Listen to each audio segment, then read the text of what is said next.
Black Swan.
about to go cook some hamburger meat. Y'all better start talking about something.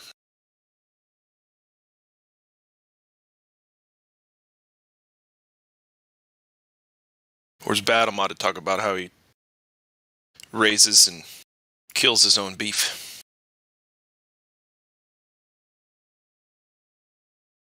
The homemade grinder, meat grinder that he made out of auto parts. Old 67 Chevy catalytic converter turned into a homegrown beef grinder. Where's Battlemod at?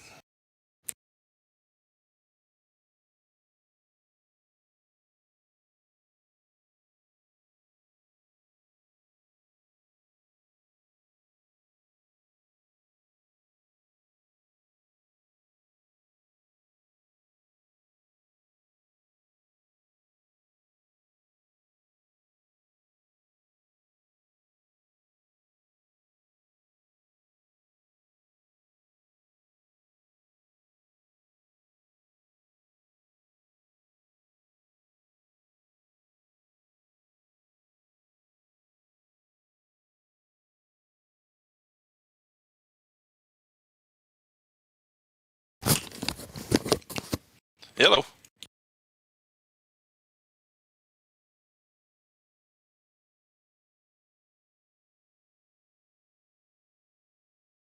Did you guys hear me or not? I was saying some stuff. It doesn't matter if you heard it. Can you hear me right now? Yes. Alright. I'm gonna go cook some hamburger meat. I'll be listening for globe evidence. And I don't know why.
Hey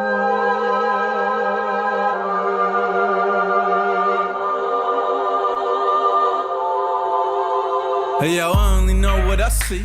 I seen enough to know what it means to me. Learned from red dirt and I got degrees. Veered off left turns and wild out east. And we're poor and rich and hold all that class. Don't wanna know any signs, don't wanna know where you are. Mind made up already, we're not here to watch. We just don't wanna fall off the edge and into the dark. So we clench our fists, clutch our pearls. To anybody critical about view of the world. Tongue like a slammed door I keep closed. Just to beat those doubters of these blindfolded free throws. And the channels love a G-up, shoot the heat up, we'll beat up and eat up, and I don't wanna have to read up. Just drop a grenade and put my feet up. I don't wanna fall off the edge of the earth. Don't wanna hear nothing. I wasn't real if it's not what I felt. Is a filter it out. Don't tell me what to believe, or accept what I cannot see. Fuck you and your facts, I'm free. If you don't like it, leave. I didn't even want to walk in your shoes, what about me? Flutter, flutter. Flutter, flutter, flutter. World gone mad and it's too PC. And they're trying to take away the freedom that I want to speak. Click, click, cut them off, run them out of town, shut them off. Shh, I don't want to hear another beat. But my gut got this, then my head take note. Cause I know when this story's a slippery slope. So stay in your lane, son, stick to your songs. I don't care where you're coming from, just a simple answer to confirm a doubt. And then baseless opinions that come out of my mouth. In a nerd tell me I don't know what I'm talking about. When the so-called experts ever sorted this out. When we're swamped by Muslims, swamped by Asians. Different time, the same old station, crowd ovation. Whip up hatred, that old chestnut, that vocation. Do anything to truth but face it. I don't wanna fall off the edge of the earth. Don't wanna hear nothing. How is it real if it's not what I felt? Is a filter it out. Don't tell me what to believe. Fuck you and your facts, I'm free. Don't tell me what to believe. Fuck you and your facts, I'm free. Don't tell me what to believe, or accept what I cannot see. Fuck you and your facts, I'm free. If you don't like it, leave. I didn't even want to walk in your shoes, what about me? Flutter, flutter. Flutter, flutter, flutter. Don't tell me what to believe, or accept what I cannot see. Fuck you and your facts, I'm free. If you don't like it, leave. I didn't even want to walk in your shoes, what about me? Flutter, flutter. Flutter, flutter, flutter.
Have you ever looked away from Earth into the black void?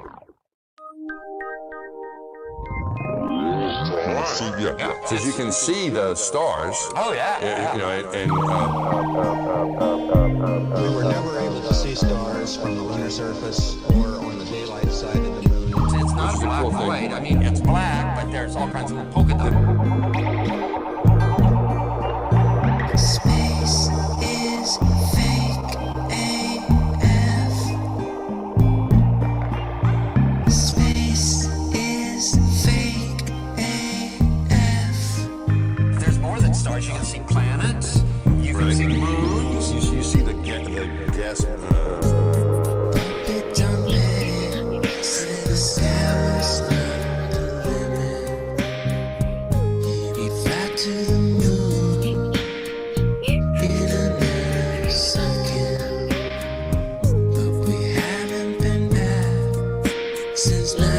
1972. Destroyed all the papers and blew up the Challenger crew. Except for the twinsies.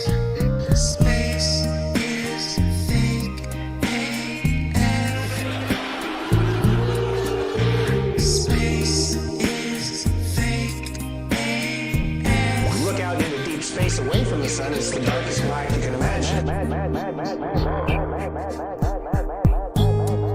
Hey, space boy, you broke my rocket man heart. Where are the stars? Is it bright or is it dark? The vacuum of space, oh, the tomfoolery. What happens if you get a leak on that? You have a leak.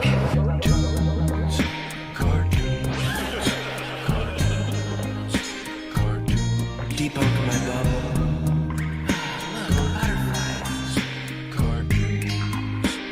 It's hard to comprehend. Space is fake AF. Two little bitty aliens. Space is fake AF. It's not what you think, homeboy. Space is fake AF. It's all just start doing this. Space is fake AF. Research Eddie Bravo. You just have a leak. And what you would do is lose air.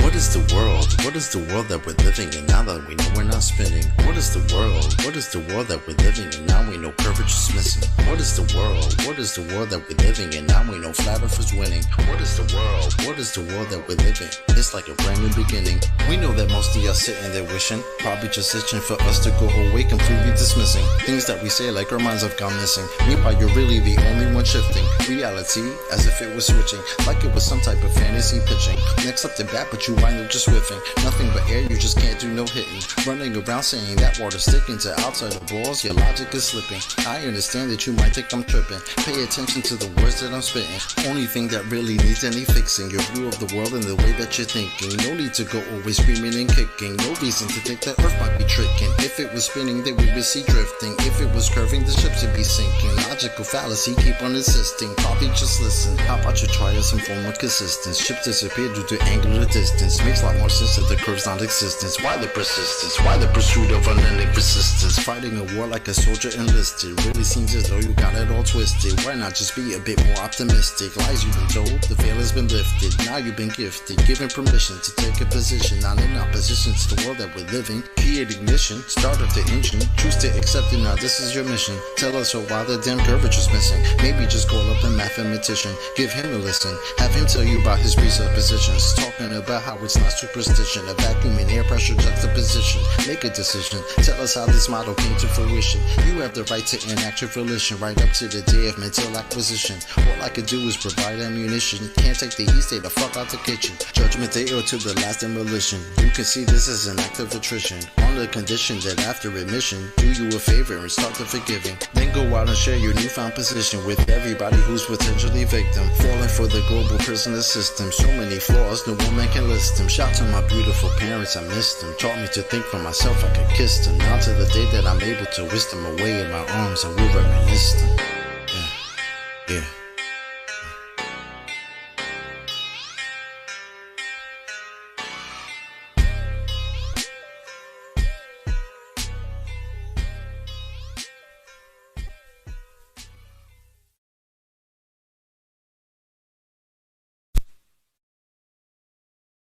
What is gravity? You have no idea. Okay, next question. Hey yo, it's Chocolate saying, it's 2021. Told y'all it's a wrap for this globe. Check it out. Way too many reifications of privation, secular thermodynamics violations. Fuck with all these fake as apparent deviations. Globals always flapping their gums, no demonstrations. The black swan murdered the ball with simplicity. Pretend the clowns aren't they all, no specificity. Get with me, get that geometry. Your model needs nowadays. Mostly I sound like you're on your knees. Copper please, with no ball to ever show for it, nevermore. Been a rap for your multi-line core, scientific. All sicker that they're prolific. Crumble at the thought of flat earth, that's just terrific. My hypothesis, you know, paleo genius. You thought you had it all sewn up like a seamstress. You never see this, you ain't chillin' peeping the Gleasons. The globe model so fucking dead, so many reasons. Mad at me, cause your fairy tale of gravity is rapidly becoming a motherfucking fatality. Independent variable, no physicality. Factually, you're dealing with no type of reality. A tragedy, all of the pseudoscience of fallacy. Sad to see that was surrounded by such banality. Globe charts step in the court for their arraignment. Gas fucking off all day, and no containment. It's automatic, you sound like a fanatic. Your heart's beating out of your chest, no need to panic. Problematic, anytime they were Socratic. Defining terms for you is like dust to an asthmatic or a crack addict, all tuned up like a mechanic. State you're leaving in when you're done, it's so tragic. You're in the sneezing, all snotty nose the wheezing. You globe charts wind up like sub-zero freezing. Ain't no reason for you not to remain calm. As my nigga make hit you with the 3-point palm. Instant exploding paradigm technique. Backslapping your beliefs into next sweet. You once obliterated, finished, unable to speak. Have you looking like Tom Petty catching a leak? Your whole squad left sounding comatose. I hear Michelle Dollar keeps rocks on the head. She keeps her family close. Some of y'all think y'all the best things since butter toast. When it comes to FB, prepare to catch an overdose of intellectual honesty. The clear lack of thinking of you balls never cease to astonish me. I gotta keep it real and be honest, B. It's quite possibly the dumbest thing I heard since the cosmology is often seen as a philosophy, mythology, but actually it's a prophecy of religiosity. Get all your skills and your weight up. This crunch time, your whack model getting ate up like lunchtime. How in the hell could we establish a baseline? Most of y'all trolls are just here to waste time. I'm not aware of what you're hearing through the grapevine, but you must be out your mind selling space-time. A mathematical construct of imagination with absolutely no experimental validation. Before the story begins, you need a foundation. Curvature of the earth, that's the conversation. And since the shit up and disappeared without a trace, I'd say it's also time for you to say goodbye to space. Tall tales about vacuums and empty place, all the while breathing air. That's just not the case. You best get out my face, cause I can guarantee you that the very air you breathe immediately fuck off the space. We understand no requirement for your compliance. You understand that you are standing in a room of giants. I admire that you're usual in your defiance, but won't you join us in this funeral of pseudoscience? You in the mood to try us? Go ahead and test your might. These motherfuckers think they're moving at the speed of light. How about the speed of sound? 250 miles above the ground to see the ISS is going round and round.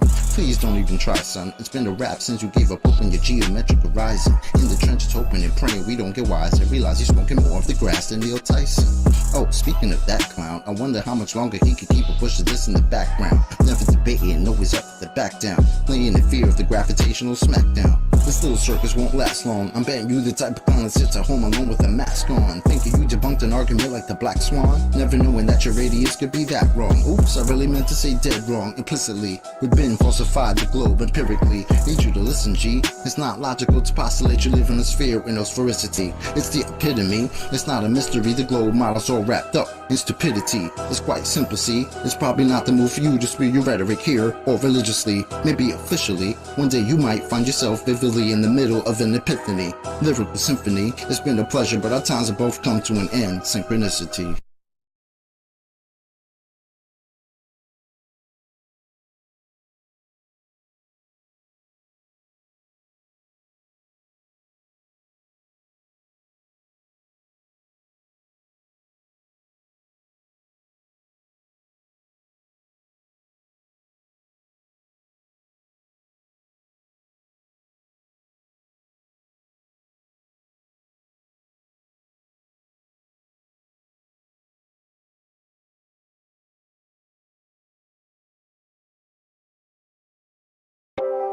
Capture the international flavor of the Seattle World's Fair in the skies. Here are scientific crossroads that symbolize the international spirit of space, age, tomorrow.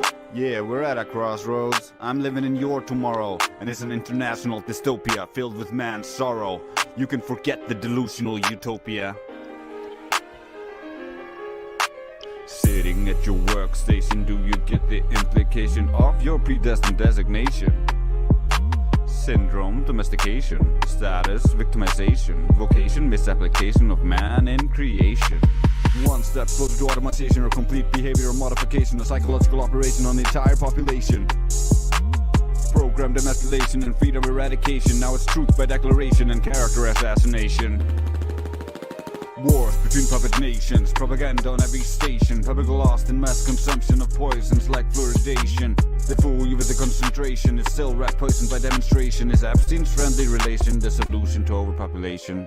With his World Health Organization and the justification, vaccine monetization for a fake infestation, complete dehumanization, medical registration, moral degradation for the elite's preservation.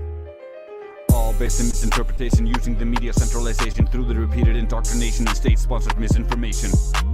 It's human experimentation, trauma-based vaccination, isolation and deprivation is not medication. For psyche fragmentation, done in desperation, a fear of humiliation, done with our cooperation, a moral resignation, and controlled publication, a scientific imitation. That's not science, bruh. That's pseudoscience. Bring up child exploitation related by royal blood relations, protected by black law legislation is all an abomination. Protecting its reputation, an aberration, deserving no admiration, leading to your predation. Fixation, inflation, deflation, endless persuasion, familial separation, and economic migration is actually an invasion. Racial segregation, CTR integration, discrimination, guilt by association, all for the acceleration of your damnation. It's just your imagination, but requires your hesitation and moral pervasion. Compliments of the mason. So welcome to the plantation. Understand the ramification. Through our cooperation and dedication and determination, you get the qualification. It's time for a re-evaluation and actual verification. A graduation from animation and manipulation. Work on your cultivation and communication. Share the information with the population about the situation. This will lead to the unification and scientific invigoration. Through endless inspiration is the harmonization of civilization.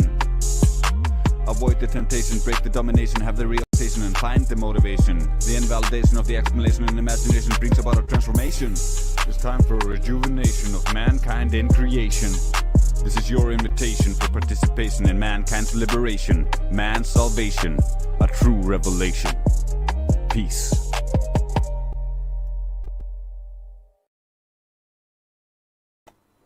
I'd like to thank everybody, those who listened and those who inspired me to do this. And a special thanks to everyone on the live stream and my family who helped support me through this. Thank you. Battle mod is crushing it. Napalm, they can fight with it. Crypto's got the recipe like Nina, don't want mess with me. Hank holds the hill. Chewy with the quick kill. Learn from Indio, you will. When it's on, don't let him bring you down. When he gets on your nerves, just let the others go to town. We know the earth's like and curve, and where their noses are so brown. We know the cult that they serve, and that it's just an empty clown.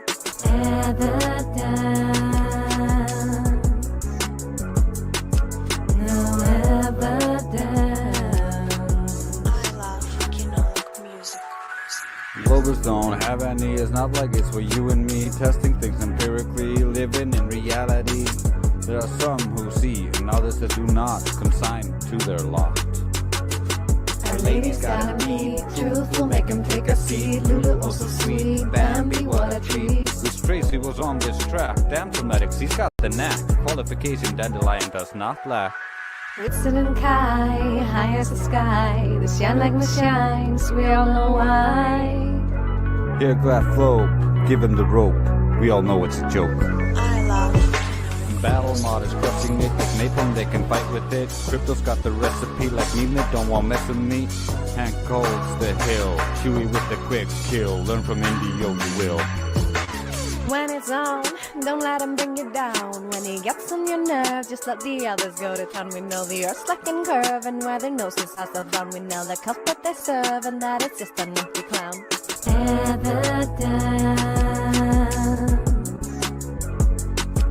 No evidence. I love Kinoric. Globals don't have any, it's not like it's for you and me. Testing things empirically, living in reality. There are some who see and others that do not, consigned to their lot.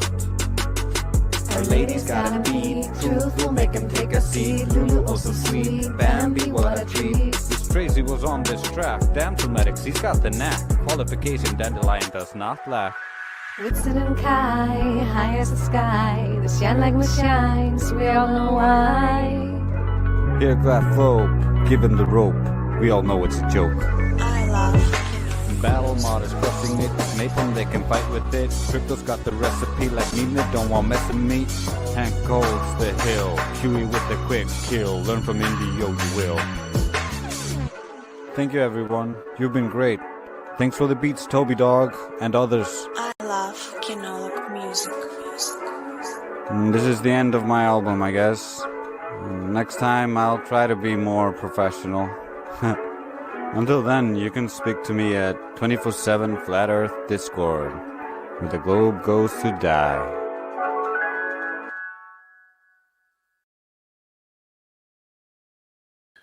Good morning, Nathan. Morning, Brenda. How are you? Ready to get destroyed again? Ready to be lit on fire, Mr. Cronin? You mean you came in ready to be destroyed again? Yeah, we accept that, Brenda. Hi. I can't believe it. We got our torches ready, Strawman. So, Brenda, I've destroyed Brenda, what's your evidence for the globe Earth? Oh, what a way to start a morning. Yeah. I love this. Here's 2020. It's Chocolate Scene. It's coming at you. Yeah. My squad blazing through like low arsonists. Y'all could diss, annihilated off the list of a long line of globals who will just insist we're living on a spinning ball that does not exist. As I sit back and wonder why they persist, like some pissed gorillas living in the mist. Always lacking evidence, they just get dismissed. But here's the twist, they won't cease and desist. Their illegal activities seems all they got are fallacies, begging the question and never saying please. Claiming flat earth is only arcade, while you sit back and paint these mosaics or Aristophanes. Like what the fuck, bro, it seems profound. 2,000 years is still like 6 to the ground. Meanwhile, Earth's really going 6 feet deep. It's the value of your radius, it's RIP. Rest in peace to your little RADIUS. It's just a fantasy. Can't you see that your little globe theory is about to be in the fucking GRAVE? Come on. Keep it moving.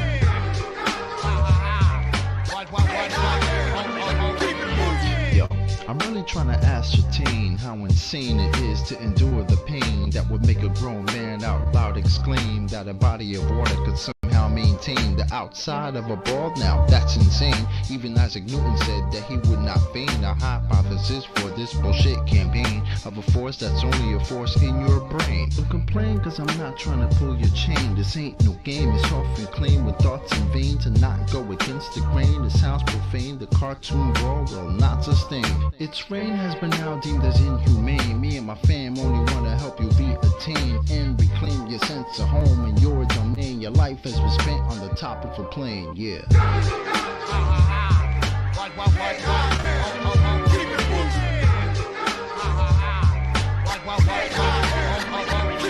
In the year 2020, it seems the case. Heliocentrism as it starts to race. Globetrotters scrambling just to keep the pace while still telling folk tales about outer space. Kinda funny you think NASA really got your back. Astronauts in a vacuum, yo, that's all an act. In fact, they only do it to control your mind. And to not see through it, yo, you must be blind. In due time, it will all soon be revealed. Little water ball is losing its mass appeal. On the real, doesn't matter how bad you feel. Fact of the matter is that your face been sealed. Death of the globe model is now at hand.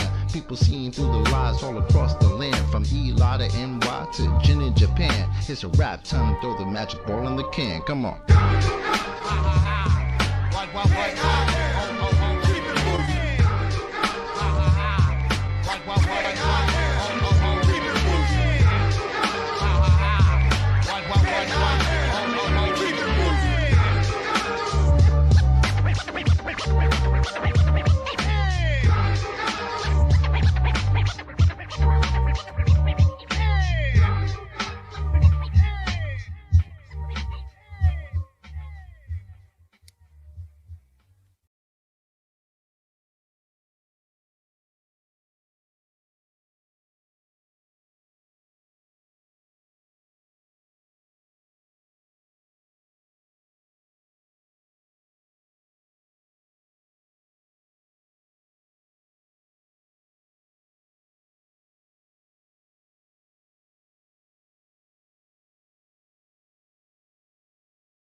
Well, I'm gonna cool it on the songs here a little bit.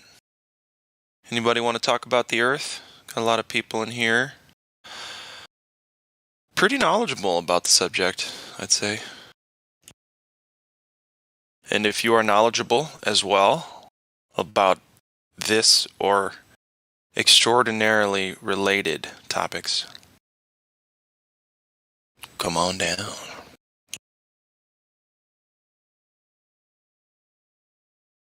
Extraordinary. Yeah, that's the only word I could come up with at the time. It's been a long day, okay? It's a good one. It's a good. I like it. Extraordinarily. And you know, it's such a long word, it doesn't sound like it may or may not be a word. Extraordinarily, it certainly is, though.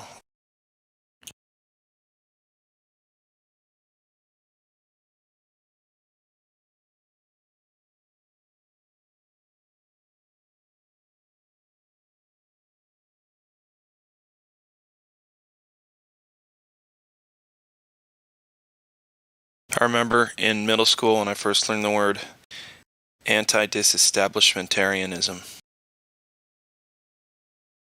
And I thought I was the coolest dude in school for like a day. What grade was that? I don't know, like 7th. Wow.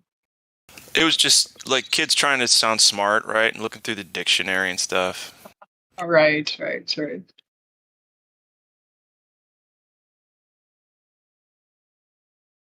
Sounds like something a sticker would say on a porta potty. What would it say?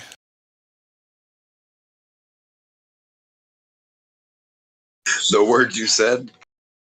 Anti-disestablishmentarianism? Yes. It does. It's like one of those nonsense words that it's like a really long bumper sticker, long and annoying, like bright yellow.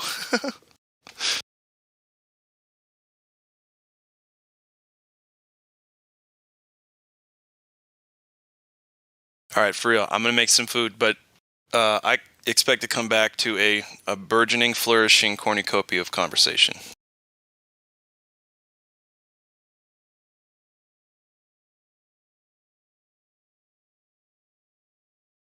About what?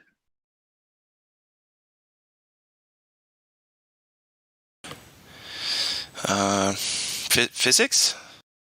The ground? The physics of the ground, perhaps. Check. Okay. Good luck out there. We're all counting on you.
What are the physics of dirt?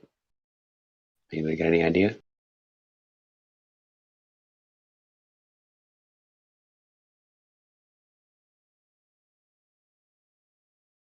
Physics of dirt? Sure, why not?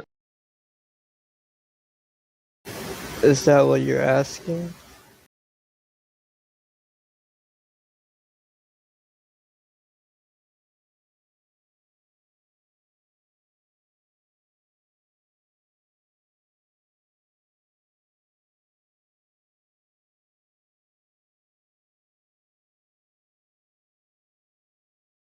I don't know. I just think dirt is dirt.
Well, dirt does drop, so it must be denser than air. Drops to what?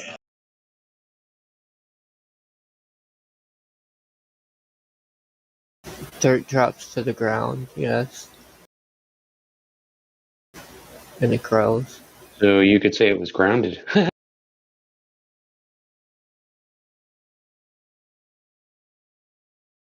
Okay, bad joke.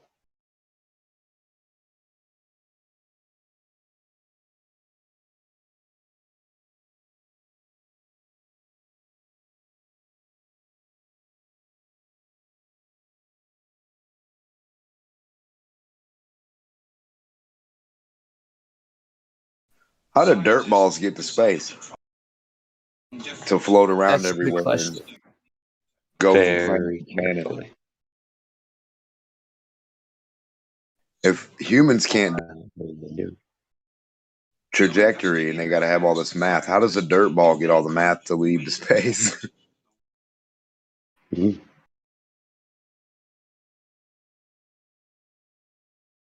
I would say it wouldn't.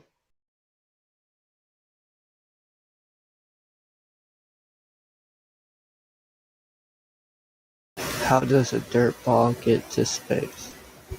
Yeah, how would a dirt ball slingshot itself or go through space or become a meteor from anywhere anyway? Like, how does that even work?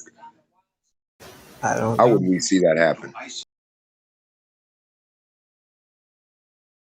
Piece of dirt leaving the object it's on and then going to space and going to another object.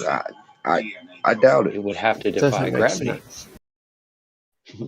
How have they ever explained that? Have they ever shown that anywhere? When that's supposed to be how I bet everything meteors gets. get up there because they're dropped out of airplanes. Yeah, just weird, right? That the number one thing on this planet's water or air or dirt, and those three things you can't have in you don't have that in space. That's weird.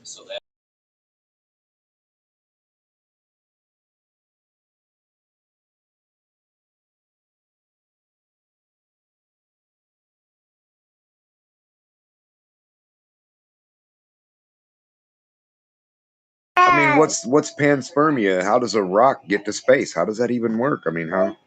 It doesn't.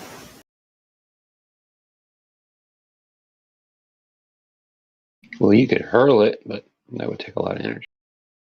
Right, that's what I'm saying. Well, who can hurdle it? Like, have we seen like any volcano shoot a rock through space to the moon or anywhere? Not Like, that have we I've heard of. projected any? It always comes back down.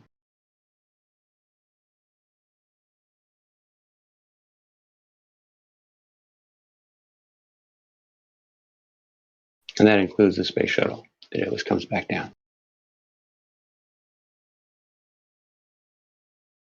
And how they get all these meteorites and dirt just explodes? Like, if you blow up the dirt, doesn't it just like blow up? Or does it make more things? Become solid? Well, it certainly doesn't make light. That's for sure. I don't see it becoming solid anytime soon. Well, I've never seen dirt burn before, or rocks, but I could be wrong. Maybe I just haven't seen it. Well, you can melt them.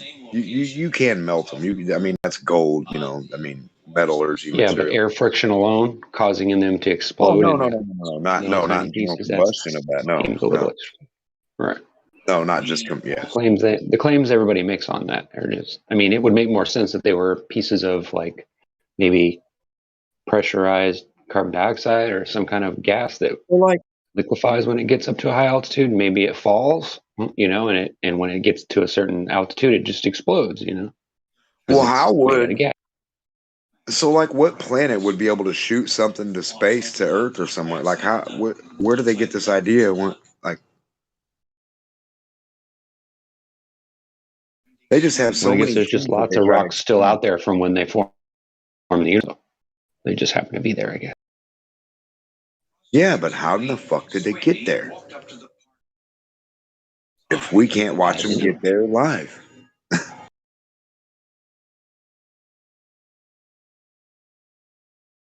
Yeah, good point. How did what get there?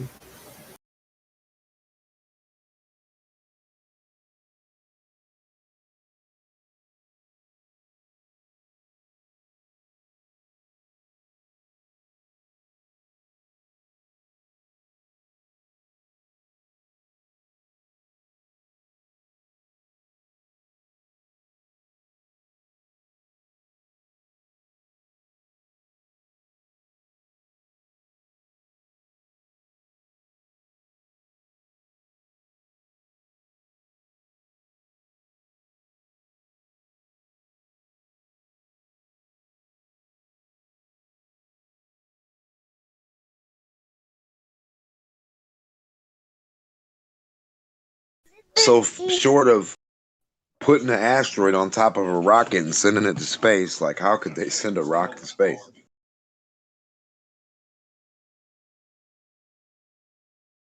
Or better yet, how did they fly up into space and then come back with a rocket?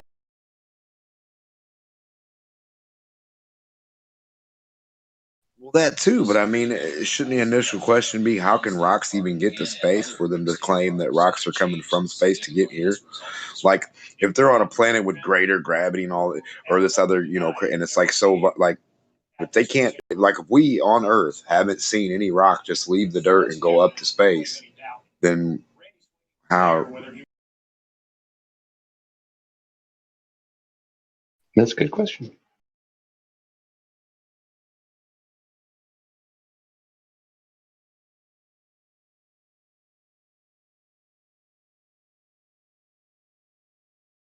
Like what? How much explosion and like what do you need for rocks just to go off into space?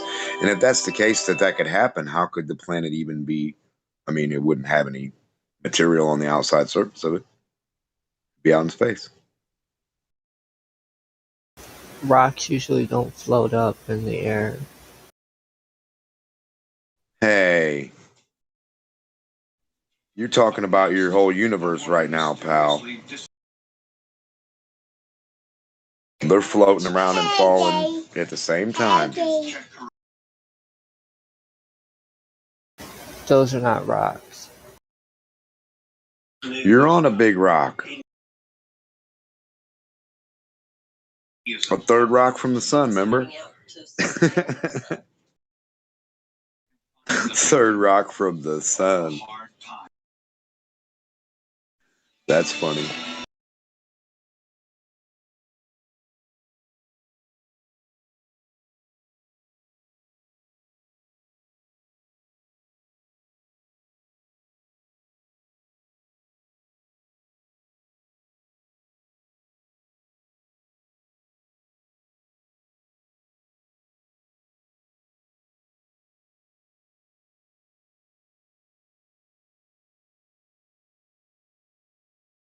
Rocks usually don't float up in the air.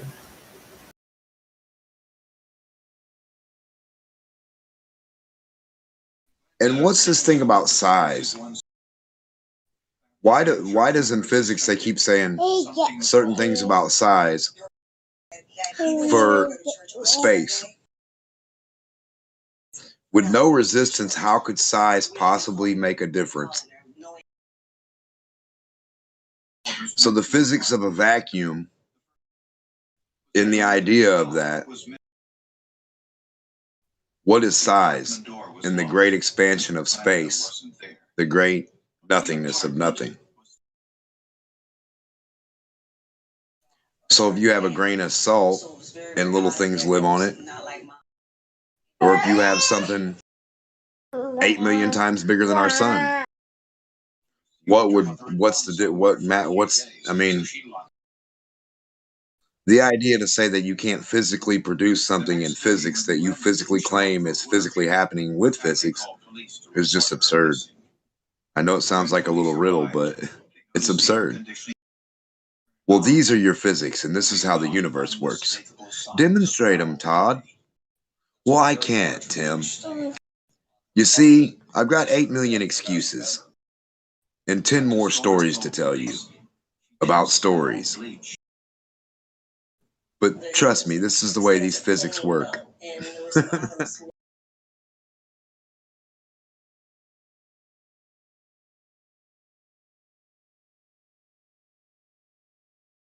The physics of the universe and globes falling through space.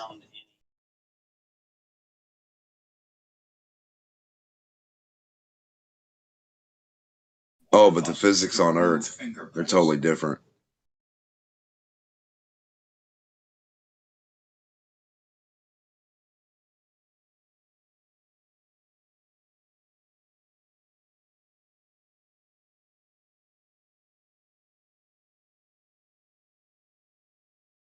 How do you physically demonstrate the physics of space?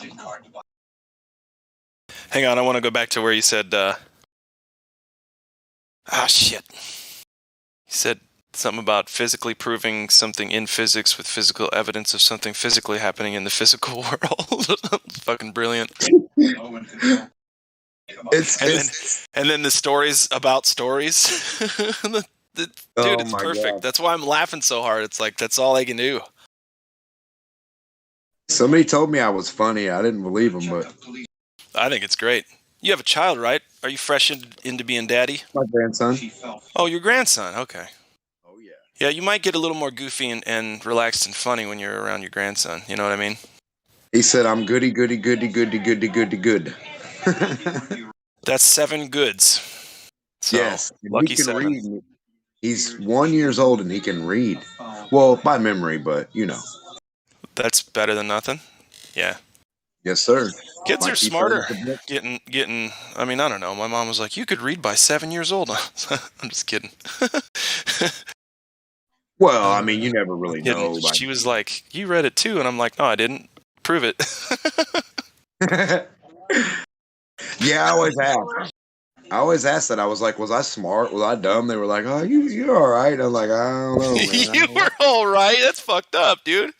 Yeah, not really, because we want to stop lying to our kids, right? So they're like, I mean, you were average, above average sometimes, you know. I mean, they're all right. You should know what that means, though, really. Like, if you knew them all right, it's pretty damn good.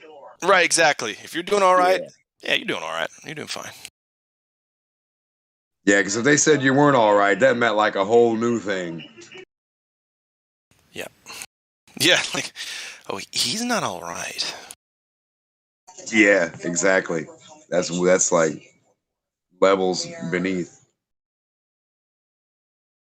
But I was like, was I smart enough to figure shit out? Did I do anything? Was I like smart or anything? Did anybody notice anything that was like smart? Did I do anything cool or anything? They were like, yeah, you used to try to tell the older kids how to do stuff. Like you'd see something and you'd have to explain to them how to do it. And they were older than you by 3 and 4 years and 5 years. And I was like, really? And they were like, yeah. And I was like, all right, I guess that's pretty good. Yeah, man. Born teacher, born leader. How about that? Hell yeah. Hell yeah. I'll take it. I mean, I don't, like you said, I don't know, but yeah. Might as well go with it, if it feels right.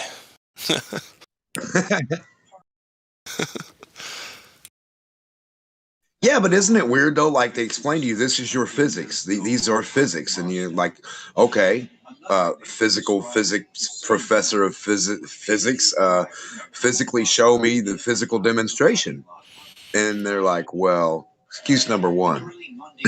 Mm-hmm. It's a lot of excuses. I stopped writing them down after a while.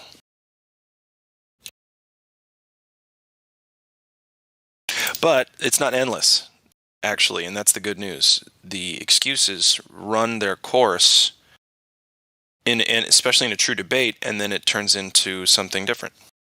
It turns into not a debate or a passing on of information back and forth. It just becomes an attack fest. Anyway. There's only so much that they can bring to the table. Just a few handfuls, 2, 3, 4 handfuls of claims that they make. Baseless ones. But claims nonetheless.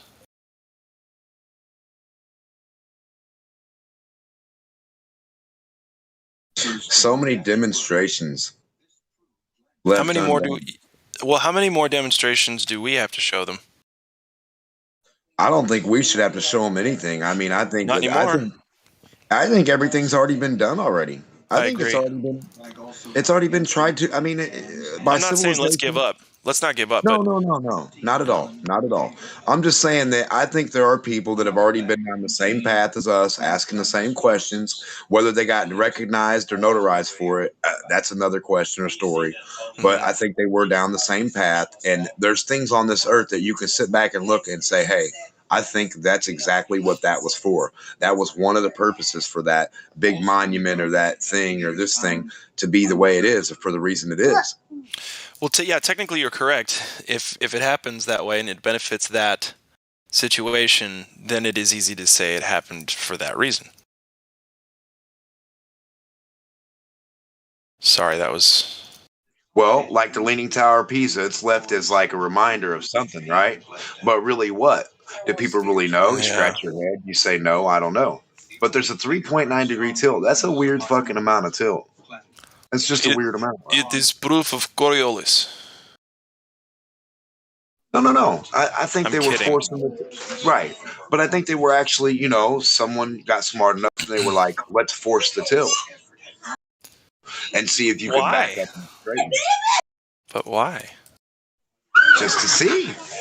Just to see what the fuck we're on. And maybe it's not even a tower. Maybe the tower was built around whatever it is. It's like a megalith, big like piece of metal or rock sticking out of the ground that we don't have the technology to move around today. I don't know. I'm just spitballing. Leaning Tower of Pisa. Yeah, I don't know. It's an eyesore if you think about it. It's like, just fucking destroy it. Why is it over there? No one's in it. Well, exactly. And it's been there the whole time now. Mm-hmm. What other buildings that are made wrong do you leave up? Sorry. Well, that's true. Yeah, why would you leave that one up? It's silly. But I don't know, man. Whatever. No, it's a good idea. They were forcing the tilt. I think they actually knew what they were doing. I think they made it with the tilt on purpose.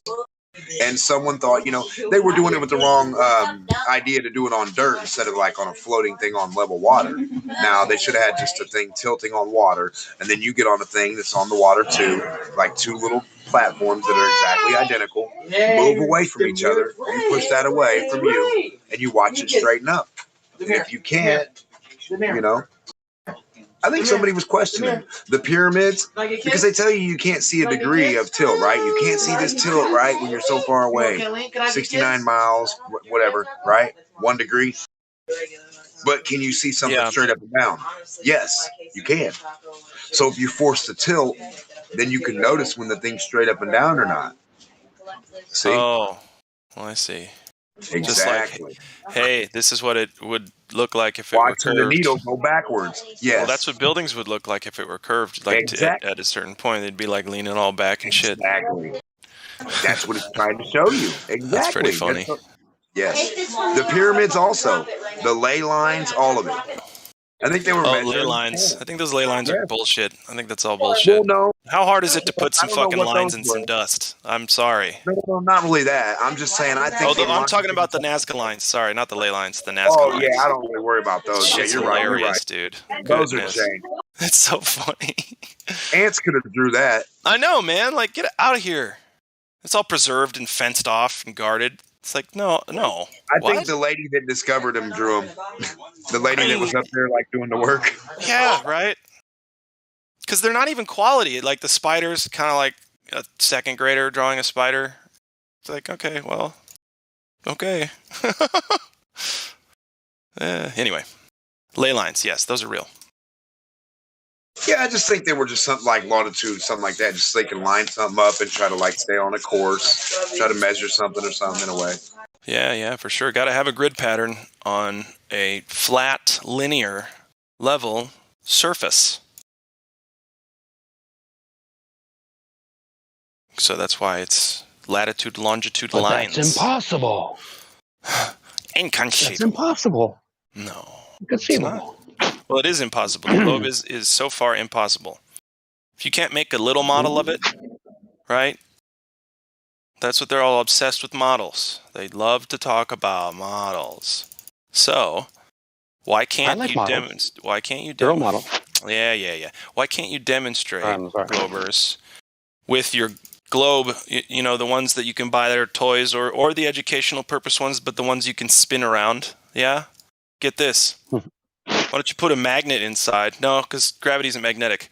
I don't know how you do this. So, maybe get like, if mass attracts mass. Let's see. It would only work if we were on the inside of a ball. That's the only way that would logically. God, yeah, I'm really trying to wrap my head around this. I just can't. I can't do it. And I used to think it was because I'm not the smartest guy, but now I know it's because I don't even have a good enough imagination to try to get the globe to work. In Fantasyland. Doesn't even work there. Fairy tales are hard to beat. Sure are, man. And they're ingrained. Because everybody likes fairy tales. Everybody wants to hold on to them. Think about it. They all do, yeah. Fairy tales are better than reality every time. So, why not? True. Maybe that's why everybody don't want to let go of them, huh? Yeah. Finely crafted, finely tuned, plays on all of your emotions, desires, and fears. Disney Productions.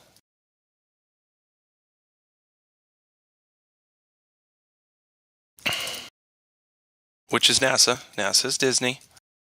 And everybody else is taking after everybody else. Every other quote-unquote space agency around the world is taking after, which are just shitty copies of what NASA does. JAXA. Is it EXA? EUXA? What's the European one? JAXA? No.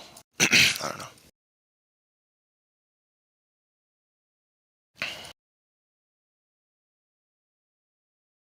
ESA, European Space Agency. There we go. That's the one. So they're all using NASA's template, which I don't know if you know anything about artwork. ESA? Oh, wow. But sounds like ESA. But if you try to, if you're a good painter and you put someone else's painting next to yours, or next to your blank canvas, and you try to paint their painting, it's not going to be anything like it.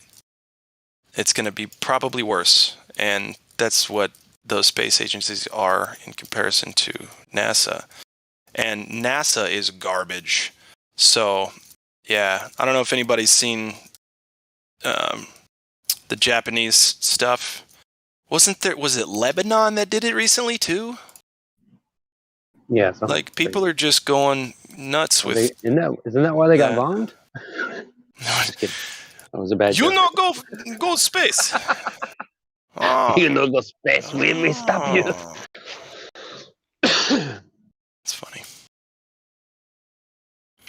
Hey, Rocky, watch me pull a rabbit out of my hat. Put it up my sleeve. Did Bullwinkle have a hat? Nah, I not didn't normally. think so. No, he just had He something. did in that. He did in that part. He did? Was it like He a had 2 cowboy horns. deal? A No. horn. He's got horns? He didn't have a He hat, does but have during that horns. episode when yes, Aren't they more like they're more like antlers? bent penises or something? Yeah. Ooh, God. Look like billy clubs bent sideways, more like what they look like. That's a better description. My bad. Bent billy clubs. I was abused as a kid. I apologize. Things that are horrible to me usually pop Wow, up man. as that or that. Wow. I'm sorry. Secretive. Okay. I won't tell anybody. Other than the hundreds or thousands listening right now. Oh, no problem. What if there were 100,000 people weekly that listen to this stuff? We just never know about it. Never know about who they are. You know, people just taking notes or laughing at us or whatever. Well, they laugh at me, I'm sure, but that's all right. I'm funny. Oh, yeah. Right. So, feel free. Laugh with me, laugh at me, don't matter. Right.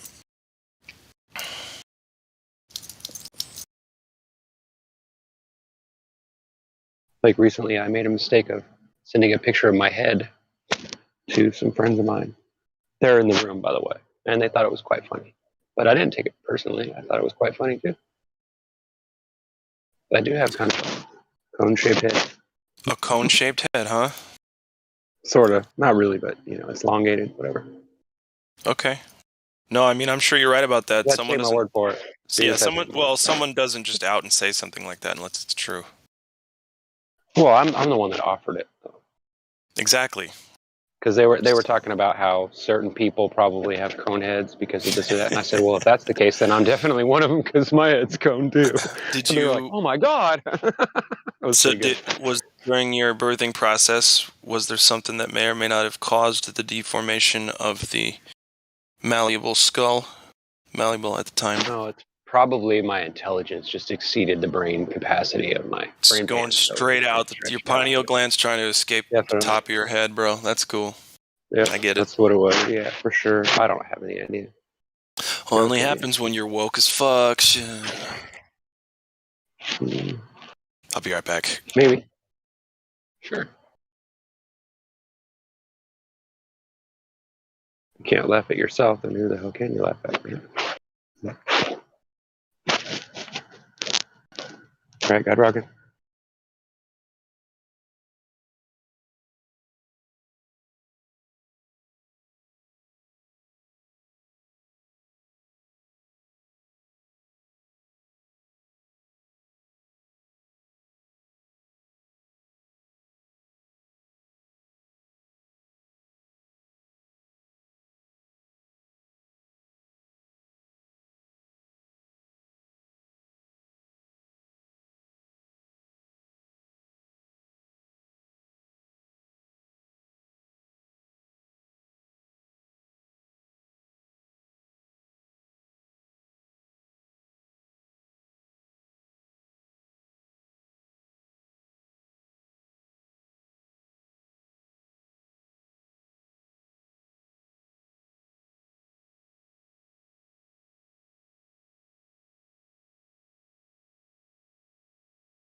Yes.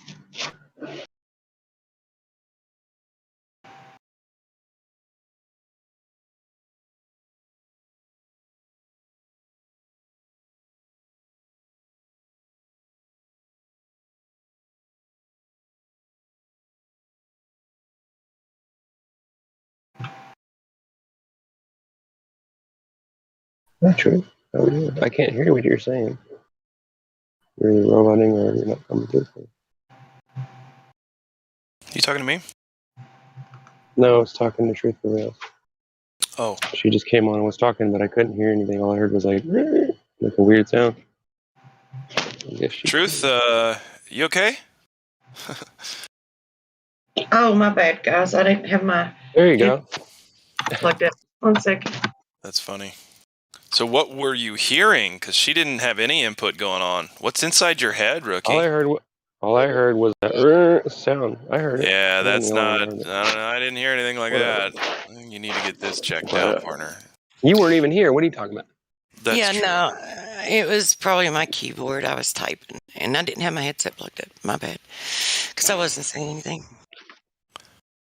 Roger It's all that. good. Hello, Truth. How are you?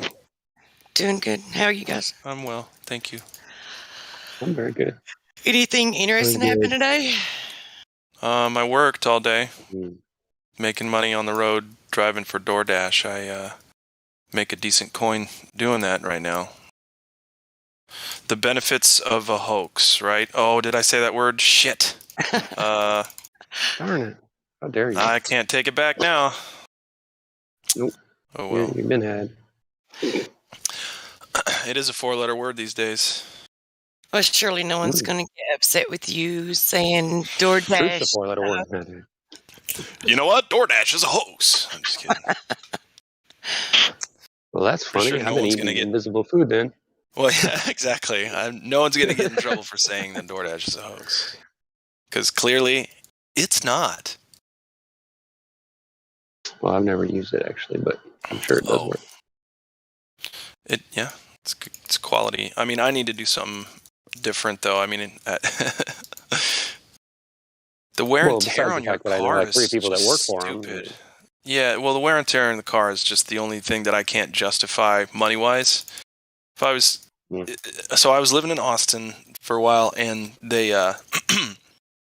they have a service, an Uber service, where you can rent a car from them, and all you have to do is be insured and pay some kind of like $90 down payment for the entire time that you have this.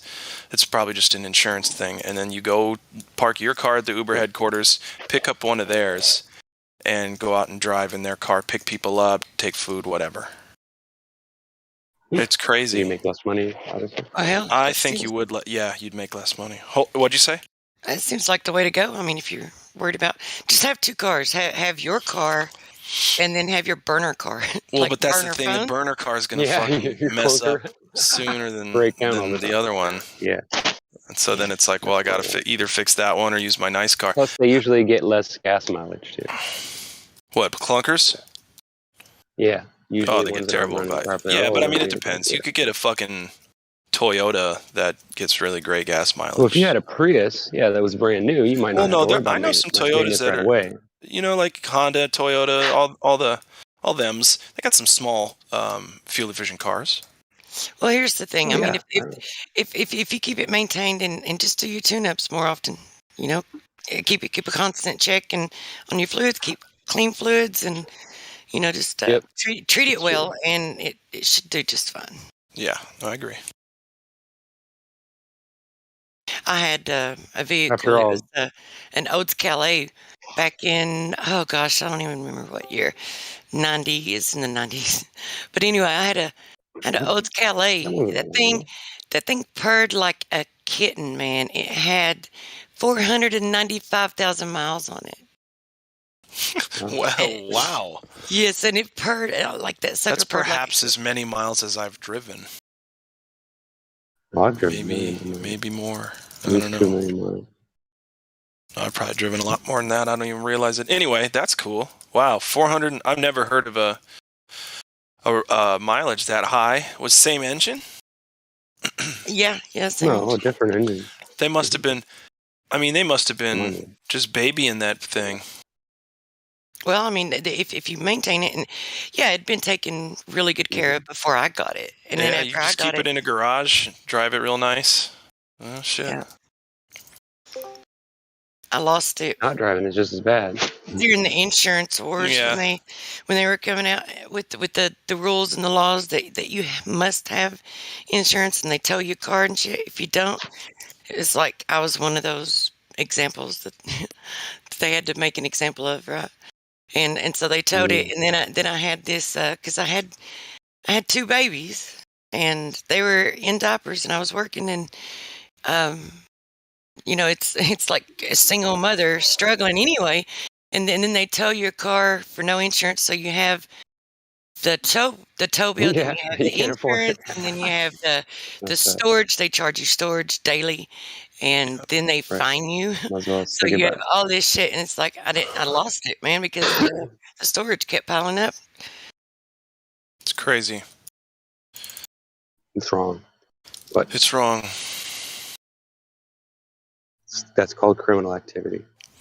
I had my van towed out of the middle of downtown Denver, all the way out to like the outskirts of Denver, which is a long ways. Down to the outskirts of downtown Denver, even is huge. And I didn't realize that they could tow a van out of such a small parking lot. It was at a fast food restaurant. I had to park there because I was doing something with my brother and taking him to get his college stuff going. Anyway, so they tow the van. I come back, van's towed. I'm like, fuck, man, I didn't think they could do that. Then I owe $270. I call them up. They're like, you need $270, and I had nothing on me. I didn't have any money at the time. A little bit of cash for some food, and that was it. And so I had to walk about 16, 17 miles with my brother, but he's littler, so it didn't take as much out of him. I was so pissed. 17-ish, let's say 16 miles. I'm glad I'm not the only one that says littler. Littler? Littler. Oh, you say littler. I do. Okay. I said littler. I don't know. What did I say? Anyway, long story long.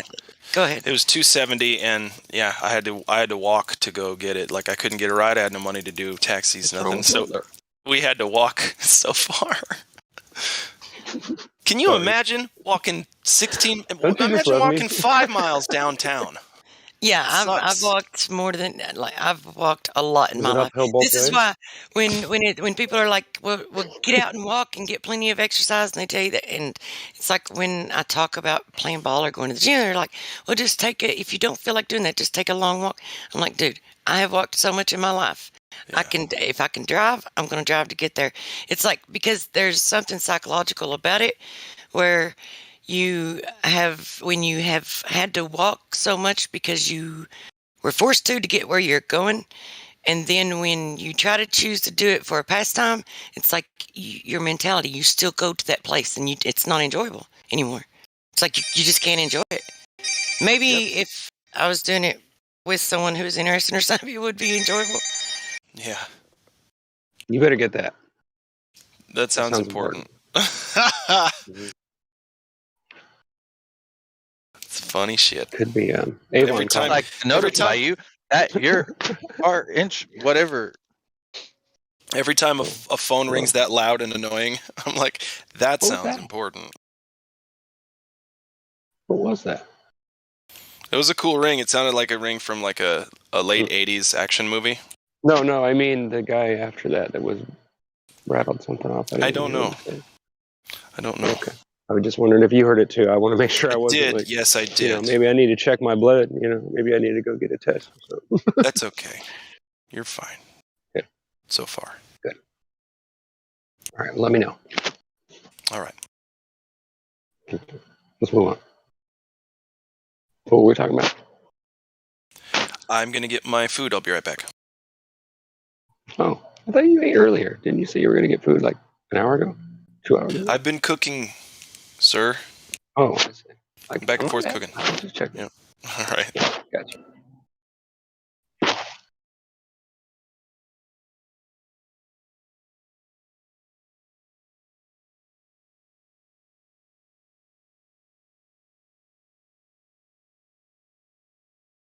Any new people in here?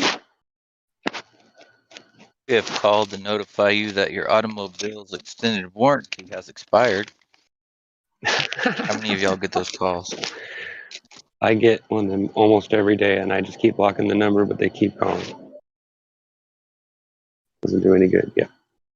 In there. I want a number when you call it back. It says this number has been disconnected. No longer served. Like it just called me. No way. Yeah, that's a good one. One of the yeah. Or I like the ones where they call you and they don't answer, but you can hear that the phone's on the, that they're on the hook, and you're like, hello. And then after about 15 seconds, you hear the recording start, and I'm like, oh, so you're trying to get paid because you get on the phone for 30 seconds, huh? So I just go, hello, click. You know what I mean?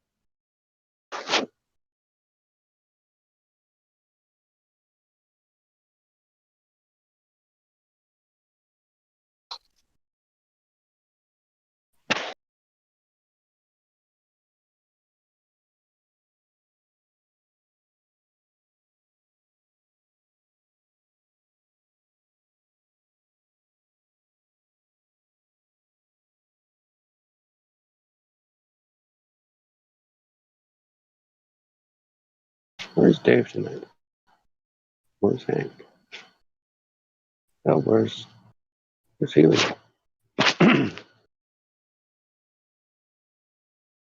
They got Monday off.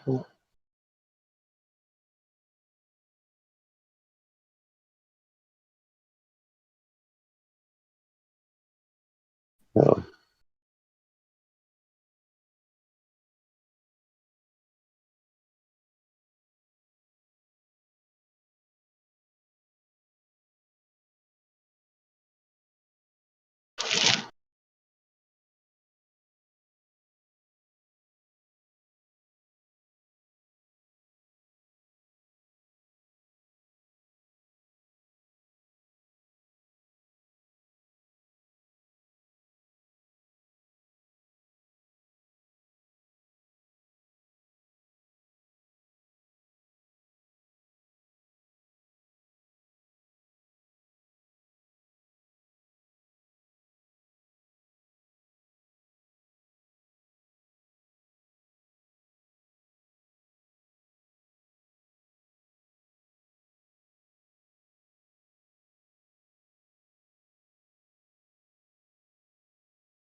Still connected. There's just nobody talking.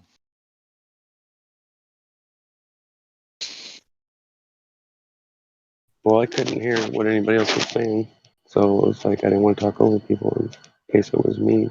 They couldn't hear you. Yeah. No. No one was talking. So what do you want to say? You start talking, I'll talk to you. Just don't want to talk to myself.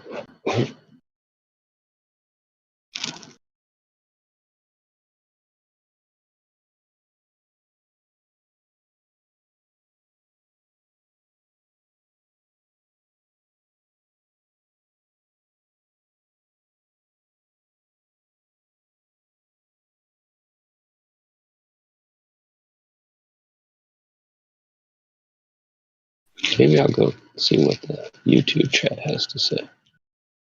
Find some people to talk to.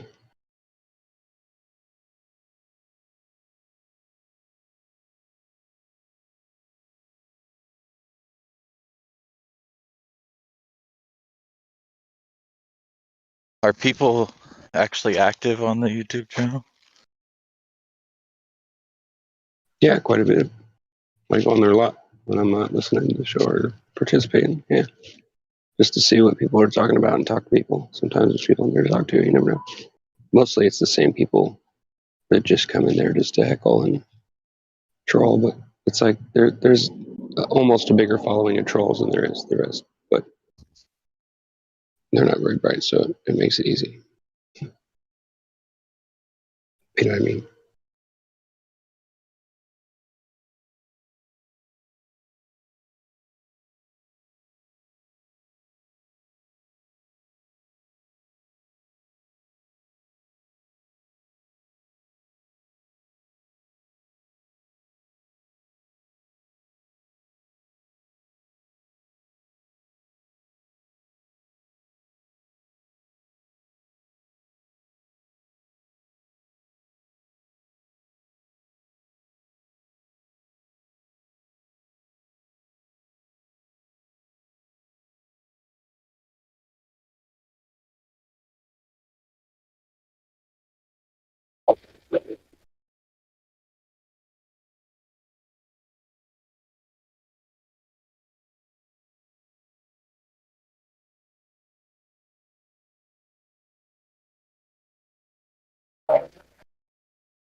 Yeah, it's pretty much the same group of people in there talking.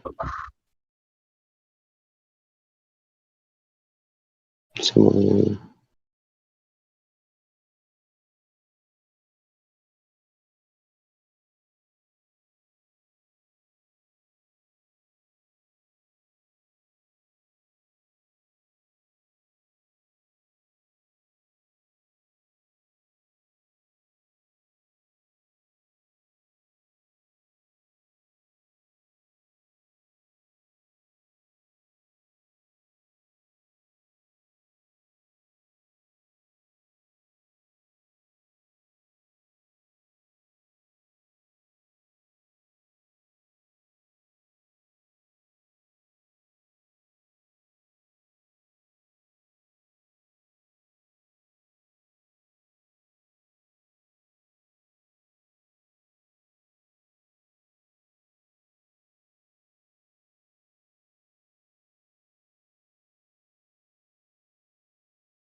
Parachute. Parallel. Para.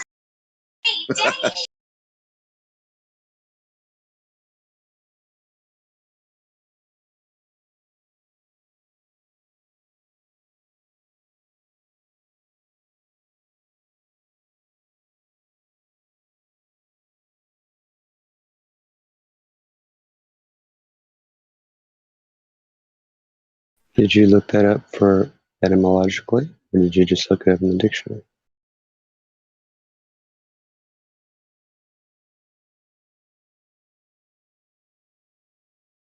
What? So did you look that up? No, I'm just saying it like it's just weird to me. Parachute, I just thought about it. Well, peri, it comes from fairy, but not directly. Look it up. You know what an etymological dictionary is, right? Do parachutes work around a ball? I don't know. Or do they only work in parallel flight? Like straight flight, like.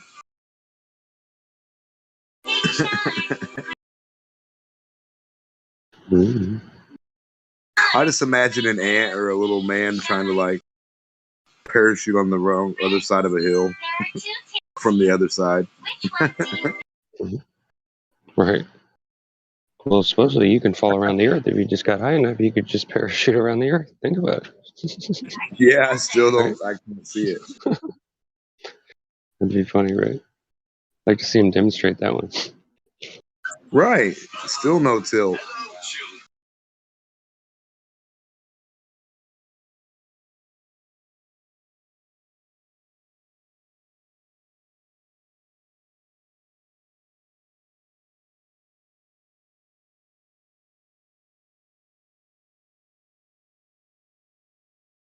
Like there's no curve in the air pattern. It's just a parallel. It's a straight pattern, either diagonal or down or horizontally.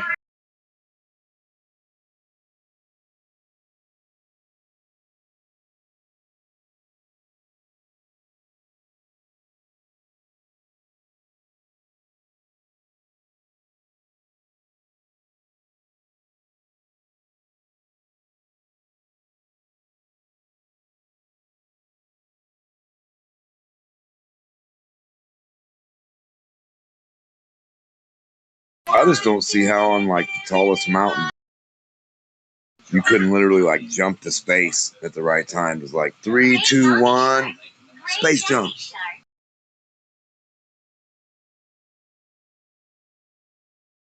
That's hilarious.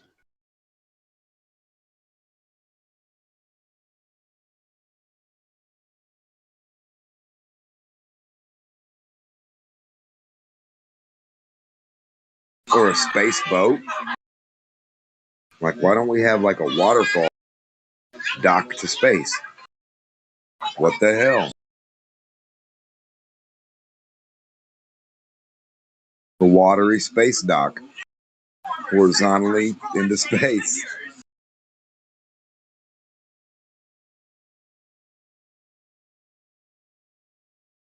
On a ball, that would be possible.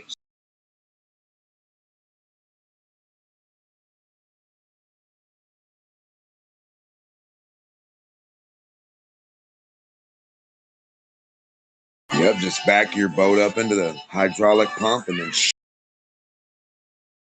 shoot you like a rocket into space. Loving every minute of it. Space straight forward, not up. Straightforward space, not up space.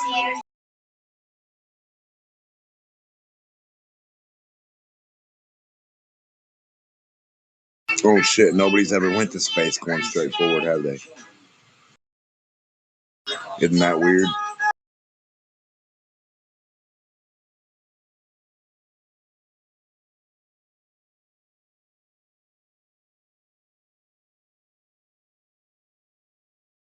How Like could an it be airplane. physically impossible? What? Like an airplane just going straight. Well, yeah. Of course. I mean, Straight across the flat plane.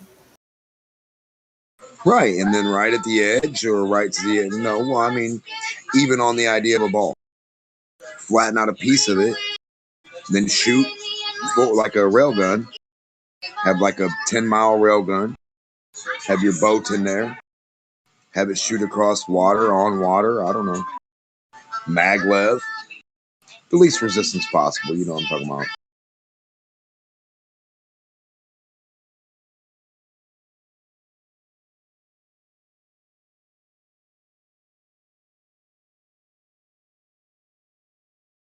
I mean, where's the torpedo? The space submarine? The space train? Where's that at? Well, if you fly straight and you're not curving. Yeah, but you're going straight where you need to. Space. That's the fastest way. Forward is the fastest way to space. Off a ball. Guaranteed. I can draw you a diagram any day.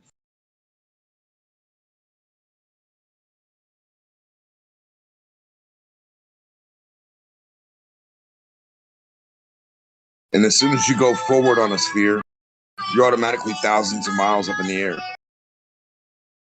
Feet, whatever. You know what I'm saying, right? Forward is up on a sphere.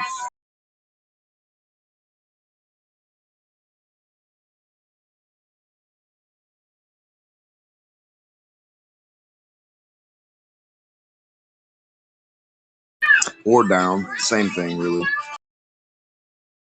If you're going down, you're going up on a sphere. It's all the same shit, just like east and north, southwest.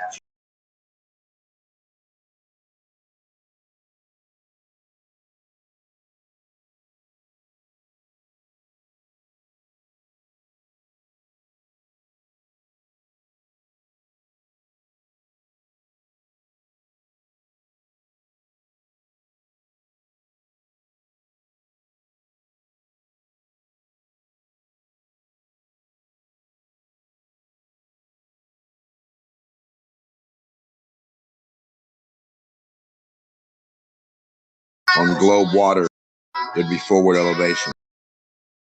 Flat water, there's not.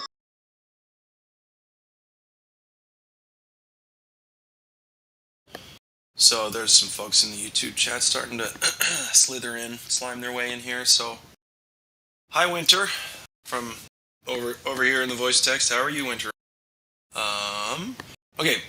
So Goronix is a Glober in the YouTube chat says, explain. So flat Earth. First, he says there is no natural phenomenon that reproduced on a flat Earth model that explains everything we experience. And I ask, what flat Earth model? And he goes on to say, explain eclipses, seasons, day and night, star rotation, on and on. Goronix, my friend, what about the sky makes up the ground? It's kind of a rhetorical question, but you'll give something feigning answer in a bit, I'm sure. Yeah, what about the sky determines the shape of the ground you're standing on? Earth curvature, Earth movement, anything. Eclipses don't matter if we're talking about the ground. Day and night don't matter. We're talking star rotation especially. And you forgot, what was it, sunrise and sunset too? That you like to claim has anything to do with the ground? It doesn't.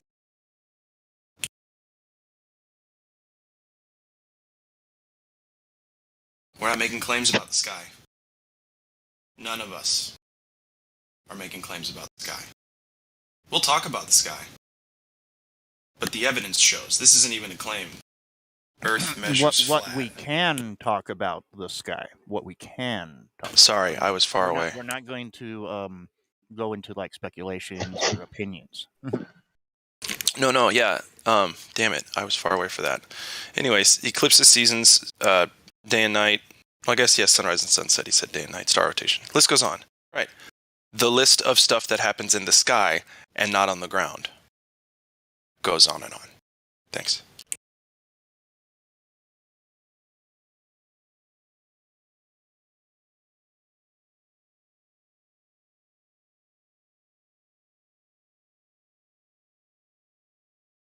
So if a bird flies around my head, that means the dirt is like a hexagon?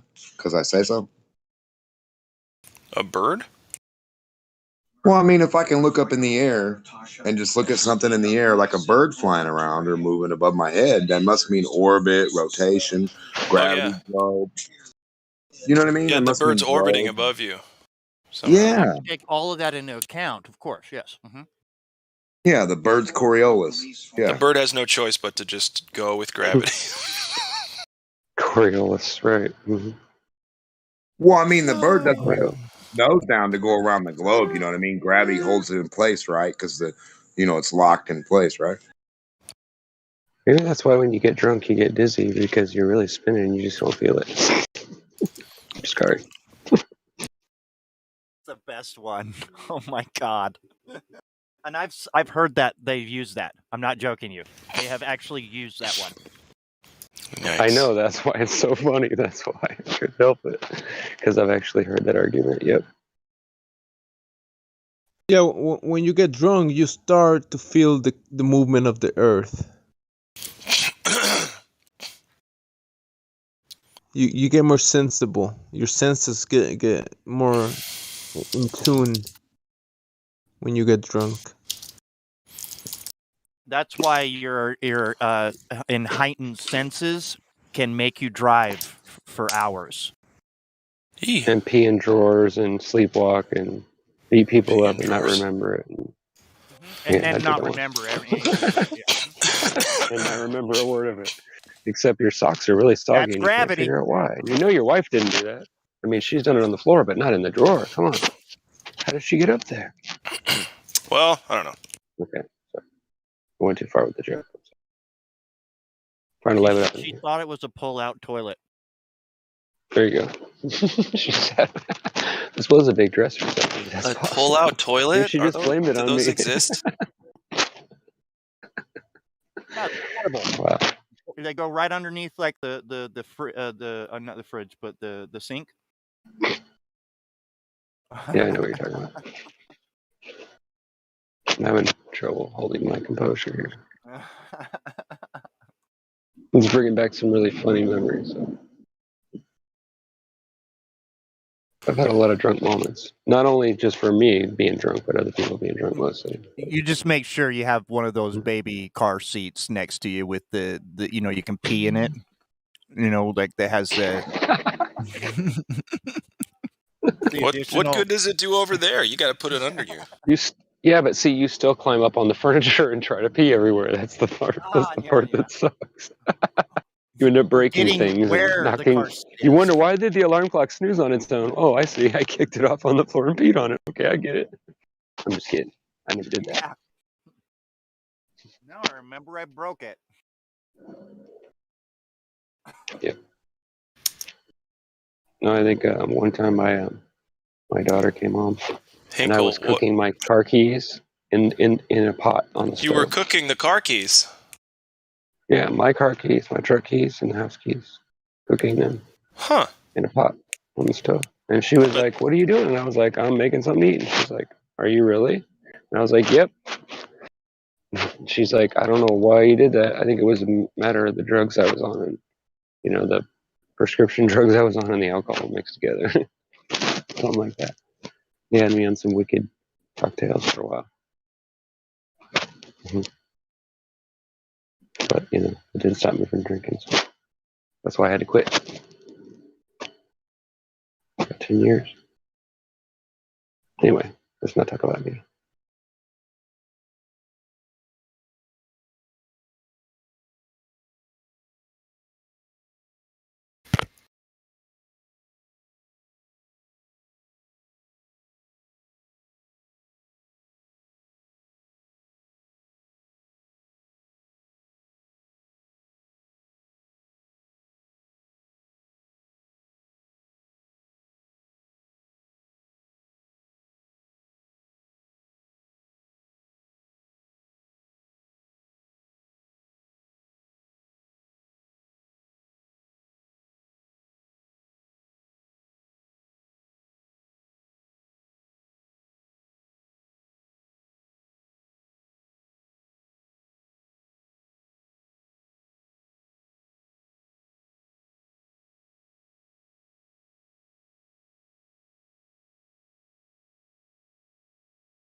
Did somebody put some alcohol in the drinking water in the entranceway to the Discord server?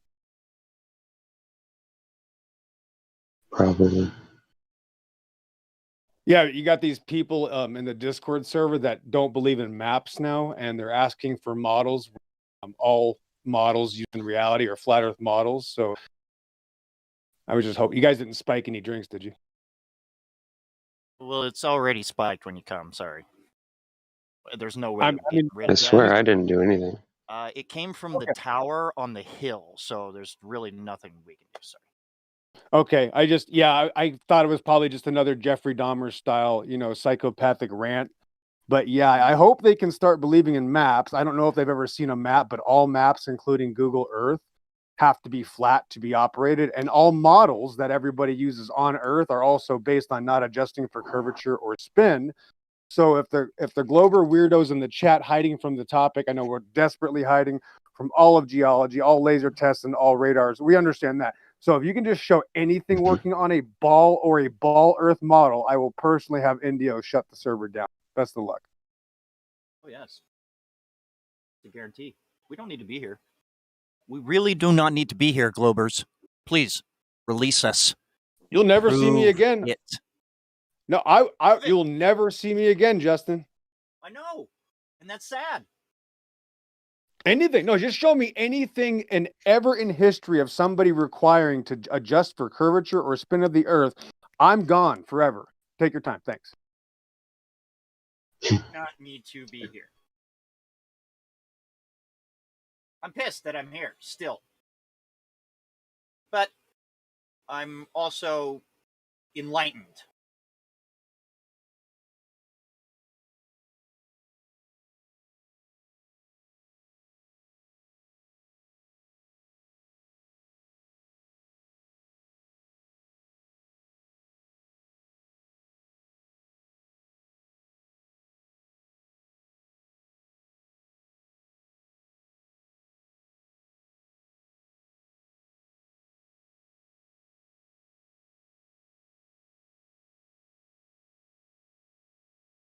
Yeah, this is how stupid people are, and I hope nobody's confused. But no, you can't use a flat map and say it's based on a globe model.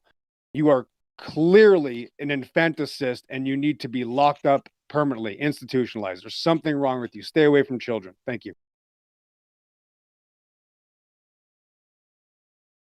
We're in the Great Deception, and I can't even get these perverted retards raised on a television to tell me the difference between a straight line and a curved surface. The dumbest people in 6,000 years of human history. There is no second place that's even close. Nope. And I used to think I was pretty dumb. Shoot. Yeah, my cat's litter box is a genius compared to these people. Mine too. Oh dear, it really is smart. My cat doesn't even scrape the litter. He scrapes the side of the box, trying to fucking scrape the box down. Still smarter than the retards in chat. Exactly. Cartoon. Still smarter. Yes. By the way, smart enough to get into the box and do it in the box. Right. Every single model and I don't use models, I talk about reality, but every single industry that uses a model does not adjust for curvature or spin. Literally every single industry in existence is dependent on saying, we live on a flat, non-rotating Earth, 1988, Dryden Flight Research Center, NASA. Every single industry does not use a globe model. That's the point. You don't have a globe model. If you showed me a globe model, like the previous 10,500 ass clowns with no life experience have claimed when they've came into the room, we wouldn't be here. You don't even have a model, princess. You live in a cartoon. If you come to this server right now and just present a working globe model, I'm gone forever and I'm shutting this server down. Thanks. And that's a guarantee. Goronix, real quick to piggyback on that, the guy in the YouTube chat, you can't post links in the YouTube chat. So you're going to have to use your words. Now, here's the deal. Or you could come here. Right. That's exactly what I was just going to say. Use your words and come in here. So it's much easier than typing it all out and right? Come on, you're better than that. We're better than that. We can have an adult conversation. Can you?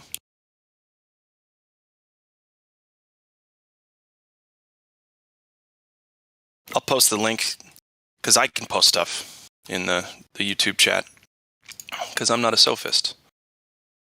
If I could just find a glober, just anybody, just one atheist glober, if they can just form a coherent sentence instead of hiding from the topic, which is the geology. Last time I checked, if you're ready to stop hiding from geology, I will leave the room and I'll let these other guys talk to you. You can have a nice conversation. I don't even have to be here, guy. But you're literally just spewing this vomit, trash, filth, perversions in the chat when you have nothing to show for it, Princess Cupcake.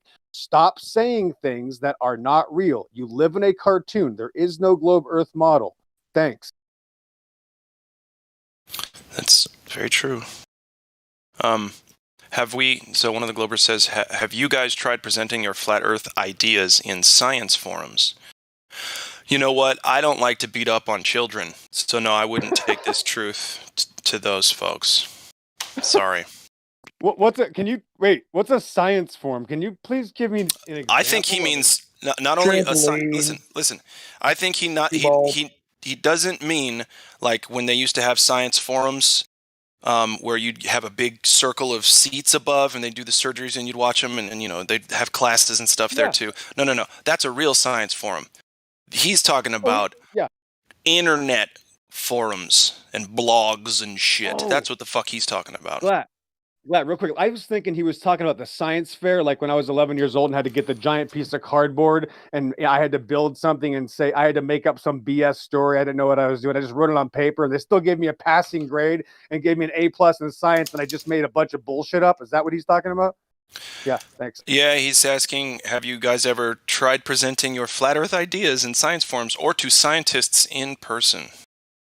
Well, all scientists ever admit they're not adjusting for curvature or spin. If you could find one that does not agree with us, please let me know. Thanks. He's correct. Exo's correct. And further, I've talked to lots of scientists about this in person, man.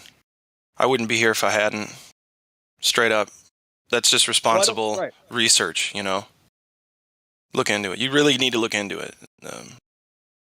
The television cartoons are not going to cut it. Go ahead. Sorry, last thing he says, we're not the people you need to get on your side. RJ Franz, you're damn right. I don't want you on my side. You'd fuck it up. Exactly. Trust me. I don't want anybody else realizing the Earth is flat because I'm running out of criminals to trash. As you are a perfect example, you're not coming in here. I need more Globers to come in here. Please don't tell anybody about flat Earth. Thank you. Yeah, please. No. You globe all day, all night. Don't even try to make fun of us. Shit, I guess, yeah, you know what? Make fun of us. Spread the word anyway, right? Seeds.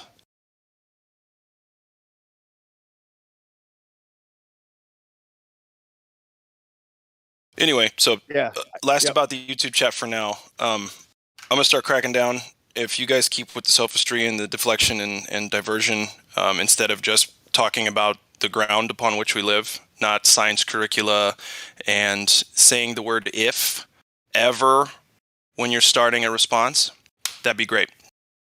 So anyway, stay on topic, please. Thank you so much. Yeah, actually, that's the point, is that people like you in chat are the evidence. You're scared to death of the topic and you're strawmanning to avoid what we can prove. So what you're doing is you're hiding from what we can prove, and you're going to your sophist magical fairy tale of relativity and magical balls in space, which you admit you can't even tell where they are because refraction, and you want to use that as your excuse to hide from our claim. Our claim isn't eclipses, sun and moon, which actually also require a flat surface to be over. That's why the orbit means to wheel or circle above. So all of that, again, is dependent on a flat surface. The problem is we would just want to talk about literally what we can measure here on Earth.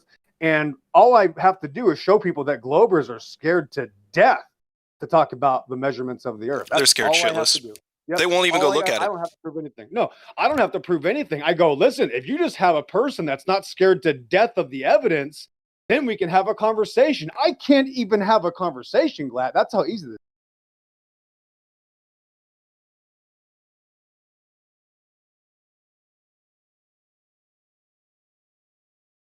That takes all kinds to make up this world, huh? I find that find that out more and more. You know, you think you've met every kind of person, and then every day something's like, no shit. Whew, didn't see that one coming. Usually it's Globers just because I spend so much time on this, right? I love them. I love atheists. I honestly can't stand it. You know, it pisses me off when you meet one of these, sophist, fake Bible believers like Matthew Learns. That's literally, the pain in my side. But these atheist Globers, literally, they are like a breath of fresh air and nothing but rainbows and sunshines for me, because they are literally the walking evidence that I require. You know, as a Bible believer, I need atheists. I literally live for atheism. Thank you, guys. Yeah. Mm-hmm. Atheists. I was one. Keep up the good work. Hey, I was an atheist, listening to Marilyn Manson, talking about all kinds of dumb shit. Hey, you know what? Marilyn Manson records, the production's great. I will say that. It has nothing to do with the content. But yeah, I was all about not just authority, because I've always been that way. I'm still that way. But I was just evil. I was tapping into that evil shit, and I wanted to. And it was I wasn't just atheist, I was like violently, vehemently against God, religion, spirituality, you name it, I was against it. Right. And that's maybe why I consider an animal. Well, I don't know why it was, to be honest. I'm still trying to figure that out, but the point is it seems to come naturally, and it was like something happened, and then something slithered in there, and I gave that thing attention, and then I made it grow into a huge big mistake, sandwich. But anyway, I had a spiritual awakening. I had a few spiritual awakenings, and that's all it really took for me not to. I didn't subscribe to a religion or anything. I subscribed to the fact that spirituality exists. There is something connecting all of us that is greater than us. So, yeah. Anyway. Well, you just nailed it. That's the problem, is that they want to be gods. They live in a cartoon. They see people on TV telling them something, so they know about science. So they just keep repeating these words that they hear, and the TV tells them what to believe, and they go, oh, I'm smart. And I know about science now because the TV told me what to believe. And that's it. There's nothing else. There's no like, oh, let me explain all this elaborate stories about how these retards live. That's it. They watch TV. They hear the word. They use the word. They are God. They think they are a God now. They are the highest form of life. They're the most advanced. They live off whatever, microwave dinners and whatever, you name it. This is the highest level of evolution. So the whole point is to deny reality to justify the lifestyle. For example, 7 years ago, when somebody, said the controversial term flat earth to me, I certainly did not agree with it at first, the first few seconds. And I was vehemently confused in a way, like, how could somebody believe this? But I never, ever once said, I better check out what the sun, moon, and stars are doing to prove it, because I'm not possessed by demons. So I said, let's measure the earth below my feet. Thanks. Yeah, that's all you gotta do. Never in all of history has anything been done by looking away from it. To determine something, I don't look away from it, until now. In the world of idiocracy, we are surrounded by literally the dumbest, most sycophant, psychopathic, atheist, Dunning-Kruger, idiocracy morons in the history of mankind. These are the dumbest of the dumb. They would make people 2,000 years ago that, didn't believe in God and worship the golden calf. The golden calf worshipers would look like geniuses compared to these assholes in the chat. Thanks.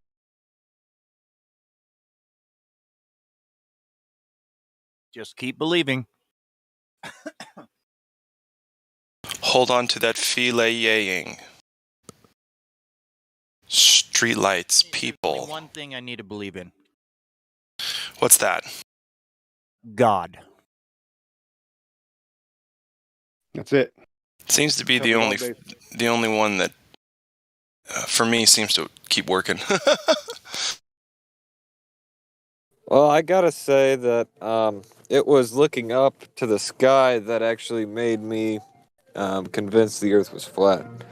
I mean, amongst other things, but the major thing was, I mean, if you look up at the sun, moon, and the stars, and you ask yourself, am I moving or are the stars moving? Objectively, it's obvious.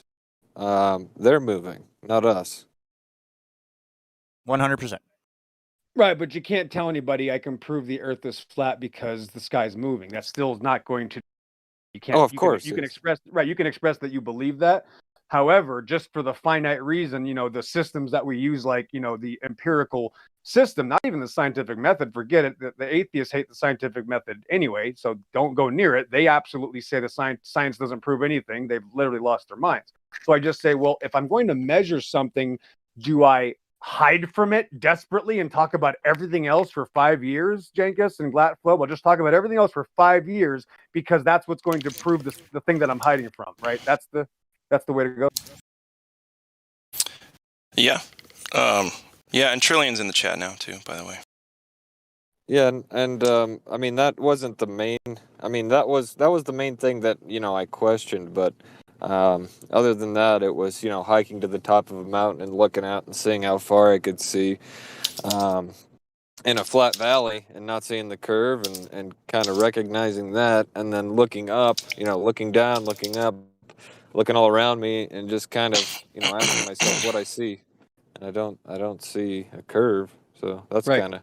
I want to elaborate on this, Jenkins, because you're right when it comes to the outer space religion. Looking at the sky absolutely annihilates the outer space cosmology paradigm. That is what it does for me. Just seeing the concentric star trails, no parallax, and everything is literally a two-dimensional wheel painting above me that repeats itself every night and fully repeats itself 364 days and a half, right? Every single year throughout all of human history recorded is the same wheel in the sky that absolutely annihilates their entire outer space religion.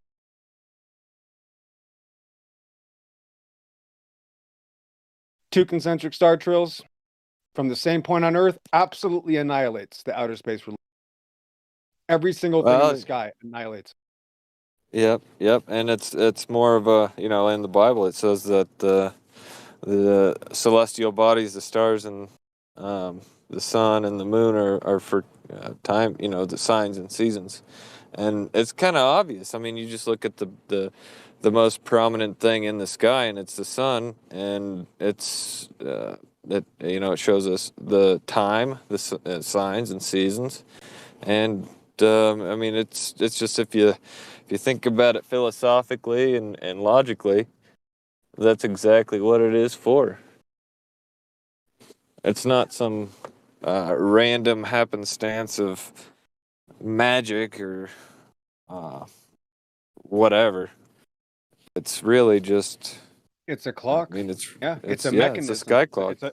It's a system. It's an engine. It's a mechanical process. It's a design. It is a beautiful creation. It is the host of heaven, and that's what the Bible says. If you put too much emphasis in it, too, like we can be in awe of it, but if we say something up there then dictate something down here, especially if we're going to try, the earth must be this because of the sun, moon, and stars. That's actually called, worshiping the host of heaven. In Acts 7:42, God says, this is Stephen. He's about to be stoned to death, so he's a little upset. He's probably this is his last words, and he says, and God turned and gave them up to worship the host of heaven. So he's saying God is going to turn his back on all of these perverted liars and say, fine, you want to worship the host of heaven? Go ahead. And he's going to harden their hearts and help them. So they're doomed. You're doomed, guys. I'm sorry. It's over for you. Well, yeah, and worshiping the, planets or however they, you want to say it, or correct. Astronomy. Worshipping that is kind of a bastardization of recognizing that we do have, celestial bodies in the sky to show us, like every month of the year, there's a different main celestial body. So it's kind of a bastardization of the meaning that it has, or it had for so long until recently. Right, and you can't cross the streams. I can't say, oh, my ceiling fan is wobblating, so my floor must be tilted. That's not going to work. Sorry. No. Hey, you know what? If I want to get to know a baseball bat, I'm going to go take a look at a dump truck. That's just how it works. Well, yeah, then right, and if you don't explain it, then you're hiding from the baseball bat, right? These people in chat, I would love to meet you all. Honestly, get rid of this internet. I would meet all of you at the same time in person, and every single one of you would be face down in the grass. Just for the record, thanks. Don't let him do that to you. But at the same time, let's meet up. Face down, and then the flies would come. Oh, also you gotta understand that some of them are just bots, literally. No, they're not. Nope. Well, Steve, this guy Steven here might be. He does not say much. Well, Justin, that's true. Yeah, they're programmed, Justin. Yes, they are robotic. Yes, and that's why they. Justin, they all act the same. They are robots. They're just, they're spiritually possessed robots. Yes, that's why they all act the same. They're called Legion for a reason. There's no individuality. Yeah. Yeah, I mean, I don't understand why they wouldn't just ask the question and consider it and actually, think about it and just imagine if it were different than they think it is and just kind of go through that thought process. I mean, it's not. I mean, I don't think it's a whole lot to ask just for them to consider it and see if they can kind of go through that, think about it. Right, but of course, there's 1,000 problems already that they've packed into their suitcase that you first have to unravel. Let's unpack the suitcase with a bunch of cartoons first and go, why do you have these? Is this really what you want to believe in? And then when they go, well, why don't you guys put a model together? And then well, all models that are ever used in real life are flat earth. And that's the point. You don't even have a model for your religion. So if somebody starts it with that loaded question, where's your model? They're automatically implying that they have one, which they don't, which is at first a mistake. But once you tell them they don't have one and then they can't present it, once they do it again, now it's a lie. So you're all just habitual liars. You don't even have anything to show for. You're stuck in a YouTube chat crying about the sun, moon, and stars while we're talking about the earth. Yeah, it's too easy. Not only that, you got some folks, I'm frightened for their futures and their families because of them specifically, but people like Trillian, she says, over 450 accounts for this specific purpose. Can you imagine? I can tell the topic doesn't bother you at all, Trillian. I mean... Holy shit. I mean, where do you get the time to do that? Fuck. I can't even approach a response to that. Like, it speaks for itself. Wait a minute. Yeah, it's good to know this isn't bothering you at all, Trillian. Thanks. Yeah, keep on coming back. It works if you work it. And I spoke with Trillian, I don't know how, I think it was back in December or January on YouTube. And I think we came to kind of a resolution where we could just talk, and I invited Trillian to join the Discord, but they never did. But I think, if he or she actually spoke with us in here, we could get somewhere rather than just this constant battle of whatever is going on. But she likes her money. Yeah. So go ahead. Nah, she likes her money indeed. I mean, come on. Nobody's just in their free time almost every night doing that. No fucking way. Nobody. I don't care who you are. Right, yeah, you'd get bored eventually. Go ahead. Oh, sorry. I would just say, yeah, you get bored eventually. I mean, she's been doing it for almost a year now. Yep. Sorry, what were you saying? No sorries. This is a conversation. You're doing good.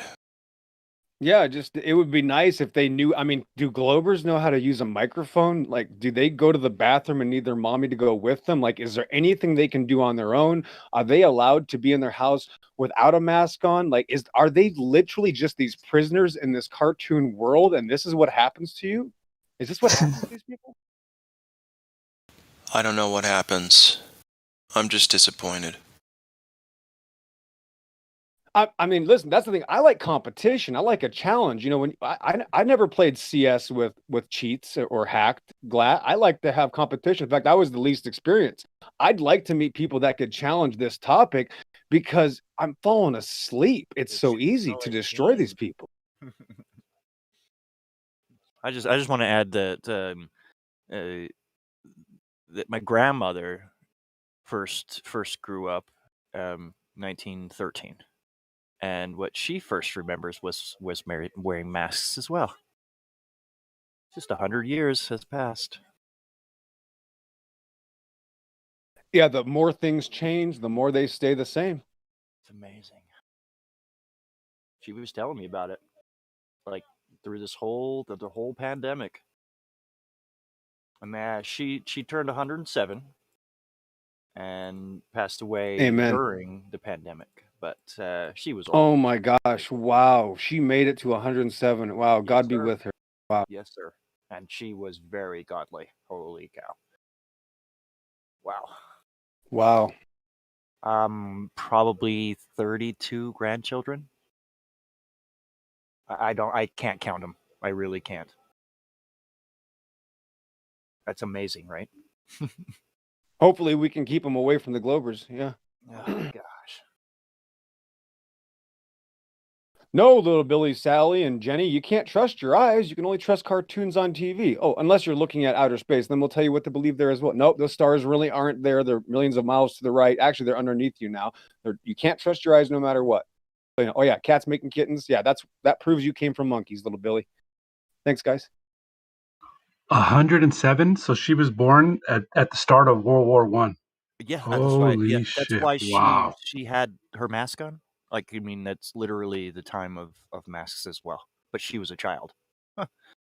So her parents were actually putting masks on like the children you see on the news with their masks on. Yeah. Speaking of masks, do you guys can you imagine those old pandemic masks that were kind of like the bird beaks, Josh, where they would put exactly. where they'd put fragrant flowers and different herbs in there because they thought the smell would kill whatever was making people sick. Yep.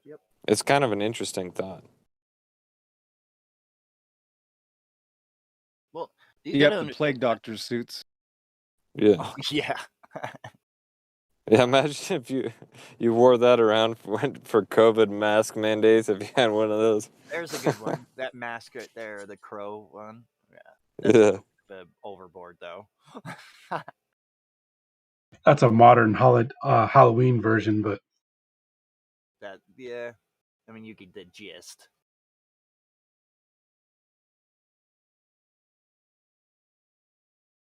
Yeah, I'd like to see what the main flowers or herbs they would put in there. Like, what was the main kind of fragrance they were going for to kill the kill whatever they were thinking was giving people illness.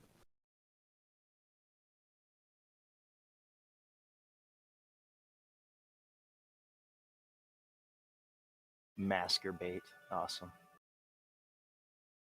So, I was doing, just watching videos and doing a little bit of research, and I found out that and he actually got taken down several times, and he still had 10,000 views when I saw it. So it was it's pretty still good.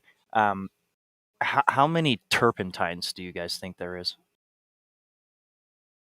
Well, turpentine is a specific Just listen to the molecule. word or question. How many turpentines do you think there is? One. Exactly. But there's two. See, Two? when turpentine actually came out, people drank it for healing purposes. I've taken it. Okay. I have And some in my this is cabinet. true turpentine, not the turpentine that was masked and put on a label as bad for you. Okay? That's added flavor by the government. Okay? And that's why it was put on the books as you cannot drink anymore. There it is, right there. You have to make sure it's the Georgia pine gum. Okay? If you don't, then you're drinking pure liquid death. But that's true, right there. You know what I've been doing recently is putting pine needles. I've been kind of chewing pine needles. That's the same thing. Yeah, and it actually That's gives me exactly energy. how It's they like did it. it's like drinking a cup of coffee. You just They you cut get the like bottom. six They 6 cut the needles bottom in your mouth. of a pine tree and put the sap thing in, which kind of like makes water come out, but it made the sap come out. They brushed it under the rug when they brushed the whole when they brought out the doctor system, the medical system. Yeah, you can't patent a tree. You can't patent the tree. Exactly. Yeah. That's not part of the Rockefeller medical system. So they put a whole bunch of different chemicals into it and labeled it not good for your health. Okay. Yeah, well, they poisoned it. This is the true turpentine. When you drink that pine needle tea, do you actually get a little energy buzz from it, or? I chew it. I just grab like a hand, like maybe 6 or 7 pine needles, and I put them in my lower lip, kind of like you're dipping. Yeah, a little tobacco. And it, like kind of like tobacco. And I just put it in there, and I did it 3 times, 4 times, and it gives me energy, and it kind of tastes pretty good. They literally patched it in 1913 or 30 or 30 in between there. Whenever the whole medical system came to light, they patched all of the ones that were actually healing, okay, and then classified them as bad for you. Quacks. Oh, I thought you were talking about Rockefeller medicine, how he cut out all the other forms of medicine. You had to go through a Rockefeller school to be considered an MD, and then his name right next to it. Yep.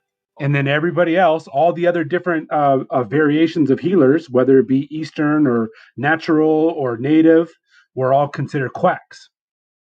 That's the term they used. They called everybody a quack.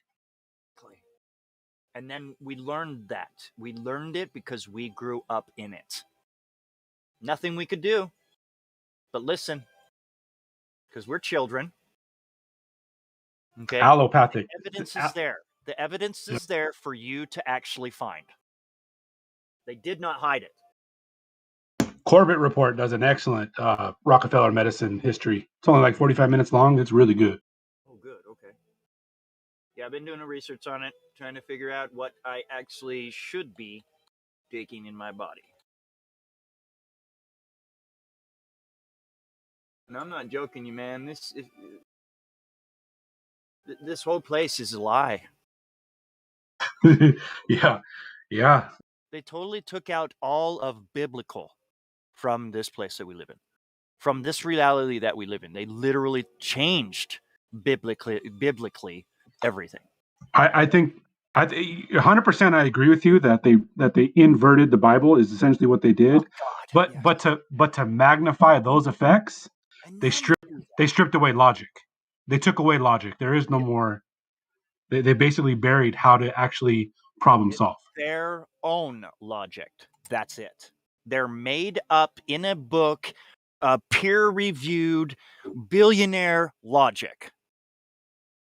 Put the expert in a white lab coat up on a pedestal.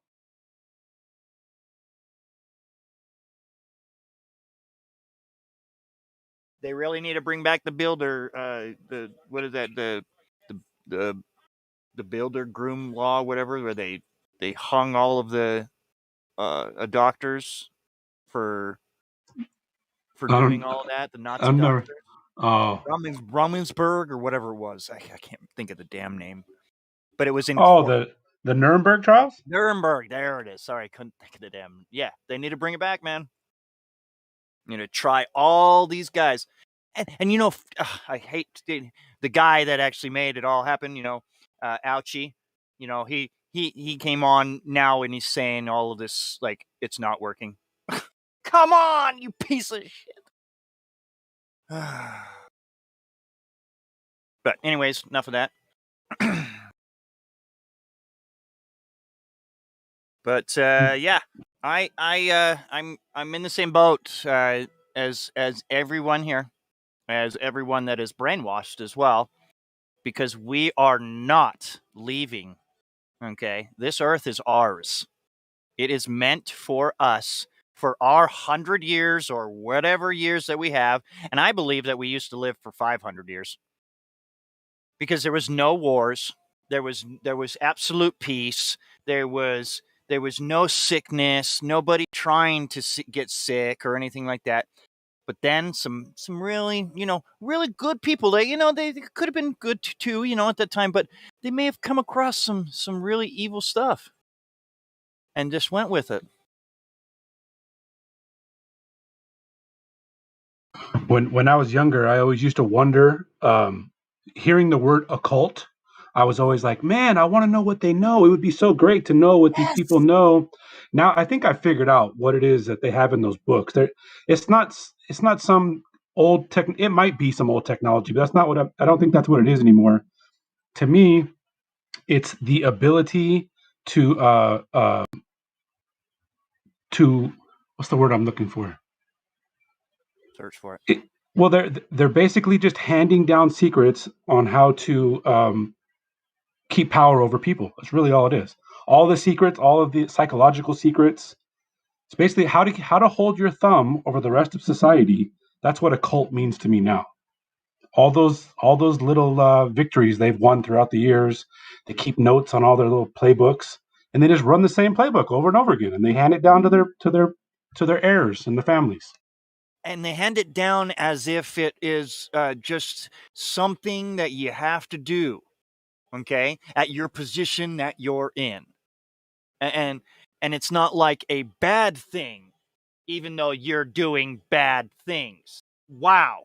I just said that out of my mouth.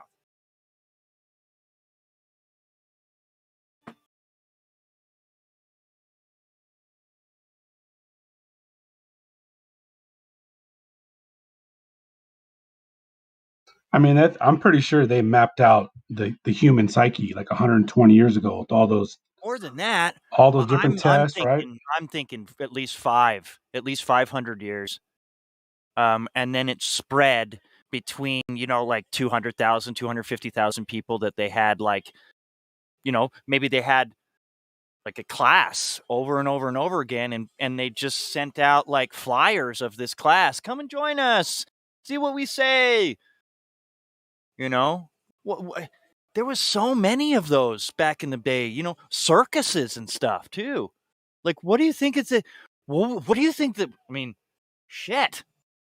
I mean, you see people in the circuses, but I'm just saying, and there's so many things that were back then that we have no idea about that's coming to light right now.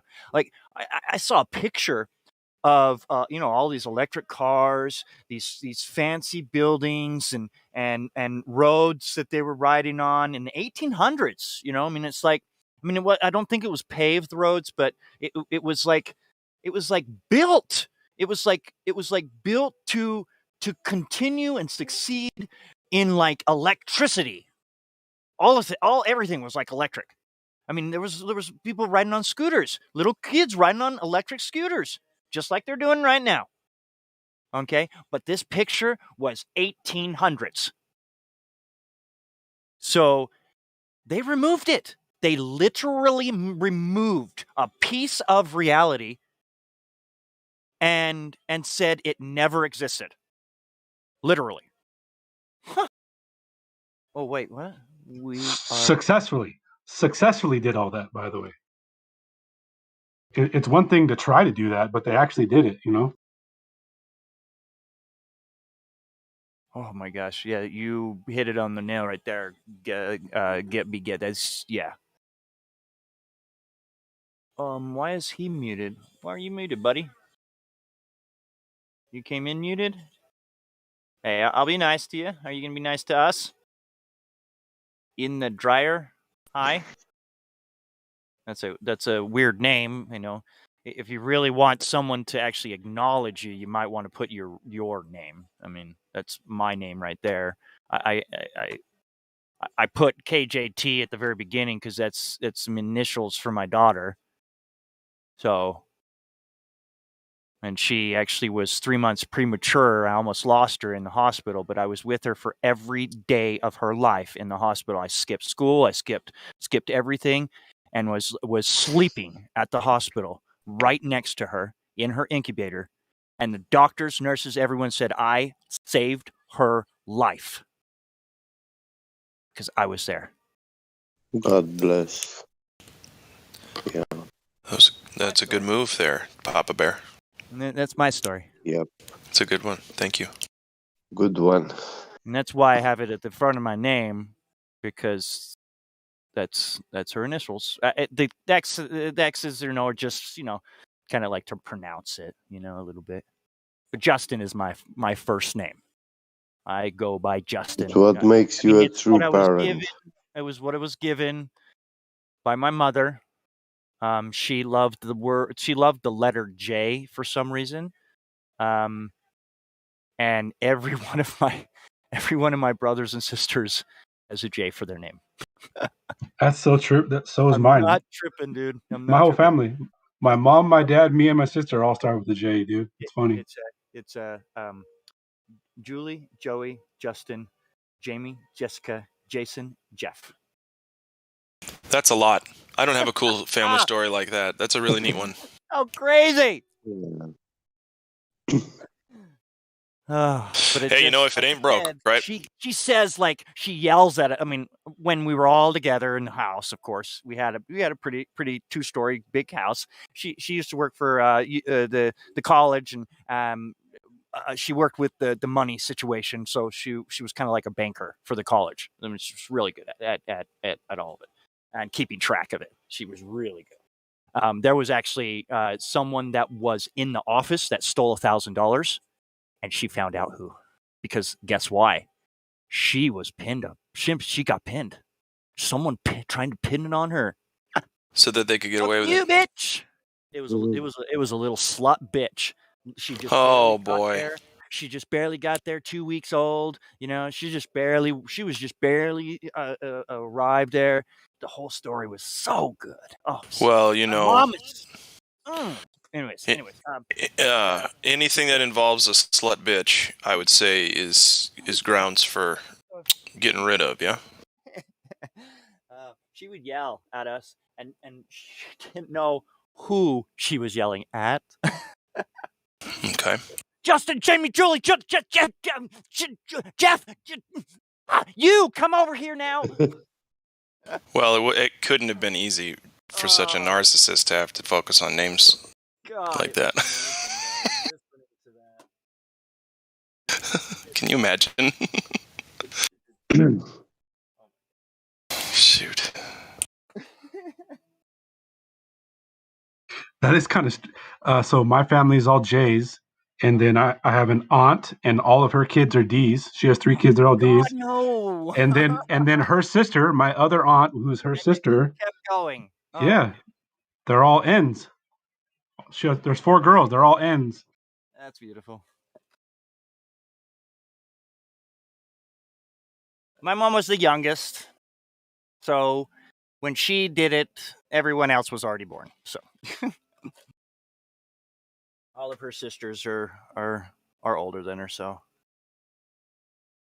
and it's just it is kind of sad though. She never had a brother. Only four sisters. How about that? My grandmother of 107 only had 4 sisters, or 4 daughters. Sorry. That's plenty. That's good. I mean, it's plenty, but the fact that nothing, no chance of a man coming out. Guess not. I guess not. I mean, 4 times, and he's like, "Nope, no more. I'm done." And she was like, "No, I'm done." Right. But there's bunches. I mean, story after story after story. Holy, I don't believe that there was one day where when we went over there to eat lunch or go to the park or just to sit and listen to her speak, not once. I'm serious. I could probably sit here for a year telling you stories that she told me. I just have to keep thinking of it, and then there's another one that just pops in. Holy cow! You know, I mean, I just go back to the really, really good ones, and they're good. But you got a few of them right there. I bet you I could write a book and sell it, and it would be dedicated to her. I posted a video, and don't get me wrong, it was a video for my family, okay? And everyone said to send it to them, okay, after I did it. I walked through the house, okay, and I pinpointed videos, or I'm sorry, pictures on the walls of her, okay, and I kind of monologued as I was taking the picture and told people what the picture was. This was her when she was 12. This was her when she was 18. This was when she was married. Stuff like that. This is when she went on her mission. This is when she was in the temple. This is when she was playing the piano. So I then went into the room, and it was her last day, of course. So you get to see her on her bed, her last day, with all of her kids surrounding her. Okay? And she didn't even look sick. She just looked really old. But she was there. She tilted her head up, and I'm pretty sure she said goodbye. Can't hear it though. But you see her head tilt up and her mouth open. And I'm positive that's when she said goodbye.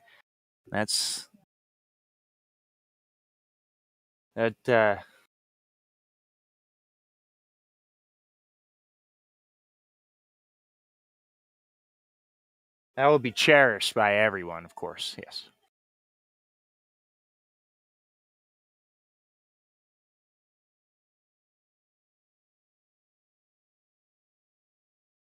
Anyways, so she 1913, she was born during the World War, but that was also the time when they started changing things, because how many people were around? Like, literally. How many people do you think were around in the United States, okay, at that time, and mind you, being broadcasted to, like, as in knowing what's going on? How many people do you think? I mean, there was a lot of sick people too. So when they came over, they just died. So there was nothing being said, The only things that really were being said is from the top, from the people that were at the top, that had everything, that could just go home real quick and get well, if they were sick. They didn't stay and die. I mean, there's so many stories that you can look up that really just tell you that they removed a whole bunch of shit out of the history books. The other major event that happened in 1913 was the third version, the third iteration of a central bank in America. Wow. And this time they chose to call it the Federal Reserve. Wow, see? Yeah. Okay. But it was still part of the Vatican, of course. Sure, yeah. Or Nazis, whatever you want to, call them, I mean, they're all the same, right? They're all working together, but we think they're apart. Yeah. You're just apart from the people. That's all you are. We know it. If you listen to that, I forget his Romney. I believe his name is Romney Stewart. He's the Australian natural law kind of connoisseur, I guess. And the way he describes it is that the Vatican is the creditor to all of the world's assets, namely real estate, but all assets are the Vatican is the creditor, where the Rothschild banking system is the debtor. It takes on the debt role to all the assets that the Vatican owns. Now that So makes it's sense. a simpatico relationship between them too. Well, you do have to understand there has to be someone that buys it high and sells it low. There always has to be. Do you know that? But that's reverse. If you want to win, you're supposed to buy low and sell high.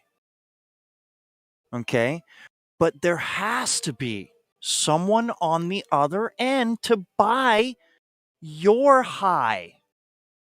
Do you understand?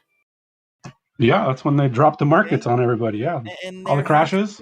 There has to be someone that buys the high of a low. You know, I mean, it's just so crazy that you think about it that way.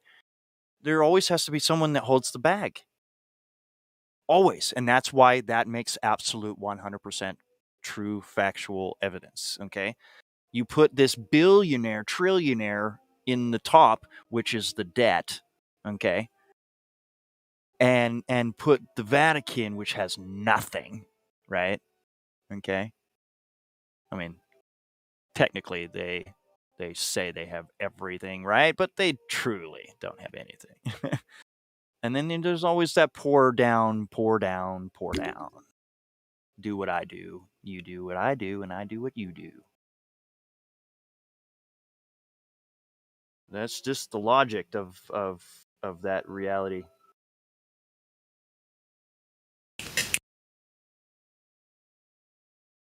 Seems like reality's getting a little too real, partner. Yeah. Well, I kind of made it a little bit more real than it should be, but I like to paint my pictures and my words.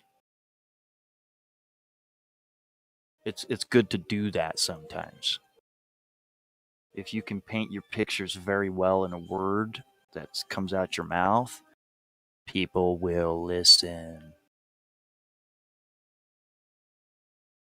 Oh, and I've also been through some reconstruction surgery too, because my mouth was tore up all through childhood.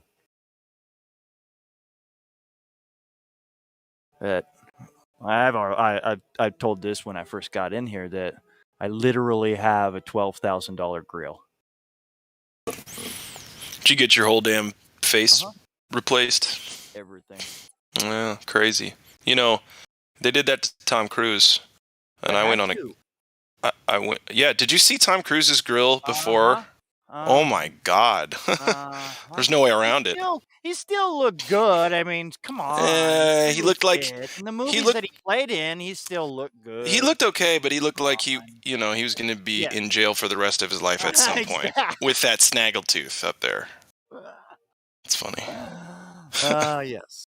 But it doesn't look like that. No. It's really straight.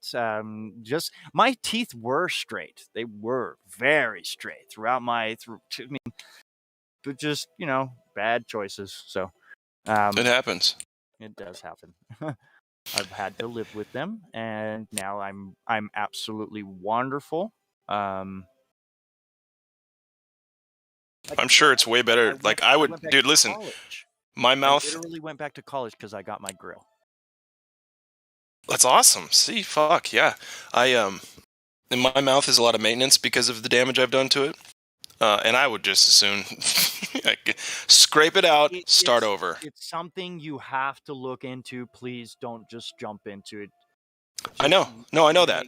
I agree. That's why I haven't even started, because if I make the decision, I'm just going to go do it. Are stuff that you just need to look, because your grill, your jawline, okay, will crack. Okay, and it's very hard to heal that back up. Yeah, because it's set up to have all of the natural stuff in there in the first place. So you got to be really gentle with moving around. Yeah, I've had gum surgery, but that's about it. Make sure everything is decent. The nurses, everything. You got to look them all up. I'm not joking you. If they don't take care of you, you're not going to get your teeth taken care of. Sorry. I know. Yes. Thank you. I know how to find the best ones in town. For sure. My aunt went to a doctor. I told her not to go to the one I had one of my surgeries done. Oh man, he was so bad. He didn't care. He literally just didn't care at all. I had so many feelings going on, and he just did not care. It was so amazing. And his nurses around him were like bitches as well. They were all rich bitches. And I'm betting you anything, I'm not joking you. I'm betting you anything. He went into the room where all the nurses sit and they have a big meeting, and he said, "Do everything I said, I'll make you filthy rich." And that's it. I mean, that's literally, it's all you have to do in a dentist's office. But yeah, I could hear kids screaming every time I came, and it was like bad. I don't even know how he stays in business. He's still there in a big, huge fucking building, everything. Is it cheap? Oh, man. No, it wasn't cheap either. Well, and it's dental stuff. It doesn't have to be cheap. It's always going to be expensive, whether or not it's quality. It was not cheap, and he screwed me over too. My insurance was paying for everything. Yeah. And then he said, well, I'm pretty sure he sent the bill twice. Okay. And I know my insurance paid for it. Okay. That exact same thing, but he's saying that they didn't. So, I contacted my insurance, told them, and they said, yeah, we have the record here, showed them the record, but they still, they wouldn't take it. They kept. It's rough, brother. I was like, whatever, I'll just pay them. It was like $150, and I'm like, oh, whatever. I didn't want them to hound me over it. There's so much fucking going on, dude, in your mouth. Like, so many people are just fucking over every single every body part that you have, like, to make money off of you. Like, so we are on the black market. I've looked into like 2 separate studies, and they were trying to correlate. They went around the world to these different pockets of elderly people that live into their hundreds, and they were trying to correlate what was going on in these people that related to other old people around the world. And I forget what one of the studies said, but the one study said that mouth health, like the health of your teeth, was a direct correlation to your health, your longevity. And your mental health and all kinds of stuff. You really got to keep those fuckers clean. There you go. So my grandmother, she only lost 2 teeth. And guess when she lost them? At the end? Right at when the end, she yeah. was 103. Wow. How about that? Crazy. It's amazing how you actually think about it. But listen to this. She ate waffles and bacon and eggs and drank Tab, Coke, her whole damn life. Yeah, man.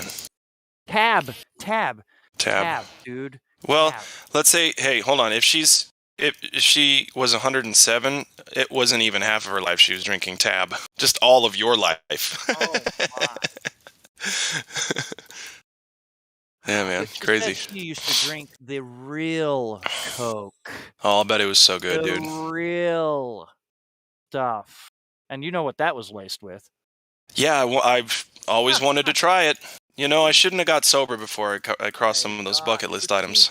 But see, when the government does it, or when a big fucking business does it, it's absolutely okay. It is, isn't it? Isn't that just the truth now? Oh. So I figure just go with it. I mean, my grandma never received anything from it, and she drank a crap ton of it. Wow. I mean, you would throw it up before you got like really freaking stoned, of course. You know, like, but literally, they did it so that you would continue to buy it. What the fuck? I mean, I would have kept buying it. Oh. Sorry, not sorry. You don't have to look at it in any other way. Mm-hmm. Holy cow! When was that? I just looked like Levelist. Well, there's no difference though. High fructose corn syrup is at least as addicting. Is that old? That looks old. What? Your briefcase looks old too. Oh, yeah. That looks 80s. Yeah, it looks 80s to me. Yeah. Like all of my life. Oh man. Oh, there's some marbles. Here, I'll post the marbles again. I want to play marbles, guys. I got my marbles right there. Where's yours? I've been posting that for a year now. Hey, you know what? You know what I was wondering? Maybe somebody knows the answer to this. But so I don't know if it's still going on. But the ISS had a live feed, right? There was a channel dedicated. It showed just ISS all the way around, right? Who gives a fuck? I'm sorry. Go ahead. Well, no, because there's so many like little jewels that people have found and strung them all together and made funny videos. My question is, did the Russians do the same thing? I would have to think that the Russians gave No. I've got a couple of Russians. They have to have some funny ones too, because I could picture them like not giving a shit, like letting a bunch of things go.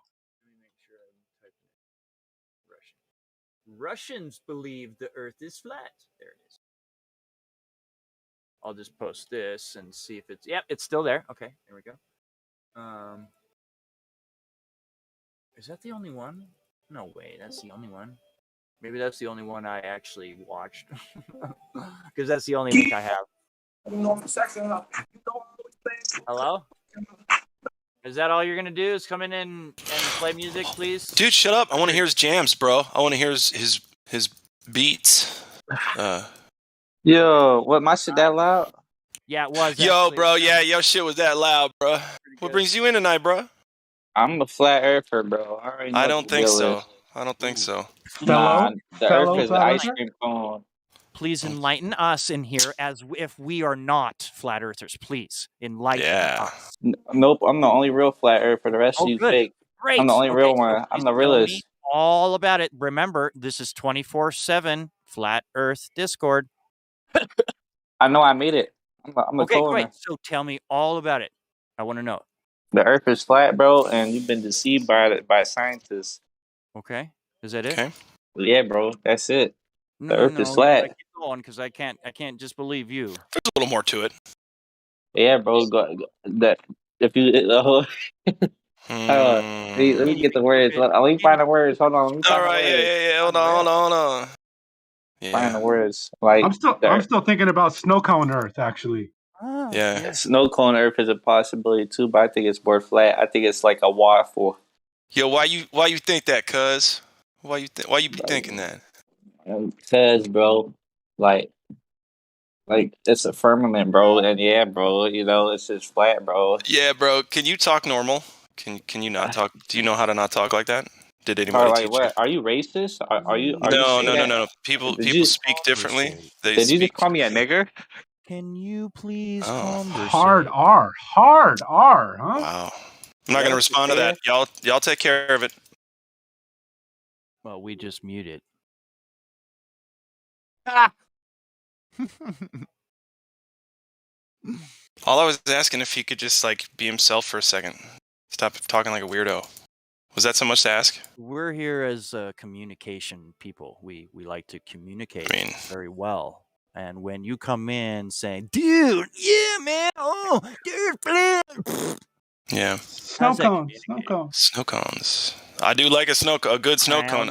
You know what I hate is a bad snow cone. Too much ice, not enough flavor, or too much flavor, not enough ice. Okay, it's got to be Goldilocks with a fucking snow cone. Remote control. Remote control.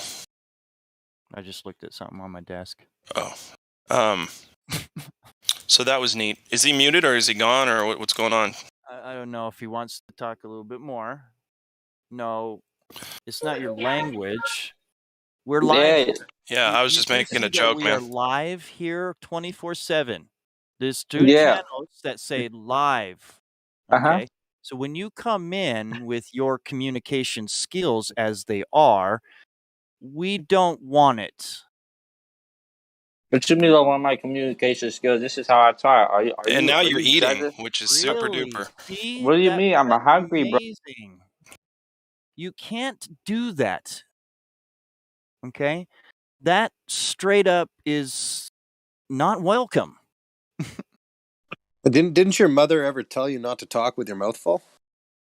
I mean, we are not children here. If you are a child, you should not be here because it's over the age of 13. And, 13-year-olds can be 15. Yeah. They can be smarter than a 13-year-old. But anyways, can we get past your If age? he gets unmuted again, I'd like to hear. If he says it's flat, I'd like to hear what evidence he has. No, I'm not saying to unmute him because he's definitely not trying to engage in a productive conversation. But if you do, I would like to hear that from him. If he's got evidence for the globe or for the Earth being flat, or like what convinced him. You're unmuted. And he gone. End of story. Outta I think here. that's the epitome of a glober right there. Got him. Got him. So someone want to Can't talk about that curvature, can you? Let's clip that. Yes. Yeah, that was a good one. That was nice and sweet. Short. Clippable. Like See, the words it's that flat. come out of your mouth, people It's listen flat to. because we got a firm. Sorry, you were cracking up to me. I'm very sorry Guys. if I talked over you. That's it.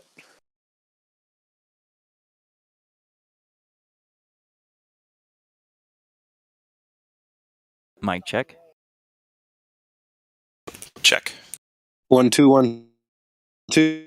You're low, but I can hear you. Low. Okay. You've been lower than usual, Justin. Usually I can hear you I had to do an update.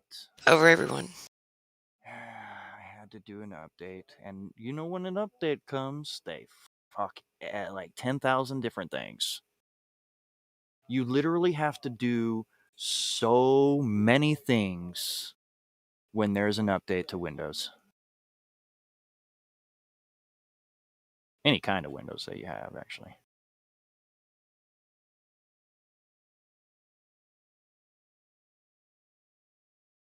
I miss Windows. How much have you heard? I mean, me. shit. Whoever that is, you're roboted. Pretty bad. Is it him? Okay, it's him. I thought it was me again. No. Okay, am I higher now? I don't want to go too high. Just a tiny smidge. Okay. Not even. Go higher. Shit. Maybe they did some. Wait just a minute. Hang on. Let me check, Little make sure I don't have you. Because you're usually pretty loud. I might have. No, I don't have you turned down. Yeah. I'm pretty loud. So I'm at 98% now. So I didn't mean you were like. I mean, you generally your mic no, sounds. I know what you mean. I know. And I have a really good mic. It's like very good mic. Your mic sounds good, Justin, but someone told you, someone who's very young, told you that the best setting for your mic volume. And yeah, I mean, the young people have a very sharp hearing, but yeah, I tell you, you can rise your volume because yeah, for us. The adults. Yeah, my ears are 40 years old, going on 73. So yeah. So you can rise it quite a little bit more. Let me optimize. Just a little bit. Hey, Glad, did you have any subwoofers in your hatchback when you were younger? How the fuck did you know that? I'm serious, dude. How'd you know that? Nah, a lot of kids did. Yeah, I did. It was my Jeep Cherokee Sport, 1995 Jeep Cherokee Sport, black, and it was a stick shift, and it was awesome. And I decked it out as best I could. I had two Eclipse 12s in the back with a 750 watt Rockford Fosgate amp and a 110 watt crossover that had a little button that you could connect to control just the sub volume, and it was up there next to my stick shift. I thought I was the coolest kid in town. And I just might have been. No, I'm just kidding. But yeah, I did have all that shit. I was that guy. Yeah. Yeah, so was I. Yeah, it's fun. That's why my Definitely hearing is bad as well. Right. Oh, well, I've spent close to 20 years playing live shows on and off too. So that, I don't know how I can still hear is what I'm trying to say. And I don't know if you guys noticed, but I speak really loud, and that's not an accident. If I can't hear my diction, I feel like nobody can hear it, and it's a bad thing. Anyway. Well, takes to his computer. I bought a microphone, but I just got to get a stand for it. Check. Yeah. Hey, you're Justin. very low, Justin. Still low. You're like Yeah, 20% but you're from Gladflow. you're And then there's somebody roboting. And you're still roboting. coming through so clear, though. Ufu or Dimok?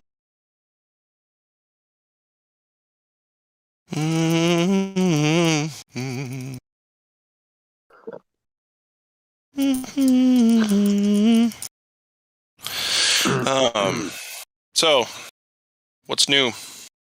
Yeah, where's the I'm a flat earther boy? I don't know. He was going to be a waste of time anyway. Oh, And I think he you got know touched. He got touched so quickly. Touched? Like yeah. he became Body. ridden He with got body. feelings. Yeah, Ridden yeah. with feelings. Check. Oh, you're like 10%, Justin, now. In Soviet Russia, feelings feel you. Pass the vodka. Polar bear hunt you. I will feel bitter. Would feel better. It'll make me feel better if you pass me the vodka. That's literally all you have to do is put your tongue in the back end of your mouth and just. You sound good right now. Yes. Yeah. You're still a little quiet, but I think if you just raise your voice like an adult human male, then that would probably work too. I'm just kidding. What was that? Maybe if I take off that. Yeah, that's way better. Hello, how are you doing? Oh my God, you're back. Was it a pop filter that you had on? Something like that. Something soft, and so that you didn't get the pee pops, Well, yeah, all that stuff. That's what it was doing before, but pop now filter. I guess the update just like put it into work. Whatever. I like this, Justin. I just want to hear this, Justin. So whatever you got to do, keep it that way. Boom. And now boom. And now save. And now hello. Cool. Cool beans. Still low for me. It's lowish. There you go. In comparison to Gladflow, you sound like 30% Okay, volume. click on me or right click on you got to me turn him and up. Go to my voice settings. You may have turned me down at one point. To be honest, I never lowered your voice or anything. I just want to make sure that you didn't. But yeah. All right. What we're trying to say, I never did that to anyone. It sounds like user error on your part, is what we're trying to tell you. That's all this is. It will make just gotta turn him up. You know how to turn him up, right? Yeah, I know, but by default, my settings are everyone is at full. I never lowered anyone. Good. Ever. So yeah. Or anything, right? Out of this mic. I mean, you sound good, clear, but kind of low. Yeah. Well, turn your damn speakers up. Jeez. No, I'm just kidding. It's not about us, my end. Yeah. They pressurized your ears. Yeah. My right ear works good, but the left one is low. NASA released too much helium in the air. They pressurized you. Yeah.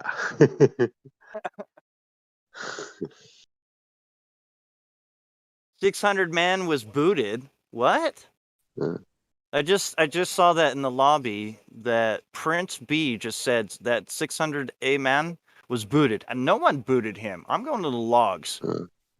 No, he's not in the boot log. So you're a liar. Whoever, I'm going to say you're a liar. Scroll up in the live stream voice text, Justin.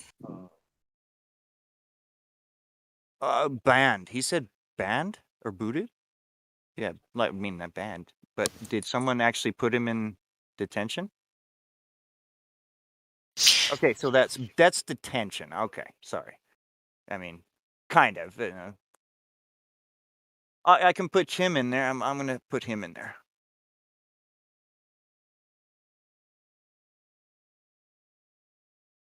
You follow him.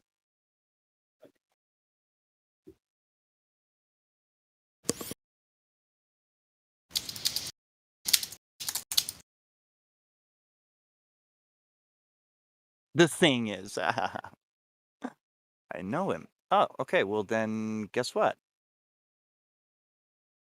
You can join him. That is considered concern trolling. Concern, friend, right? Yes, concern trolling is, it's adorable. How nice of you, Justin, to be so considerate to give him some company while he's in there. Well, I mean, and they're going to be in there the whole time too, except for probably about 5 minutes. You know, the 600 guy will be released 5 minutes earlier. Hopefully, they will know to come back after they're released, because most don't. They like just delete the thing off the side. I don't even think they know what they do here. It's so funny. I gotta buy all new jeans. This sucks. Are you getting fat? Yeah. No, I'm building leg muscle. So yeah, I guess. Oh, yeah. Yep, you're getting fat. Yeah. It's bullshit. Just get the stretchy ones. And good job. Thanks. Well, it's been time anyway to buy some new clothes. Yeah, just get the spandex ones. When is it going to be in fashion for the men to wear the tidy? There's some that look like pants, though. Just wear pajamas everywhere. They do, Justin. Yeah. They literally just look like pants. But when you go up and touch them, they're like stretchy. I'm like, what? They feel good. Stretchy. I like them. Stretchy. Move to a nudist colony. Nudist colony. I'm not wearing any pants right now. I had to take them off. They were suffocating me. If anybody gives a shit. What was I gonna say? Yeah, so H&M is where I usually get my jeans, and they have this like some that are more elastic than others, and those are the ones I'm gonna grab. There you go. They still look nice, but they're certainly not leggings. I'd look damn good in some leggings, but yeah, guys can't wear them. Now this is gonna bug me. It's gonna bug me, and everybody's gonna think this is the weirdest, stupidest. But it's me, okay? So, but it's gonna bug me if I don't ask. So, do you sit in your computer chair butt naked, like put your naked butt on your computer chair? No. Okay. All right, I just had to know. In my underwear, boxer briefs usually. Just a pair of chonies. Yeah. Yep. That get BTS, that's a good one. Because that'll tell you a lot about somebody if they do that. Oh God, bare ass on the seat for hours at a time. I'm not doing that. No. Usually I'm in pants anyway. Just sometimes I like I said, apparently I'm making progress in what I'm trying to do because now I have to buy new jeans. It's been, like I said, it's been time. Travel mate. I sit on a travel mate and then I wrap it with like a towel. You're low again. You're far away. Yeah, you're far away, Justin. Yeah, but I'm sitting on a travel mate. If anyone knows what that is. I do know what that is. It's good. Is that It's for good truckers? for your. Yeah. Yeah. Gotcha. But it seriously works in every seat that you sit in. So I have one for my car and one for my seat at home. I can't have one for my motorcycle though. Why not? Literally slide all over the place. Just duct tape it. Oh no. Oh. Yeah, it would be really ugly, tacky but that really would look comfortable. too. You know. Although if you put it in the seat, Can you unzip the seat? Just get implants. You'll have your seat with you everywhere you go. That's true. Man, That's true. I just said that. A travel mate seat. What are You those did girls? just say that. What are those girls putting in there? By the way, all those girls that are getting the Kardashian booty. Silicone. What is it? It's just silicone. It's just like they put in their chest. They're gonna put in their butts. Yep. Same shit. So they're sitting on bags of silicone all day long. It's a different consistency, and there's probably other stuff in it too. But yeah, it's the same idea. That sounds real healthy. Is the booty copyrighted? Kardashian booty. Sorry, she's the first one that did it. It is a product at this point. Is it publicly traded? That's what I want to know. Is that ass publicly traded? Man, those lips are. Sorry. Don't even go near that topic. I'm not going to start that. It's thank God Battlemod's not here. Ugh. Oh yeah. Fucking A. Anyway, Battlemod, if you're listening, let's come talk to us about Glober stuff. You're so smart. Come on. Where you been? Where's he? It's been like 2-3 days, hasn't it? Last night. It's been a day.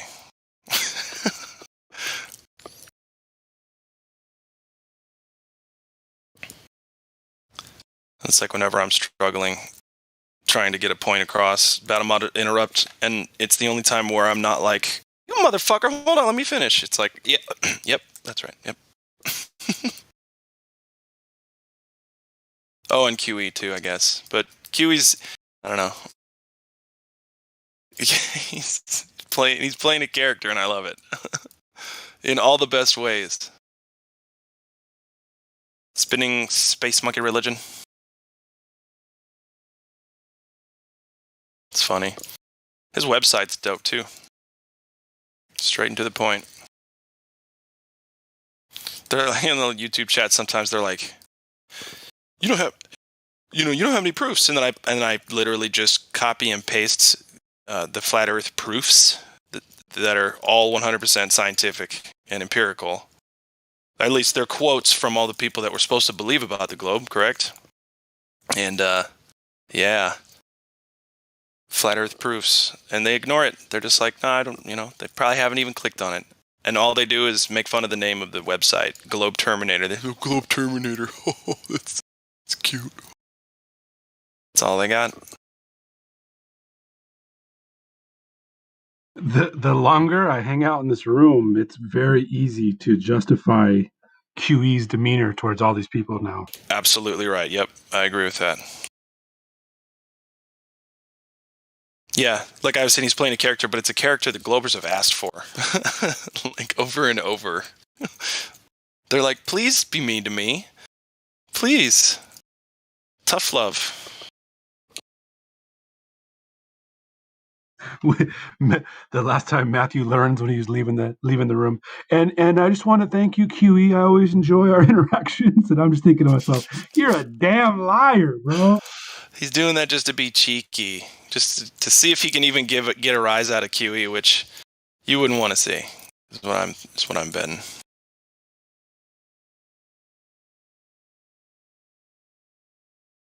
Guy like Matthew learns getting a rise out of any of us. For real? I hope not. He's just a sad case.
Okay, I'm playing this video game, guys, and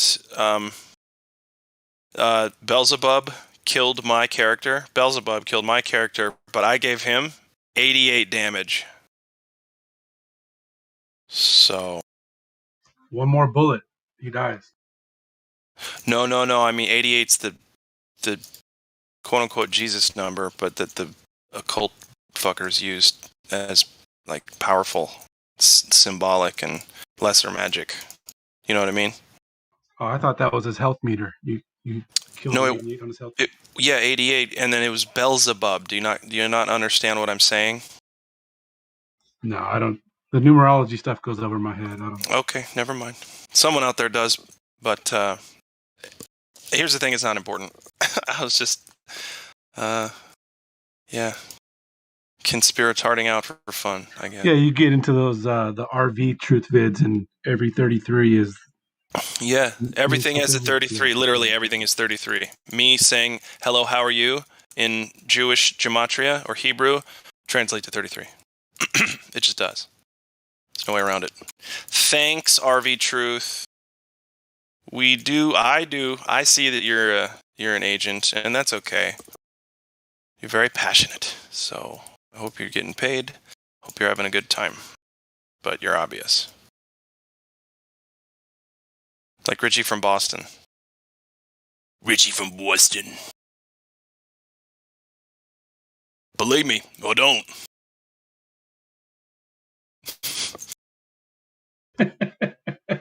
You know, like, I mean, I like the guy, whatever. For whatever reason, the character he plays is funny. I digress. But I digress. Like, all right, but whatever. That's all. I mean, I knew it was fishy when I was watching it, but I would also use it to like see what the truth community was believing at the time, and then forming my own judgments. You know what I mean? Well, somebody was in here last night, and they were apprehensive about their new coworker being an Alex Jones fan, and having to dread a conversation with them. And I told them, I said, well, you know what? I would much rather have a conversation with an Alex Jones fan than a complete blue pill normie that doesn't think about anything, you know? So, oh, that's true for sure. At least you could try to work on it a little bit, you know? Yeah, a few of these protests are running into a lot of Q supporters, and it's like, you can get places with a conversation. You know, you can get a lot further than you can in like some sort of left wing atheist person. Yeah, I agree. Well, there's some truth that comes from Alex Jones because, you know, the controlled opposition, you got to mix truth with it. So. Oh yeah, I put him in like the 80 percentile. Actually, I would say 80% of the shit he says is true. Yeah, that's why he's so popular, and that's why so many people he's like an itch that you can't really scratch. You know, it's like, fuck, Alex Jones is such a weirdo, but so many of the things he says make total sense, bro. See, you can watch stuff like that if you learn if you can discern. Right. And if you can separate and recognize the mainstream narrative and the controlled opposition from the truth, you can watch things like that. And that's the key of all of it, right? Is to cause people to question and lead them down a path where they can, you know, discern truth for themselves the next time they run across it. Yeah, and you could figure out who he leaves out of his narrative, right? Who he doesn't discuss as being part of any of the plans, you know? That he used to years ago. Yeah. I found that clip. It's on BitChute still, actually. And I was going to say that I don't want to put a percentage on how much of the QAnon stuff was real, but there was a bunch of stuff I didn't know about when that first came out. They had me fooled for about a month and a half. I was looking into that before I. Well, you got to look at it like if they're going to be luring the alt media and the truthers, those who've, you know, found and discovered some truths. If you're going to lure them in, like the Pied Piper, like how would you do it? You would have to present to them some of the things that they are aware of that we know about in the truth community. So it's like everything that got disseminated. There was nothing that wasn't already available somewhere.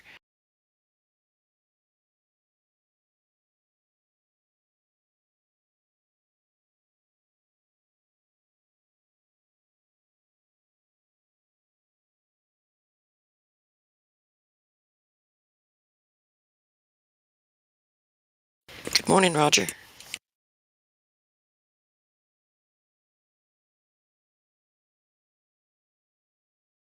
You Roger that.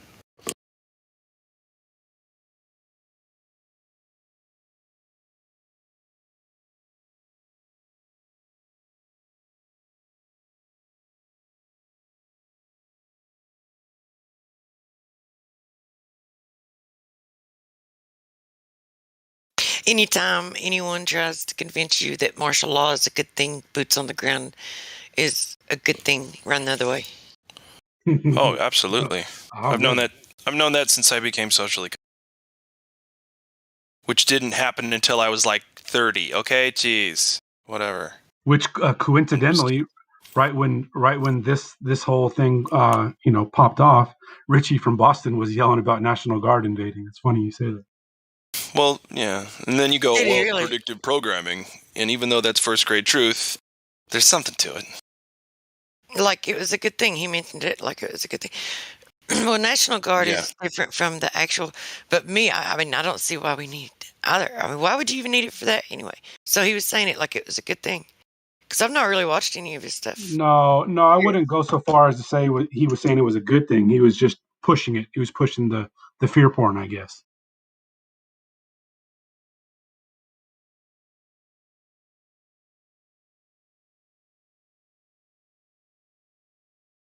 He had a great moonrise shot. I don't know if you saw that or not. I'll find it, post it.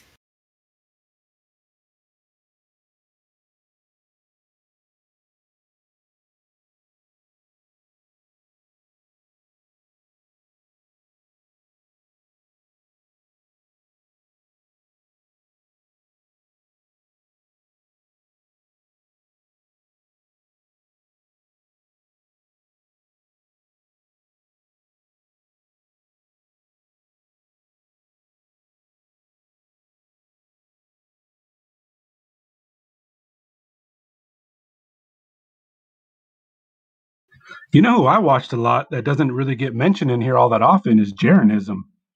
And he put out a lot of videos there for a while.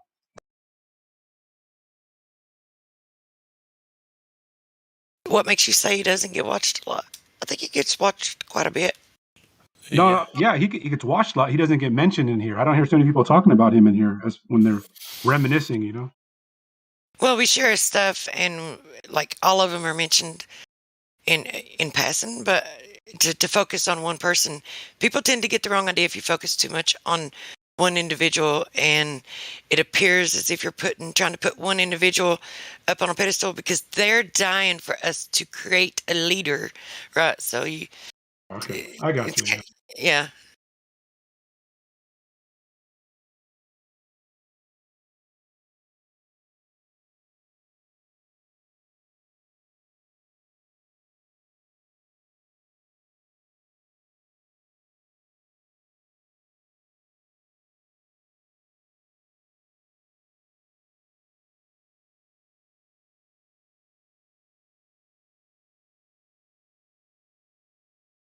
Take me to your leader.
So it looks like that friend of 600 that arrived just a minute ago in Cogdis might not actually be his friend anymore.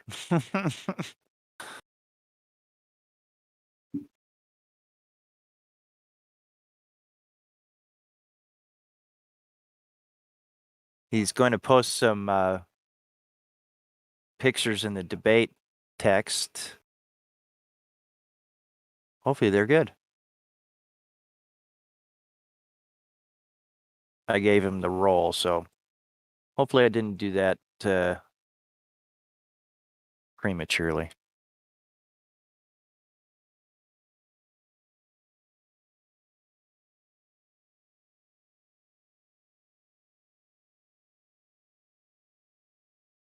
Prince B, welcome to the server.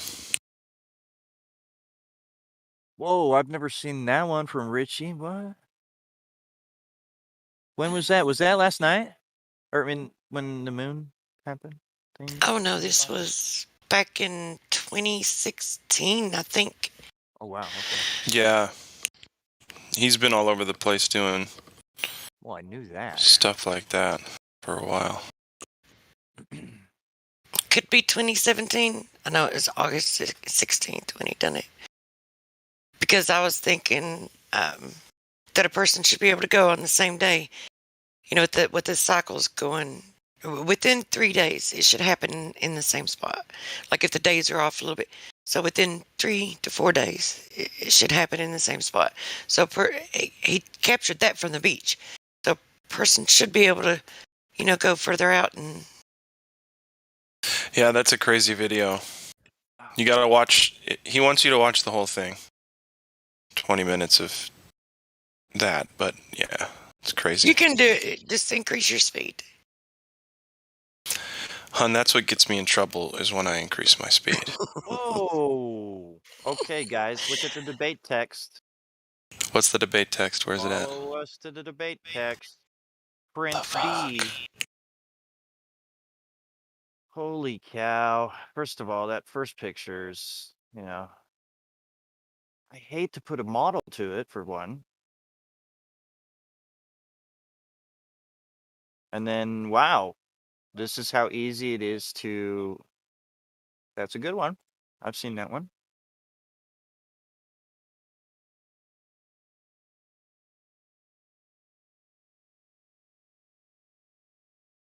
The tub thing is kind of a model, and then I kind of don't like that.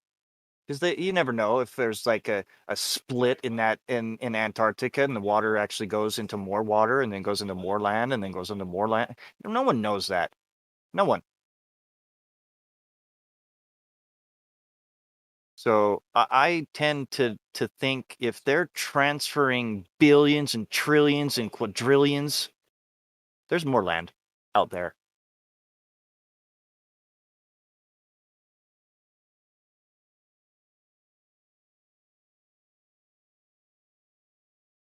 That's what I tend to think. That video is a propane tank. That got me. I didn't know where he was going with that one. No, right? I've seen that one and I'm like, what the heck is this? It actually looks like NASA's kind of footage of them doing like a space thing. But then he like showed a propane tank. I'm like, whoa. But yeah. So, what should I say? What should I say? Should I give him a chance?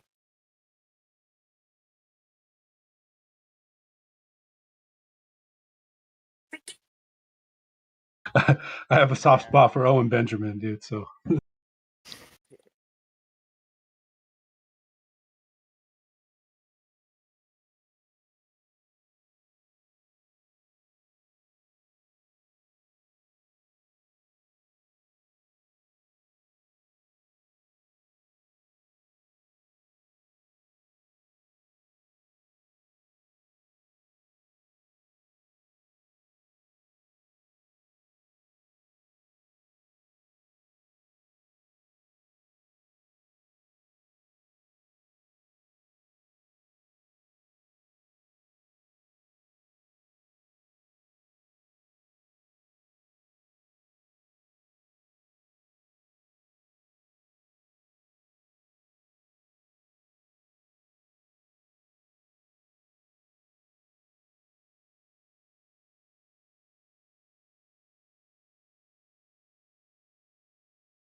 Oh, did someone? Did you make that plane?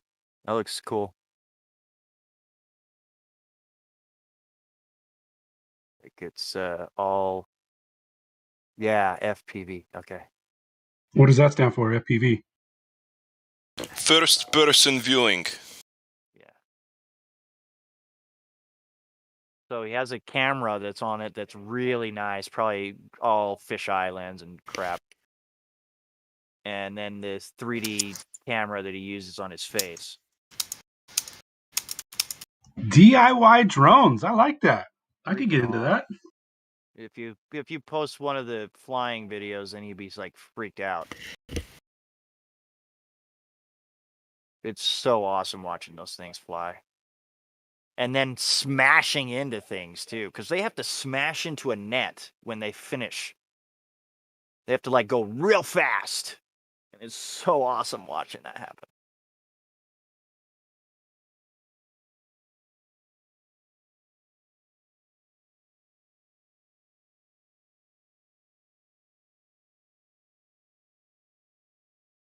Check this one out.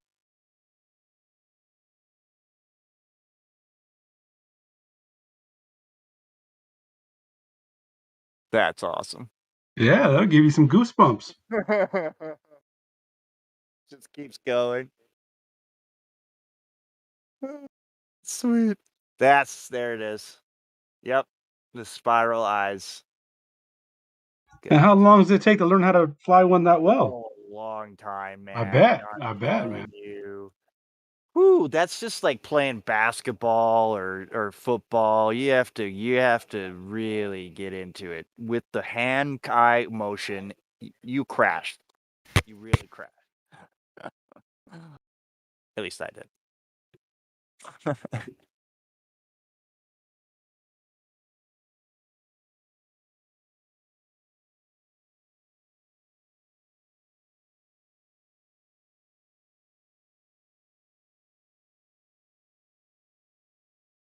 Okay, well, that just is a good freak out every time I watch it. That is a bridge that's up.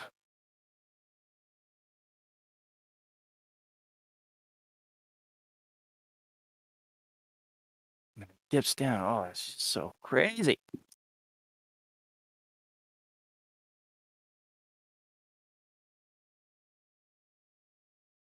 So he's wearing VR goggles? Yes, sir.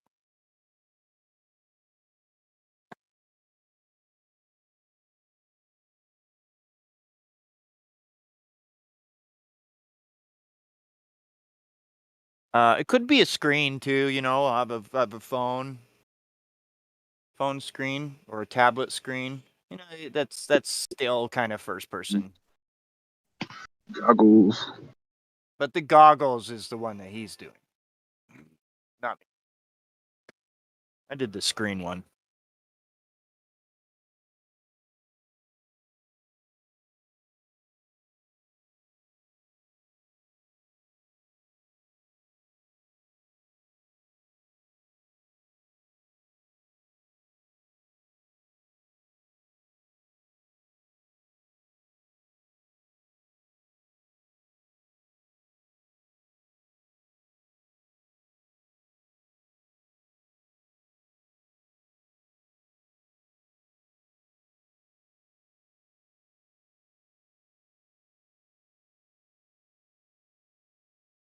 So I'm sure there's plans and drawings for 3D printing those things out, huh? All over the internet? I bet, yeah. I mean, you could find a 3D printed gun. Jeez. Well, I'm probably 3D printed plans, but a lot of them are built out of carbon fiber. Oh, I got you. Yeah. Because there's a bunch of I've never played around with the 3D printer, but they've come way down in price, especially used ones. There's cheap ones on OfferUp right now. I just don't know what a good one is yet. So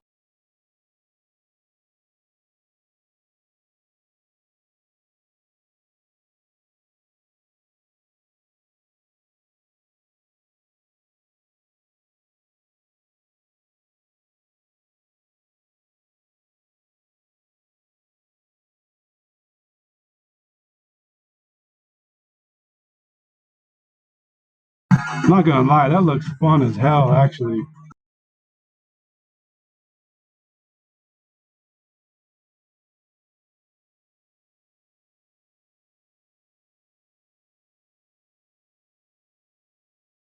Especially if you were chasing after a pet inside the house.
Everybody napping?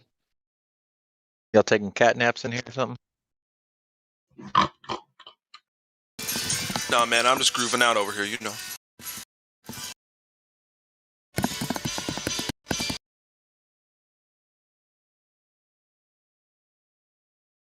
I posted the song. What you know about pretty lights?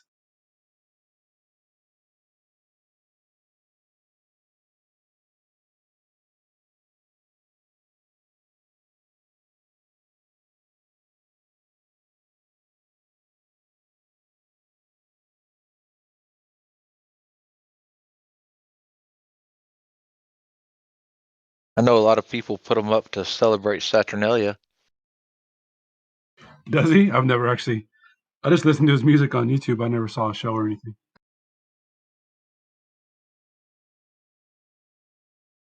I'm not referring to anything anybody else was talking about. Oh, they're talking about pretty lights. I am. Oh, I'm talking about the artist. He calls himself Pretty Lights. Oh, no, I'm not talking about that dude.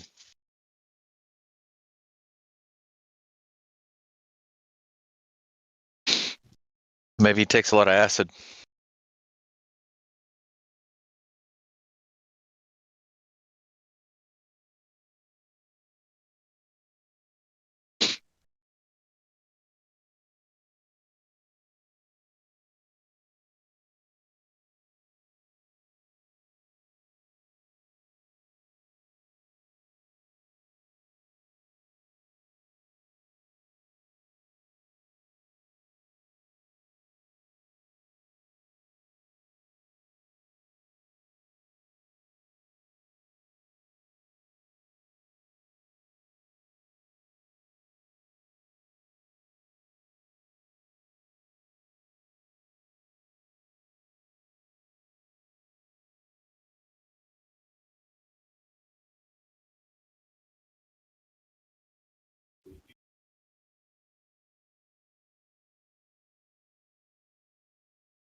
Oh, forgot to tell you because it just like barely happened, and yeah, I'm on a crypto server too, and I just became ambassador to 2 different cryptos,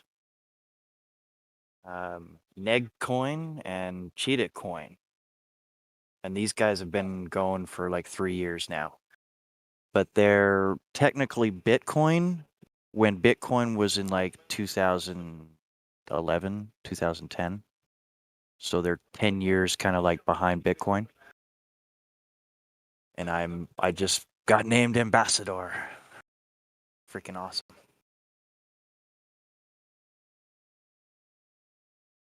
Three years ago, my client got hacked, like his business server, and they wanted 5,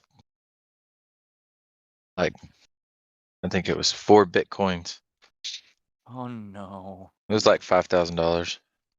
And for some reason, he had half a Bitcoin left over. Nice. And since it was only like worth $1,200, he just kept it. Oh my gosh. And so because he got hacked, he's now made money off of being hacked. Oh my god, that's awesome. That's so good. I think that story's better than the guy lost it, found it, and then couldn't remember his password.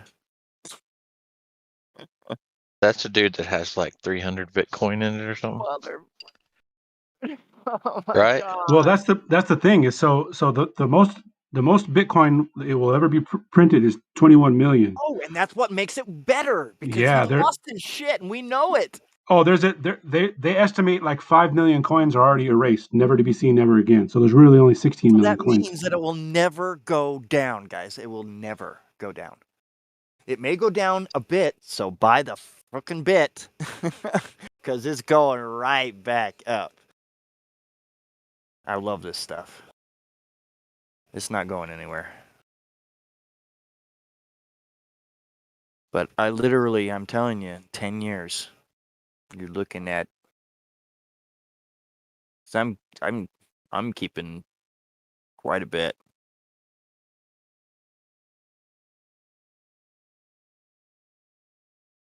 If I know what it's gonna happen. What you do is you stake it, you leave it alone.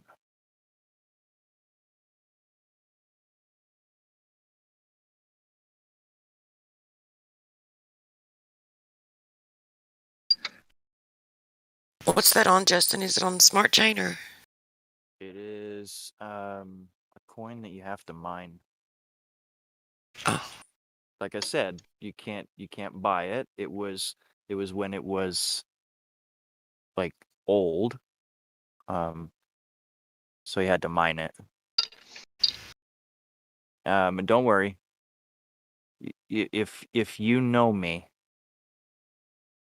you will be well taken care of. I've already said that out loud to everyone. I have plans for the rest of my life. Just buy an island for the flat earthers. Seriously, if that's what it takes. But I don't think an island would be a good idea because that just separates us all and gets us all in one place. So I think we should spread out everywhere and have like repeated sustainable communities. Put a Tesla tower on it and make sure that we broadcast to everyone. That's so funny you say that. I was just thinking that I'm driving down the street last night, and I was like, how hard is it to start your own radio station? True flat earther. I think of Bill Cooper. Like Bill Cooper was one of the. He was one of the biggest radio guys in the world with just a short radio. It was crazy. Yeah, dude. There's this guy that I'm watching. He has this 10-inch satellite dish that he puts in his backyard, but his backyard is out in the woods. It's like in this like secluded place off grid, and he's actually getting signal from Japanese and Chinese and Russian space balloons. It's amazing watching his crap that he's actually broadcasting. It's probably illegal for me to see it because I'm here in the United States. I shouldn't be seeing it. But I don't think he'll get in trouble because there's no way of finding him. Well, I'm just thinking that there must be ways for the powers to be to diminish your signal, to throw some other kind of radar at you and it'll block yours out.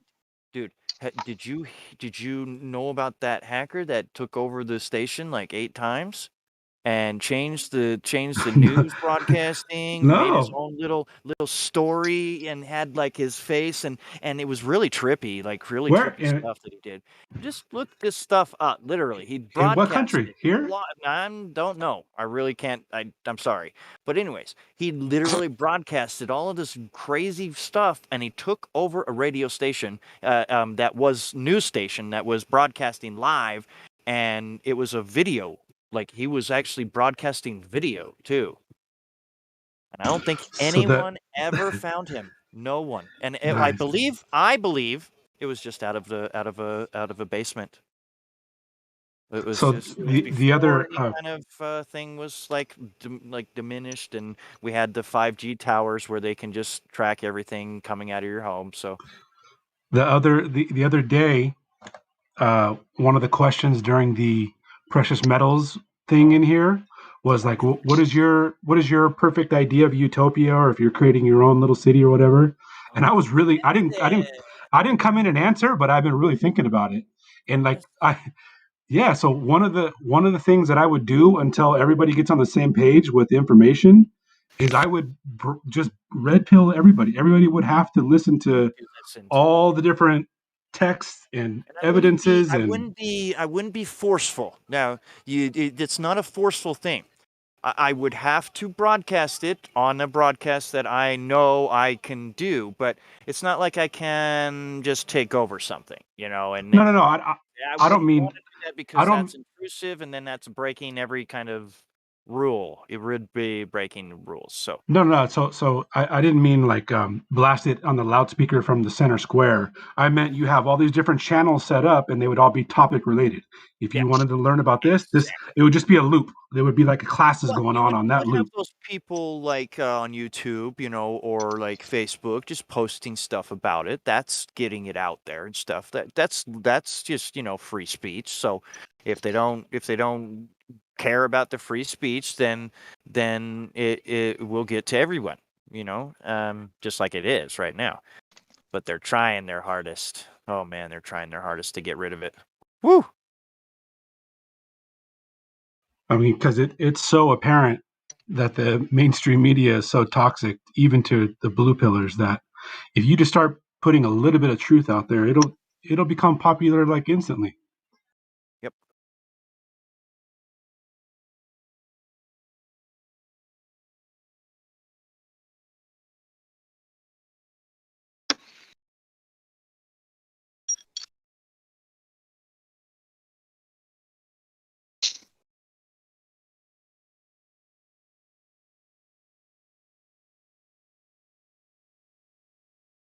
Holy shit. Okay, I just looked at the time, even though it's in the bottom right corner of my screen every single time I look at the screen. So, and I just barely looked at it. It's pretty late here, so I'm gonna take off, guys. But it's been a blast, and yeah.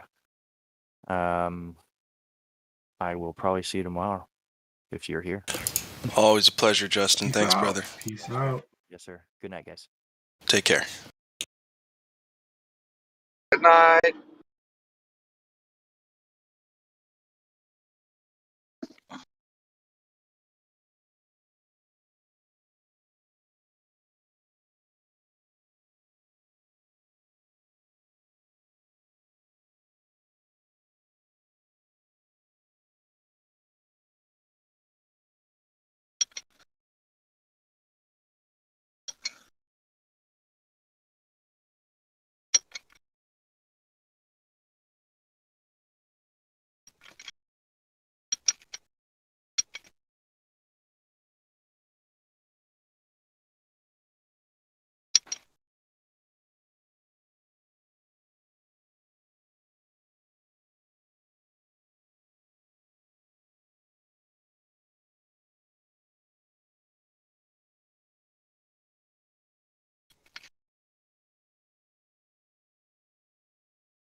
How you been, Roger?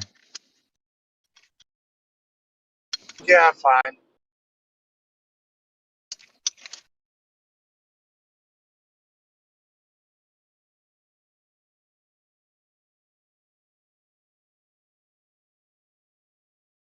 Wish I had more sleep, but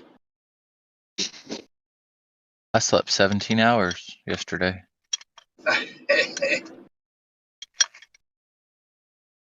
can't remember when I did that. I'd been up for a couple days. Okay. But if everybody leaves me alone, I can sleep 12 hours every day, no problem. But I don't ever get that. I always got too much stuff to do.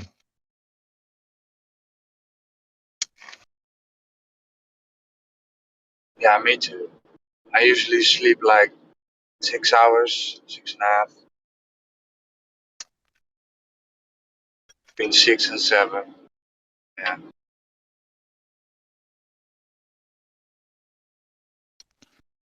I'm digging a pond. I've been digging it for like 4 days. And then my client's like, oh, you can go pick up the big tractor. So I go pick up this big tractor. And then I couldn't even get the damn thing off the trailer because the hydraulics stopped working. I wasted a whole day going to get the big tractor. How big's that pond going to be? I don't know. It's already like shaped. We're just digging it out. What's he going to put in it? Well, the past year, last summer before it dried up, I was using it to water the yard and the trees and stuff. And at first he thought it was retarded. And then this year he finally admitted that he thought it was a really good idea. He wanted to dig out this pond and put a liner in it so it wouldn't leak out. Any steps you can take to become more self-reliant makes sense to me.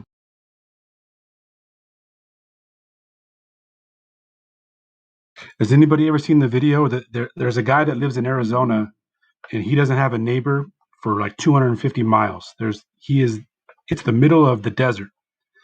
And he lives out there with no city water at all, only from rainwater.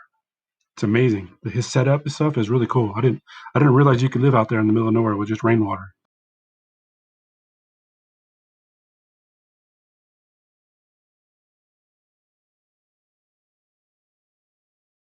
You can catch a lot of water with just a few tarps. Yeah, this guy's got a pretty elaborate setup because he would be foobar if he didn't catch it. But I think if I remember correctly, he has three 3,000-gallon tanks. And he says there's one or two good rains. That's all he gets, but 1 or 2 rains is enough water for him and all of his. He's kind of setting up like a permaculture type of thing in the desert. So it's enough water for him and his animals and his crops.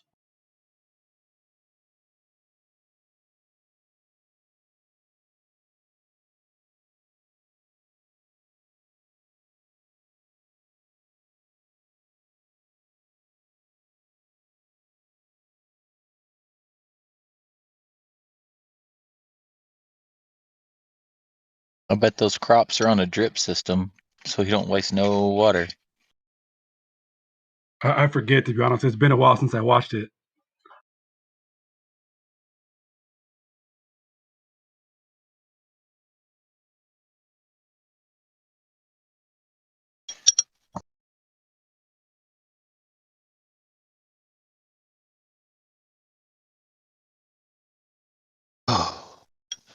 There's no videos on how to change the pump out on this big ass tractor.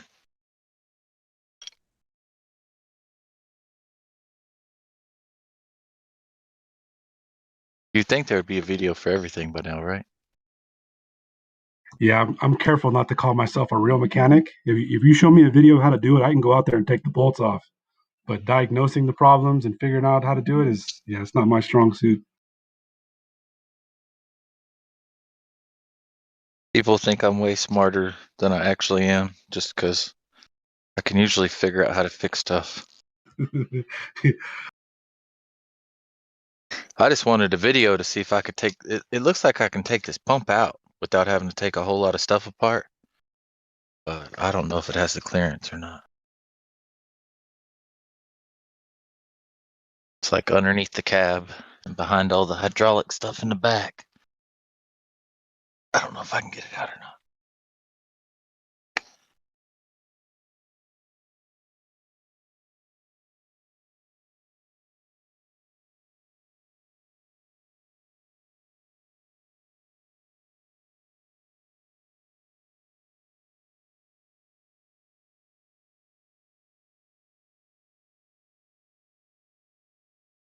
But I'm gonna waste the time trying to fix it, because if I can fix it, I'll probably do 10 times as much work in an hour than I can with that little tractor. Only thing is, I got rain coming in a day and a half. Uh-oh. You better get a pump set up, huh? Pump wouldn't help anyway if we get much water at all. That clay, man, I won't be able to even make it up the hill in the small tractor. The incline. Still got like a road going in and out that I haven't dug yet, because the angle on it, one side, the tractor can barely make it out even when it's dry.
And this big tractor has an enclosed cab, so it'll be heated.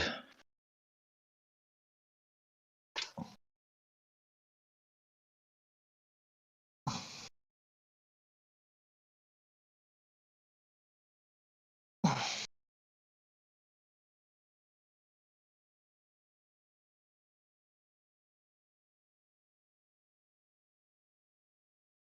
was hoping Know-It-All Mike had worked on one before.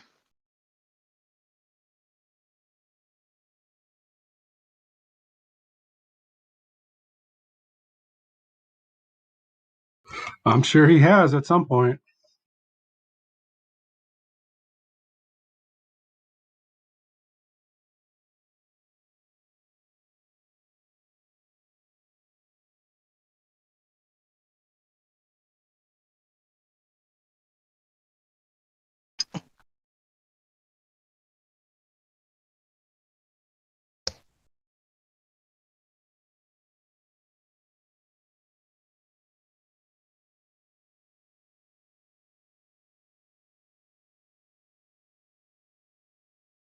Hello?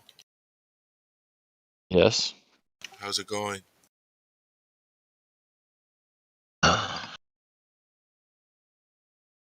Owen. What's your name today? I am. Oh, yeah? Yeah. What's your name today? I don't change my name. Oh, you're one of those people that stays the same? Yeah. Oh, okay. That's cool. I can dig that.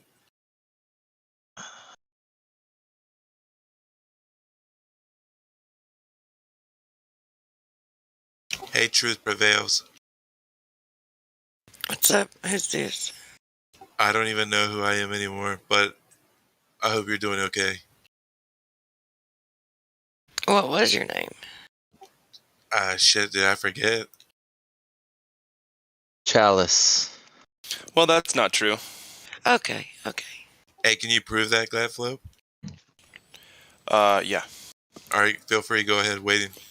No, I know all the torture techniques to get someone to tell the truth, but we'd have to be in person. Wait, you're gonna try to do torture techniques to get to the bottom of the truth? It's not a try situation, son. Wait, you think you can get the truth if you use said torture techniques? Yes. Ooh. I thought torture always Makes it develops worse. false positives. False positive, yeah, it never works. For real. No, Yeah, I'm I've just been kidding. tortured. Really? It's fun. Yeah, it's hilarious. It's hilarious. Okay. Well, sounds good to me. I was just making a joke, so Yeah, that's what I'm saying. It's one big joke, right? don't make it weird. I'm tortured every time I go somewhere and there's a television playing. I don't think he knows how to make it not weird. Oh yeah, I know, dude. The TVs, man. Those things. There's something about them. They'll suck you into a black hole of illusion.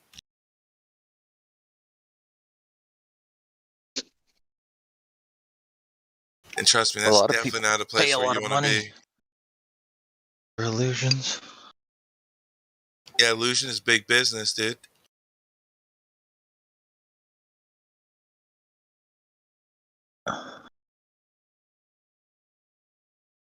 Sad but true.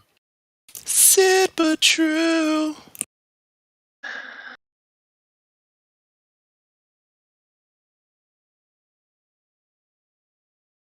Are you guys still claiming there's no curvature? Have you done an observation yet? That's what I was just getting ready to ask you. Hey. Not all at once.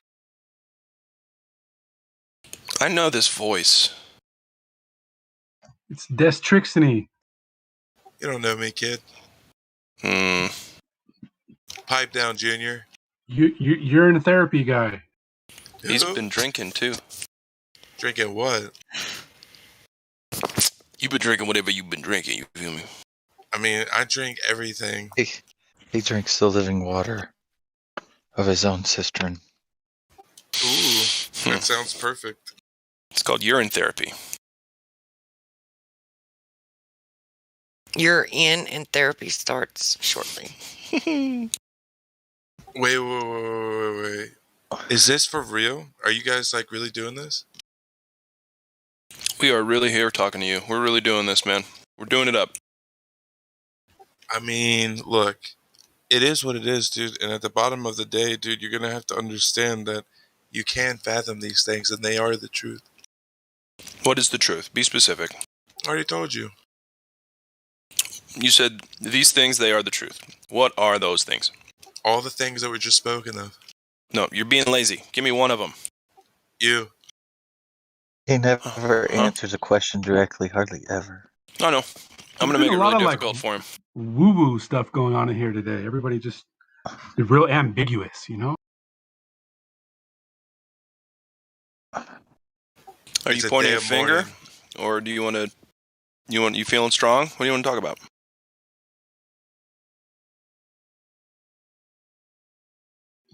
Not me. I never feel strong. Not anymore. Why? Why not? Old ass man, dog. Nah. Old is just the amount of time you've been alive. Yeah. Someone that has the That's all term it is. dog in their vocabulary is not very old. You know what's so funny is maybe I used to say it was your birthday. I used to say, "Oh, another trip around the sun." I used to tell that to my father. That's hilarious.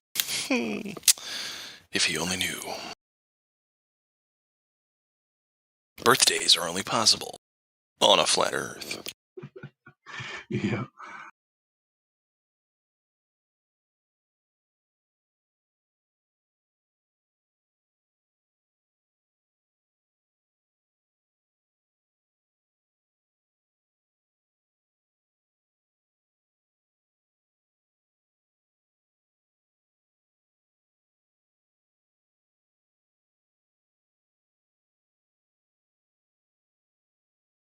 Well, truth, I don't know if it's going to happen tonight.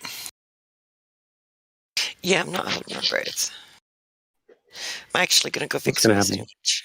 Yeah, go ahead. I was... What do we have? Truth wanted to give me a little crash course, like an apprentice version of a check-in, a VC check-in, so that I can start doing it out up there. Oh, cool. Yeah.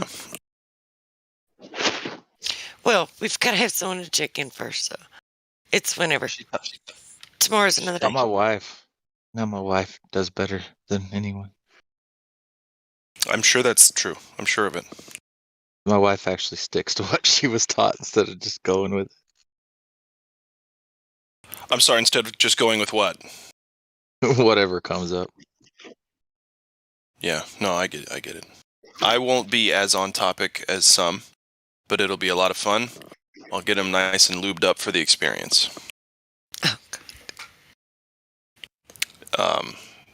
That came out weird. Yeah, don't give him too much KY.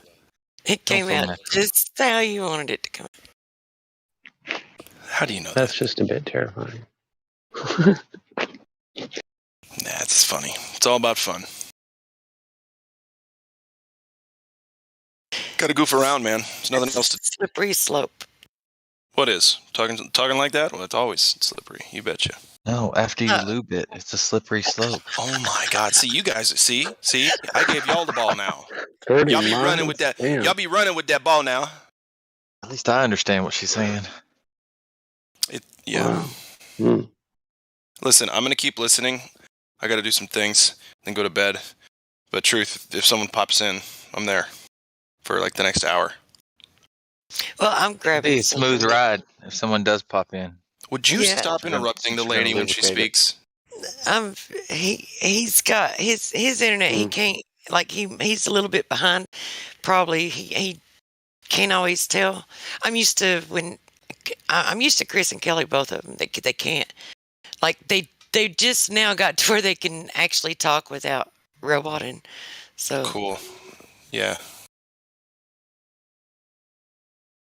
And that's only because we found headsets that'll work more than 100 feet from our phones. You know, so it wasn't your internet? Builds character. Well, no, it is the internet, but now we can leave our phones in one of the 3 places it works on the property. And oh, okay, I see now what you're saying. Depending on the sun, sometimes. You kind of got to walk through things with me sometimes, you know.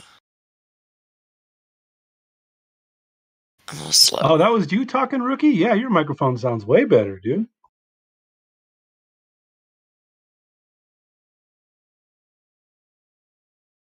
Yeah. Walmart sells these headsets. They're $50, and they got a mute on them too, so you can mute yourself. So you can leave your phone way far away, and you can sound pretty good too. I can be on the tractor, on a diesel tractor at 2,500 RPMs. Still talk to you, but I'll be yelling. I can't hear myself talk, but you can't hear the tractor. Wow, that's pretty awesome. I'm stuck with this one version of connecting because this headset is the only thing that my sound comes through good. I can use it. It doesn't matter what else I use. It was I think I paid $80 for a microphone, and it sounded like shit compared to this. Is what I was told. And this was like, I think, $25 or $35 at Home Depot. It's like a headset for conference calls, but I don't know. It's my laptop. It's not got anything to do with. It's just my laptop. It's old. I'm using a phone, but I've got this $20 Bluetooth headset. Or maybe it was $30, but it wasn't very expensive. But it seems to be the best one. The $5 Walmart special that I have works just as good, but most people can't tell. I think it just has to do with this. It's a headset.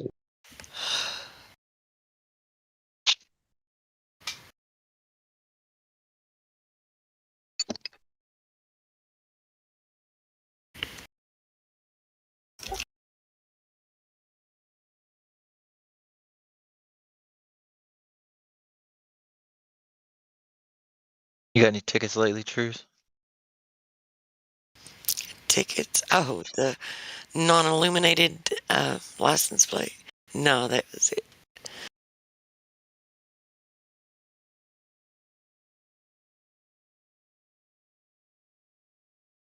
Dumbasses, man.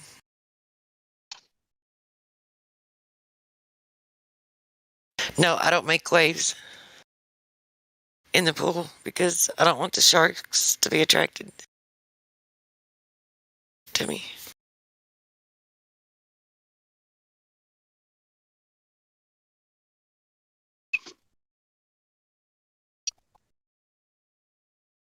I guess my dad finally come to grips with me not having a license because he actually rode with me the other day.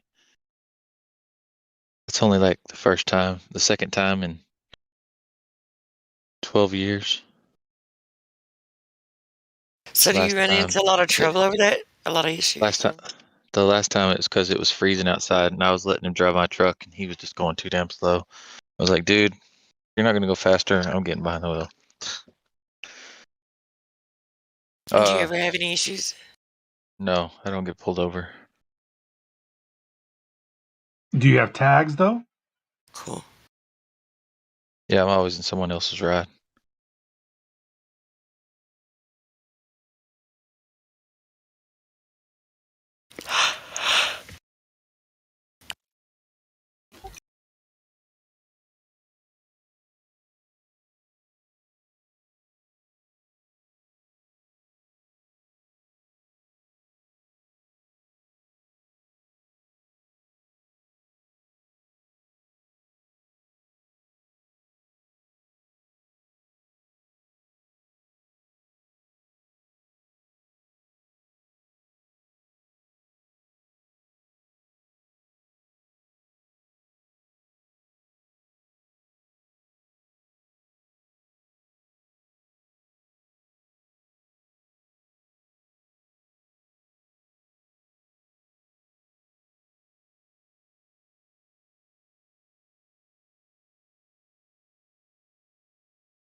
It's been over 10 years since I got actually pulled over. I was parked on the side of a country road. Cop pulled up behind me. And then about this time last year, I was involved in a felony stop. I never ID'd for that one, though.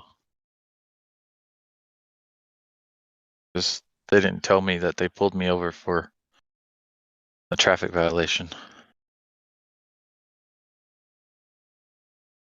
They said they pulled me over for I was reported, or an automobile like mine was reported still in a black trailer.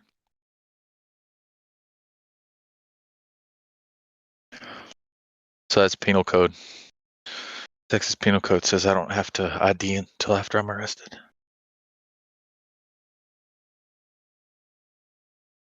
Well, that's everywhere, really, isn't it? No. I mean, isn't that to be free with your person and property and papers and effects and shit like that? You name Unless me you one. committed a crime. You name me one city that follows the Constitution, even their own state constitution. I'm just saying, like, okay, so they're breaking the laws that's been put forth for them to follow because that's what they're supposed to do. But even if they don't, like, I mean, what could they do? I mean, do they really have laws against it that you have to give your ID? It's called stop an ID, right? Yes. Technically, the cops at that felony stop, they didn't break one law, which is rare. I mean, that's the first time I've ever been involved with the cops, and they didn't violate something. But because it was actually a theft report, and I fit the description, they do have the lawful, I can't think of the right word. It means stuff acquired. Probable cause. No, it's called something else. Accoutrements. They have the proper accoutrements to stop me in my freedom until they figure out if I'm the one that stole it or not. And they're allowed to lie because there's no law that says you can't lie unless you're under oath. Do you videotape those interactions? Oh, I couldn't have videotaped that one. I mean, it happened quick, man, and there was guns on me quick. Like they come up to my truck with guns drawn. The first cop didn't, but I knew something was up because I've never had a cop that his adrenaline was pumping so hard that he was, like couldn't talk right. I could tell he was shaking. I knew something was wrong. So I was like, why is this cop so scared? But I looked up. When I looked up, there was like another cop in the front of my. He had his gun pointed at me already. I was like, hey, dude, there's children here. I don't know what's going on. I'm sure you hear this all the time, but I'm not the dude y'all are looking for. I was like, chill out. They wanted me to get out of my truck, man. And there was this nice, like super over $100,000 car beside me. And I'd parked too close to it. And I couldn't get out through the door. And the cop slammed my door into that car. I was like, dude, I'm telling you, this is not necessary. I'm the wrong person. I don't know what y'all are after, but I'm not the person. I'm like, I got 4 children in the car with me. Please put the guns away. But I'm out stealing trailers with my 4 kids in the truck with me. I don't have no kids with me. Yeah, children, 4 children.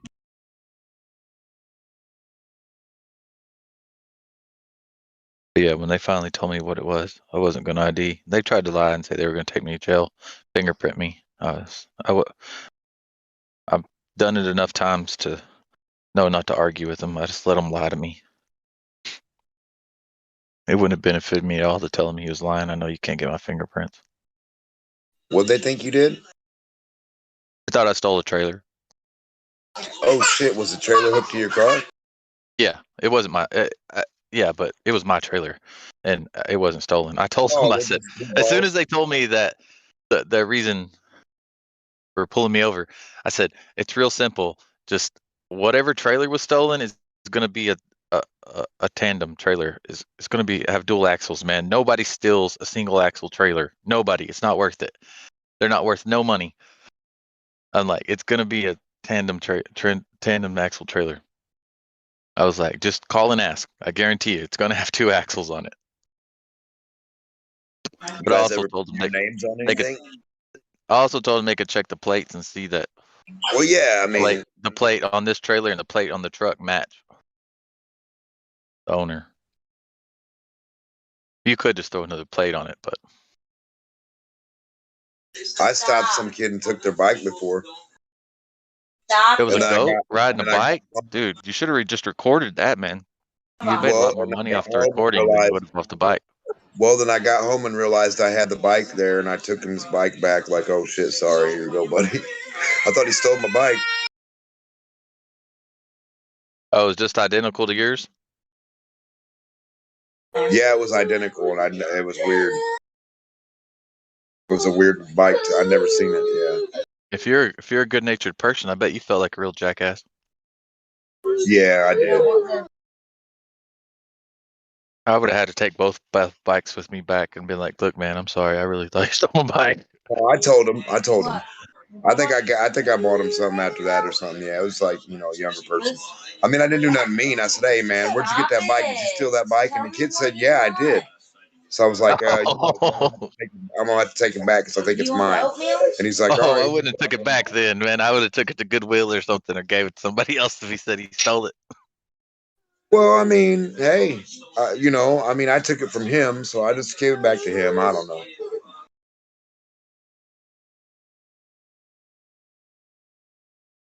I mean, he might not have said yeah in so many words. He just acted weird when I went up there and said, hey, boy, where'd you get that bike? And he just looked at me. He didn't say it's mine. He didn't say I bought it. Nothing like that. That's all, really. It kind of gave me the impression.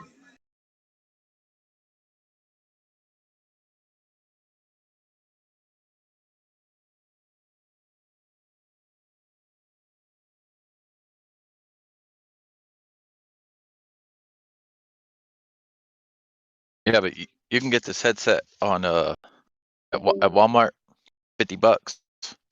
I'm about to start this tractor up, the small tractor. Gotta go get something. And y'all tell me if you hear it or not. I bet you won't. Does it have like built-in voice cancellation or noise cancellation? Both ways, man, because even other people's background noise, other people can hear it, and I don't.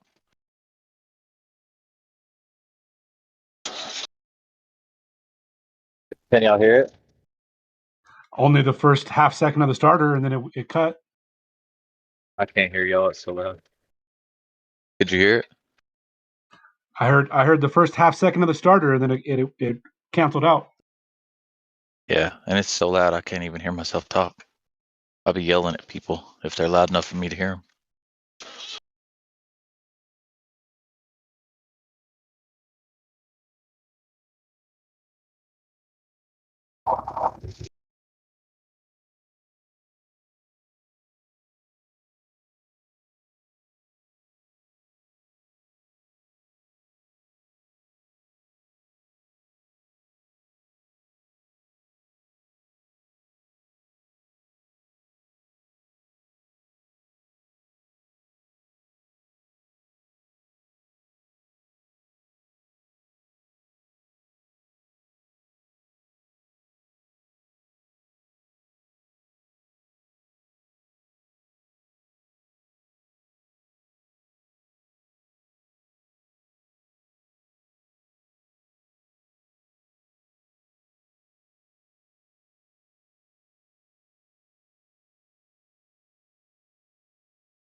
I'm a football field away from my phone now, and y'all can still hear me.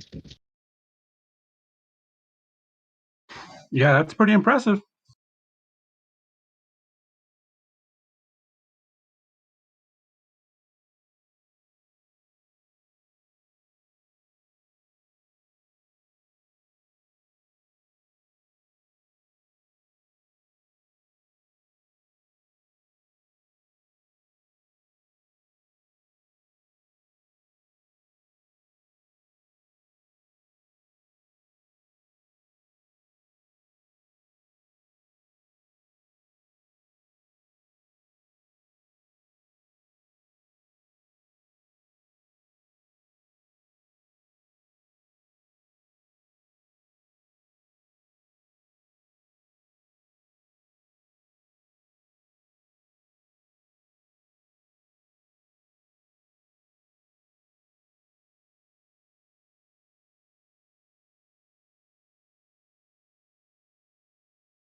It is chilly in Texas tonight.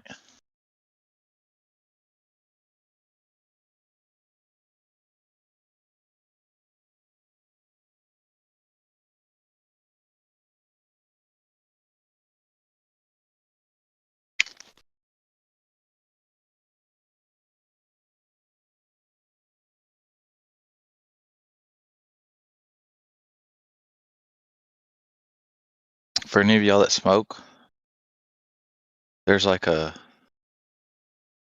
Zippo style lighter. It's not Zippo though. It's just, runs off lighter fluid. It's called Mako Triple X or Triplex. It is awesome. It was only $13. Now it's $18. It's my favorite lighter I've ever had. It's so awesome. I don't know why I like it so much, but it's sweet. I should look it up if you smoke, seriously. Or if you like camping, you can pull it out and it's like shaped like a candle.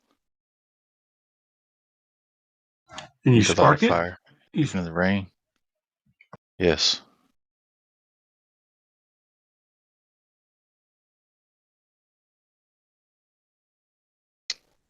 When you open it, it automatically strikes.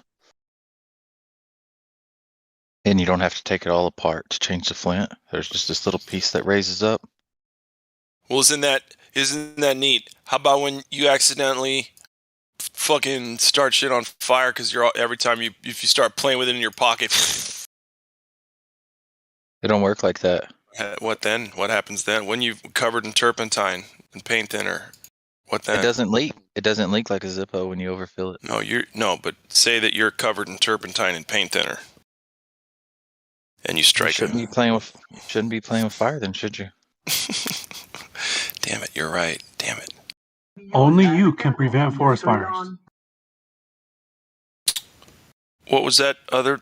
Someone was saying something other than forest fires. That was their television in the background. I was watching your lighter right there. You guys explain it.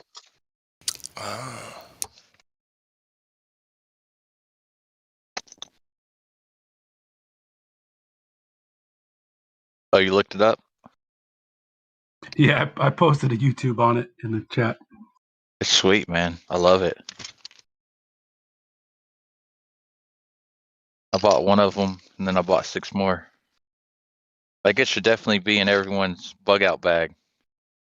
Because, there are going to be automobiles all over the place if that ever happens. That still have a little bit of gas in them. I don't smoke cigarettes. So just take any liquid fuel, gas, diesel, kerosene. Anything? Diesel won't work. Kerosene won't work. It's not flammable enough. But gasoline will work. Alcohol will work. I use because it's so much cheaper. And it's what most lighter fluid is these days anyway. You can get like a quart of it, a pint of it from Home Depot or any hardware store. Denatured alcohol or mineral spirits? No, it's called naphtha. Yeah, that's basically Coleman white fuel is what that is. The Coleman fuel is different. The white gas is different than this stuff is. I'm sure white gas would probably work too, but I haven't tried the white gas in it. But white gas is different than the naphtha. But anywhere they sell paint stuff, you can find this naphtha stuff.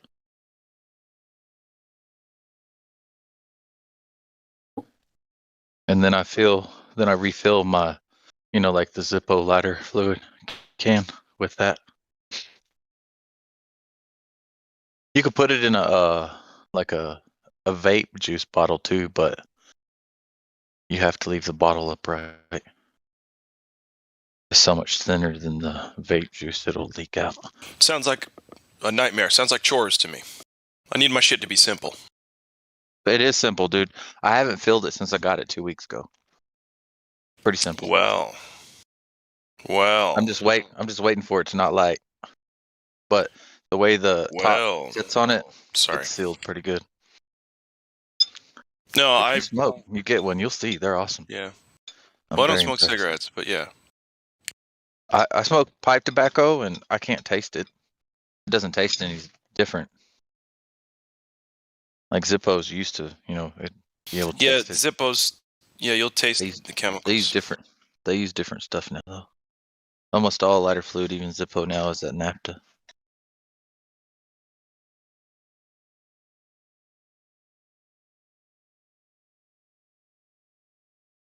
I'm probably pronouncing it wrong. Well, I quit drinking that lighter fluid ever since the accident. You got a lot smarter too, huh? I wouldn't say that.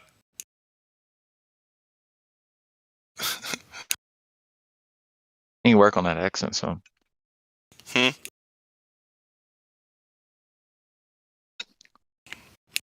What'd you say to me, man?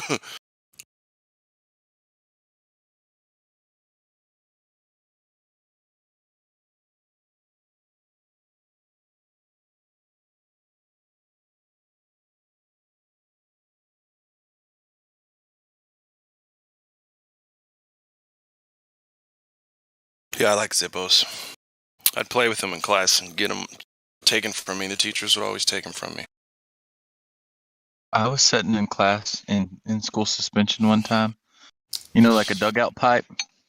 Oh yeah. You know, how you can like make the pipe jump out of it because the spring. Yeah, yeah. And I'm sitting there making it pop pretty high, and I'm catching it. Oh my god. Who saw you do it? Dude, so I'm sitting there making the pipe fly up, right? Mm-hmm. And one time it didn't come back down. I was like, what the hell? Oh. And I'm what you call a 504 student, so like there's like 8 of us in the school that had our own teacher. Okay. And she was in there that day. And she was the one that she caught it. Yeah, she took it from me. She didn't say anything. She just took it from me, like my dugout and everything. She was, give me that. And she just took it. So I'm shitting bricks like for Yeah. the rest of the day. Yeah. And I'd be damned if right at the end of school she gave it back to me. And like, I don't know, a quarter of my weed was gone out of it. But I had noticed that her and the regular teacher looked really stoned. Ah, shit. And I was like, dude, they didn't know. They didn't know it was good shit. Right. They're like, that's probably some dirt weed. And after I graduated, the main in school teacher, he saw me one time out in public. And it was the first time I'd ever seen him out in public. And he goes, hey, dude. He goes, can you still get that good shit? And I was like, what do you mean? He's like, you know what I'm talking about. Ah, dude. Said, I said, yeah. I was like, yeah, how much you want? I got some right now. The student same stuff becomes I said, the yes, teacher. I've had the same stuff for 4 years, man. Yep. That's I didn't know that's what those pipes were called. My dad uses that pipe. Dugout. I've never, It's a bat I've and never dugout. used one. Yeah, the pipe's called a bat. Yeah. I used to find those in his dresser all the time, dude. Did you? Yeah. Well, you can use it for tobacco or whatever the fuck you want. Tea. Put tea down in there. Actually, people do smoke tea. You ever smoke tea? It's not that bad. No, can't say that I have. No. Yeah, it's all kind. It's like smoking sage or lavender. It's all. Just like marijuana. Catnip too. I got a bunch of catnip here I could smoke. I hear it makes you crazy. Like a natural Tide Pod high.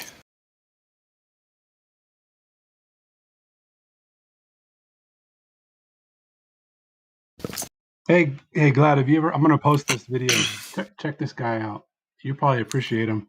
He's a flat earther, and he'll take like funny news clips, and he'll make his own like electronica, like slower electronica to like truther electronica. Okay. Yeah. Did you post it? I posted it. I need to go to bed soon. Post it in the voice text. Oh my God, where is that? It says, "Tell me what you love." It says, "Tell me what you love." Oh, I love Tell Me What You Love. He's so good. Him and John Thor I think they work together. Yeah, and the girl, the cute girl flipping off the camera. Cool. So it's a new channel then, right? I don't. Yeah, I didn't find him that long ago. Oh, so it used to be just Tell Me What You Love, and before that it was something else, but anyway. Hoaxes. That stuff's not copyrighted, right? This Tell Me What You Love? No, I don't think so. Highly, highly, highly doubt.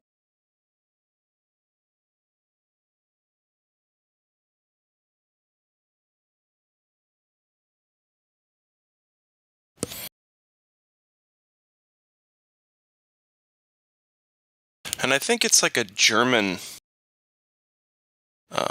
musician or DJ that they always use. It's like the same style, the same kind of music every time. It's great. I really like it. That's kind of your style, electronica, right? A little slower. No. Here, I'll play you one of my tracks right now, just so that I can use this as an opportunity to shamefully promote my art. Plug. I'm a plug it. Hang on a sec.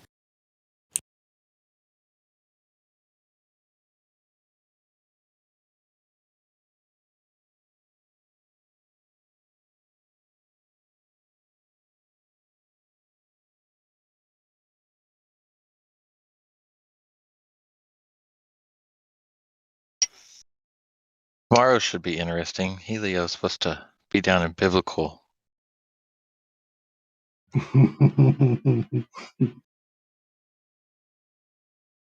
just hope he's sober. Ah, shit. Yeah, anyway, that's the SoundCloud page. If you want to just press the play button, it'll play something. I forget which one it's going to play. But yeah, my stuff's a little more, well, it's a lot less four on the floor. It's got a little bit more personality, but yeah. It's light trance is what Tell Me What You Love does, is light trance. And I like that. I'd actually call it yacht trance.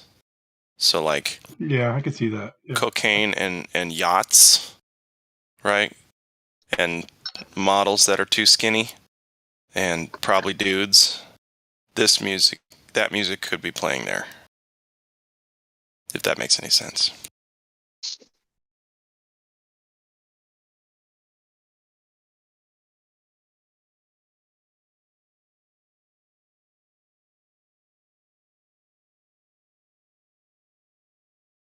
Yeah, I would say that I prefer. Hang on a sec. Sorry, I'll be right back.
Hey, yo, I only know what I see.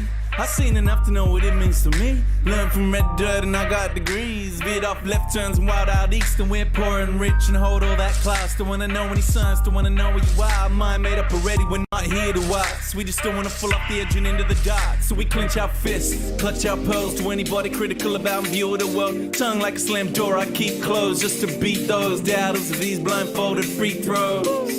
And the channels love a G-up, shoot the heat up, we'll beat up and eat up, and I don't wanna have to read up. Just drop a grenade and put my feet up. I don't wanna fall off the edge of the earth.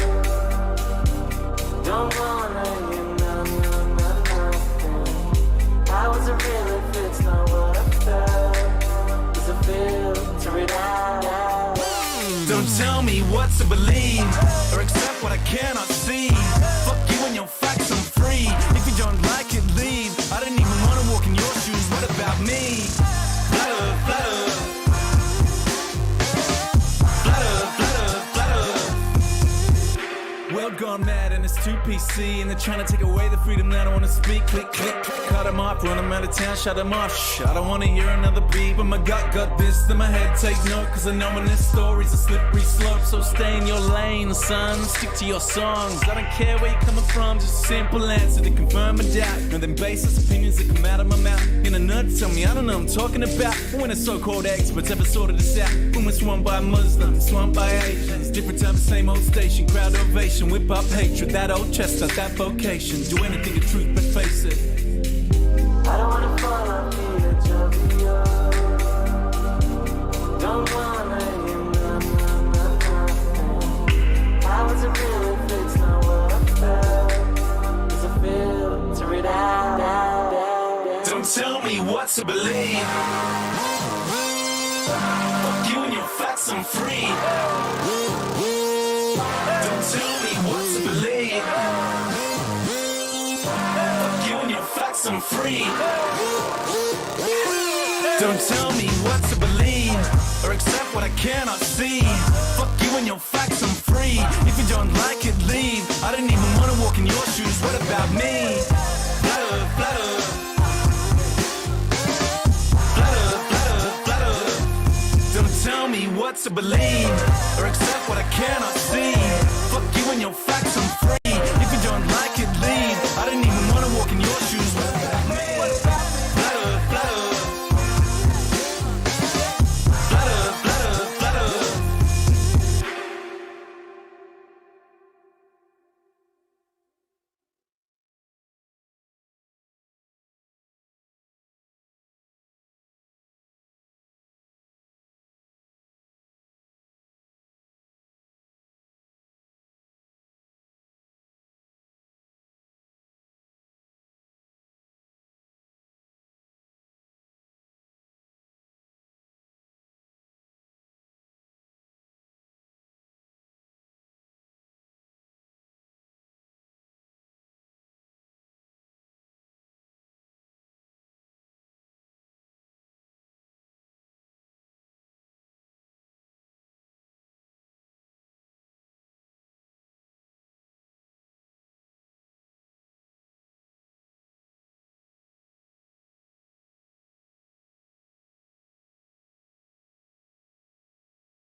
I lost my keys to one of my toolboxes.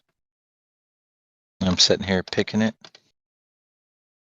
And I figured out if I stick the pick all the way in the very back of the lock and push down, I can pull the whole locking mechanism out. What a piece of crap. You don't even got to pick it. Seriously, you just stick the little picker all the way in the back and push down, and you can pull the whole locking mechanism out. What's the YouTube guy's channel? He devotes the whole thing to lock picking. Lock picking lawyer.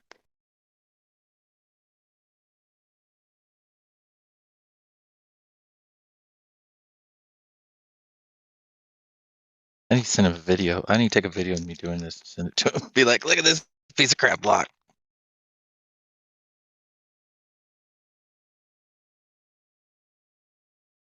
But hey, now if I don't ever find my keys, I can just lock it.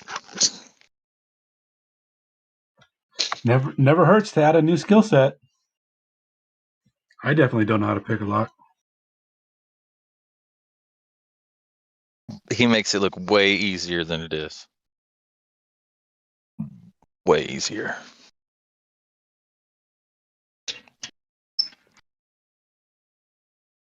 I get it open and what I'm looking for is not even in here. It's alright. You'll get in there anyway. Oh man, when I first bought these toolboxes, I bought them from online. So I pulled one out to look at it to make sure I was going to like it and want to use it for what I planned on using it for. But it was going to be months before I added it to my trailer. And so I open it up, check it out and everything. I throw the keys in it so that I won't lose them. And I turned the little latch. And I didn't know when you turn the latch, it locks. I locked the keys in it. Right. First day I had it, I was like, man. No wonder the keys were zip tied to the outside of it.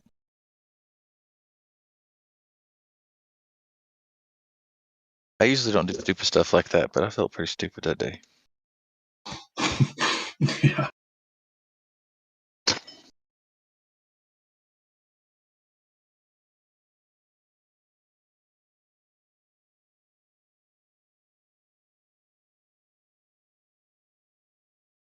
Okay.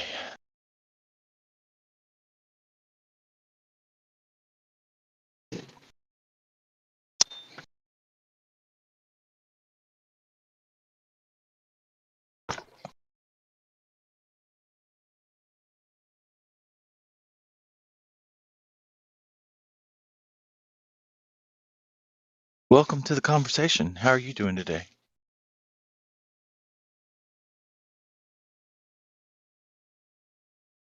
Say don't want to talk. Hello. Hello. How are you? Oh, I'm good. Hey. Oh, it's you again.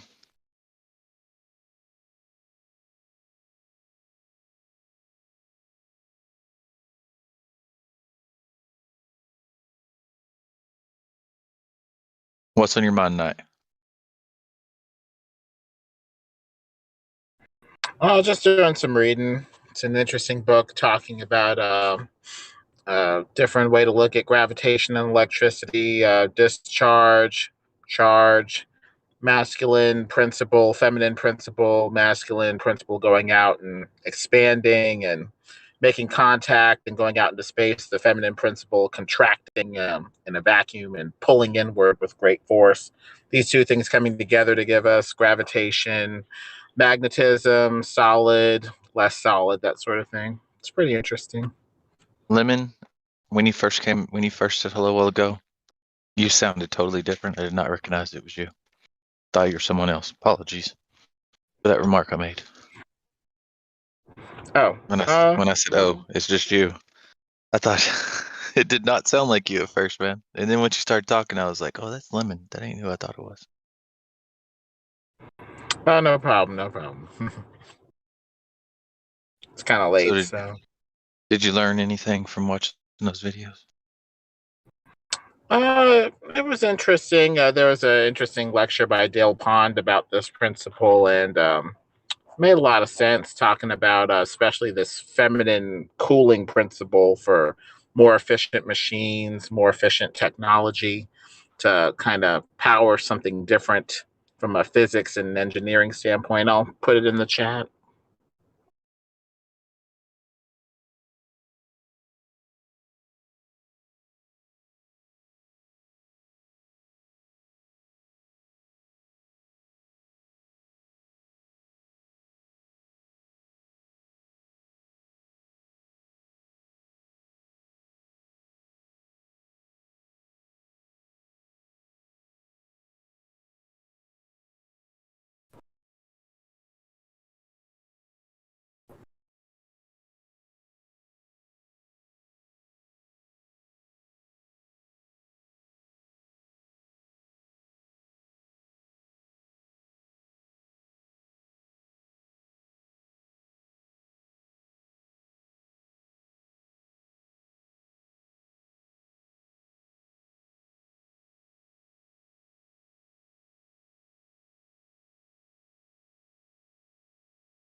Where you been hanging out, Lemon? You don't hang out on the server much anymore, do you?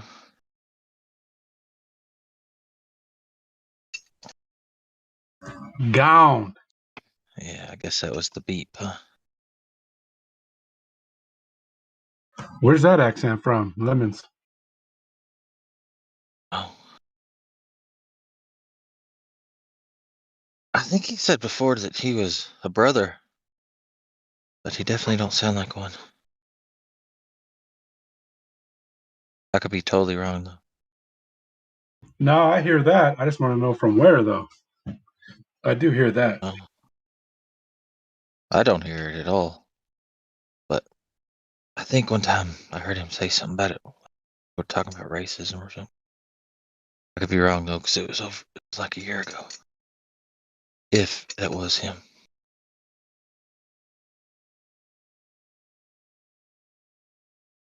I don't know, that ET guy sort of got the same accent too. There's a guy on YouTube that sounds like him. Eon. He does like fuck. I don't know what you call his channel. Never mind. Somebody just joined.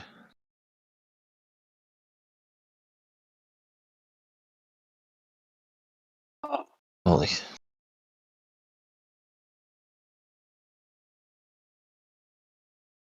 Hola, amigos. What? Mi amigos. Can you hear me okay? Yes.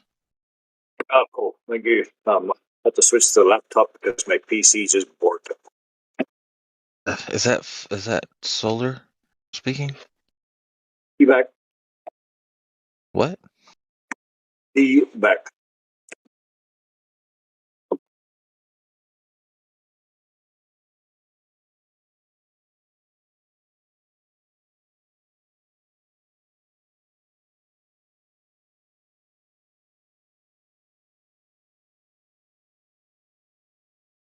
I, the one and only. I think my laptop's playing up for something.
All right, y'all. It's too much fun. Y'all have a good night.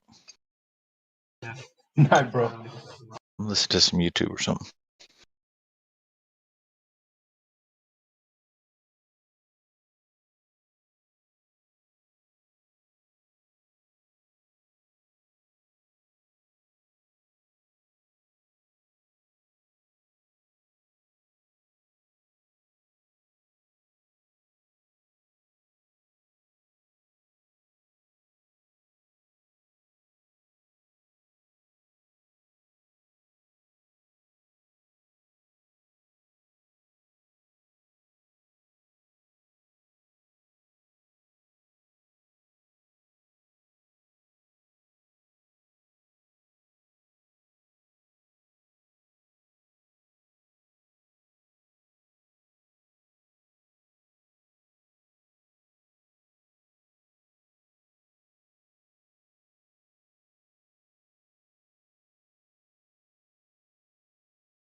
Someone there? Hello, hello? Or is everyone here dead?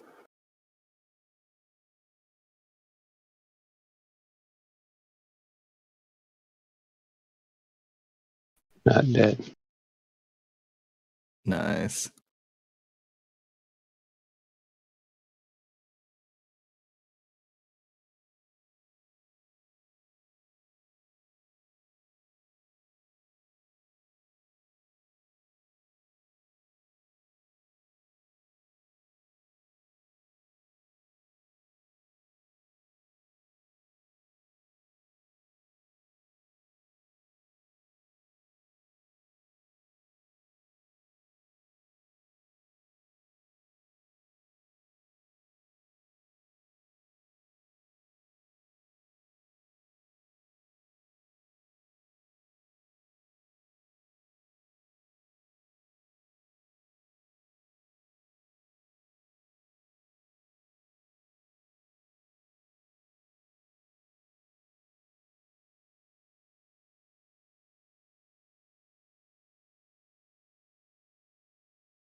can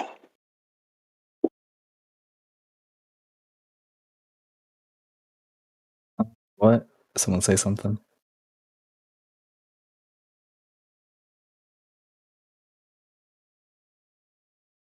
Is that an accurate description, Octane? Are you a globe earther and a walking, talking contradiction? Oh, that's what some people here believe. Yeah. Yeah. And what say you? I wouldn't say so. Makes sense though.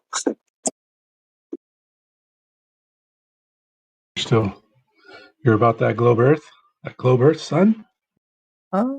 I wouldn't say I'm about. It's not like a gang or anything.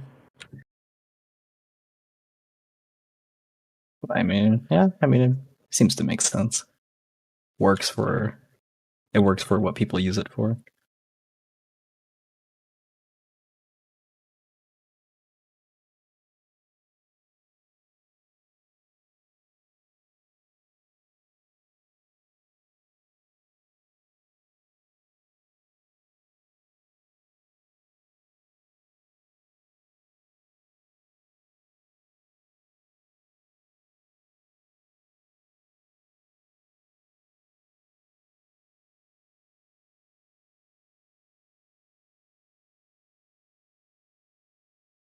So are you trying to figure out if anybody's been lying to you? I mean, right now, not really. I'm just kind of chilling. I mean, I don't like it when people lie to me.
User. Always.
It,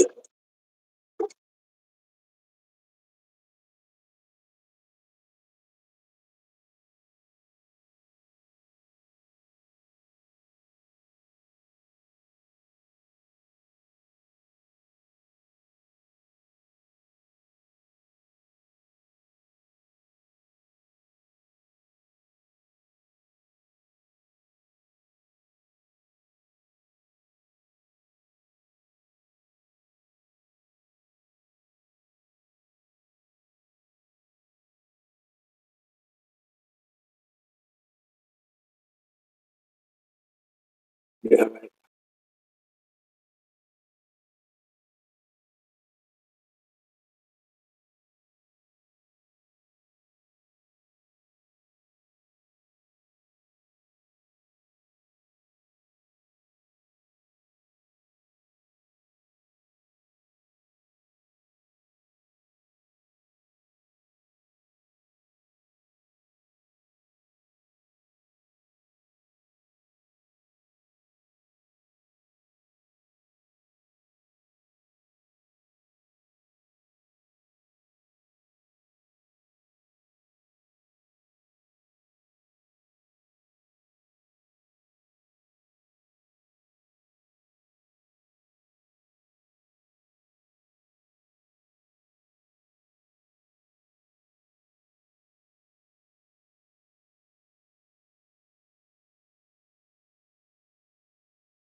Viewers.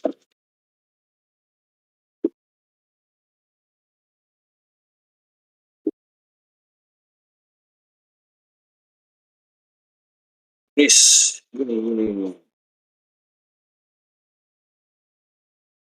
How are you getting on?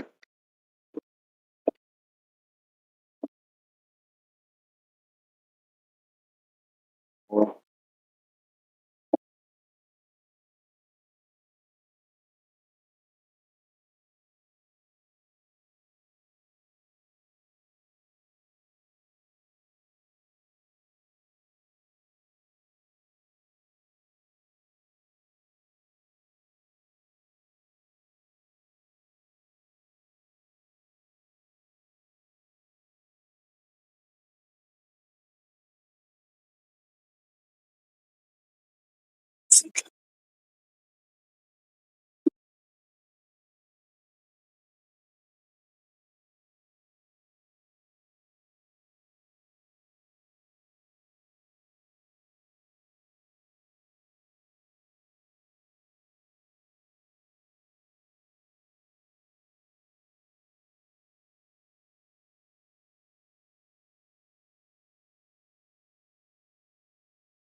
No inhibition in your soul, you can't let go. No rhyme, no reason, you fools gave up your rights, thinking you're free. It's simple, you get right from the creator, not the government, something greater, not the 1%, sorry hater, not with my consent, love this later, you don't represent the divine intent, regardless of how hell-bent you're on giving the public torment. There's no lie you can invent, this awakening you can't prevent, try as hard as you can misrepresent the objective present. When truth has got your scent, your crimes become evident, just lament and repent, we don't need Clark Kent, it's people versus government.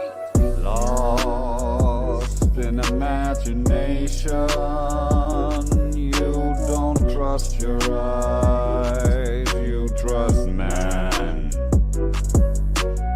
Man who believe in stories just like you do, you don't have a clue. Don't stop innovation just because you think you know. Just admit you don't know, and your honesty it will show. There could be reasons for the seasons, but not one look at treason. So the gleasons is a psychosomatic manipulation of your conscience to depict a screen that make you dream to normalize the obscene. Are the friends of Epstein squeaky clean? Do you want that 14? It's an adult with no knowledge of the occult or pseudoscience like Foucault. Don't take this as an insult, I'm helping you leave the cult. It's not difficult, the belief offended, don't be offended. We used to be in the same cult, bro. Lost in imagination, you don't trust your eyes, you trust man. Man who believe in stories just like you do, you don't have a clue. No inhibition in your soul, you can't let go. No rhyme, no reason, you fools gave up your rights, thinking you're free. Please stop the faulty divination, it reeks of desperation. Is your brain a decoration? You live in creation. I have feet foundation with a lack of rotation. You live in vibration, it's not a privation. That would be a devastation. Life is cultivation of the generation in your location. Through self-exaltation and true liberation. Help yourself for the future of the children. Peace, grace out.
Est-ce que vous connaissez la différence entre la Terre et puis le monde? Ben, la différence, c'est que le monde n'existe pas. Et puis la Terre, c'est où on vit. Alors, on ne l'a jamais vu de nos propres yeux si elle est vraiment ronde. Voilà, on peut se poser la question.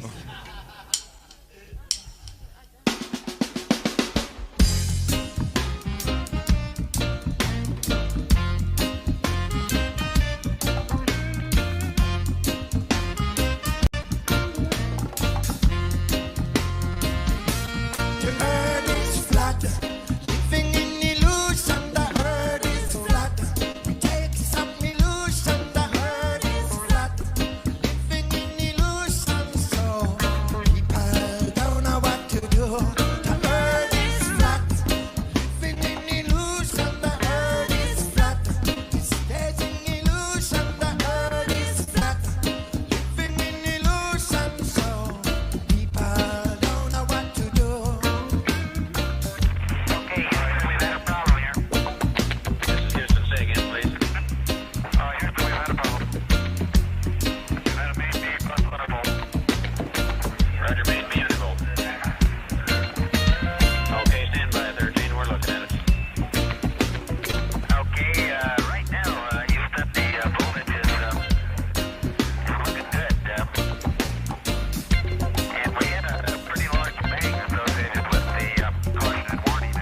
Once went to school to learn how to fly or how to be cool. We learned all well, had our egos swell. Now when we won't prove, no one can tell what it is. No one knows or won't tell, because the earth is flat. Kumbaya, kumbaya, we see too far. Kumbaya, kumbaya, we see this now. Kumbaya, kumbaya, the earth is flat. The earth is flat. Kumbaya, kumbaya, we see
Twilight Zone.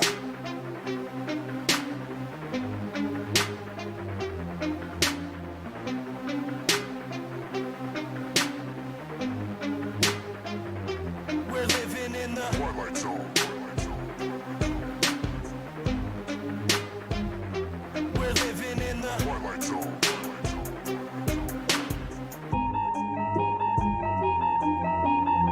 These crazy days that we live in just cause me aches and pains. Lately my life is like a season of Stranger Things. This place is flooded with demons and they invade your brains. This is an artificial hell and they create the flames. Day to day I just try to stay strong and make it through. Wake people up from their slumber, that's what I came to do. Please don't believe what you see on TV and think it's true. It's all just targeted programming and it's aimed at you. It's everywhere, you're getting lied to and yet you barely care. People with common sense are now very rare.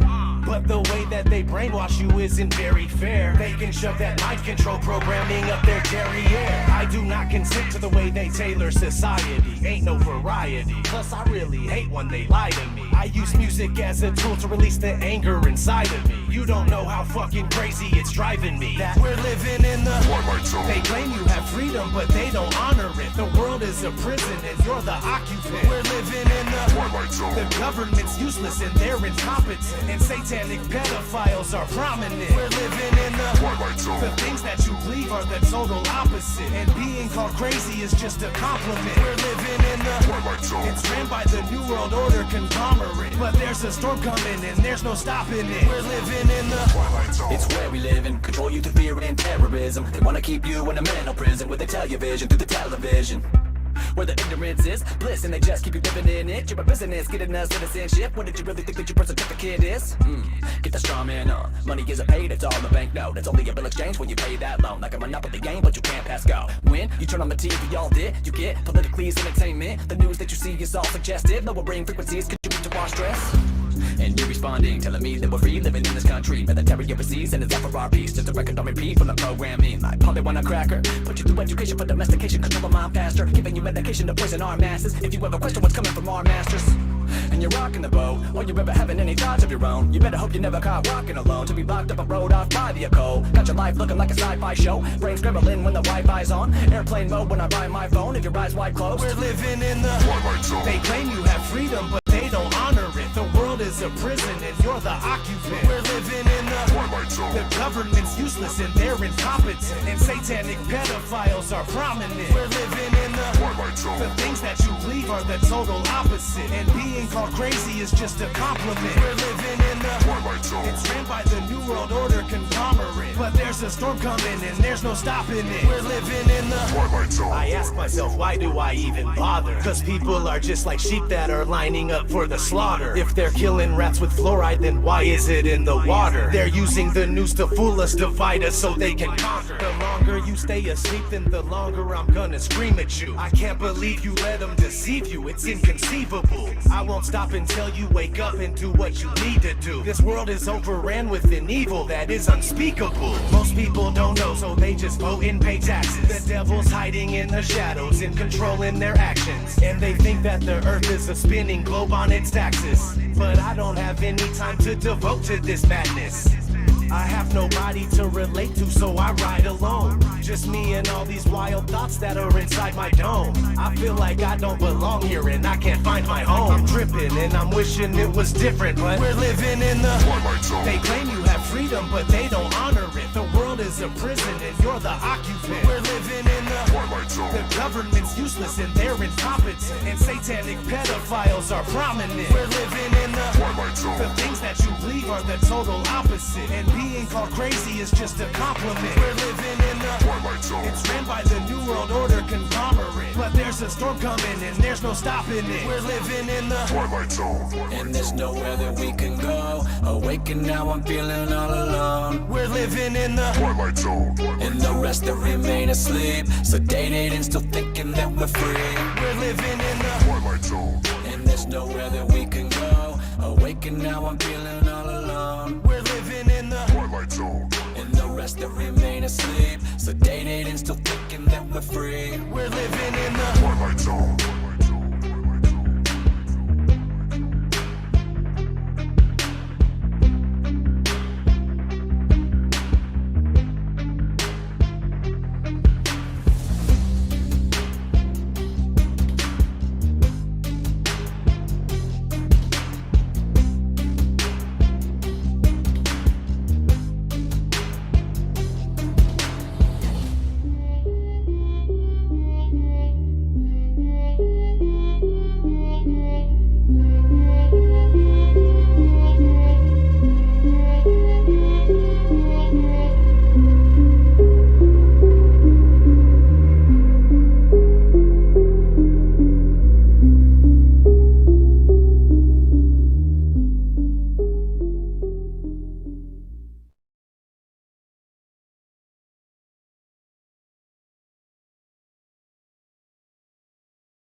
Everybody claims that what you're observing when you're seeing the horizon is the geometric horizon.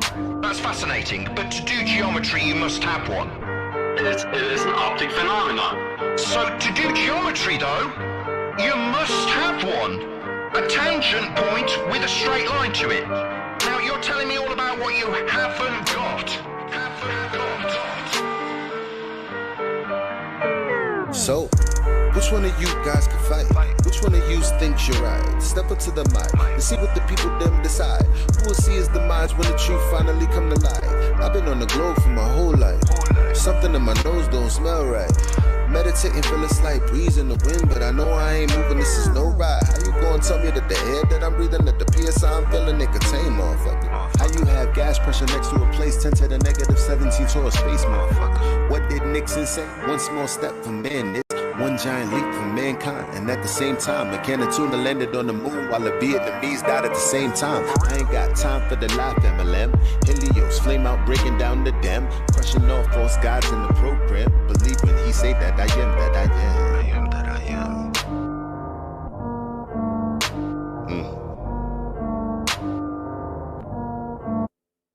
So, which one of you guys can fight? Which one of you dies tonight? Step up to the mic and see what the people them decide. Who will see his demise when the truth finally come to light? You should raise them to be free. If not, they might rebel.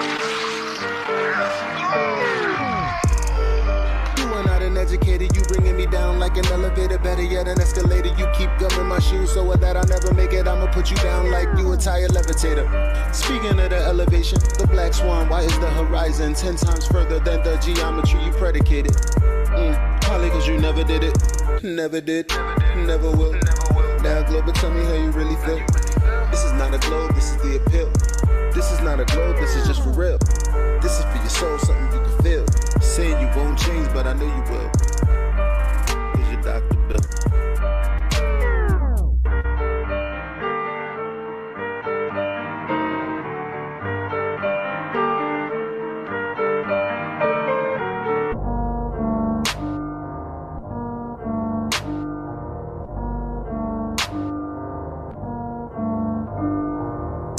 Which one of you guys can fight? Which one of you thinks you're right? Step up to the mic and see what the people them decide. Who will see his demise when the truth finally come to light?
2, 3, 4, 5, 6, 7, 8, 9. It's the 10 black commandments.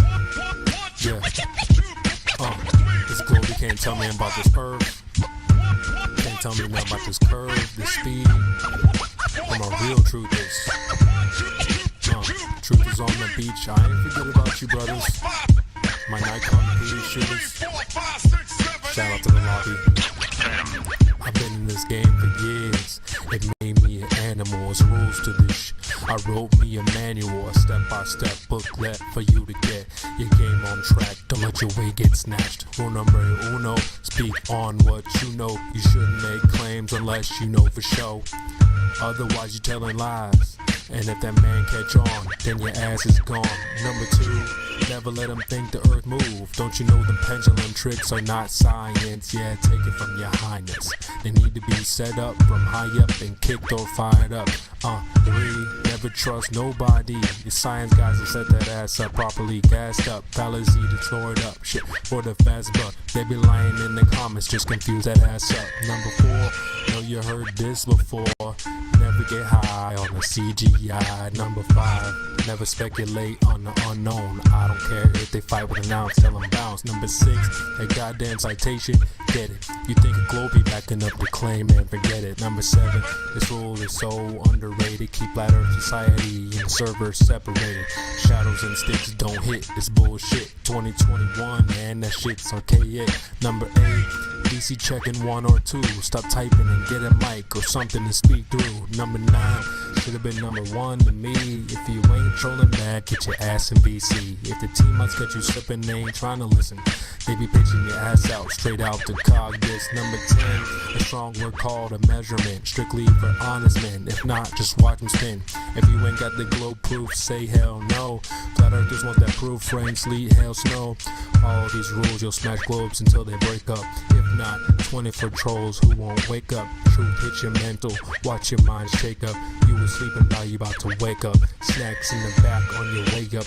Bathrooms on the left, urinal caked up. DJ on the way, about to play something. Chairs good, stogies lit, feet up. 24/7. Discord.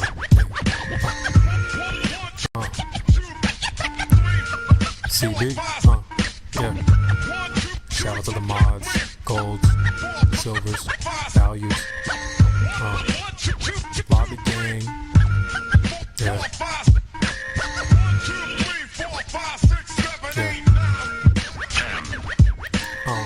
It's your boy CB. B in the lobby. Catch me in the live stream.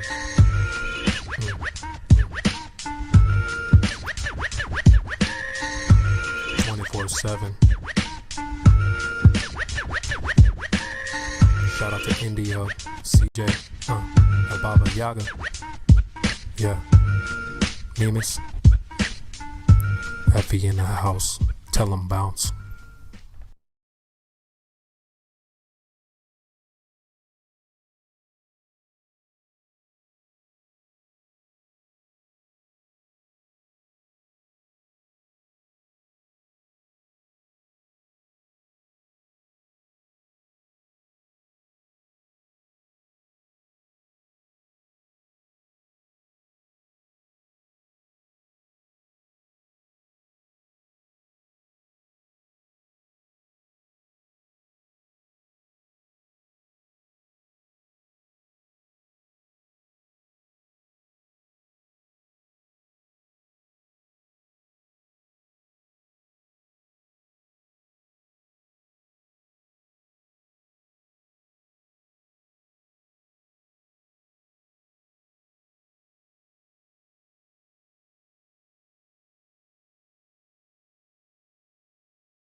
Hey, welcome everybody to the Non Sequitur Show after show for the R and Rod Jeranism Battlefield Earth after show.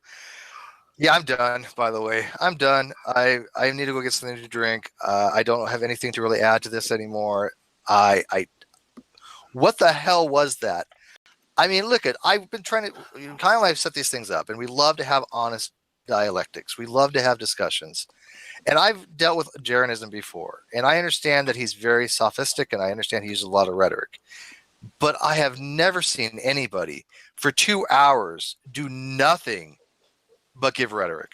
I think what it boils down to ultimately is that he just has questions with the current data and, things like that. And so although he might not have poignant answers, it's coming from a place of generally being skeptic and not being able to kind of, convey that or what specifically his issues with that would be. I mean, he's a hyper-skepticism is the problem. I think there's a difference between skepticism and denialism, though. Yes, he's total denialist. He's just as bad as Debbie, if not as a fast talker. Oh, but we love Debbie. We love Debbie. Debbie seems to be popular. I'm not sure why. I'm honestly. Now, do you want an honest answer to that, Steve? It's because Besides, it really. Yeah, it's the picture. It's the picture. Well, that's. I agree with you. Yeah. Why do you think "Let's Talk About You" gets much more views than other? Oh, are you saying that Shannon doesn't have the skills to pull it off? She does. She has the shield and the looks. She has everything. She has a full package. Popular as she is infamous at this point. Yeah. But you're right. I think Debbie's that picture does help add to the people wanted to see her. However, after 5 minutes of talking to her, she uses the same. Actually, she's even worse sometimes when it comes to the rhetoric. I mean, we had a video of a rocket going up, and it was a bottle rocket, Steve. Yeah, it was a bottle rocket. It's a bottle rocket. No, Build a model, and the shadows didn't match. Obviously, clearly disproven. You just want to pat her on the head and go, "They're there." Is the shelf level? Is the shelf level? That's all I got to say. How do you not understand that concept? How do you not get the difference between flat and level? I begged Red to actually show one picture, and that's just a tire on a car. Because the outside of the tire is still level with the hubcap. All the way around, but it's not flat. That's too difficult. That would have never flew. Wonton wants to come in here. He's a flat earther. Absolutely. Oh, yeah. Come on in, but Wonton. Wonton, I have a hard time figuring out how to get him in here. Wonton needs to figure out a way to message me like all you people did on G Plus or Facebook. Wonton, I'll email you the link, Wonton. Okay, can you get it to him? Okay. Yeah, you have his email, so there you go. Beach 8, did you want into? We were running out of room here. I was trying to get a couple more flat earthers in, ones that I know. Now, I did talk to Orphan Red. She says she might be on next week. Now, she, of course, did not feel like we were giving Jeranism a chance in that discussion. And I want to reiterate, for the record, this discussion, like the Hovind discussion, was not set up to be a debate. This was them having at it, and they wanted us to intervene. They would have asked us. So we stay out of it until about an hour into it. Then we start, having a more of a free for all, or when the live chat just says, "Okay, this is getting stupid," and then we got to change it up a little bit. I think these past 2 days, I'm done with flat Earth for a while. Welcome to our world. Sean's been doing this for how long? Going on 3 years. How he's not you're a masochist. Then he should be like this at this point, just drooling and just. Sean, props to you. I had to but I will say that my weed dealer definitely loves flat earthers. So I've had to double stock on my normal quantity. In my defense, Steve, I do like to learn things. I'm a sponge for knowledge, and I've actually learned quite a bit. Yeah, I've learned quite a bit because of the flat Earth, and I've actually gotten to the ability to where I can actually run experiments proving the Earth is a globe. I can see that. No, there's some reasoning to that. Yes. On the downside, though, when flat earthers get their narrative out with no opposition, do we even want to give them a panel though? I mean, that's the hard part. I don't know. You think about the study or the survey that was done that suggests that a third of millennials between a certain age now consider that the Earth might not be round. Yeah, I messaged the Romy Millennial on that, and I'm still trying to get a hold of her. I want her opinion. Well, they're skewing the results of that because they had 4 categories that they put people in: people who believe the Earth is flat, people who think it is or think that it is but has problems, people that think the Earth is round, people who think the Earth is round but has some issues, and 34% of those scored in those other 3 categories, and they're saying that they believe that automatically that it's flat. No. That's not what they said. If you actually look at it, and I don't think it's skewed. They What said they it- said they was question if they it was questioned right. The 66% weren't sure of the shape of the Earth, and that would be if they didn't check that first one, then they're in the other category. See, I would have checked the first. I know the shape of the Earth. It's not a matter of just believing. I obviously believe it's round, but I also know that It was 33% though. 66% said it was round. What does Wonton think? Flat. Well, Wonton, can I ask you a question specifically? Yeah. Sure. And this was kind of the main focal point that couldn't convince me. I'm open to new information. So what is your best reason that leads you to believe the Earth is flat? What is the number one reason to convince us? Number one. Number one. Well, I would say that obviously we do not feel anything spinning, and then we do not see any curve at any altitude. So the null hypothesis is that the Earth is flat and motionless, simply because that is the hypothesis which fits in direct, perfect accordance with Occam's razor. If you add any other scenario or mathematical equation, or E equals MC squared, or the inverse square law, you're adding more to the most pragmatic deduction of the fact that you do not see any curve, therefore the Earth is flat. You do not feel anything spinning. Can I respond to this real quickly? Yeah, then I'm going to add 2 things. Sure. Before you explode, Brian, please. Brian doesn't explode. Brian's mellow one. Yeah, we need to have a I don't know, a pay to answer the question. Who's going to bid the most? Really go out of mind. All right, let go ahead. Kyle, you had something to add, and then I was just going to add that he was about to explode. That's all. Oh, he was not going to explode. Okay, go ahead, my response to you, Wonton. I'm just going to respond to a few things. My area is statistics. So when you mentioned the null hypothesis would be the naive model. The naive model would be no model at all, which is basically we don't know what the Earth is. So we need the naive model. Oh, you are triggered, Brian, aren't you? Yeah, you mentioned statistics, null hypothesis. I know your field. That's where Right, you would be right about that if we didn't observe that the horizon is flat, and we didn't observe that we don't feel anything spinning. So if I don't feel anything spinning, I'm led to believe that we're not spinning. I was going to address the spinning issue here. We don't feel the speed we're going at. Like when you're in a car, you don't feel the speed of a car. What you feel in a car is the acceleration or deceleration of a car. It's like when a plane is taking off, you feel that you get pushed back to your seat. But when the plane is in air, you do not feel the 180, 200 miles per hour that you're going. Much like on the highway, you don't get pressed to the back of your seat. You feel, which is the calculus, the derivative, the acceleration. You do not feel the current speed. You feel the acceleration / deceleration. So the fact that we don't feel the spin has nothing to do with it. So you can't say we're not spinning because we don't feel it. What that would imply is that the spin is a constant spin. That would imply that the spin is constant. Well, you could argue that there's no spin, but you can't argue that we're not feeling the spin, thus there's no spin. It's just that the spin is not accelerating, decelerating mathematically. What he's saying is that if something is traveling at a constant velocity, you're not going to notice it. It's only you change velocity, which is acceleration. There's no such thing as deceleration. There's only negative acceleration. There is acceleration with the Earth's spin, though, centrifugal force. Well, I mean, there's minor variance, but reality is unless it's something that's going to be of a magnitude where we notice it, you're not going to notice anything if you're traveling at a constant velocity. You don't notice if you're in a plane going at 400 miles an hour at 40,000 feet. You don't notice it. Now, if that plane all of a sudden stopped, you're going to notice it, right? I'm sorry. Because that's because of inertia. And the other thing you mentioned about Occam's razor, I think you have a misconception about it. There's something called the law of parsimony.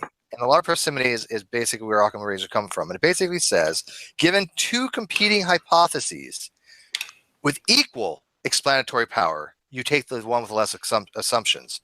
The problem that you're running into is your model, which doesn't even exist, so it cannot even have. Well, you're assuming that it doesn't exist. You're already asserting something that you're already asserting. Do you have a model that we can look at? I don't need a model for the null hypothesis. The null hypothesis is automatic. Null hypothesis. Hang on. Okay, if you're testing a model, then you have a null hypothesis that is something you reject to accept the claim of the hypothesis. But what I'm telling you is you have to have 2 competing hypotheses that can have equal explanatory and predictive ability in order to really apply the law of parsimony or the Occam's razor. So if I said, hey, I see this and I can explain it this way. I see this and I explain it this way. This requires a shit ton of assumptions, right? Like the heliocentric model requires very little assumptions compared to the geocentric model. The geocentric model requires a shit ton of epicycles and everything. Which one's more parsimonious? Well, clearly the heliocentric model. So if we look at observations, I think Brian would ask you, what model do you have to offer to say, okay, this is the model that has less assumptions that show us equal and predictive abilities, and then we'll have like the panel kind of evaluate that while I go get a drink, because I'm far too slow. I thank you for the super chat, and thank you for the kind words in the live chat. Thank you. We had a good show. Let's address this guy's spinning argument. Okay, so there is some force that is trying to fling us off the Earth as it spins. Do you agree with that, Wotan? Yeah. Yeah. Have you calculated what that force should be mathematically? No, but I know it's centrifugal force, right? Yes, it is. I've calculated. I've actually spent the last couple of days in Nathan Oakley's channel talking about this. So do you accept that the acceleration towards the ground is 9.8 meters per second squared? I'm pretty sure that that's what it is. Yep.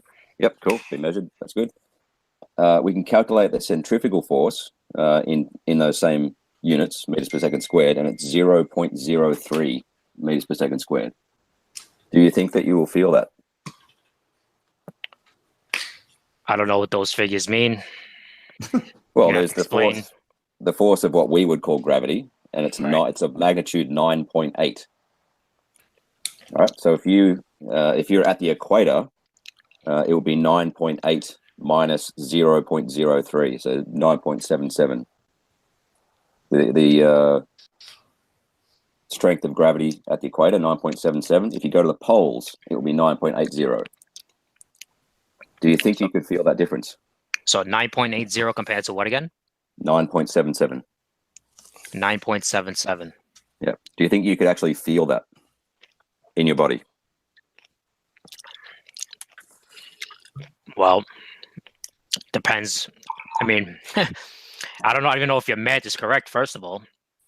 Second of all, we can go through the math. I mean, it's really a huge difference from the North Pole to the equator. I mean, you're talking about a very large difference, and you're only saying it's only like a 0.3% difference. Just out of curiosity, Walter, would you possess the skill set to determine whether his math is correct or incorrect? I mean, do you know enough trig or? No, show me the formulas. Well, I mean, no, I mean, I'm asking you ahead of time. Do you know enough math where if he presents to you math, you'd be able to recognize the math? Do you know the difference like cosine and sine, that kind of stuff, or no? What an angle is or something, that kind of stuff? Angle? You know what angle is, yeah. An angle, yeah. Okay. Well, we had a person the other day, Debbie doesn't seem to understand what an angle is, so. They didn't understand flat and level. So Wonton, just you accept observations, right? Huh? You're kind of going on observations, what you can see, right? What you can get. Yeah, Occam's razor. I'm all about that. So if what you've seen had no explanatory power, it wouldn't be much of an argument, right? If what I was seeing had no explanatory power? Yeah. Like when you're saying that you should feel the motion of the spin, you understand no one's suggesting acceleration, that we're saying that it's spinning at a constant rate, correct? Well, honestly, when people say, oh, you don't feel spinning, you don't feel yourself moving in an airplane, I do feel, movement in the airplane. Yes. Right? And you do feel movement in a car. You do feel like you're moving. And it's not like I'm sitting in my house right now. Technically, you're feeling the changes. So if you look at people on a bus or a high-speed train, okay, and they've got the little bars to hang on to, right? When they're parked, everybody's fine. They're not moving. The train or the bus takes off, you'll see everybody kind of pull to the side, and then once it gets up to speed, they kind of just level out, right? They're fine. They don't really need to hold on anymore because it's only the change in speed that you feel. After the speed stabilizes, you don't feel it anymore. And since nobody's suggesting that the speed of Earth's rotation is actually changing speeds, we wouldn't expect to ever feel it. So when you say, well, I don't feel it, so it can't be spinning, it doesn't have any explanatory power because we wouldn't expect that anyway. Okay, I understand I understand your argument, but I can actually disprove right now that the Earth is not. I should disprove that the Earth is spinning. Okay, let's go. And I can use the number one proof that the Earth is spinning to disprove that the Earth is spinning. Go ahead. Just like I can with gravity. So first of all, obviously you must believe if the Earth is spinning, that we have a force called well, not a force, the what's the name of it? Coriolis effect. There you go. Coriolis effect. Right. So you believe that? Yeah. Yeah, it's a real effect. We've observed it. And we have to take it into account. Okay, so snipers on the ground have to take into account for the Coriolis effect when they shoot bullets. Yes, after a certain distance, they do in their dope book. Okay, so how come airplanes are not affected by Coriolis effect? Because planes can do something that bullets can't. They can steer. Yeah, they can adjust. They have the ability to. How do you adjust? The Earth is spinning 1,000 miles an hour. The fastest that a plane is moving is 500 miles an hour. Do you know how a plane works? I'm just the Earth is spinning 1,000 miles an hour. A plane is flying 500 miles an hour, right? A bullet, once a bullet leaves the muzzle, or once it leaves whatever is shot it out, it's on its own trajectory, and that's why you'll see it appear to have a curved path. But a plane, it can actually adjust. It doesn't right, have. But what if the plane is not adjusting? What if the plane is just flying straight and the pilots are not adjusting? Then the plane would go on the Coriolis effect, right? Yes. If I'm in so you just agreed that if you do not steer the airplane, it's gonna undergo the Coriolis effect, right? And how many planes do you see that never steer? Yeah, at that point, you're not even asked you a question. You're just driving a glider. You said that if the pilot does not adjust the plane to account for the Coriolis effect, then the plane is going to go under the most amount of Coriolis effect, right? That's where you're going to see it the most. Now, what you're forgetting is when they set up a flight plan, they set up waypoints. They do that because they have to steer to the waypoints, and that takes. Because I'm setting up something. Yeah, you're setting up a straw man. No, I'm not setting up a straw man. I'm not setting up a straw man. You're straw manning me by saying I'm setting up a straw man. I'm not setting up a straw man. No, let's see how it plays out. You're saying, what if pilots don't steer? The problem is that they do. So you are setting up a straw man. What if they don't? I'm setting up a hypothetical situation. What if they don't? What if they just fly straight? Just for the hypothetical situation. If they fly straight and never adjust their trim, or they never adjust their path, they will be affected by Coriolis. Okay, thank you. So how come a helicopter, when you fly just above the ground, that you don't steer it at all? How come the Earth just doesn't move underneath you? You don't understand the Coriolis. So you don't know the Coriolis effect. You don't understand the effect. That is the Coriolis effect because the Earth is moving underneath you. No. That's not how it works. By the way, Steve Bauman, thank you for your super chat. Message me. Yes, I will get you in as promised. But for some reason, Steven, you just don't come up in my G+. I don't know why. So message me and I will get you in. But you don't understand. You cannot have the effect if you're stationary. It doesn't work that way. Have you ever gone to Wiki and looked at? They even have a GIF on this of a record. And if you take a marble and the marble's traveling a straight line, and as it moves, as the record's moving, it appears to have a curve. It has to be moving in a certain direction in order to experience it. If you're just hovering, if you have you're not moving. If you have the marble above the disc and you have a point on the disc is gonna, you're gonna beat. And then if you have the marble above the disc, right, and the disc is turning underneath it, and then you drop it again, it's not gonna fall in the same spot. The reason if you're hovering, the atmosphere is a fluid, and the atmosphere is dragged along with the Earth. It's moving at the same speed. You literally are not doing anything different by going in the atmosphere because you're moving at the same speed as the Earth still, because the Earth is dragging along the atmosphere. You don't experience a Coriolis effect unless you're actually moving in a specific direction. So you're saying that the atmosphere is dragging the helicopter along with the Earth as it's spinning. The Earth is dragging the atmosphere. The Earth is dragging the atmosphere. The atmosphere is dragging the helicopter. The Earth is dragging the atmosphere, and the atmosphere is dragging the helicopter, which is going along with the same exact speed of the Earth. Yes. Can you account for that with an experiment? Well, let me just actually point something out. So with your example where you said if you have a marble hovering over the record and you drop it, it's going to like sort of hit a different spot. If you were to put a marble on a spinning record and have it hop, it's not going to have. It's the same reason why if you're on a bus and you jump, you don't hit the back of the bus. Correct. Right, because you're carried by the bus's momentum. Well, in that bus, you're inside that bus, you're in a closed system. It already has a trajectory moving with the Earth. It's already in motion, technically. So well, again, in that bus, you're inside of a closed system. If you go on top of the bus, outside of the bus, and you jump, what's going to happen? You're going to fly back, and you're going to. Well, that's because of wind resistance. That's because right.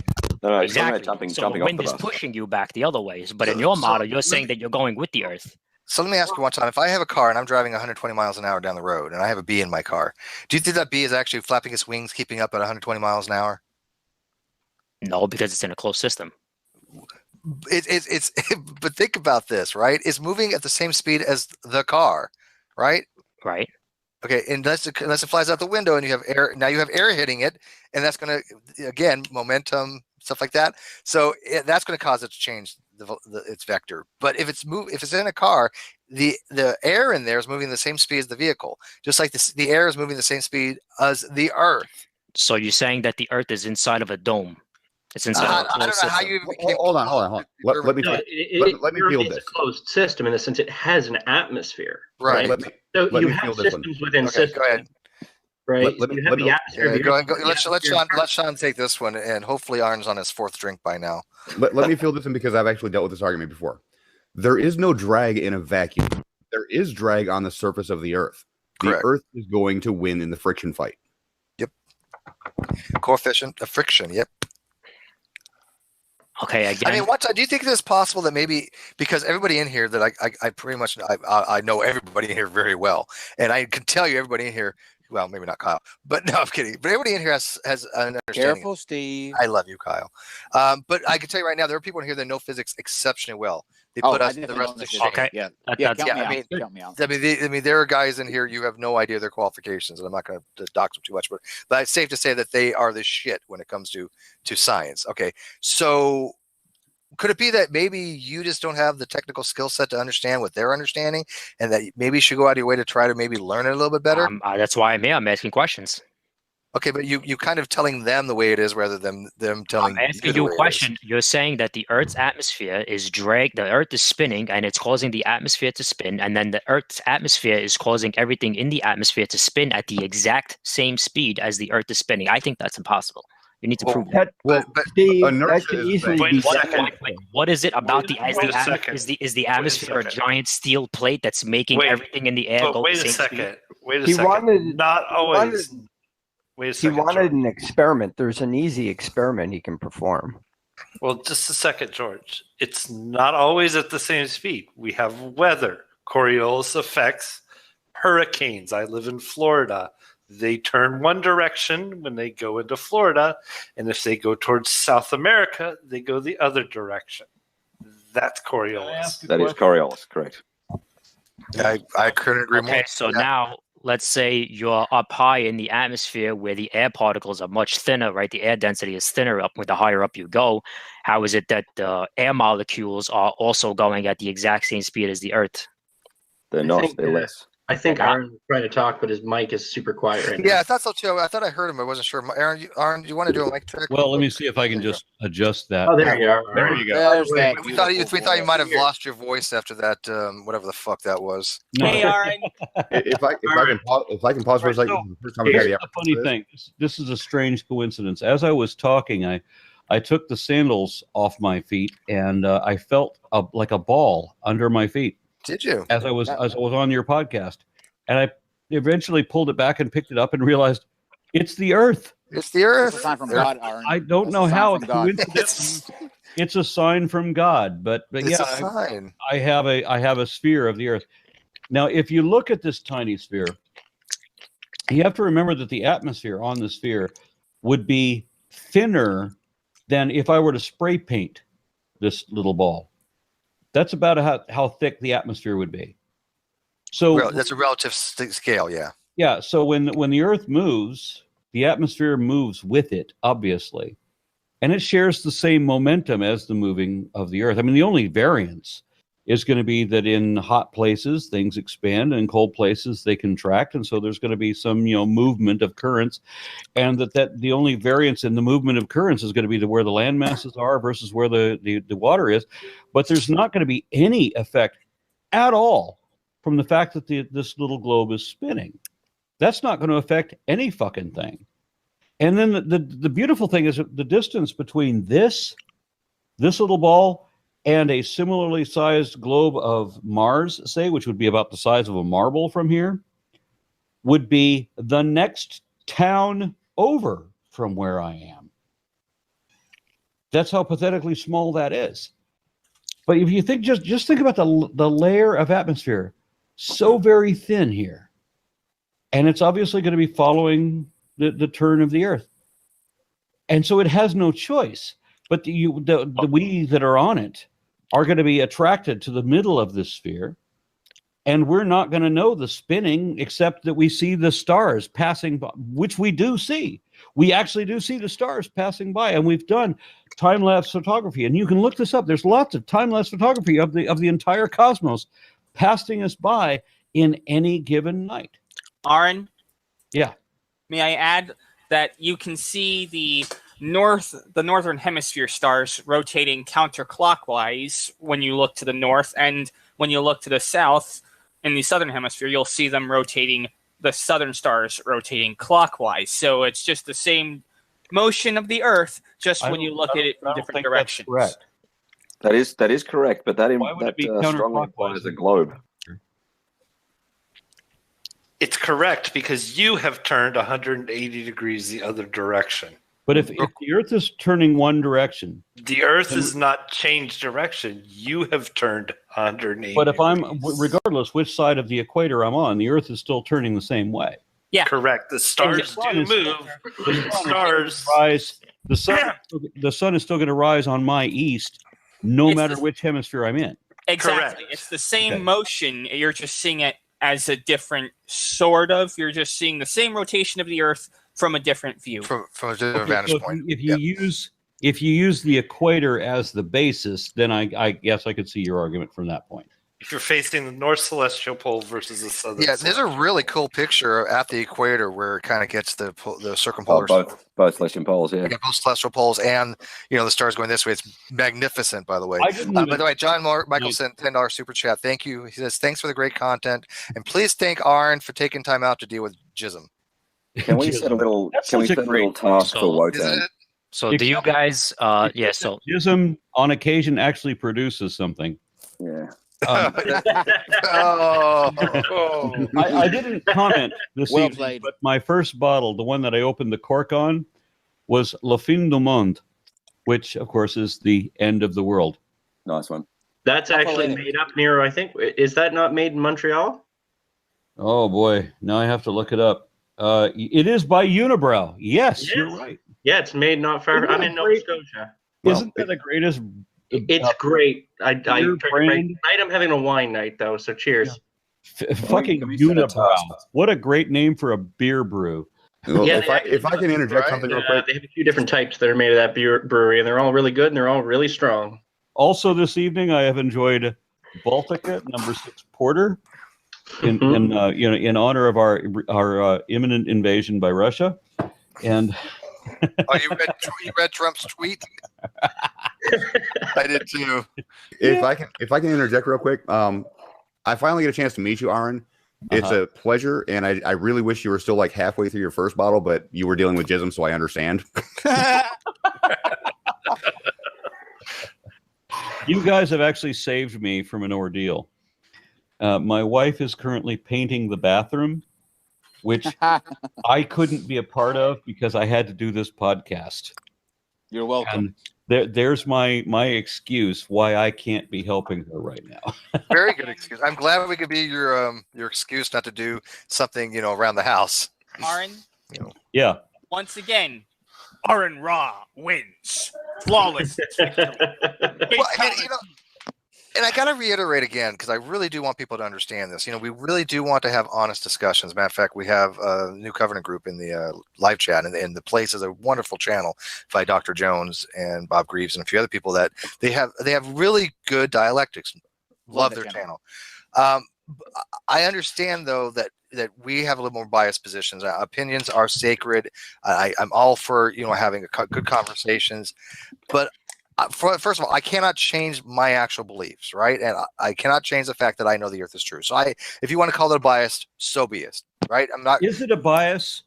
Because I don't call it a bias, but if what's his face? If Jism could have produced evidence, an actual, verifiable fact that I could not explain it, or my model could not account for it, and he could produce a model that did it provided the explanations and predictions better than the hemispherical model could, I would be forced to consider his alternative. I agree, but it depends how you use the word. I mean, for example, like if we have a predilection, thank you. It's already getting me. Predilection that you want to consider the bias. I'm okay with that. I don't think that's a terrible thing to say. We do all have the knowledge that the Earth is round, so we're going into the conversation knowing that already. However, like you said, if somebody wants to give us evidence to the contrary, I'm going to evaluate it. Now, yes, I'm probably going to be evaluating from the position of let me show you why you're wrong, clearly, but we still evaluate evidence fairly, and that's you can have a conversation with. I cannot have a conversation with somebody who all they do is run rhetoric and does fallacies. That's not a conversation. His evidence that the Earth is flat is that I don't have the evidence that I've already demonstrated that I have. What kind of argument is that? Yeah, I mean, you got a point there. And it's not even evidence that's difficult to attain. Anybody, anywhere can verify this. Just get in a fucking car and go. You don't even have to be on the shoreline. It's not like you have to be standing on the shores of Lake Pontchartrain to watch the series of power lines disappear in a curvature along with the Earth. I didn't even bring that up. You don't need to go that far. Stanley has some wonderful videos on that. Steve, do you mind if I bring up my footage from my drones? Oh, I love that footage. By all means. One of their favorite claims is, of course, the horizon always rises to eye level. And so I actually did this for Orphan Red because she's the one that left the most recent comment about it. And I'm getting to it. Give me a moment.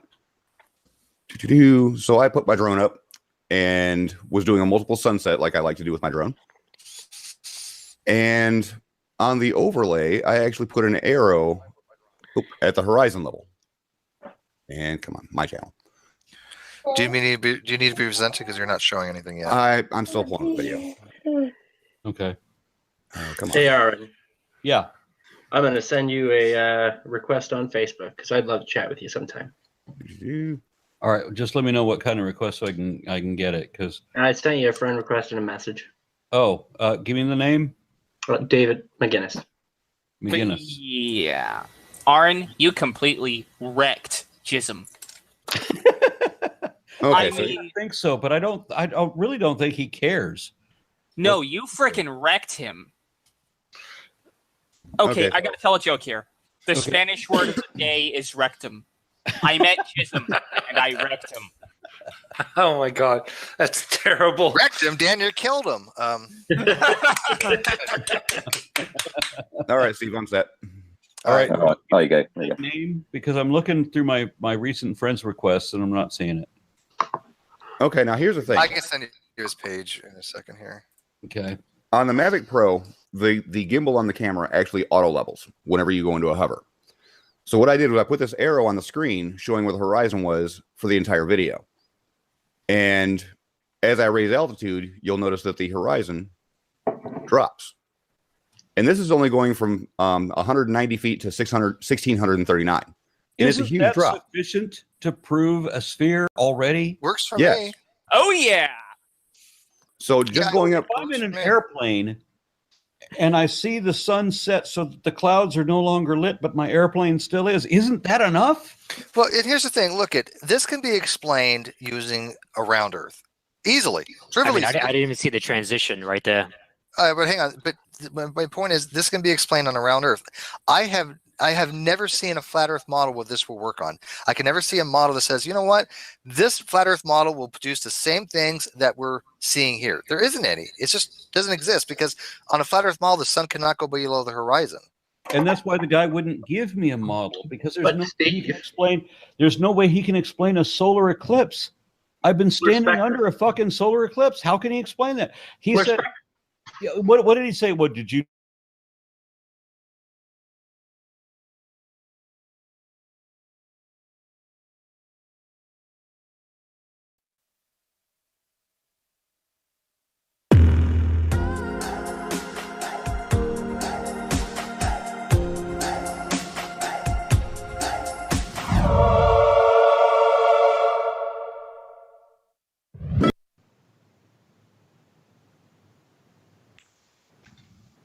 Welcome, everybody, to Non Sequitur on this Wednesday. Hope you're having a fantastic day.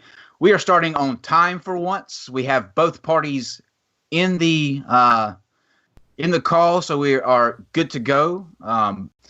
Thank you very much, first of all, for Aaron and Jeranism, both for joining us. Welcome, guys. Hey, what's going on? I think we're going to have a interesting discussion. And if anybody watched last night, I hope that you have recovered, and we are very sorry for that. But that was a grueling ordeal. Not going to front, a grueling ordeal for 3 hours, but well worth it for Red's Rhetoric's fundraiser.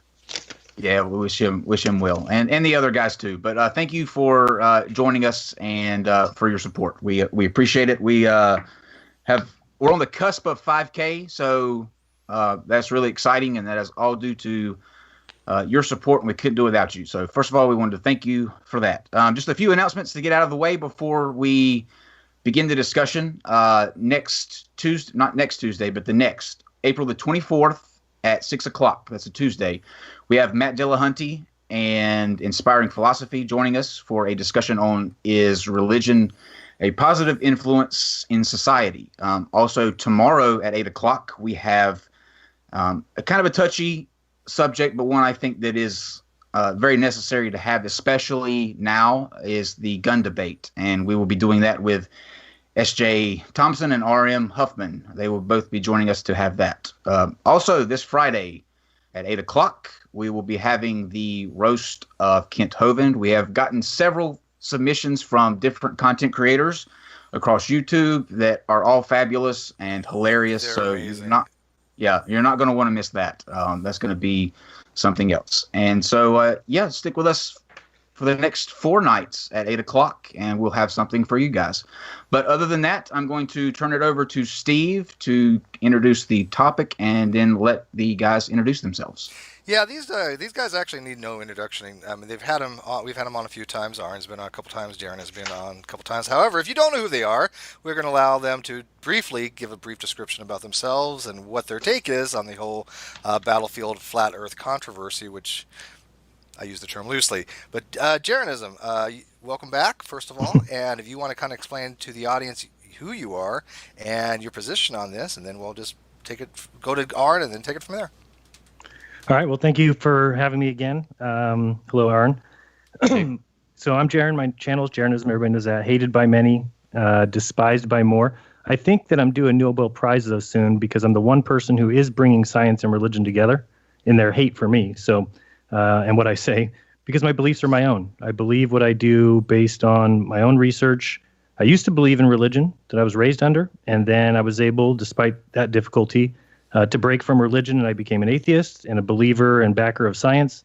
And so I wanted to be someone that was going to help other people find their way out of religious belief. But as I researched and studied more of the science, I started seeing signs that science followers were following a religion. And as the year or two after that, continuous research revealed that men are liars, and to trust them is futile. It's the worst thing you can do. And I know Eddie Bravo the other night said something that I think describes my position to a T. He said he would rather be considered and called an idiot and a moron for not trusting liars than to be a traitor for defending them. And that's absolutely my position. And so as far as the flat Earth debate goes, clearly I have an issue with the heliocentric model. I do think it is a gigantic lie that has been told for I don't know how many years, maybe 500, 400, and that people have fallen for it due to indoctrination, due to education. And so, I'm trying to get that out there, and I just wish that people could all get along and see that other people do have different opinions. And so it's okay to look into things without just calling others names. And that's basically most of the defending I get of the heliocentric model is just to be called a moron and I'm idiotic. And that's fine. That just doesn't do much for their position, as it just is kind of more fuel to the fire. But that's basically me. All right, awesome. Okay, Aaron, how about you want to give 1 or 2 minutes to tell people about yourself and your position on this? Okay, well, I don't need that much time, I don't think, but My name is Aaron Raw. I'm Southwest Regional Director of American Atheists, Director of the Phylogeny Explorer Project, author of Foundational Falsehoods of Creationism, producer of Living Science Lessons Biology videos. And if you like what I do, please consider becoming a patron at patreon.com/ARONRA. I've done a lot of travel, and so if it were ever possible for me to have believed in a flat Earth, it would not be possible now. Not now that I've been to so much of it. And so we're going to be talking to Jeranism about how he came to this conclusion and how he managed to overlook everything I've seen so far. Okay, short and to the point. So, Jeranism, why don't you start us off? I think that if maybe you want to provide Aaron with some of your leading arguments for your position that you believe that the Earth is flat, and then maybe he can kind of address them point by point. Sure. Well, I guess I would start off with a quote by George Ellis, who's I'm sure you know who he is, mainstream physicist, probably top 10 in the world. I don't know, somewhere around there. And never heard of him. Never heard of George Ellis? Yes. Okay, go ahead. He said that he's talking about he can construct a spherically symmetrical universe with the Earth at its center, and that through observations it would be impossible to disprove that. And he says what he wants to get out in the open is the fact that a lot of cosmology tries to hide that they're using philosophical ideas to create their models. And he said that's fine by him, but he just feels like he needs to get out that a lot of cosmology tries to hide that. So when you hear that as a backer of science, that a science, cosmology, is trying to hide something from people, shouldn't that be an eye-opening quote to why would there be a scientific enterprise like cosmology that is a lot of cosmology tries to hide the fact that their models are based on philosophical criteria. That to me was a big eye opener. Yeah, the two ways that I would address that is one, it's bullshit, and two, he's lying. I mean, it's easy to disprove a model like that is inconsistent with every other model, with everything else we see. Obviously is going to be a problem. Now, I've understood, and I've seen this documented by people who are pro-science, that if you can defend almost any one of the arguments for a flat Earth, as long as you isolate it to that one argument and don't observe anything else. But once you begin to observe other things, well, then everything comes apart. I mean, for example, I'm interested in what model you have. What is it that you're embracing so that we can examine what's wrong with it? Well, I think that to put everything onto me as to what the flat Earth is, how it works, how it all operates, when obviously I haven't had nearly the amount of study. Have you had enough to convince you that the Earth is flat? I'd had enough. And you said your beliefs are your own, are they not? They are. I was going to answer. And you've had a reason enough for you to believe. So tell me what the reason is that you believe in, what the model is that you believe in.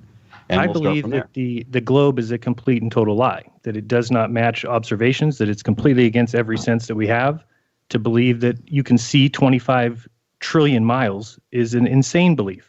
To think that you're spinning on a ball at a certain speed, flying through space at 66,000 miles per hour around a sun that's 1.3 million times as big as the Earth, that is an insane belief.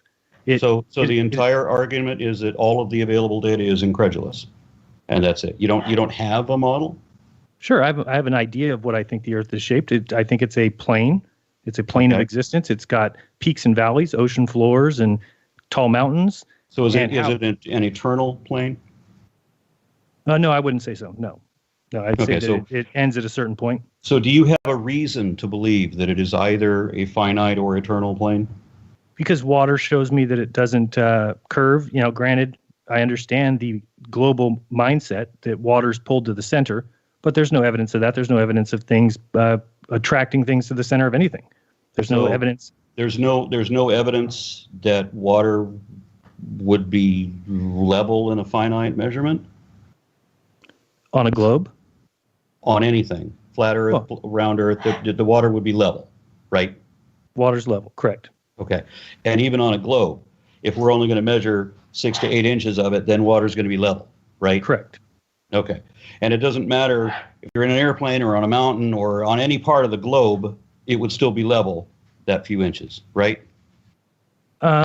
Sure. Yeah, I guess it would be. So when you're talking standing in a about- position, wherein, and I know you've got to have heard this before, and I'm stunned at how you don't have a counter argument for these, or you don't have a model to establish the counter argument for these.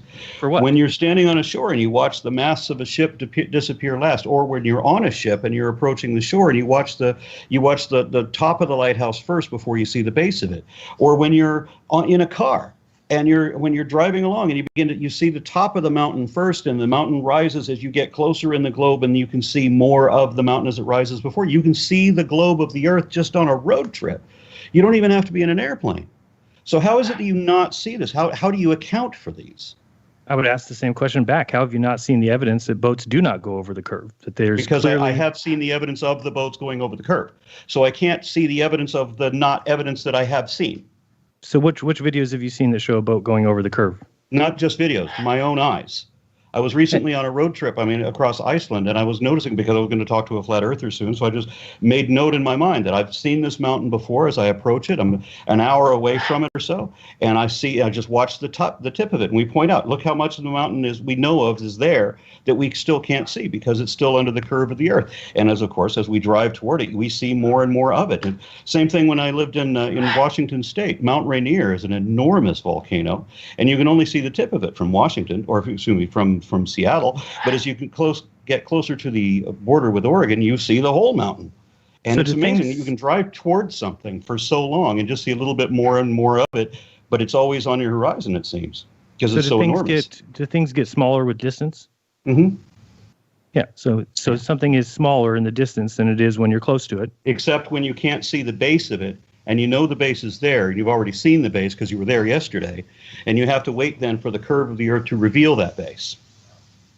Yeah, I totally disagree. I don't think that's what you're seeing. seeing. So you disagree because you disagree, but you have to have a model that explains the observation.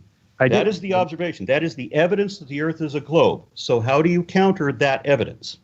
Okay, so I told you, if you go look at other evidence, I guess you're looking at the wrong videos to see that clearly. I'm not talking about videos. I'm talking about my own eyes. And my own eyes have gone to the beach, and I've looked out at boats that are going out into the distance. And if you zoom into them with your camera, after they've disappeared from your eye, you can bring those back up into view. Okay, well, I'm telling you, I've seen it. So then, and I'm telling you, you haven't. Okay, well then. you can't do that, therefore you haven't done it. I have done it. Well, you haven't done it. Okay. Because you can't do it. Well, and this but is if you why have I challenge. done it and you could do it, then you'd be able to give a demonstration of that. But what we have in fact seen is the very thing that I've just described to you. When you watch the masts of the ship disappear, you see the ship disappear before the masts do. This is a common observation that's seen for hundreds of years, and I've seen it myself. Right. And so you where see, would be you see the lighthouse, the top of the lighthouse first, and then you see the base of it, just like the mountain I told you. You see the top of the mountain first, then you see the base of it as you get closer. These are the common observations. Okay, so how does your model account for those? Okay, so atmosphere causes distortion in anything, right? So if you've got a variable atmosphere above the water, then that's going to cause distortion in whatever you're looking at. So if you're at the beach and you're looking out at the water, the most amount of this distortion will be right at the level of the water. Even when you're not on the water, when you're driving across Iceland and there's no snow on the ground, the higher and you you still get, can't the see more... the base of the mountain because of the curvature of the Earth. Or when you're crossing Washington State in the springtime, and again, there's no snow on the ground, so there's no distortion, and you know what the base of the mountain looks like, yet you can't see it because it's still below the curve of the Earth. Yeah, so anything in the distance is going to be lower than where you're observing it because you're looking through the most amount of atmosphere. No, well, that's your opinion, but do you think so you're saying that the appearance of a curve is because it's in a distance. So anything that is in a distance is going to disappear below what is actually the curve. So you interpret the curve as being a flatness with a distortion in the atmosphere. So correct. Okay, so any evidence I give you that you're going to try to explain away. So what was the reason that made you think that Earth is flat? I mean, how can that even be flat? Okay, so it started There's got to be a way for that to happen. With a spherical Earth, we have gravity that explains it. We can see weightless drops of water where they are suddenly curved. And when they free fall, they become spheres. Same thing's happening with all the planets around us. Okay, so do these globes of water that you're describing, do they join together and create a larger ball of water, or do they just float freely? And usually they float freely, but if they collide with each other for whatever reason, if they're somehow crossing paths, then they'll do as planets do and behave as liquids and join together. But if you were to dump a bunch of Skittles in the ISS, for example, they will just go everywhere. They won't. There's nothing pulling them to any center. There's no attracting force calling them to be a sphere. They just float around, right? Gravity is a very weak force, so you need to have a substantial body in order to have an appreciable amount of gravity. So if you were weak force that holds trillions of pounds of ocean water to the ground? Compared to the nuclear forces, yes, and the electromagnetic force, yes. Gravity is by comparison much weaker than them, but ultimately governs everything. So when we look at other planets, and I often like to bring up, the moon of Miranda, which is around Neptune, I think. I mean, that is a sphere. You accept that is a sphere, right? No. Okay, so what is the moon Miranda? The moon Miranda? Mm-hmm. I don't know what you're talking about. What is the moon Miranda? Yeah, Neptune has. Is there a Neptune in your universe? Sure. Okay. As a planet? And is Neptune a planet? Yeah, it depends what you're describing. It's not a cardboard cutout made by the conspiracy, right? I mean, it's an actual planet, right? You mean like a physical planet that people can go to and stand on and walk on? Is it a supernatural planet? Of course, it's a physical planet. Yes, is it a planet? It's not. Of course, it's a physical. You're assuming that. Is there another option? Sure, it's a light in the sky. How about that? A light in the sky. Sure. A light in the sky that has a polar aurora. Sure. A light in the sky can have a polar aurora. I have no doubt that it does. Yeah, sure. Okay, a light in the sky that's 70,000 miles across and spherical. No, I wouldn't go that far. I never said that. I certainly don't believe so that. So describe this light in the sky then, because what I'm seeing is, a physical planet, and it has moons around it, several of them. Okay. You accept that planets exist. Well, I want to ask first if you've seen that. Yes. You've seen moons around Neptune. No, I've seen moons around Saturn. Okay, but you just said Neptune. Yes, I was talking about Neptune, but I've also seen the moons around. I've seen 2 of the moons around Saturn. From a telescope? Yes. What telescope? A very large telescope that one of my friends had. I could never get my own telescope. My own telescopes were never that big, but he had one of those ridiculous, broad, giant $4,000 things. And so, yes, I was able to see not only Saturn and its rings, but 2 of its moons. Okay, I don't know if that's true, but I have not personally heard of anyone saying that they've seen Saturn's moons. But I myself have seen Jupiter's moons with a camera, so I know that's. So you accept that there are planets. That there are things in the sky, yes. That they're as big as they tell us. And these things in the sky, are they large gas giant spheres? No, okay, I don't believe what are they? I don't know. I mean, okay, so you don't know what they are, but you know what they're not. Correct. And how do you know what they're not? Because what they had to do was teach us in a way that is, it's an indoctrinating way, that they took control of these, these books, these, textbooks. They put this in there, and they've called people who study them really closely and become proficient in those texts. They give them PhDs, like Neil deGrasse Tyson. He's never been there. He's never been to anywhere in the universe. You don't do any study of astronomy whatsoever. But what do you mean? I look into it. What do you mean? You look through a telescope once, but you don't do any astronomy whatsoever. You haven't mapped, you haven't charted the motions of these planets, which I'm sure you know was a huge problem for Kepler and others, right? The motions that these planets make and how to calculate them. You understand that was a problem, right? They have the same data as from the Almagest. So to say that they were observing, or Copernicus was observing those things, is probably not the case. So they were just hallucinating? They copied it. They copied the data. So Kepler and others that were trying to chart these, and I forget what his name is now. Tycho Brahe. Yeah, Tycho Brahe. And when they compare their data, right, and they're getting their own data and they're comparing to make sure that they get their figures right, they're just copying each other, and they're just copying some older guy. They're making their own observations. You understand? They're making their own observations, right? Their observations match identically to the Almagest, which was 1,500 years earlier. So no, I don't think that they don't, because they're still trying to make their own observations of the motions of planets, including planets that hadn't been discovered yet, and have only since been discovered, only in the last 300 years or so. So now they're adding planets that weren't even on the charts before, and they're still marking their what? Who added planets? Copernicus added planets? Do you know nothing of history either? I mean, come on. I mean, when do you think that they discovered Pluto, for example? I mean, Pluto was discovered, 150 years ago, 200 years ago, something like that? Okay, so I asked you about Copernicus, and you said he was adding planets that weren't there in the 1500 years. I didn't say that Copernicus himself was adding planets. I'm saying that the people doing the studies are discovering other planets that hadn't been discovered, like in ancient Greece or whatever. It wasn't the same data, because they only knew about what in 2,000 years ago. They only knew about like 4 planets. But I said that they Copernicus and them copied from another text, Almagest, and then you said no, they didn't because they added planets. Pluto was Pluto in Almagest? Nope, and it wasn't in Copernicus's work either. Then they weren't copying it, were they? That makes no sense. If they discover a planet after Amalgus, then it couldn't have been there, right? And so they couldn't have copied Copernicus's work did not include Pluto, and neither did the Almagest.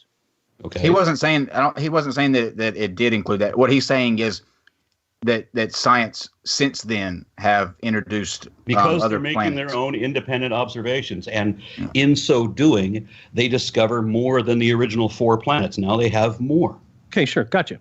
Okay, so I mean, obviously they're not just copying each other. Okay. So how do you? I don't know where to go with this.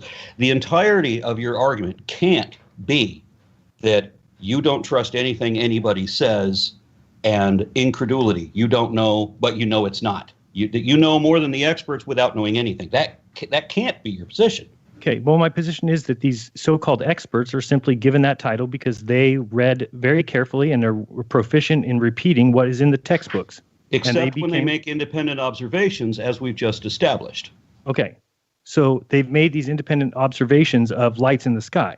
Okay, right? and these lights in the sky, for example, I mean, like, let's look at the confirmation of Einstein's relativity back in like 1911 or 1931, something like that, where relativity had predicted that you would be able to see a distortion during the eclipse. You'd be able to see stars that you shouldn't have been able to see otherwise, and they actually verified that in the 1930s. Or is that part of the Great Conspiracy too? Well, have you verified that?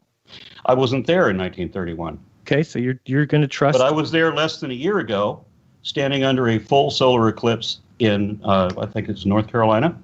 Mm-hmm. So if you'd like to go with that, sure. Did you notice a temperature drop when you okay? So now when you watch a sunset and the sun sets behind the curvature of the Earth, as you might say, why is there no temperature drop? There is.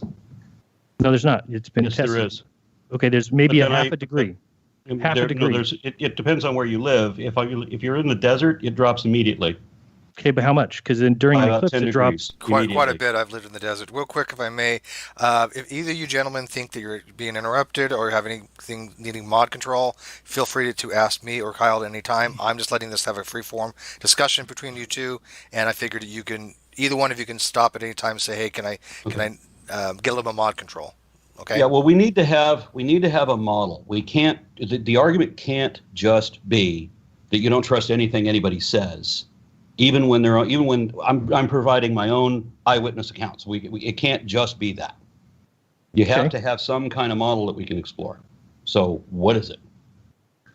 Well, the model is that the Earth is a plane, and that it's a finite plane.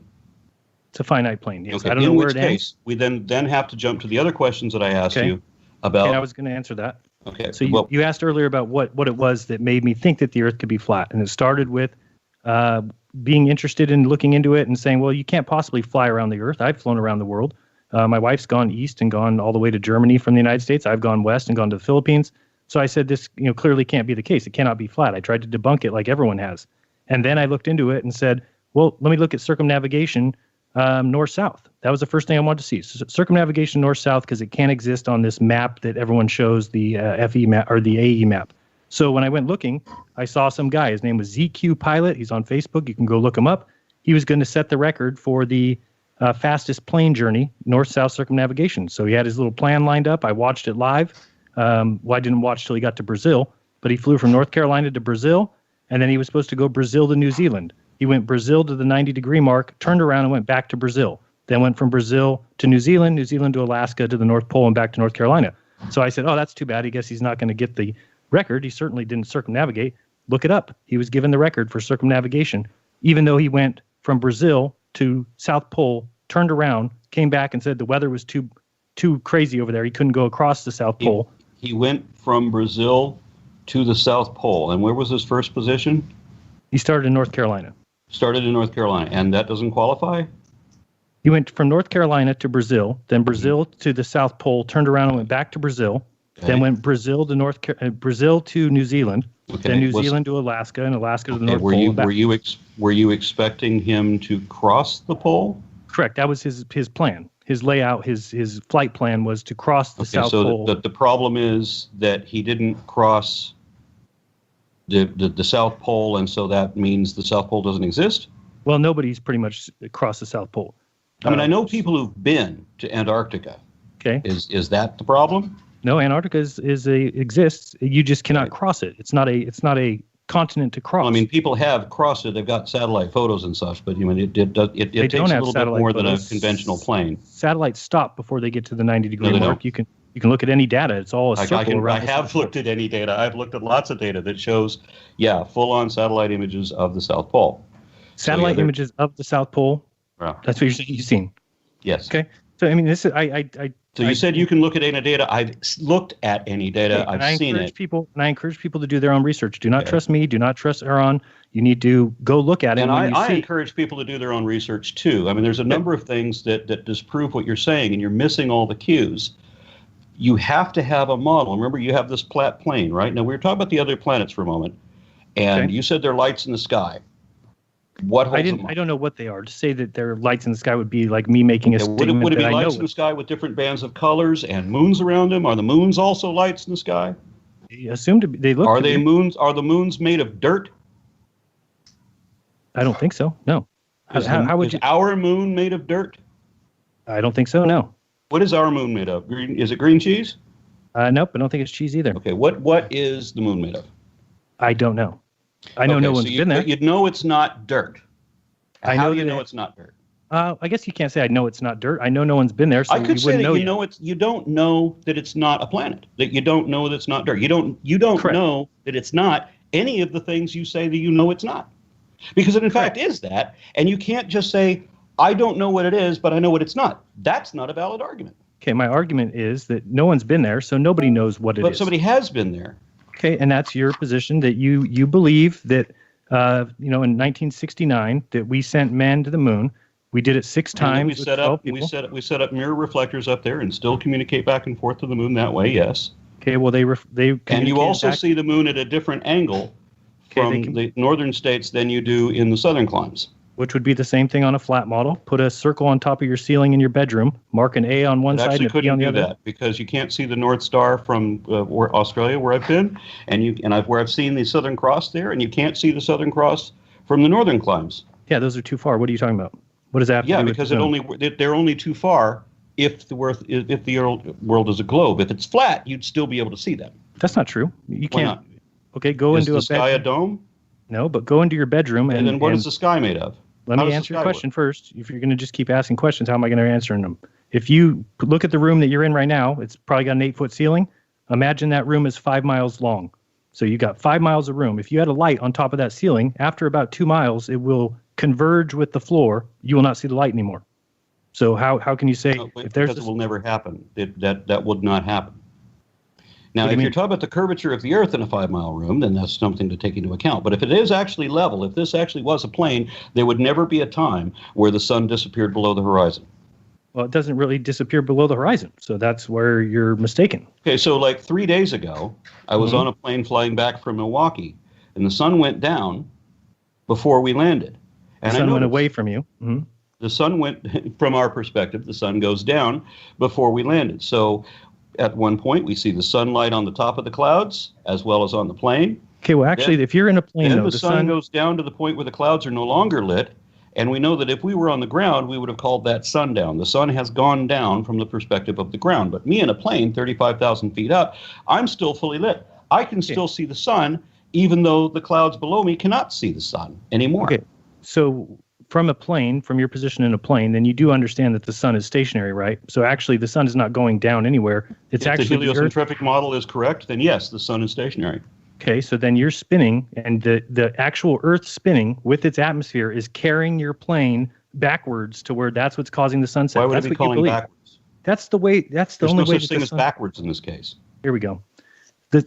How do you not understand what I'm saying? If you see the sun set, because you're not saying things that make sense. There's no such thing as backwards in this case. Okay, you're in a plane. Which window was the sun out of? We were flying south, so the sun was out of the right window. Okay, then if you watch the sunset, then you were being tipped with the Earth to the left, causing you to see the sunset.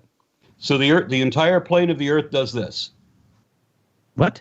The entire this is plane in of the your Earth model. tilts. This is what you believe. This is what No, you no, no. believe. I don't. Okay, I'm trying to find out what you believe. It's not what I believe. It's what I follow the evidence. And I know that when it's sundown for me, I can talk to somebody, it's still in daylight. I can talk to somebody on the phone on the other side of the planet. They might be in the middle of the night. They might be in tomorrow.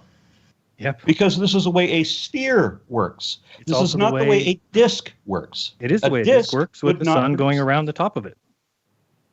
But that doesn't work for the reasons we've already explained. For the things that you can see in the sky in the southern climes when you're down close toward the Antarctic Circle.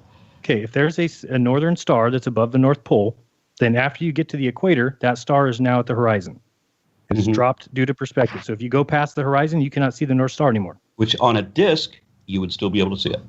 And I just said you would not be able to. And I know that you mistakenly said that you would not be able to see it, but yes, in fact, you would be able to see it. Okay. If it were a disk, you would still be able to see it. And I told you that in a bedroom where you had a light on top, you said that wouldn't happen on a flat plane. Have you ever looked at a long hallway like at a hotel in Vegas? Yes. You look down that long hallway and the ceiling hits the floor, and that building is, how long is the hallway? A couple hundred feet? And there would never be a time when the effect that you're talking about could ever happen, where the light would disappear beneath the floor. I never said anything but disappeared beneath the floor. I said that You light said would beneath become the horizon in this case, which would be the floor in this case. No, I told you that nothing goes below the horizon. The sun is never below your feet, Ron. Never. Okay, so why is it that the sun appears to dip where you can't see it? Why would the sun be below my airplane? Because it's further from you. That's how the perspective works. But it's not how perspective works. When the ground no longer sees the sun, and I can, that's proof that it's a matter of angle. It's with a sphere. They can't see it because there's a curvature of the Earth in the way. I'm higher, so I can still see it. That's the way a plane. That's the way a plane would work. That's the way a plane would work. If you're talking about somebody who's 3 foot on tall. a sphere, if we're flying over a sphere, if it were a flat disk, then the sensation you're talking about could never occur. Okay, so the sun would always be visible, no matter how far away it was. That's what you're thinking, but I'm trying to tell you why it's not true. That is what I'm knowing. Yes, that is what I'm knowing, and that is where you're wrong. So, okay, well, give me something else you're wrong about. You Let's say just change the subject. The funny thing is, you're saying that you know these things, and you don't know them. You don't know them because I can demonstrate them because I already have. You can demonstrate what? That the Earth's a sphere? Mm-hmm. And I gave you a number of ways to do that already, and I've got several more. So despite your senses telling you the opposite, my senses don't tell me the opposite. Oh, you feel like you're spinning? You feel like you're flying through space? Because I'm in the atmosphere. I'm part of the gravity and the momentum of the motion. Yes, so I would not, of course, feel that. The same as a fly in your car would not feel that it's going 80 miles an hour. Whether it takes off or goes forward or backward or lands, it's traveling with the atmosphere, so it's not going to notice the difference in speed that the car is going. What if you open the windows? But if you open the windows and take it out of that, then it's going to have a different relativity. What if it's still inside the car and the windows are open? That depends on the disturbance inside the car. It depends on the car. Okay, so if the atmosphere moves along with the Earth perfectly, then why is there such thing as the Coriolis force? What is causing the Coriolis force? What is causing the winds? We actually have trade winds. Varying temperatures. Okay, so that's what explains why we have the winds down south, around the circumpolar winds that are 250 miles per hour in the same direction that the Earth spins. So the Earth is spinning 1,000 miles per hour to the east. The winds go 200. It's irrelevant which speed the Earth is spinning, because the atmosphere is still going to be contained by the topography and then fueled only by the temperature in variant areas. So with heat expanding in one place and contracting where it's colder, that's going to generate the motion of winds and currents. Okay, and it only works on a sphere. It wouldn't work on a disk. Well, how wouldn't it work on a disk? Where do you get that? Where would you come up with that fact? Have you seen a disk? Because you have to have a model first. Okay, so the model is a disk model. Works. What do you mean? Show you that something on it works? You live on the disk. I don't live on a disk. I live on a globe, and I can prove that. And you don't live on a disk either. You keep denying the realities to make up something else that isn't a fact. It's not denying reality. It's being the model enough to recognize. So how do we stay on the ground? Right. We would be discussing gravity now. Right. Okay. So you don't think that the moon is a sphere, do you? No, not in my opinion. Okay. So is the moon a circle? I don't know what the moon is. It could be a sphere. The argument can't be that you know that it's not, but you don't know what it is. Are we everything. having a discussion, or are we having a debate where I'm taking a position? My thing was, and I considered it an interrogation. I want to know. Sure, what interrogate all you want. And if I don't have the answer to something, I'm not going to make it up. I'm not going to I'm not going to pretend and make a. I'm not going to make a film. Exactly that. I don't know what the moon is, therefore it's not a sphere. I don't know what the planets are, therefore they're not planets. Well, when somebody and has to everybody lie, who knows, because everyone who's studied carefully is all part of a vast conspiracy. I don't know that either, therefore I know it. Never said that either. Did I say everybody was part of a vast conspiracy? Copying everybody else's data, that nobody had any observations, but they do have observations. I didn't say nobody had observations. So you're very good at you putting said that words there was in a people's book, mouth. one book, and everybody copied from it. Copernicus on. And so that That's nobody their could job have at discovered school. any new planets because they're all copying off this old book and nobody was making their own observations. Yes, you did in fact say that. I said that about Copernicus, and I said that about Tycho Brahe, which is the case, and Kepler. They didn't discover any planets. Because they all made their own observations. But their and documented. observations match identically to the Almagest.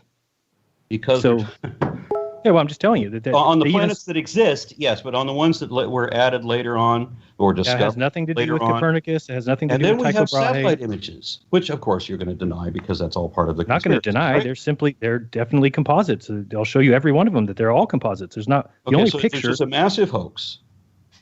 Is that right? Yeah, I guess what's a massive hoax? So these Absolutely. things exist. These, I mean, like Jupiter, it's like 88,000 miles across with the red spot storm and all of the other storms and everything on that. How do you explain that?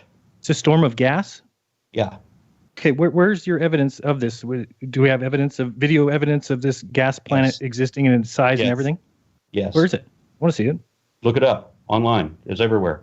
I've looked it up. I see telescope images from Earth. Looked up video images of the red spot on Jupiter and were unable. Your Google foo was insufficient to find you the video images of the red spot on Jupiter? No, I found it. It's video evidence of a telescope looking at Jupiter from the Earth. Okay, so what is your evidence that it's the size that it is? And there are video images. What is your evidence that it is the size that we're told? What is the evidence? What is the evidence that the moons are the size that we're told? I mean, this is what I'm trying to say is that I just simply choose. Even if the moons are smaller than our moon, which almost all of them, actually, I think all of them are smaller than our moon, that still necessitates that the planets they are orbiting are such massively large things. Okay, so we wouldn't be able to hold them otherwise. So do you understand that mathematically, I could construct a whole map for you of my fake amusement park? I could get the correct distances, the correct sizes. I could tell you do that. Okay. Give me the model of your fake world. Give me the disk and explain how gravity works. Okay, but explain what the planets are. Would you admit that I could do that? I could do that math. No, I'm challenging you to do that, and you're not doing it. I said of an amusement park. Can I? You don't think I can call that amusement park the flat disk of the Earth? Produce a model, mathematically, whatever. Produce the model and show me how gravity works. Show me what the planets are. Come up with an alternative reality that has some kind of defensibility to it. Sure. Not just I don't know, therefore I know. Well, gravity works because you weigh more than the air. The air cannot support you. How can I weigh more if gravity doesn't work? Because I just told you that gravity does work. No, your mass is greater. It's too much for the Earth for the air to support. Okay. However, the air can support a helium but balloon. This is a weight. So everything has an atomic weight to it. Mass. Yes. Right. Atomic mass. Great. So that's what gravity is. Matter attracting matter. No. Right. No. And where's the evidence of that? Where's the evidence of matter attracting matter? Yeah. Have you looked at the moon? Okay. Do you understand that you're just making all these assumptions? That's not part of science. It's not an assumption. You can look at the moon. You don't have to assume the moon. You can look at the moon. Okay, and the moon is falling to Earth? With any decent telescope will show you the moon. It'll show you that it's made of dirt. Okay, and the moon is falling to Earth? What evidence do we have that the moon is falling to Earth? That's what you guys claim. That's what the heliocentric claim is. No, it is not. Nowhere remotely. Having the sun at the center of the solar system has nothing to do with whether the moon is falling to the Earth. If things establish an orbit because of their momentum, that's irrespective of the sun being in the center of the universe or center of the solar system. Okay, so at the time of Newton said he saw an apple fall on his head. That's all a myth, of course, but his idea was that the moon is falling to the Earth, but it's just missing the Earth and remaining in this orbit. In a sense, everything in space is falling Okay. But you have momentum that is going into a centripetal motion because it's centered around another gravitational force. It's like you can stretch a sheet out and put a weight in the middle of the sheet, and then you can spin another ball around that. And this is kind of a simulation of the way gravity works. It's bending the fabric of space-time. Well, what is the fabric of space-time? Space is the absence of everything, and now you've just given it qualities that allows it to be bent. Of everything. Okay, then what is it? There is a fabric of space-time. What is it? What is it made of? Fabric of what? That's what it is. Okay, so you're just doing the same thing. You're yelling at me and saying you're making up this make-believe stuff. You're making make-believe things. There's no fabric of space-time. Okay, what is leather made of? Cows. Well, leather is made of leather. It's made of cow skin. That's what it's made of. Okay. The fabric of space-time is just the definition. It is the fabric of space-time. That's what it is. Okay. And what it's made of is the thing that it is. So what is space? We don't have another word for it. So space is the fabric of space-time? But it's the absence of molecules.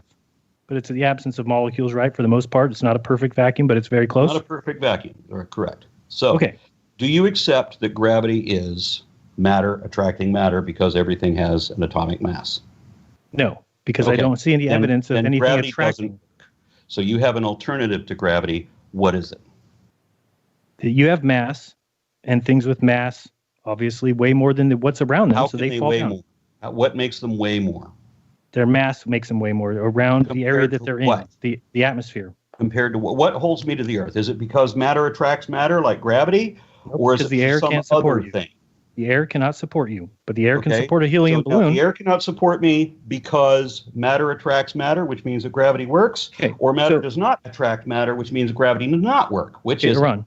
So if what you're describing is true, then why does a helium balloon rise when it is made of mass? It has mass. And so the Earth has mass. Less mass than the atmosphere around it. Hold on a second. You said mass attracts mass. So there's mass. Right. A helium balloon is a item of mass. The Earth is mass. Why aren't those two things attracting each other? They are. That's why the balloon doesn't fly off into space. However, heavier objects are going to crowd their way in ahead of it. What?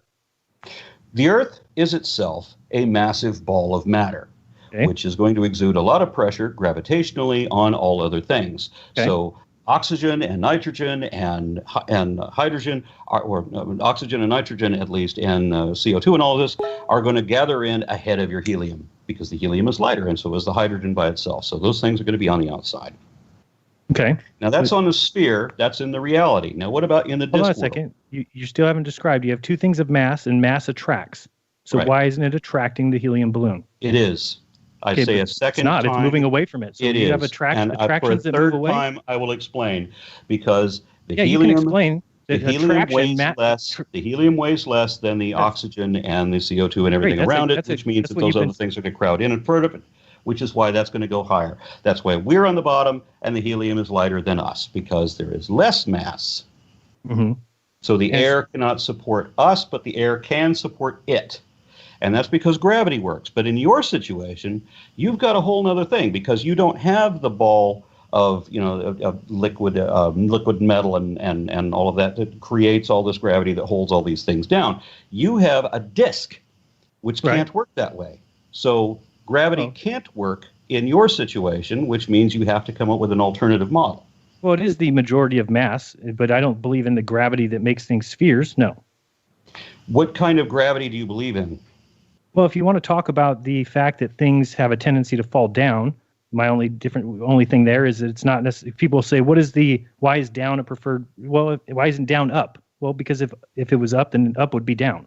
So I mean, it's not a preferred direction. It's just simply the direction that we call down, which is where things with mass that can't be supported by the medium that they're in. That's why things in the ocean can float like a tennis ball, because the ocean can support the tennis ball, but it can't support the rock. The rock has the mass that causes it and the density that causes it to sink. So where I draw a line is when you're talking about the gravitational pull of the moon, or that the Earth puts this gravitational pull on the moon does the Earth, and the tides are because of the moon. All that stuff is not supported by the kind of evidence that would be required. Well, to be that actually is. What do you mean it's not supported by the evidence? It is the evidence of a globe. Okay, so you're telling me that the moon is not orbiting the Earth. So we have this massive 2,000 mile. We have this 2,000 mile diameter ball of dirt that you say is not a ball, that you say is a light, but it's a light that's made of dirt and only reflects the sun, so it's not a light, but it doesn't fall either. So what kind of gravity do you believe in that has an object that wouldn't fall if it's orbiting, but you say it's not orbiting, so why isn't it falling? Well, I don't think it's necessarily made of mass. I don't think it's something that you would consider things like Was on the moon Earth. supernatural now? No, I didn't say anything about it being supernatural, but then how can it not be made of mass? Oh, is the light supernatural? Is light in your bedroom supernatural? Because it's not So made of you're mass. saying that we know that there's a dark side of the moon. We know that when we only see We don't know a half that. moon, You don't know that. You trust Well, actually, men. no, we do know that because we see it every month. So when you can We see it. When do we see it? When you have a new moon, for example, you only see a that's the sliver same- of it. We same know that side of there's the moon. What? It's the same side of the moon that you see when it's Yes, full I moon. know, and it's in the dark. So you can't see the part that's not lit. Well, you can with a good telescope. You can still see even the part that's not lit. So we know That's that not there's true. dirt You're there, making statements and that it's are not not a true. light. Okay. What? That's not true. You cannot. No one's ever seen the moon during a new moon. I have. Okay, then you broke the record. Everybody has. Sure, When yeah. you There's see a new record. moon- When There's you a see a new record. moon, you can still see the rest of the moon. Okay, there's a record that's like 40 hours. The first person who took an image of the moon after a new moon, you're just claiming to have beaten that by 40 hours. Congratulations. Everybody can see it. Wait till there's a new moon. You can see it. You can still see the darkened shadow of the moon. Impossible. But that's great. It's not impossible. Everybody can do it. You can do it every month. Sure. Then everybody go out and do it, and then also remember. And all of everybody does it. And everybody has done it forever. Okay, great. So All we your- know all your that the moon statements is are now not a hidden. light. Because when we can see the part of the light that's reflecting the sun, we can see also that there's a rest of the sphere that is not lit because it's not a light, which means it's made of something and it's not supernatural. It's not made of photons. It's made of substance. Therefore, the substance has mass. So why doesn't the mass come crashing down? I don't know. You tell me. It's your model. You're supposed to justify it. And so far, you Okay, you're haven't done playing- here's the anything. thing. All you said, okay. Great. You're just playing by your rules and saying the moon is this big and it's this wide, and then How you am I want me to playing by my explain how that rules? works. Hold on, because I'm trying to explain it to you. You don't even know what my rules are. You just said that the moon is 2,000 miles in diameter, and I don't believe that. So then for me to explain to you how the 2,000-mile diameter moon stays above the Earth is ridiculous to me. It's hilarious. Then tell me what the reality is and show me how we know that to be the reality. The reality is I don't know what the moon is. So the whole argument is incredulity. I don't Sure. know, therefore I know. Sure. If you're asking You don't somebody, know what a planet is, but you know what it isn't. You don't know what the moon is, but you know what it is. You know it's made of light, or you know it doesn't have mass, even though you know that there is mass because you can see it. So you know that the evidence for a globe is actually a distortion of the atmosphere. You don't have an explanation for how the sun goes below the horizon because you think that would be a vanishing perspective, which it absolutely could not be under any circumstances. How do you can't explain anything because you don't have a model. You got nothing. I mean, Well, literally nothing. it's And this rough leads, because this is you why I say that no rational person, no intelligent person can honestly believe that the Earth is flat. That I think you're a hoax, and I think most of the people promoting the flat Earth are a hoax. You cannot honestly believe that. No, not when you're taught the way everything operates in your magical world of spinning spheres. Mine and is not space. the world that is magical. You're I'm not the so one where let's get this mass right. magically does not fall down. Let's get this straight, though. You believe that you are on a giant rock, a spherical rock that has water attached to the outside of it. Number one. Number two, you think that that's we know spinning. that because gravity Okay, is sure. the central force that pulls all the water to it, that of course the water would stay on it and not fall off because there's not Fantastic. another place for the water to go. There Right. would have to, in order for the water to leave, there would have to be another thing of greater gravity to pull the water off of it. We know that that doesn't exist in close proximity, so it's not going to happen. Sure, yeah, that's what you believe, but you have no But that's evidence what of we that. can I asked you for what your evidence that happens, that takes place. And I Things are gave you pulled- some of that evidence and you rejected it, and I still have more I can give you. The water but I is need to attracted to have the a center? model so that we can work with. It can't just be that you don't know what you're talking about and therefore you're better than the experts. That can't be it. Nobody ever and if said that I'm is better it, than the if experts. you honestly Nobody ever don't said have that. a model, if you honestly don't have a model and the best you can do is say you don't know and therefore you're smarter than everybody who does know, then I think we're done. Wow. How many I don't- strawmans I can you don't have build in anywhere else to one conversation? How many straw? Is that how you get over on all these Christians? Is you just strawman them to death? That's what you. I don't you, strawman them at all, and I you haven't just strawmanned put. you. Oh boy, you just put 10 things into my mouth. I never said I was I didn't smarter put than 10 anybody. things in your mouth. When did I asked say? you a So tell me when question. I said I was smarter than everybody. You somehow know. You just claimed that in the last 2 minutes. Yeah, Twice. you said that all the history that I learned is wrong. And all the observations I've made are wrong. And all the observations that Brahe and all of the other astronomers have made are wrong, both in the historic ones and the current ones. That doesn't make me smarter. Huh? That doesn't make me smarter. Who bases things off that? I didn't say that you were smarter.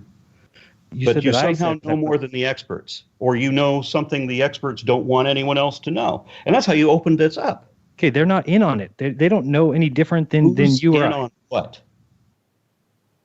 Obviously, there is a group, and I don't know who they are, if you're going to ask me who they are, but obviously there is somebody that has had to hide this fact from the world. And Okay, I think first of all, we need a fact. We need a fact. And you haven't given me a fact yet. And then we need evidence that somebody has hidden said fact. And then in order for something to be obvious, it must first be apparent.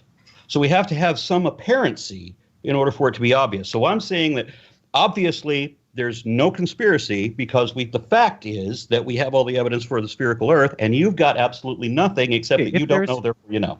If there's a conspiracy, do you think that the people who conspired on this conspiracy would ever put things in place to protect themselves? Or do you think that they would? Maybe. Okay. Maybe so they did that. Maybe somebody with a whole bunch of hydraulic jacks lowered that mountain down in Iceland and waited for you to drive toward it and just jacked it up ever so slowly to create that illusion. Do you believe in any Or conspiracies? Do you think that maybe somebody with a large flying saucer, maybe the alien reptiles who were in control of the Illuminati flew their flying saucer in front of the sun to create the illusion of a solar eclipse or lunar. You don't strawman people at all. You're right. I don't.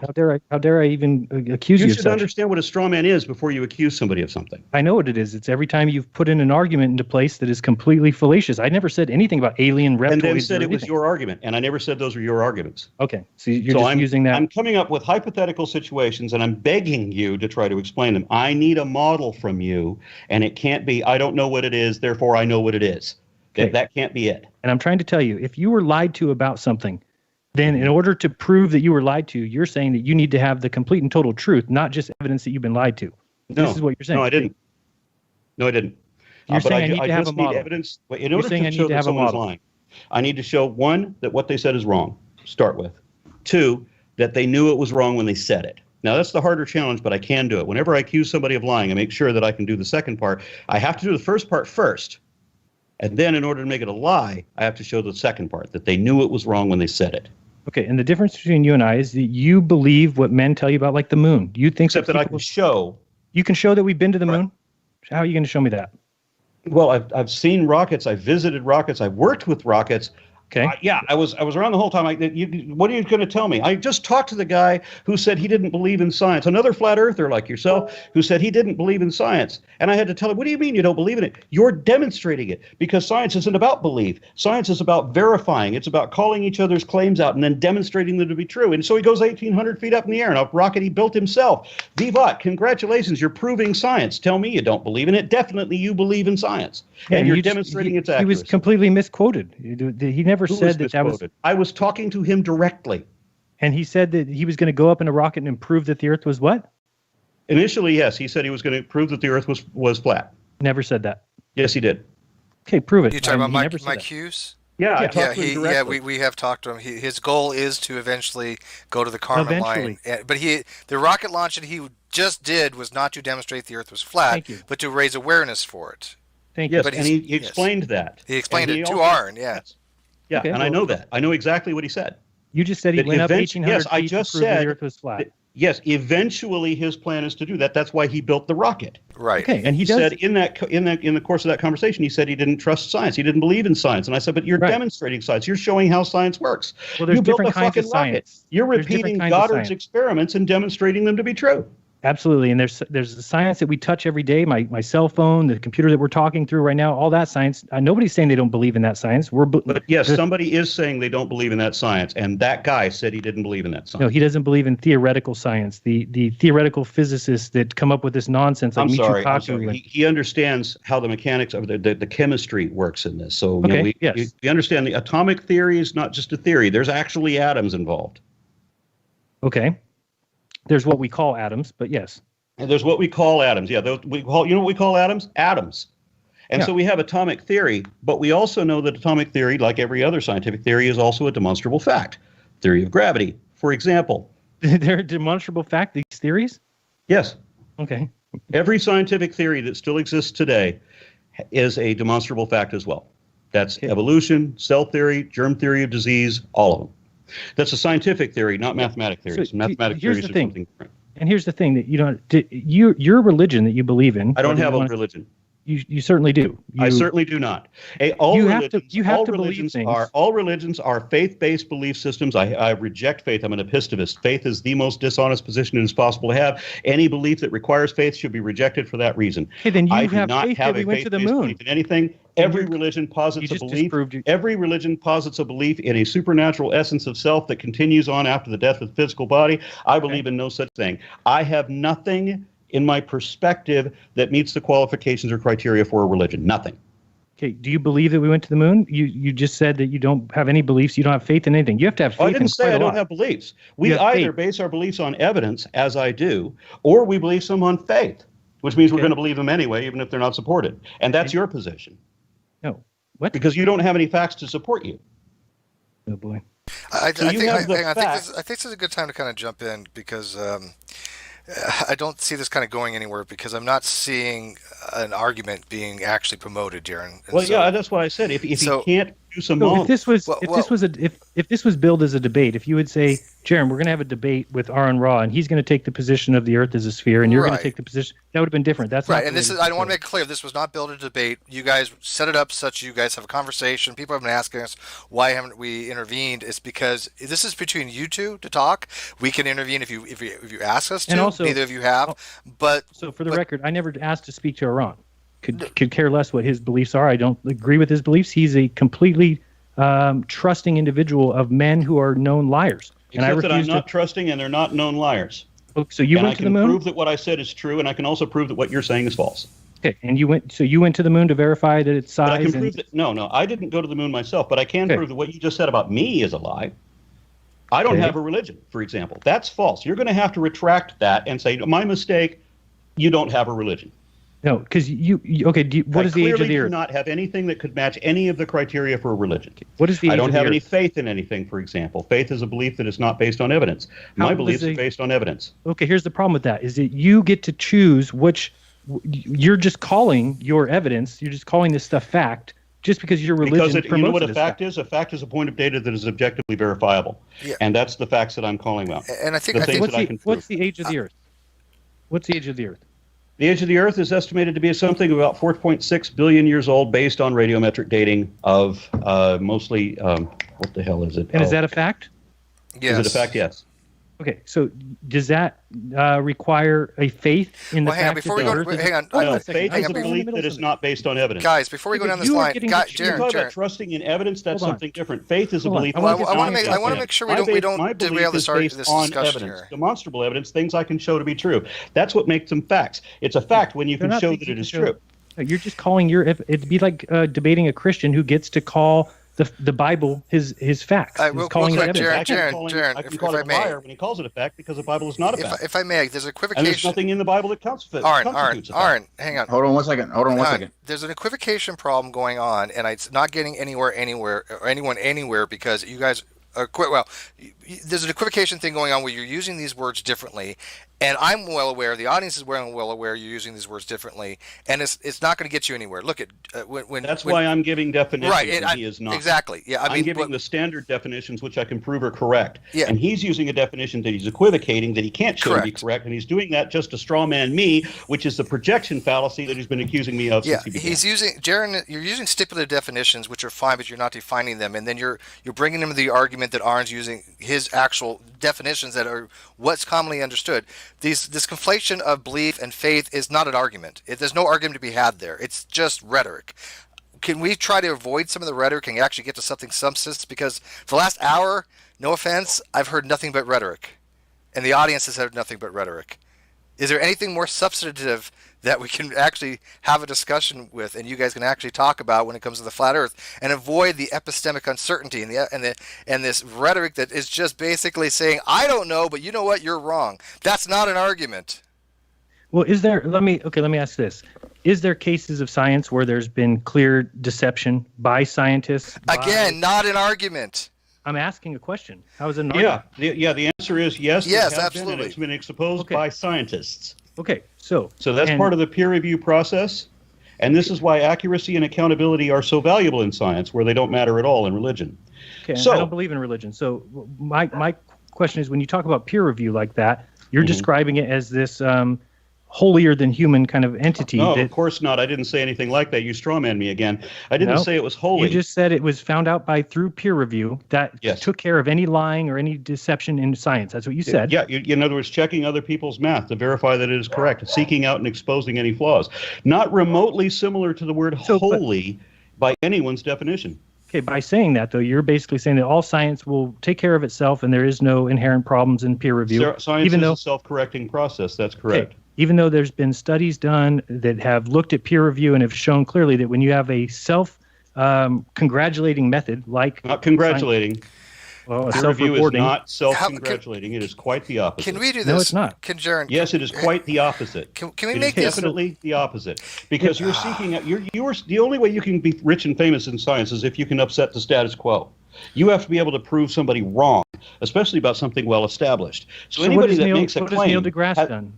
What? Who is Neil deGrasse proved wrong? He's a science communicator, as am I, Okay. and Bill Nye. Can we So assume? all scientists...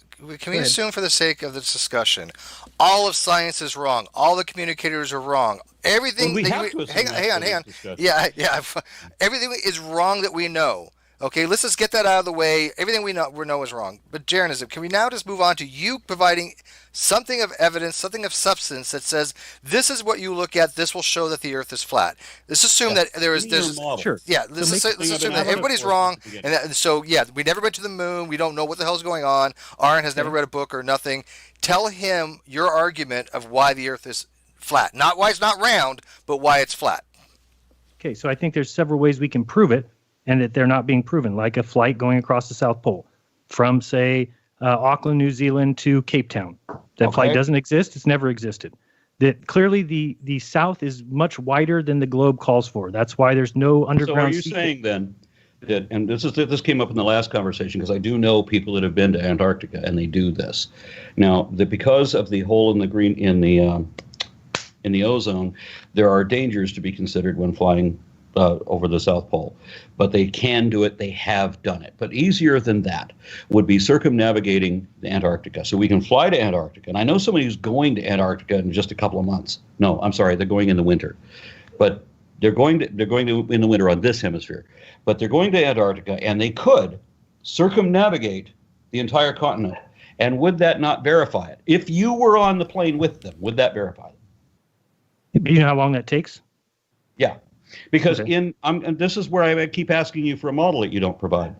Do you have a map? Are you using the standard United Nations projection? Sure, for the most part. Yeah, I don't think that for the continents most part. Where is there any difference? The continents are probably not in those exact locations. How are they different? South America is probably a little bit closer or underneath North America than where they show it. What shows that probability? Because flights that go from Sydney to South America seem to be shorter than what the globe would call for, and there's no flights that go between South America directly to Africa. From Sydney to where? Sydney to South America, like Santiago. From so you can go Sydney to Santiago. It's in 11 and a half hours. Okay. And that flight is said to be 6,000 miles. If that's true, with a 250 mile per hour jet stream going behind or going with them, then that means that the plane is going about 450 miles per hour, 400 miles per hour, which is ridiculous. No plane goes that slow. Not a jumbo jet. So they generally cruise about between 550 and 600. Right. So if they're going 600, if we take the general speed, how long would it take? Now, if you're using your projection, I'm sure you've seen Cool Hard Logic's video on this, right? You have to have seen it, right? Yep. Who hasn't seen it? Everybody's got to see it. When you go to fly, when anybody has ever flown from Johannesburg to Sydney, why has no one ever gone over the Himalayas? Why do they always see ocean beneath them? And why is it that they're able to do that in such a short period of time? Are we talking Sydney to Santiago? No, I was talking about Sydney to Johannesburg. Oh, I'd have to look at the map. I don't know what you're talking about. The Himalayas. Is that where they would fly over on a flat Earth map? On a flat Earth map, yes, you would have to go over the Himalayas. So you're talking going Sydney to Johannesburg. No, I don't show that going anywhere near. No, it would be over water. I don't on see a flat I Earth don't see map. Yeah, the map I'm looking at right now. On a North Polar projection, where the North Pole is in the center of the disk. Yes. They would definitely, from Johannesburg to Sydney, they would have to go over the Himalayas.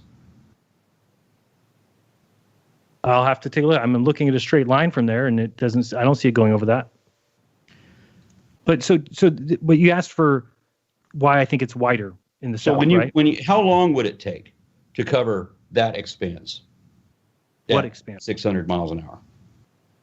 You're talking about 6,000 miles? No, I said from Sydney to Johannesburg. On a flat Earth projection, how far is that? I don't know. I'd have to look it up. 8,000. Okay. I don't know. 7,000 miles.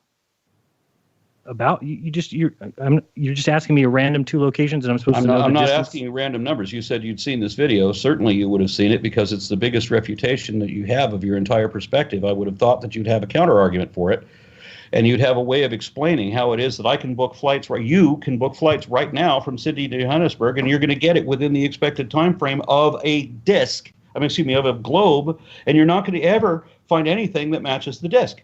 You will do not find be things that able to match book the disk. flights. There's a reason why every flight from South America needs to go up and hit London before it goes down to South Africa. It doesn't go across. Every flight from South. Okay, hold on. I'm going to check that. So you're going to check from South America, Mm-hmm. and you're going to find a flight that goes directly to, say, Cape Town. Give me a city. Cape Town. Okay. And I want to know what the time distance is there, and then Cape Town, South Africa. Yep. And then when we look at a globe, we'll see that that's a Cape Town, South Africa to where? I don't know. You go somewhere in South America, somewhere South America. Santiago, Argentina. Yeah. And while you're doing that, I should note that I actually had Landon Kurt Knoll, a very, very worldwide known computer scientist, astronomer, and mathematician, call me from the South Pole. He was standing on the South Pole on an Iridium satellite when he called.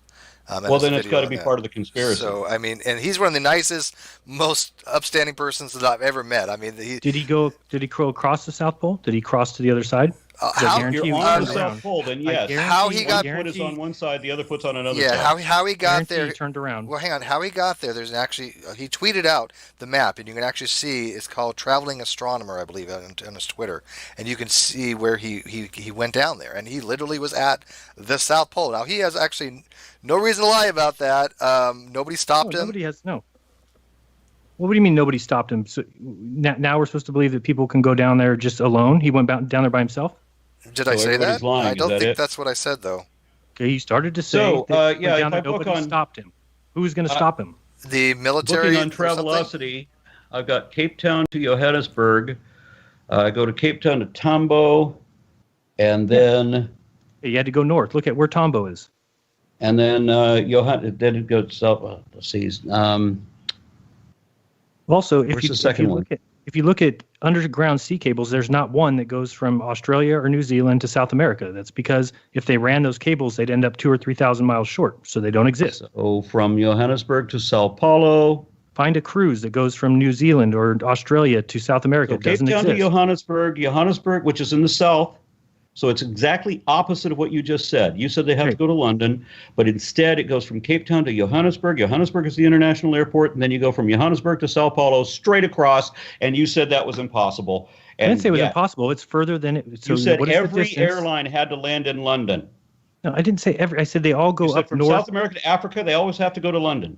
They You know all go what? The north. very first one comes up on Travelocity. It doesn't. It goes Johannesburg straight to Sao Paulo. So you're wrong. Can we get an admission that you're wrong? No, because I wanted to know what is that distance. You're not distance. going to admit that you're wrong. We can see it. We can all look it up. Everybody here can look up Johannesburg to Sao Paulo. In order is a direct for me, flight. They don't in go order to for London. me to in order for And me to you're be not wrong. going to admit you're wrong. No, because in order for me to Okay, be we're wrong, done. that flight needs to be a distance that is too far. Right. What is so, that? so the fact that we can, you're going to tell me that I'm wrong, even though you can verify it yourself, which makes you a liar at this point, and we are done. You can call it that if you want. I'm saying that if there's two locations that you want to say are impossible on a flat Earth map, then bring those locations up. I did twice. Okay. What are those locations that are impossible on a flat Earth map? The one you brought up and the one I brought up. And I was telling you that a Santiago, Chile to Sydney is a flight that takes 11 and a half hours, and that means that the plane is going 400 miles per hour. So Santiago, Chile to Sydney. Yes. Okay. Okay. So that I'm flight going to run that one. Okay, it's either going 400 miles per hour with a 250 mile per hour wind going with it, which gets it there 6,000 miles in 11 and a half hours. And or it has to stop where? Doesn't stop anywhere. It goes straight. So what I'm saying is, flight. Yes, that's the flight that everyone says is a flat Earth killer. But if you just take the 650 and you add the 250 miles per hour, and now that plane is going, what would that be? 900 miles per hour. Well, now all of a sudden, we don't have to worry about whether there's a headwind or a tailwind. It doesn't matter because it gives the estimate for the flight regardless which direction the wind's going. Correct. So that's why that one flight takes 4 hours longer than the other. Are you saying that one has to go to London? Is that the one you were saying had to go to London?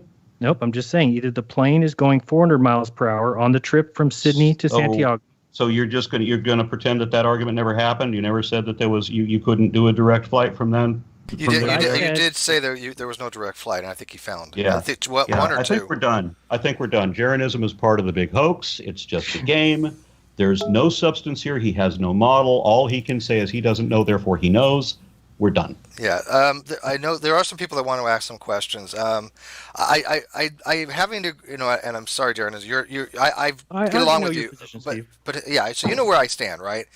But obviously you've been trained in the I've been brainwashed. I'm part of the satanic Illuminati. You're under the control of the reptiles. Yes, there we go again. Yeah, it's fine. I'm fine to say that Satan is whispering in my ear that the Earth is round. I don't care. As long as I know that we're looking at evidence. If I look at the evidence that with the shape of the Earth, I see nothing that is flat, and I see everything that points to us round. All I would like to have a discussion. You exist in space. Let me finish. We're floating around in outer space right now. Let me finish, please. You can see 25 trillion miles away. These are all things that you just have. Let me finish, accepted.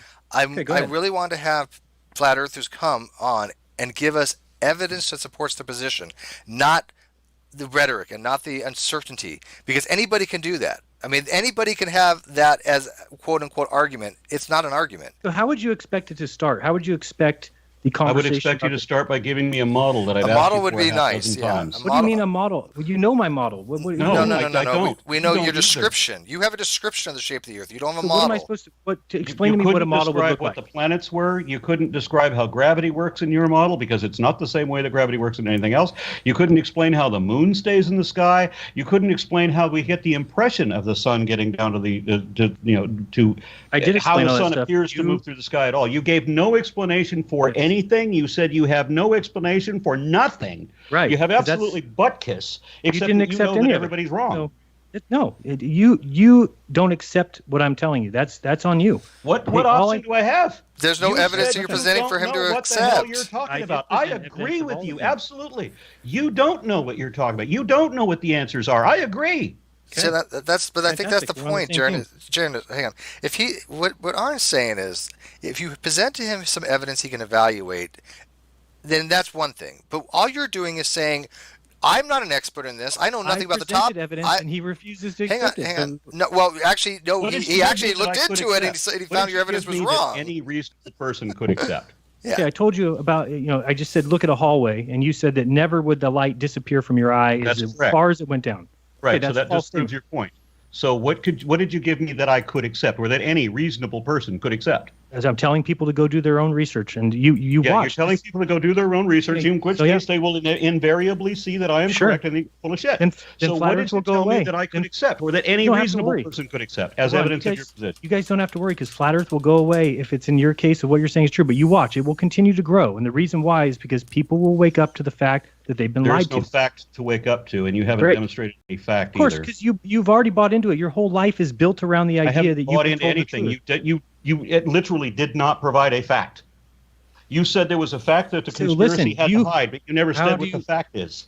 How do you not get it? That you accept the facts that support your position. You don't accept anything else. Facts. That means of course that they are data that can be objectively verified. You haven't given me any data that could be objectively verified that was in support of your position. Sure, and a Christian would tell me that it's a fact that Jesus rose It from doesn't the matter dead. how Christians lie to you. I'm not lying to you, like you're lying to me. So I'm give lying to me you? a fact, Tell me objectively where I lied to you. verifiable data that supports your position. What you is just it? Said that you just said you weren't going to call people liars unless you could prove. So where did That's I right. lie to you? That's right. And you've done nothing but try to straw man me and project your own faults onto me and then accuse me of things that I didn't do or didn't say or didn't think. So, and then you said that you had created a fact, or that there was this fact that they were trying to hide, but there was no fact. So I'm challenging you now to present the fact that this conspiracy is trying to hide. What is that fact? Okay, so I told you about George Ellis, who's in the business of cosmology, who has said that cosmology is trying to hide things from you. You can look back to Edwin Hubble. Edwin Hubble saying that when observations showed that either we could be the center or we might not be, they decided to go in the direction that we are not the center, not You don't based on understand the argument observations. there. That's not what he was talking about. Who was talking about what? Edwin Hubble being the center of the universe. That's something completely different. Edwin Hubble, then what? Different than what? He's talking about the cosmic expansion. Yes, And from our perspective in the galaxy, Correct. it would actually be that from any perspective, anywhere in the galaxy, it would appear that we were at the center of the galaxy, that's or it what would be not the galaxy, the universe. Correct. That That's the anywhere direction in the they went. universe that we are would appear from our perspective to be the center of the universe. You're That's not explaining the thing that exactly you're talking about right now. what I am So talking what is about. the fact that I they're am talking trying about all to those facts. conceal? That's what I'm saying. These things they're trying to hide from you. That's what I'm telling you. What things are they trying to hide from me? The fact that you don't live where you think you live. Where do I live? You live on Earth. You live on this plane of existence. Okay, show this a plane. There you go. Not a Show planet. it's a plane. What is the fact? Show the that they're fact trying that it to is a hide? flat. Well, show the fact that it's Okay, so flat. you can look at let's just say the AE map. Go ahead. Believe in that. Go ahead. Trust that. I don't then. need to believe in anything. Don't make me believe in anything. Give me the fact, the objectively verifiable data that the conspiracy is trying to hide. Why do they sound like us? The fact that we live on a plane Look at Earth, how you can look far at these we've logos So for the Jeranism fact, or the objectively verifiable data is that we live on a sphere. And you're going to tell me that living on a flat Earth, something that is not supported by any evidence whatsoever and is contradicted to all observations, you're going to say that that's the fact? It's contradictory to all That's not a observations? fact. The fact, all facts are objectively verifiable data. Okay, if so you had scientific- objectively verifiable data, this conversation would have ended an hour ago. Okay, so scientific consensus is that the neutron star weighs 24 billion pounds. Do you believe Oh that? my God! Okay, stop. No, Okay, I'm asking- we're not going. No. Here's the thing. No. We're not going down. No. Time out. Moderator controls. We're not going See, down. here's the thing No, that- Jeranism. here's the Hang on. thing. Can I Jeranism. talk for a second? No, you All right, can't. talk. Jeranism. I'm Stop. out. Stop. I'm out. First of all, This guy can when leave. the moderators say stop, you stop. Okay. This is a discussion, but not a debate. But listen. But we're going down too many rabbit holes. If you guys want to have Q&A, we're going to have Q&A. But I'm not going to. But I don't know where this is going, Jernan, because all you've done is you've just given more rhetoric on top of more rhetoric on top of more rhetoric. There has been absolutely nothing substantive that you have said since we've started. Absolutely freaking nothing. And and by the way, I want to make this very clear. I want to make this very clear. I am not unbiased here. The Earth is round. There's no anti-bias here. I am straight up telling people it's round, but I'm still going to be a fair moderator, and I will not allow somebody to sit there and just have rhetoric after rhetoric after rhetoric after rhetoric. I don't think it's fair to Arn. It's a waste of his time. Right. Sure, and if he gets to bring to the table all of scientific fact and call it evidence, and then demand from me to disprove what he believes in with fact and evidence, when only what he considers fact and evidence supports his position, then you are out of your mind to think that I have any I'll chance. take anything that qualifies as fact. We'll allow meaning you the same objectively opportunity. verifiable data. Yeah, I'll exactly. take anything that qualifies as evidence, meaning objectively verifiable data that's positively indicative of one let me note conclusion over something. any other. I'll take anything that qualifies as those things. You've got neither. Nothing. Here's what I'm trying to point out, though, that you think that an objectionable fact is that you Not can see 25. objectively verifiable. Thank you. You think that you can see 25 trillion miles. You think that you can see that. So what I'm trying to point out to people is that if you accept that as a fact, then guess what? You have a fact that indicates that I cannot. That's all we've been asking from the beginning. Okay, great. You have a fact. You can't. that Just indicates because somebody, a flat Earth. because somebody tells you that you can doesn't mean that you can. I'm going to ask you one last time, and this will be the last utterance I make to you. Can you give me a fact, objectively verifiable data that indicates a flat Earth?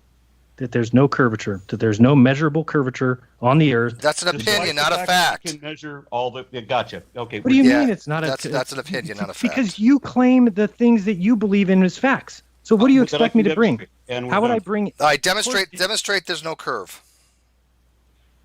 Demonstrate that there's no curve. We've measured. There's been a laser shot. How about 165 miles being able to see the peak of Kanagawa? Why can we see that far into the distance when we shouldn't see more than 40 miles at that height?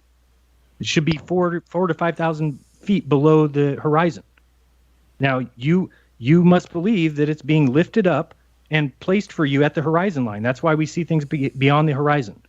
That's ridiculous. We don't see things beyond the horizon unless there's atmospheric conditions that allow for atmospheric transduction. Okay, I believe. So then atmospheric. This is what I'm asking. The atmospheric refraction then is causing mountains to be lifted up and placed at the horizon that are not distorted, that are not disfigured. They are actually right there where you can see them at the horizon line. You're saying that is a distortion of the atmosphere? Well, there's atmospheric distortion, but this. Okay, look at. All I want you to do, and again, I'm making it very clear to people. I'm very biased in this because I am not a flat earther. I'm very much anti-flat Earth. Let's just get out that of the way. Say I'm a shill. Say I don't care. I don't think Aaron cares. Didn't say any of that. But no, but people that are watching for the future reference, that's fine. All we're trying to do is have a discussion where you provide evidence to Aaron that is objectively verifiable that the Earth is flat. That's it. Okay, but if you were to, and again, I'm speaking hypothetically, if you were going to perpetrate some sort of hoax on humanity, then you would make sure that the people who believe in the hoax. So we're back to the conspiracy rather than the objective facts. This is why Aaron doesn't want to continue the conversation. We don't have an indication. There's not even a possibility of the hoax. The hoax would have to be universally cohesive, and it would have to be centuries long, and it would have to involve everybody everywhere, since everybody can look up on a new moon and see that there is a darkened disk where there is not sunlight reflected off the surface of the moon. Steve, so we all, absolutely everybody on the planet knows that Jerryism is full of shit. Well, hang on. So you're done. Hang on. What is it, Jaron, that you want me to step in and add? Can we see the blackened disk of the moon during the new moon? Yes. Yeah, you could. You what? Yeah, there's well, you ever heard of Earthshine? During eclipse, same kind of thing. Yeah. But I mean, I think that people have been able to see that. Now, I don't bother with. I mean, I haven't seen it, but I've seen. Yeah, I've seen that. Yeah. Okay, so people check into that because obviously it's an objectively true fact. But that's not going to get you the flat Earth, though. Either way. I didn't say it would give me the flat Okay, Earth. then my opinion. Then what is it about flat Earth that if I said, look, I'm trying to be, I'm seriously, I really am trying to be fair here in this. I really am. His only evidence is that we have evidence of a curvature, and he says we don't have the evidence that we have. That's his evidence, is we don't have the evidence that we have, and that we don't know what we know. So he knows that we don't know what we know. If I said I have no idea what the shape of the Earth is, and I've asked you this question before, Jaron, I actually said if I had no idea where, what the shape was, where would I go to look for the evidence to come to a position? And your only answer was, go watch your videos. And then when I asked for primary sources, you didn't have them available. Right, have you subsequently found any primary sources that aren't, or anybody else can go to and say, okay, look at this source, now you can see that the Earth is flat? And I'm not talking about YouTube videos. I'm talking about an independent, objective source. Do you think a conspiracy would be possible if what you're asking? Okay, we're back to the conspiracy. The conspiracy wouldn't be possible regardless. You can't have a conspiracy you can't have going a conspiracy for centuries on that everybody can refute so easily. All you need to do is take a road trip toward a mountain, or get on a damn plane, or do as I've done, go to the Arctic Circle and then go to the Antarctic. See the world from both sides. No part of the flat Earth bullshit works. There's no explanation of the planets. There's no explanation for the moon. There's no explanation for the aurora borealis or the aurora australis. None of it. You can account for nothing. You said that all of these flights from South America to Africa would have to go to London. No, bullshit. They don't. They're direct flights. You're wrong about being wrong about being wrong. Stop. This is coming from somebody who thinks that. Think of all the Big Bang is an objectively. The Big Bang has nothing to do with the shape of the Earth. Okay. Hold on a second. I'm trying to explain to you that your whole world is around this scientific enterprise that is a gigantic. Yeah, let's. Is there any? I'd like to be part of the Q&A. Yeah, let's get to. That's what I'm saying. I'm Let's not get to listen to this guy anymore. Yeah, no, I understand. Let's I know a lot of people have sent to the Twitter questions. Kyle, you have a few of them. Let's see what we can work on with those, because this is just going nowhere because of the rhetoric. And Okay, it will always go nowhere. Jaredism. According to a flat Earth model, the Tropic of Capricorn should be longer than the Tropic of Cancer. How come traveling along them takes the same time at the same speed? That's what you think it does. So show me evidence that Oh, that for actually fuck's takes sake. place. What do you mean? What are you talking about? Who said that? For fuck's Again, sake. so we book flights. All right. Are there any I don't questions understand for how me? you- Because otherwise, I'm out. Yeah. Is there any questions for Arn? None on my end, no. I just let Okay. people know, and Arn, I don't know what his schedule is. Jaren is, I don't know what your schedule is. I have to have an after show of this because I've got a lot to add to this clearly, and it will be on my channel in about a half hour after whenever we end this. But I'll take questions from the live feed as well. I mean, if you got something for Arn, please ask now. I mean, we have the audience as flat earthers, it looks like. So if they've got some legit questions, we'll sit here and answer them. I have no problem with that. Well, but it just I don't see the need to have a conversation about rhetoric. That's not conducive to anybody's knowledge about the shape of the Earth. You can't make an argument the shape of the Earth is flat because conspiracy. You can't make an argument that the shape of the Earth is flat because the scientists can be wrong. That's not an argument to be made there. And I think our And then position is accusing me similar. of having a religion, it just shows the vacuity of your own position. I don't know what to tell you. The people who are actually watching this, who understand that science is not the end all be all, that they've made mistakes. Like and that, me? Sure. That science has always been wrong, and they will continue to be wrong in every aspect of everything. We're always wrong about something somewhere. Sure. And the only way to improve our perspective is to seek out the flaws in our current perspective and correct them, which Sure. is something that flat earthers will not do. But if when I was given arguing with contrary somebody, evidence, you will if I not was- address it. When given the absolute vacancy of your lack of a model, you won't address that either. In your inability to explain, fuck all, you don't accept that either. So it really is incredulity. That's it. That's your whole argument. And we're done. You can keep saying that, but you're coming to the table with this book of facts that you want to call evidence, that you want to call fact. What I want to call evidence is objectively verifiable facts that are positively indicative of a particular conclusion. that we can see you 25 don't trillion have miles any and if we're objectively spinning around verifiable with facts. the Your absolute objectively verifiable The sun fact is is a that I don't million have times my objectively verifiable facts, but I do have Okay, so them. hold on a second. Time out. And just I wanna ask don't one have question. a religion. I want to talk So about one all question. you can do is lie both ways. Let me ask you a question. So what is your proof that the sun is 1.3 million times the size of the Earth? Tell me that alone. I don't and then have proof of that alone. Okay, but I so- can but prove that the Earth is a sphere. Yeah, the question. The question. And you have no evidence. I mean, fuck all evidence. Zero. Any indication whatsoever I that it even gave you- could be flat. Not just that it is flat, but What that it could is be this? flat. Even that it could be. You don't have evidence that it could be flat. You I are just told you. absolutely vacant. Nothing. And the South is wider. Butkus. I told you there's no flights across the South Pole, that the South is wider, that there's no cruises that go Australia. You just dismiss anything that goes Except that against I what just you already proved believe. that there are. No, Yeah, here's he literally in real time showed that was not the case. Here's a good question. He didn't show guys. anything. He went on his Yes, computer. I and did. I got on Travelocity. Hold on, and hold on, I let me- proved let you. me I You're a get joke, proved you Steve. wrong. Steve. And you Steve. are too Somebody who's fucking looking at their dishonest computer. to admit when you were proven wrong in real time. Okay, You're okay, part everybody. of the All fraud. right. It's not a world All right. war. It's a fraud. Flat Earth is a fraud. All right, Time out, everybody. Kyle, everybody, Kyle, everybody. go. Listen. This, I think this is a poignant question that kind of ties in everything to Jarenism. Is there anything that you would consider accepting as evidence for a globe model? Absolutely. Why is it that there's no flights that go across the South Pole? How come there's hundreds? How come there's trying to talk? Give me that Hello? again. Hello? Give me that again. Okay. How come there's no people that have gone across the South Pole? You mean And it- how come there are people that have gone across the South Pole? So see what I'm saying? That I am Yeah, trying I mean, Well, I mean, it Right. doesn't really Just matter. Look, it mention doesn't really matter somebody either way. If who there's has been on the South if Pole. this was 10,000 years ago and there was no flights of any kind, the Earth would still be round, right? Okay, so so why now is this that even? there's- Hang on, Jer. And then Steve Why is it? Gray How is just this? Why have- mentioned having spoken to somebody calling From the South Pole. right? Yeah. I didn't say the South Pole didn't exist. So where are you getting that from? What does that make a difference? Cross the South Pole. If somebody's standing on the South Pole. Yeah, he crossed it to get there, I assure you. No, I mean One cross, foot go is to the other across it. side. Go to the other Okay, side. so 1 foot is on the other side. No, that's just you went further towards the outside of the Earth. What do you mean? That's not crossing the South Pole. You cannot get so from in one. fact, you will not even accept when somebody goes to the South Pole. I have evidence. That's not crossing. There's some girl that. Where have you moved your goalpost to now? Oh, you can call it that all you want. I've talked to some girl that. Be accurate all I want. Yes, I can. Sure. I can accurately label you all I want, and I will do. Sure, good. Have fun with that.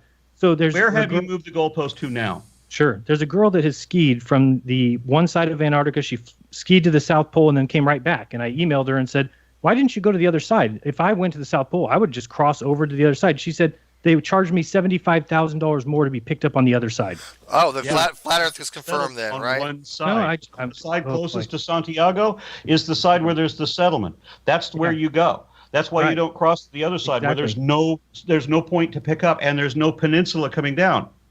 That's why they go to South Africa, or excuse me, to South America, where it's closest. Yeah, that's why there's a. So what is your problem with that?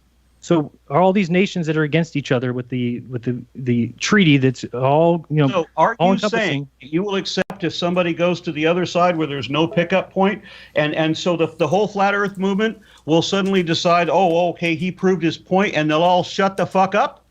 There's a lot of things that could make the flat Earth go away quickly. You already think that everybody is in a conspiracy, that the guy who was at the South Pole is a conspiracy, that I'm a part of the conspiracy. Did I say that? What would you accept? I don't think you're part of the said that all these conspiracy. flights from South America to Africa had to go to London first, and when I proved you wrong, you refused to admit it.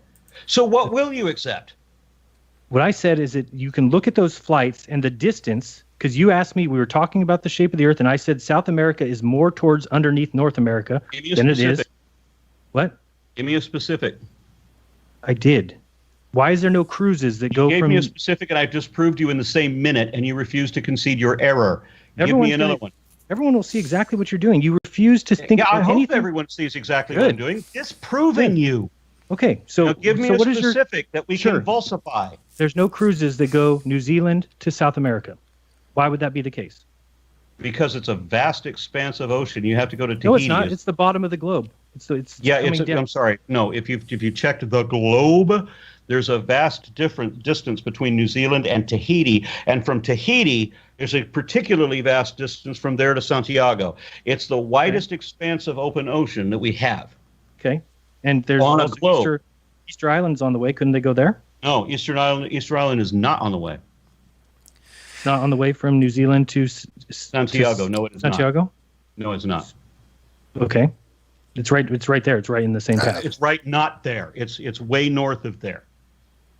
Okay. So, and why is there no underground sea cables there? Because the reason I just explained. Okay.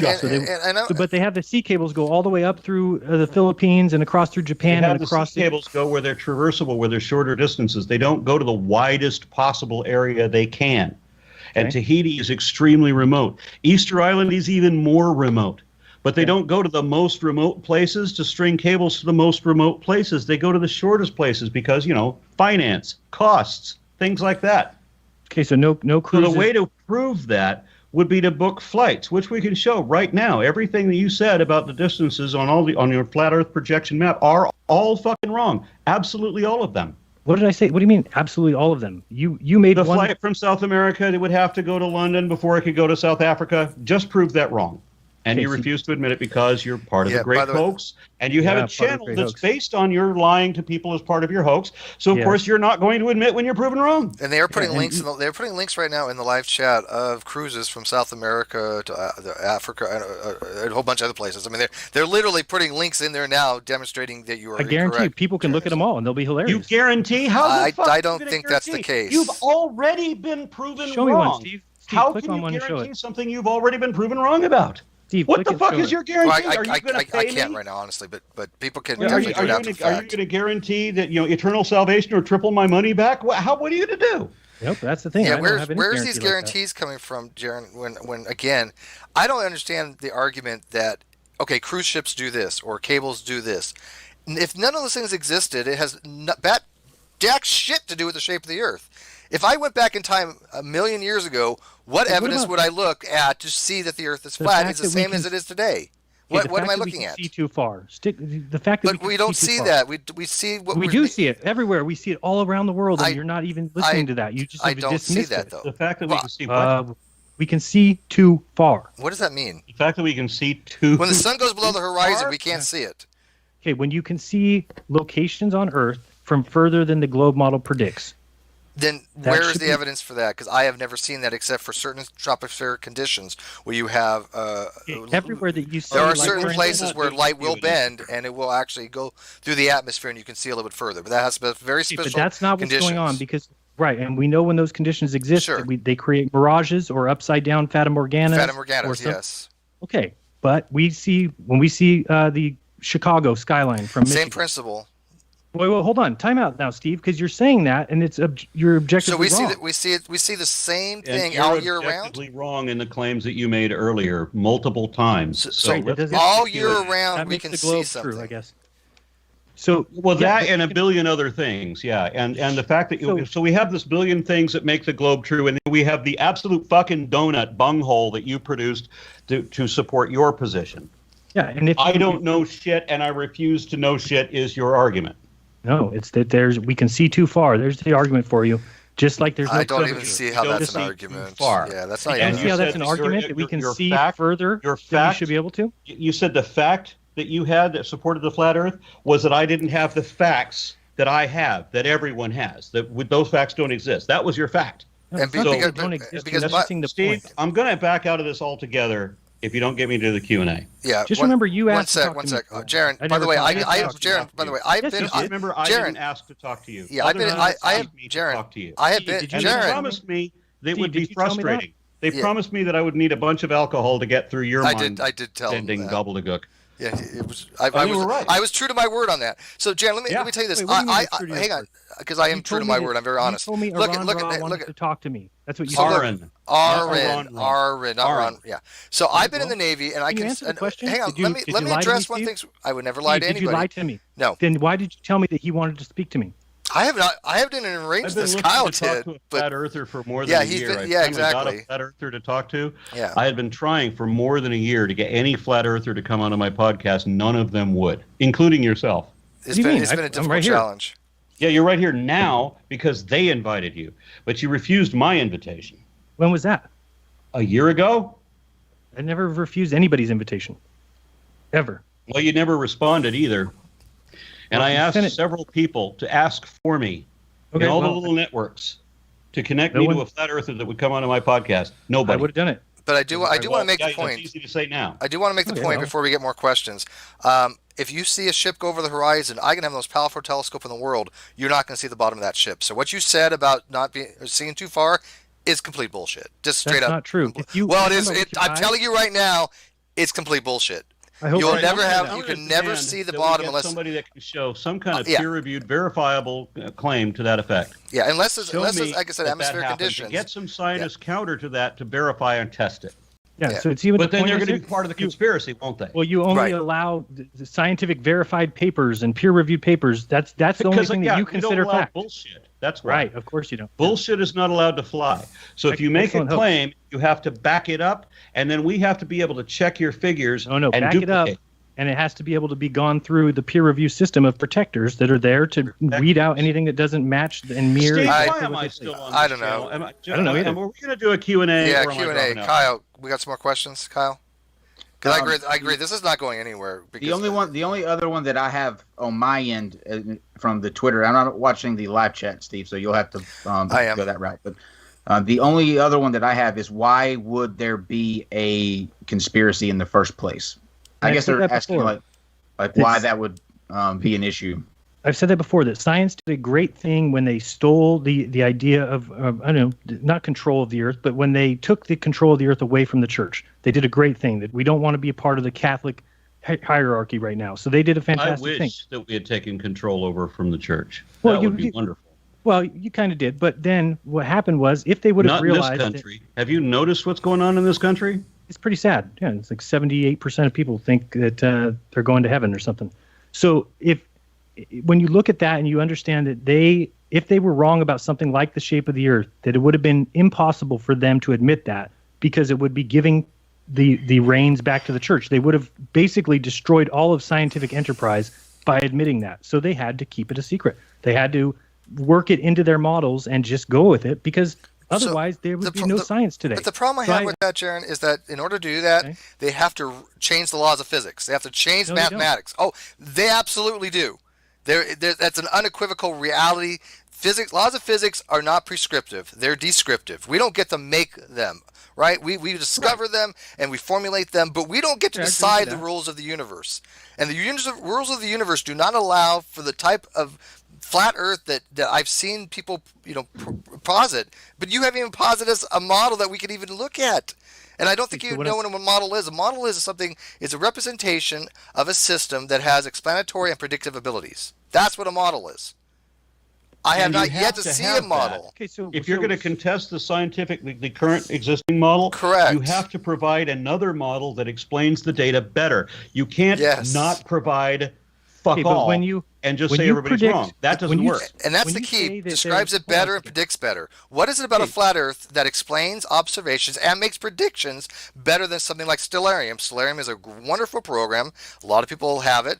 It basically is based on a round Earth. Hang on. And I can look at. I can go into Stellarium and I say what day is this? Where am I at? And what will I see? Including the universe is cyclic. It's a cycle. Including things like eclipses. Now, why can't you do that with a cycle? Why can't you do that with the flat Earth? If I placed Stellarium, do that with the flat Earth. What do you think? Okay, so give me the model. What model for a flat Earth allows you to do that? With the flat Earth, if you can do that with the flat Earth, then produce the model. Give me the predictions. Let's submit it to peer review. Oh yeah, submit it to a bunch of guys who have built their entire careers around the globe. They're really going to submit it to me. Submit it to anybody that can prove you wrong. Exactly, if you're wrong. The thing is here, and this is the way the peer review works. If we can't prove you wrong, we have to admit, hey, we tried and we couldn't prove you wrong. But I've already done that a couple of times this evening. And people understand that if I were to prove that the Earth was flat, that it means that your whole idea of atheism is ridiculous, which it is. Okay, first of all, it has nothing. We're not going to go down that route. Hold on. He's just revealed his hand. All right. Why would my idea of atheism be ridiculous? Because it depends on the age of the Earth. It depends on so many things. Wait. Atheism depends on the end of the Earth? Why would a God have anything to do with my understanding of the age of the Earth? Yeah, I don't understand that one either. You said it was with the flat Earth, that it's a created entity. You said if the Earth was flat, then it would disprove atheism, meaning that it would prove the existence of a God? How does that leap of logic work?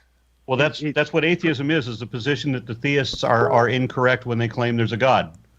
Are they? How about theists, or what about deists?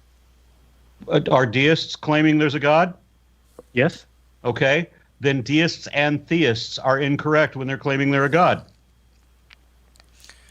I don't see how one proposition has to do with the other proposition. So atheism is the position that those who pretend to know what they don't know and stress facts that are not facts and claiming that there are gods when there's no evidence of such things, we say you can't make those assertions without evidence to back them. Okay, so but then you're saying that if the Earth was flat, then that would prove my position on atheism wrong. And the only way that atheism can be wrong is if there is a God. So you're saying that proving that the Earth is flat would prove there's a God? Right, because the whole idea of is God the only way that the Earth can be flat? What? Is God the only way that the Earth can be flat? Yeah, it certainly doesn't exist in a okay, so I have to wonder why you said you didn't believe in any religion at the beginning of this. Because I think all religions are made by man, just like the religion of scientism. Same thing. There's no religion of scientism. That's a lie that is told only by theists. I'm not a theist, so I don't know. Well, you just told the same lie. Are you a deist? And you apparently believe that there is a God, since you say that the Earth is flat. Sure, but I don't like to say that proof that a God has to. Well, hang on. You don't like to say it, but in a God, Jared, right? I don't like to say it because people like. And you tell the same lie that scientism is a religion. Even though it works exactly opposite of all religions. Jaron, you do believe God is not faith-based. Jaron, it has to be verified and tested with critical analysis, not faith. And authority is worthless. Jaronism, you believe a God? You believe at least one God exists, right? That's what you base your entire thing off of. Jaron, what are you saying? you base your entire beliefs off of authority and off I everything. don't base any of my beliefs on authority at all. So you have objectionable evidence for me to see that the Big Bang is real? Yes. Where's the evidence Objectively for that? verifiable. Yes, Yeah, where's objectively that? verified. It's called the cosmic microwave background radiation. That's the okay. So that's because That and the cosmic redshift. And the redshift, cosmological redshift. However, neither of those that things could- has anything to redshift- do with the topic we're talking Nothing about at all. right now. Well, then again, it's a rabbit hole after rabbit hole. Neither of them. Yeah, Neither of them has anything to do with the topic we're talking about do. right now. They absolutely do because you keep They saying absolutely you're do not.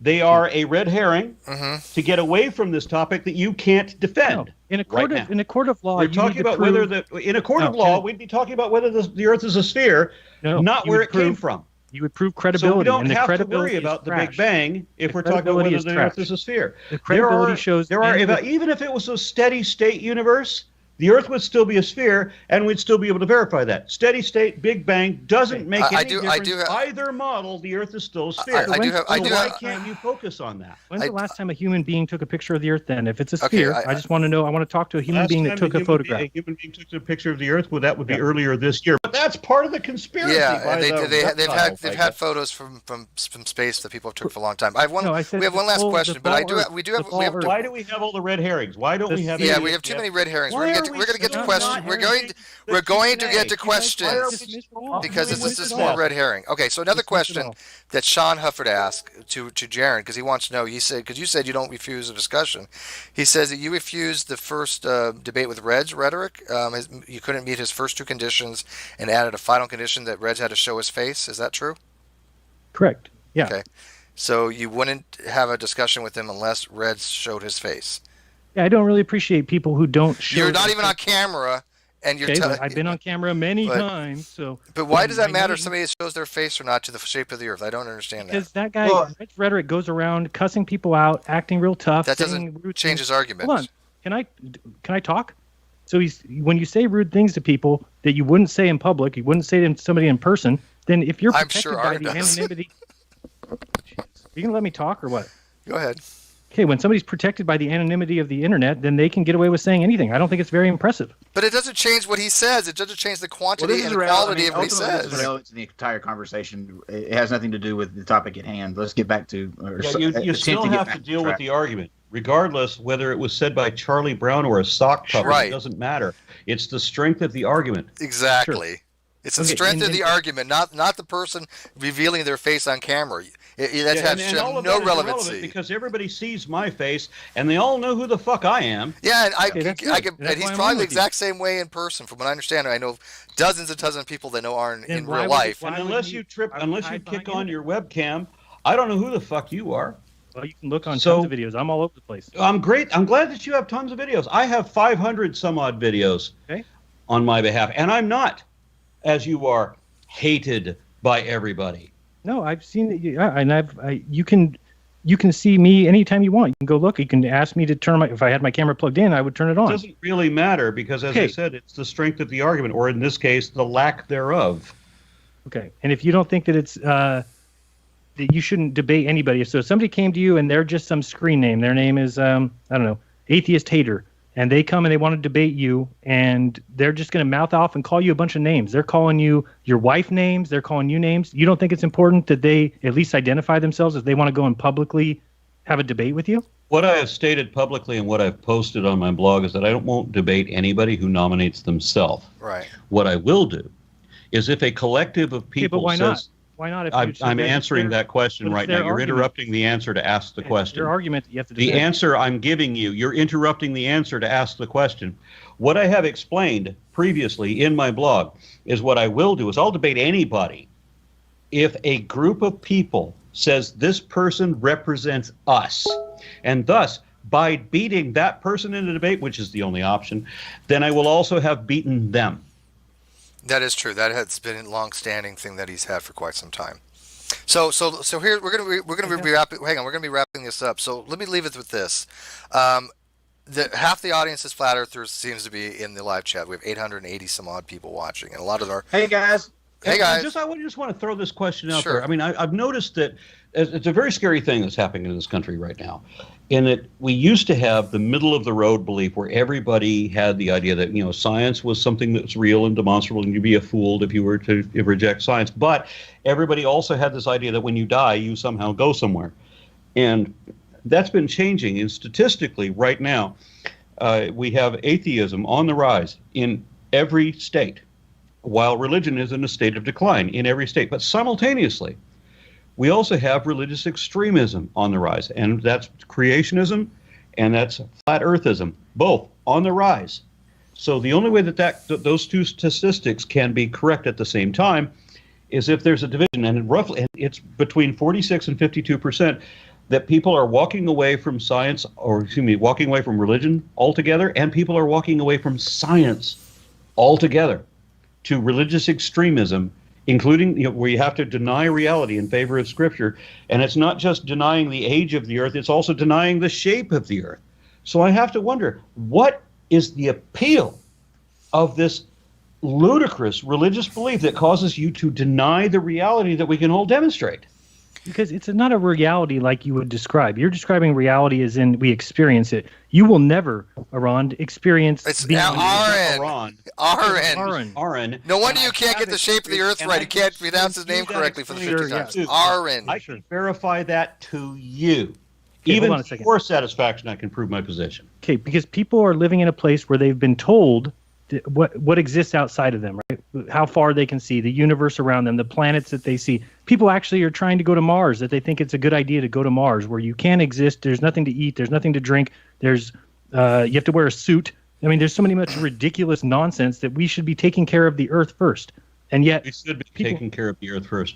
Yes. Okay, and people are doling out $52 million a day to NASA to lie to your face. What has NASA done? Nobody is doling out any money to have let NASA lie to us, nor is NASA lying to us. Yeah. So NASA's never lied? Okay. All right, so we're gonna be wrapping this up. NASA is not lying to us. We're gonna be wrapping this up. It's not going anywhere. So you believe? Okay, so now, Jaron, that's just crazy. So we're done. We're done. We're done. Kyle and I are done. Evidence that I do. Likewise, NASA is not lying to us. You're killing me here. And if I were to say that someone is lying, I would do as I have already done this evening and verified where you have stated something that is incorrect, and then show how you knew it to be correct when you said it. What's obvious and what I think people will see is that the vehemence and like belligerence that science is inspired in popular culture is obviously disturbing. It's disgusting. All right, we're done here. Again, we're done here. If I have to leave the Skype and start a thing with Kyle, we're gonna leave the Skype call. Obviously. We're done here. Okay, we're done. I mean, it offers the public an idiotic and ridiculous. We're done. Okay, stop. Guys, Jesus. Yeah, thank you, Arn. I want to thank you. Please accept. Obviously, apologies that it wasn't. Said that Jaronism was woefully dishonest and frustratingly so, and he has lived up to that reputation. I will commend him because I don't believe he has any sincerity whatsoever. This is all a stupid game, and he's part of the Poe. Why would anybody do that? He does play it well. Why would anybody do that? It's so ridiculous to say that. Like, why does anybody poll the internet? And yet, look how many people do. How many people what? Why do trolls exist on the internet? It makes exactly. No fucking sense to me, but there's a hell of a lot of people who do, and that's all in the world that you are. That's what the the flat Earth movement is all about. The defense. Fucking trolls denying the defensible reality. All right. Well, if you accept what you've been told is reality, if you could accept that, I can prove that what I'm told is reality, and you cannot. You're a spinning ball and spin. All right. So, anyways. So, if people want, so if people want to, you're here out of nothing. That everything I'm muting. I'm not doing anything more until somebody asks me a direct question. Yeah, Jaron, I'll ask you a question. Where did everything come from? Everything came from nothing. Jaron, if everything came from nothing. Jaron, that's a whole other discussion. Okay, we're gonna. I'll tell you what. No, nothing ever came from nothing. Okay. Yeah. Everything. He's just trolling at this point. Hello, I'm speaking here. But he's trolling you. I already did a video. He said, "Ask him a direct question." I've already done a video about everything coming from nothing. No, it was a good video too. Did not come from nothing, and I've been very, very explicitly clear about that. Yeah, he did. He did a good video on it. Create everything that is in one split second. No. How does it work? That's going to be another topic for discussion that's unrelated to this. He did a great video on it. If you want to go to Aaron Ross' channel and watch it, his video on the universe from nothing, it was a very, very good video. For I watched it prior to him even making it. Killer jacket too. So for Killer jacket. what is outfit? Amazing. So this I'll is watch fabulous. it. Can I say one thing to leave? I'm just going to say that Richard Feynman said that I don't mind not knowing, and the mystery of it all is the best part, and I'd rather live not knowing than to live thinking I knew what I had, and I had the wrong answers. And that's what I feel like you guys all think. You're going to die thinking you had the right your answer. own advice. Okay, Instead of pretending that you know what all the experts do not know, or that you know somehow more than If the I experts pretended do, that I or knew, that then you I would know give that you everything that we can demonstrate to be true is somehow false. I wish that you had the integrity to follow the advice you're advocating. I'm sure that an atheist would really just accept flat Earth based on a few things that I say in this So hangout. again, you have an admission that the only reason you're holding to the flat Earth is because of your religious belief. I think that's what it boils down to. Yes. Yep. What? I think you literally boiled it down to the fact that if you're not atheist, you should accept flat Earth. That is a religious belief now at this point. If you're not atheist, then you should accept flat Earth. I said that. That's what you criticized atheists as being the ones that hold that the Earth is round, right? And you said that the flat Earth would prove a god. Right, exactly. You just said that. If you believe that the Earth is flat, then you believe in a god. You are not an atheist yourself. So you are. I mean, you are a theist, right, Jaron? You're a theist, right? You're a theist. You're a theist. It depends. I don't. Theist is more describing like a I don't know, the Christian. Okay, stop. Do you believe that there's a divine being that we'll call a god that exists, that created the Earth? There is a life-giving spirit. Yep. Okay, we'll call that a god. Fair enough. If you believe that any magical anthropomorphic immortal actually exists, then yes, we'll call that a theist. Yeah, I'm okay with that.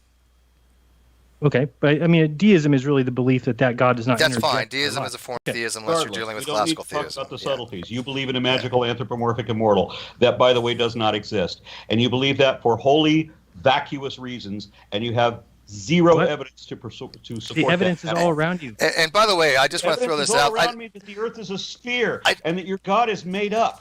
I want to throw this out there, by the way, because the camera adds pounds, but I'm proud of this. I've actually lost 20 pounds since I started my diet. I'm now a size 38. Fuck off. It has nothing to do with this conversation. Yeah, you're right. Neither does anything that you've been saying for the last 2 hours. It was the joke. It was the joke. You get it? But anyways, yeah, I just somebody had mentioned for coming on. Well, and I really thought that he was going to want to listen to at least some of the reasons why. I think that the Earth is no, you have not. You don't want the reasons. You want facts and evidence. Hold on. For those reasons. The thing is, we're just going to have to. I have to say this. Just you simply have acted because we're not getting to a point where. Right. I know. So, anyways, thank you for joining us, people, and we'll be having the after show on my channel in about 15 minutes. I don't know who the hell is going to show up. Flat Earthers are welcome. I will give Flat Earthers more than enough opportunity to make an argument, but I'll tell you.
And that video is why people still believe.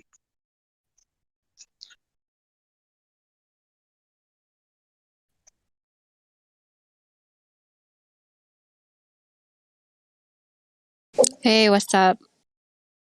Hey,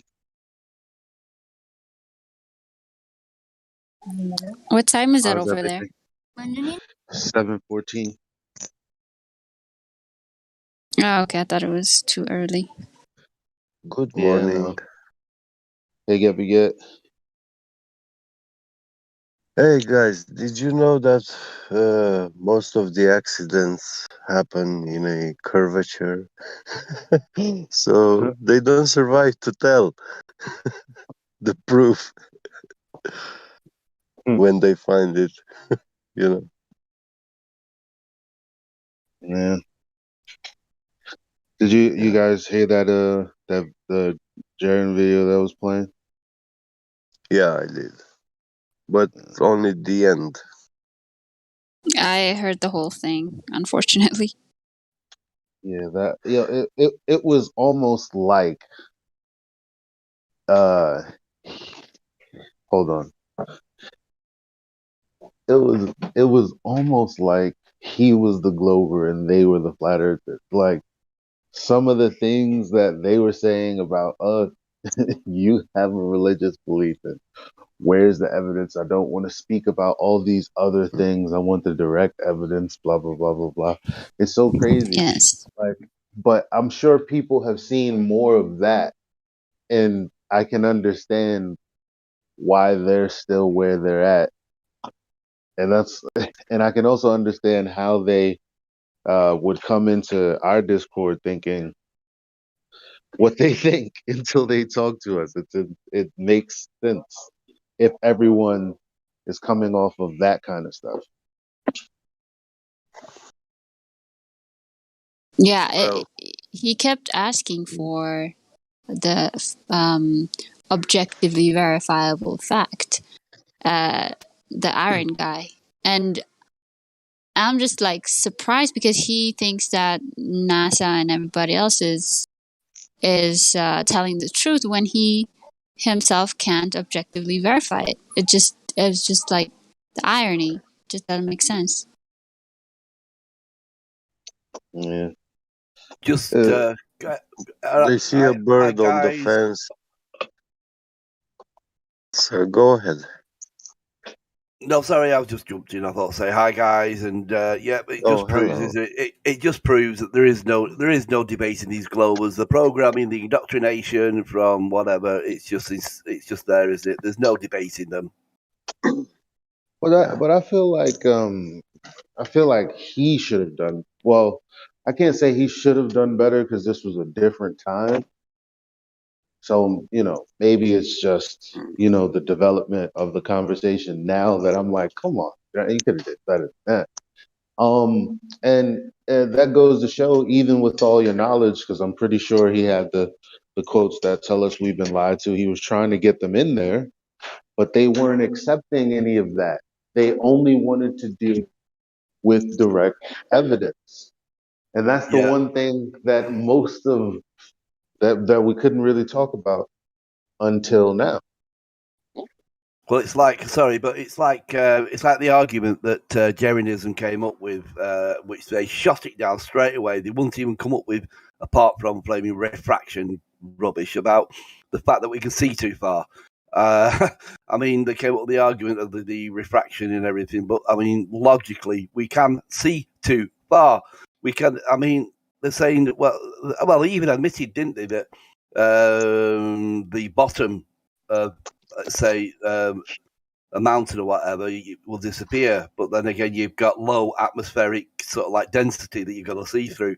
But if that was the case, it doesn't matter if the Earth curvature mathematics say that the curve should be X, sort of like X, Y, whatever, and we can only see too far. Then even the argument of saying, well, the bottom disappears, but we can see sort of like 2/3 of it. We can still see 2/3 of it, which should be miles upon miles beyond the curvature. Well, Yeah, this is why I I never like liked my new question. I never liked the see Go too ahead. far Yeah. statement. It's too.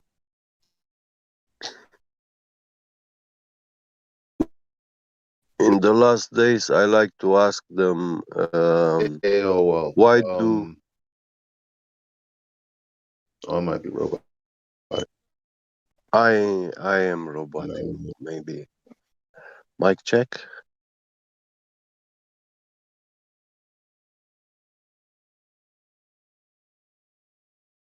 Yes, that's another thing. Is a lot of the time they ask for evidence, and the moment you start talking and trying to give them evidence of exactly what we experience on this earth, they just straight away shut you down and call it bollocks. But yeah, it's so frustrating. I can't do it no more. I can't talk to an indoctrinate. I can no longer talk to an indoctrinated But it's globe. easy, right? Like, so this is what I was saying.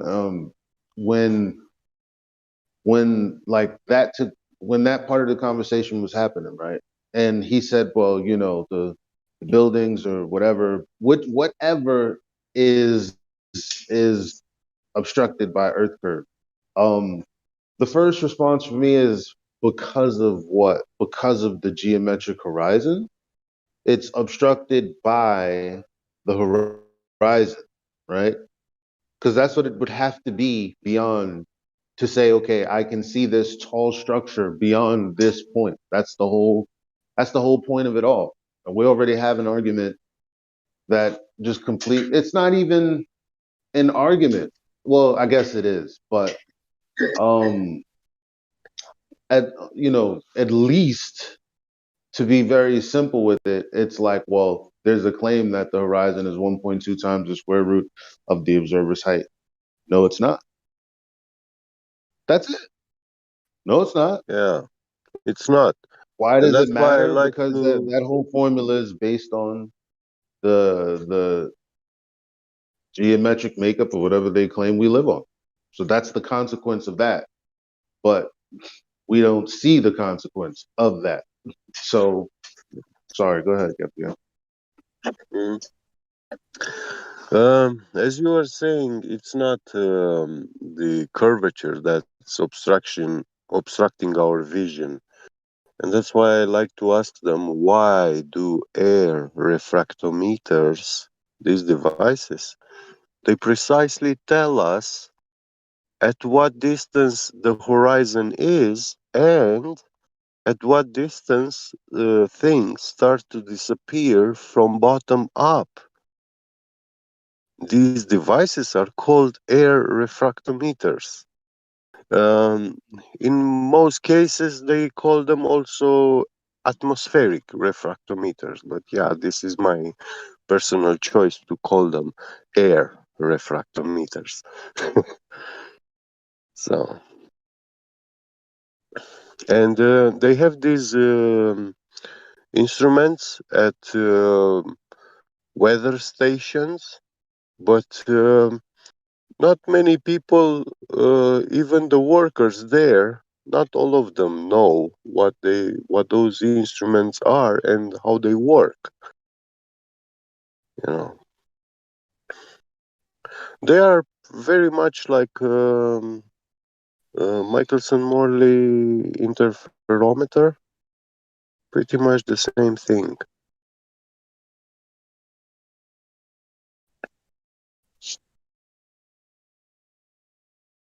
And then he had the nerve to mention the moon and the eclipse, and I'm like, yo, this conversation is crazy because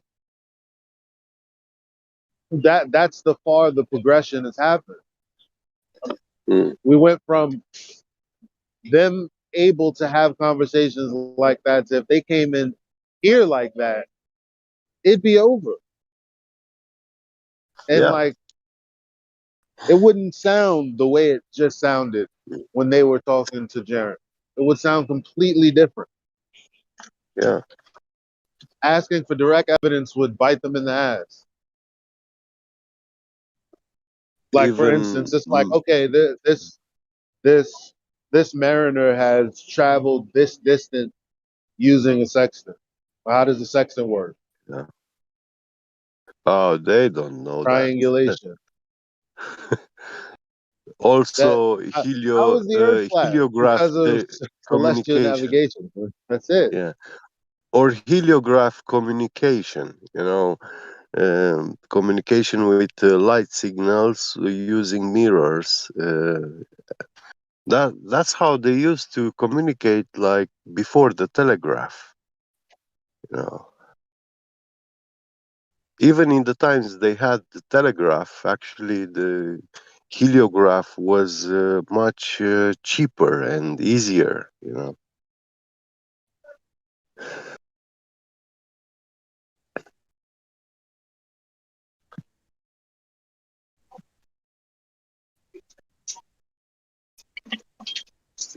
And the heliograph is, using sunlight reflecting with mirrors as a signal.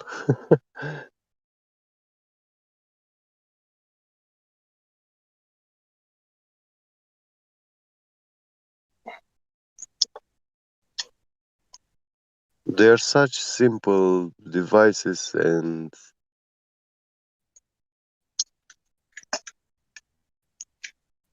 yeah.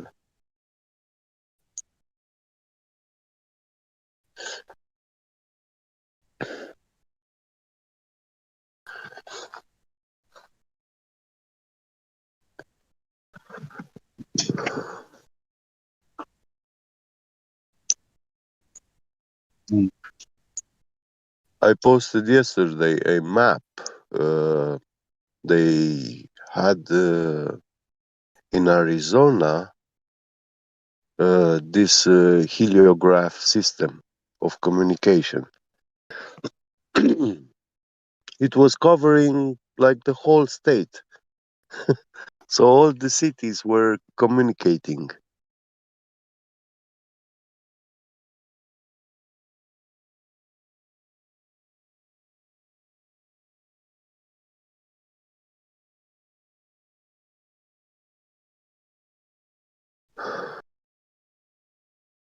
Imagine in 17 or 1800s sending a message instant, hundreds of miles far away.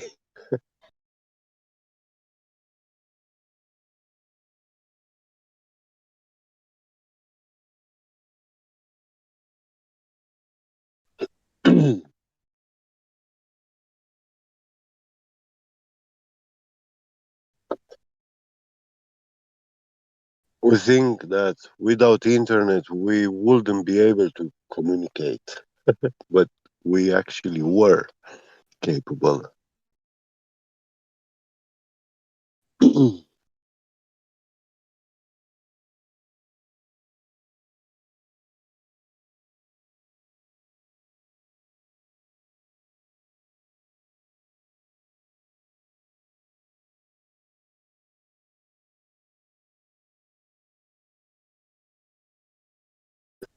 The sextant argument is not fun. It's math.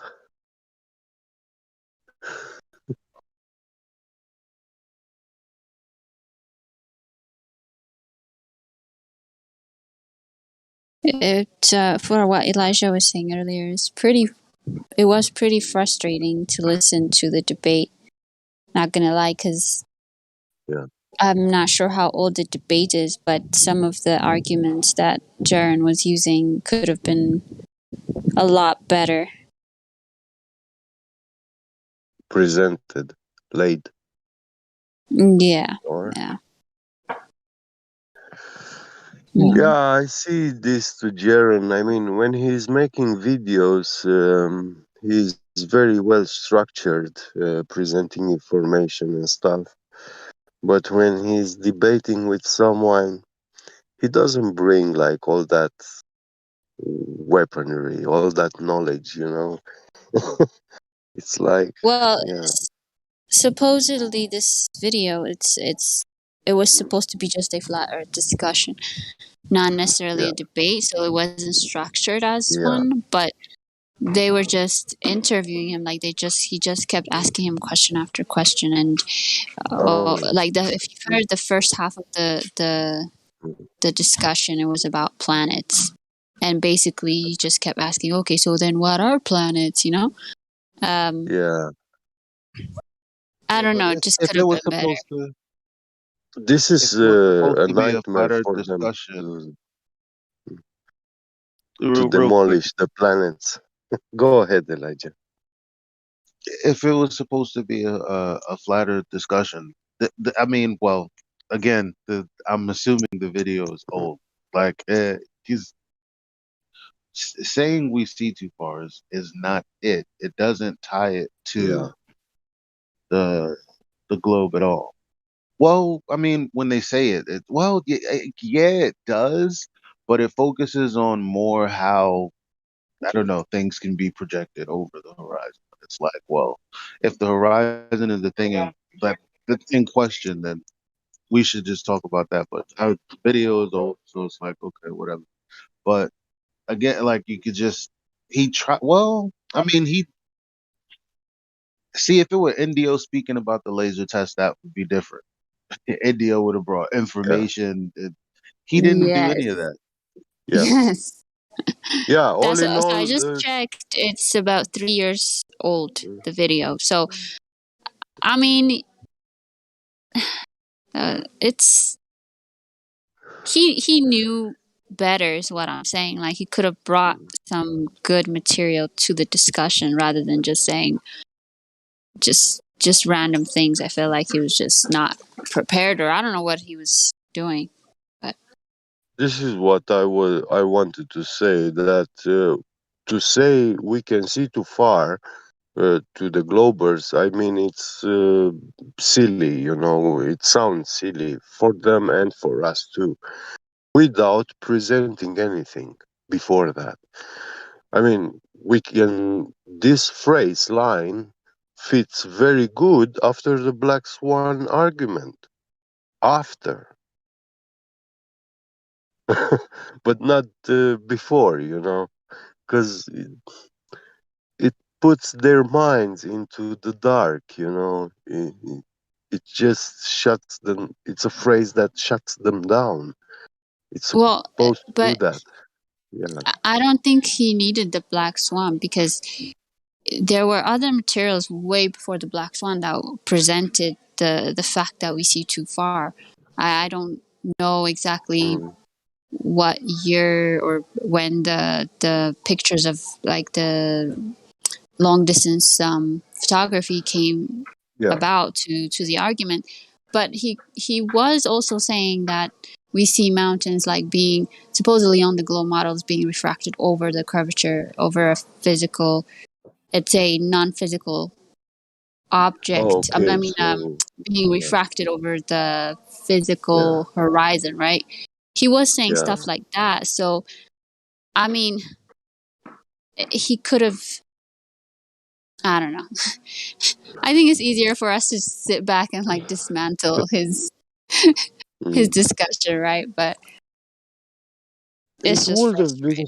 simple, yeah. I mean, all you need to say is, hey, in 10 miles, I have 60 feet, 66 feet of curvature drop bulge, you know, and this is based on the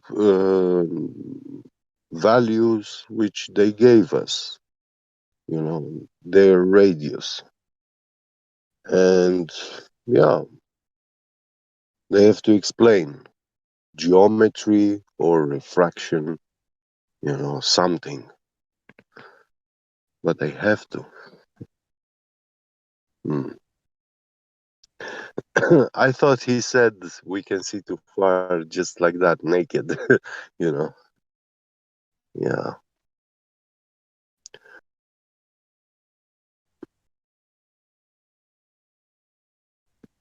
Even I had issues with communicating with people in life, like telling them, hey, we can see too far.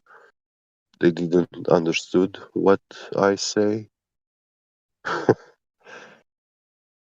until I expose them to the geometry of the sphere.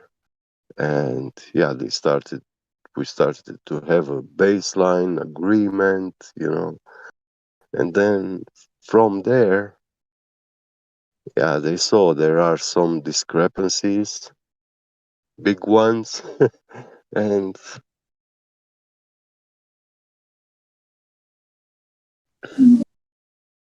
Yeah, saying you could see too far to a glober yeah, that's pretty new is kind of yeah.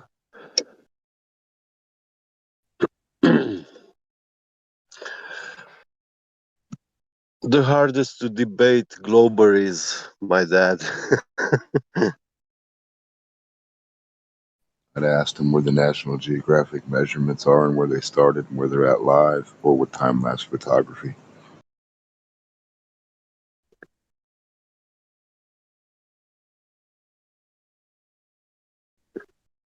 With my dad, it's hard because I tried all the ways, and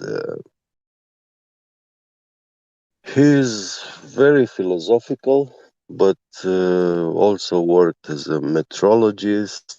He knows, he understands measuring instruments and stuff. And yeah, he's invoking when I tell him about how far we can see, he's invoking refraction, and I got him through all the types of refraction and established that refraction actually only um, limits your vision. It does not expand it. And even from there, he was laughing at me like, hey, gravity bend. He was asking me like, do I want to say that gravity is bending light around the Earth's curvature to perceive it flat? And well, at this question, what can I more ask,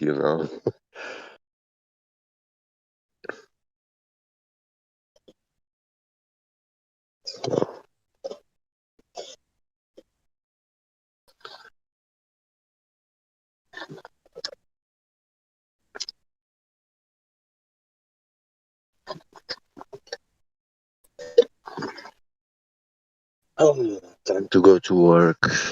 Catch you later, family, with capital FE from Flat Earth. later. Be Get great, get. guys. You Yeah, too. be Take great. care. Bye-bye. Catch you later there, get.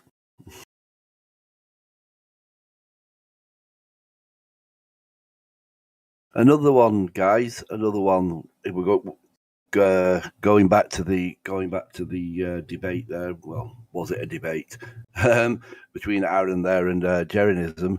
Is what's so hard to understand the fact that gravity doesn't exist? So what's hard to understand that something's heavier than its surrounding surrounding atmosphere? The fact that it goes down.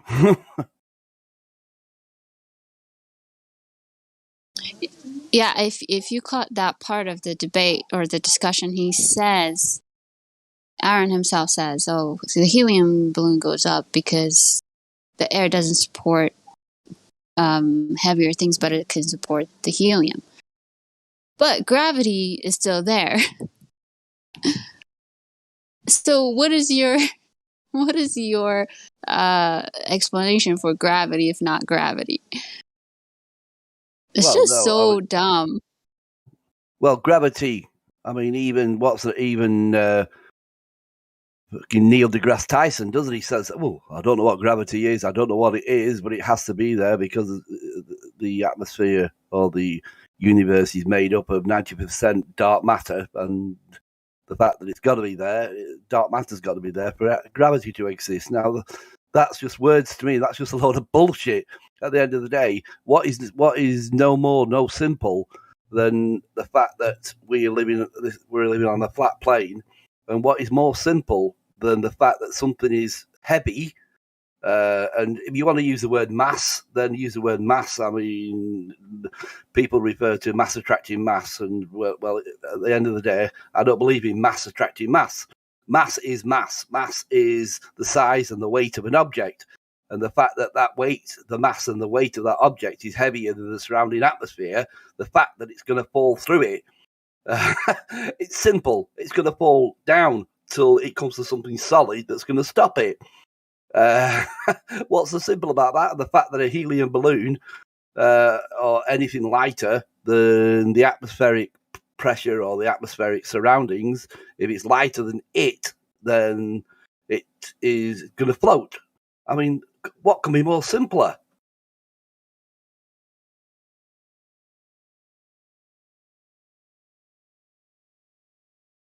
Yeah, it doesn't make sense why mass would attract mass. But that's what I mean. Like, Jaren did not even say, like, that's not the... I don't know if that was the case back 3 years ago, but he didn't bring up the fact that it's not even the current narrative. Well, no. But like I say, I mean, a lot of people I've been listening to a few conversations, and the fact that Jerinism didn't come up with a good presentation, or he wasn't armed, or he didn't come up with good arguments or whatever. But of all debates or all discussions between a glober and a flat earther, it just can't be done. It just simply can't be done. If someone is indoctrinated to the belief that what they've been programmed from obviously from birth, really, from having a mobile put over your cot with the planetary, so like a heliocentric model planetary system floating around you, and then you got space cartoons. You're just indoctrinated with it, and then through your schooling of your formative years within schooling, if you're indoctrinated to that, and that's your belief, and you are not going to move from it.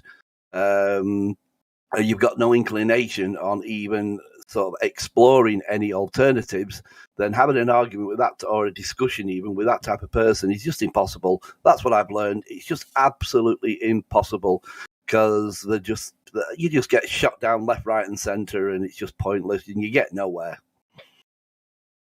I definitely agree with you. I'm not necessarily blaming Jaren for not being prepared, even if he was. The way I've heard these guys argue with or debate other people, and most of the time they just kind of have this they straw man, they gang up, obfuscate, and rumpus. That's their best argument method, really. They don't really have any points. It doesn't even matter what the discussion is. They don't have any good points to make. They just use those methods, and even if Jaren knew what he could have been talking to QE, he could have been talking to Indio, it would have probably ended up the same way, because the platform that they have there, it encourages that behavior. They just don't listen to what you have to say. Even after they ask a question, they don't wait for the answer. They just keep interrupting him, and he could have made a better argument, but I don't think it would have helped when it's with those kind of people. No, and I think it's very hard as well. It's very hard in a discussion room where there's only like voice sort of like communication, especially like I say, when you're being shot down. The moment you even try to explain something, you're just shot down and strawmanned into saying, well, you're this, you're that, you're the other, you're the... I mean, half the time, half the time, from my experience, their method is to keep shooting you down and have you on the defense all the time. So the more you're on the defense, the less chance you have got of putting your argument forward. Because then the moment you come up with any sort of like observable evidence, then the moment you start saying anything like that, then again you're shut down again. You called this, you called that, you called the other. You believe in this, or you believe in that, and so then you're back on the defense again. And that's the way they work all the time. This is why I've established you just cannot debate them, because basically, like I say, you end up on the defense, and you get nowhere. Yeah, that's why I wish they would come here instead. It would make for an interesting discussion. Yeah, definitely. Like I say, they're just not prepared. They're indoctrinated. As far as they're concerned, their argument is, "Oh, there's a conspiracy going all around the world. Is that everybody's in on this? There's a big, massive conspiracy." Well, no, there is a conspiracy, and there are the powers that be that are controlling the narrative. And no, maybe not everybody's in on it, but. The indoctrination. I mean, I keep saying it's been very, very cleverly orchestrated to the programming, and in some people, that programming has gone so deep that they don't even want to look at any alternatives. Yeah, like what goes up must come down, but then it doesn't work for rockets or orbit. I know, it's just like I say, the moment you debate a glober, a true indoctrinated glober. Don't get me wrong, I'm all out for discussion. If somebody's willing to sit there who's a glober or on the fence or a total glober, but has got an open mind to listen and listen to what you have to say, and then go and do their own investigating into it, look at what you presented, see whether it stands or whether it doesn't. And if you did that, like myself and like a lot of other people, once you do that, you realise, oh, there is an alternative and there is something, and something's not quite right. Let's go further. But like I say, a true indoctrinated glober they're not prepared to do that. We can make models of reality on flat planes every day. The military does it, model makers do it, engineers do it. You can't do that on a globe. The only place a globe schematics exists is on a computer screen, in cartoon, or on a TV. So like that's where they all fall short. In a physics class, the only thing you can produce is flat. So that's what he should have said. Yeah, like I say, yeah. I mean, as far as that discussion between Aaron and Jerinism there, that we could Negative was saying there, that we can pick at it with foresight now, and we can pick at it and whatnot. This could have been argued, this could have been said. It wasn't, but like I say, it's frustrating, as I say, when you are debating with a 100% indoctrinated glober who's not prepared with an open mind. Then like I say, half the time you can get halfway through a statement of proof, sort of like giving evidence, and you're just shot down. You then put onto the defense, so then you're defending. You then start defending against the accusation towards you, and then gone is your argument of what you were trying to debate and what you were trying to say. You're now on the defense to defend what they're accusing you of, and that's their tactic. That's always been their tactic.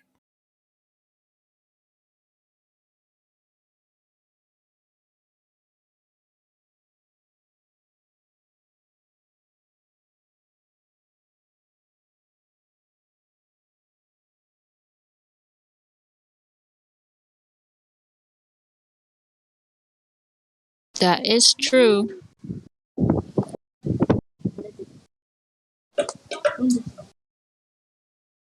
But anyway, like I say, I've given up now. I've given up even trying to. I won't even entertain. I'll just enough. I don't want no more. In fact, I don't even get to that stage now. I just keep quiet. Shut up, and I don't even attempt to debate these. Half of them are probably, quite a lot of them out there are probably paid shills, paid straw men to straw man you into sort of like trying to defend yourself all the time, and I just can't be bothered with them anymore. I'm very willing, and my passion with our system, our current system that we genuinely live on, and I'm quite willing to debate anybody who still thinks it's a globe, but have got an open mind to hear what you've got to say, and then possibly look into it. No problem. But I just don't entertain these shills now that are out there to, just to basically shill and strawman you into sort of like trying to defend yourself all the time. I'm not out there to defend myself. If they don't want to believe it, I know in my own true heart of hearts that I know who I am, and I know where we live. I know who we are and who I am and who our creator is. And as that has put me at such a peace of mind, and let them carry on. And I'm sure, like I say, I'm not quite sure how far back was that debate? Do we know when that was actually? That was 3 years ago. Well, Right. it was streamed 3 years ago. I don't know the exact date of the debate, though. Right, because having listened to Jerryism there, I take it, it could have been a few years, because I watch Jerryism shows now at the moment, and he can come up with some fantastic arguments. But I mentioned this before on this channel, that my awakening, or my enlightenment person to all this was definitely David Wise. For me, he was my eye opener to all this. Basically, if you can present in a video format, and the presentations that he does that can explain and debunk the globe system very easily and so simply, especially for beginners, people who are just coming out. But like I say, it's very difficult in just a voice sort of like debate, when all you keep getting done is shut down, and like I say, then you're on the defense the majority of the time. But it's unbelievable. I mean, yeah, there's so much information out there now. There's a lot of options to flat Earth, even though it is censored. But I haven't watched Generism, to be honest, in a long time, so I have no idea what type of information he puts out nowadays. Oh, yeah. No, I've watched him. I keep up with him a lot of the time recently, and I bet he could certainly put. Having said that, like I say, the bestest of sort of like the most. I think the most. What word shall I use? I won't use the word clever, or the most. I'm trying to find the word I'm looking for. The most knowledge, the highest knowledge person out there regarding the flat Earth when it comes to debating these globe shills or whatever. Especially like in a voice call like this, and in a voice conversation where you just get shut down. If you can be in a video call or on a podcast or whatever, where you can show either video or animation or whatever, sort of like arguments towards the flat Earth sort of like system, to me is a lot better. Which is where, as I say, Dave Wise. I mean, you watch Dave Wise, nearly every topic that comes up, especially with shills that try to argue against him, but every topic that's brought up, bang, there it is. It's on screen. It's on screen. He's pretty much prepared for every question that's fired at him, and he can present it there and then. Which, to me, as I say, if anybody asks me nowadays who's the best go-to, I think one of them, or my awakening, I'll tell them, just go and look at all David Wise's videos. Okay, with his interviews, his content's pretty much the same. So once you've seen one, to a certain degree, I mean, what I like about it a lot of the time is if someone's on the fence with his interviews, it's not what he's got to present, because I know everything he presents. I know, I've seen it time and time again. But what I love about his interviews is the reaction and some of the moments from whoever he's talking to. Sort of like, oh, that's how it works. That's how it is. So the good thing about his interviews, like I say, his content's pretty much sort of like repetitive in what he says, what he presents. So I've seen it all, but the reaction from the people that he's talking to is just absolutely brilliant.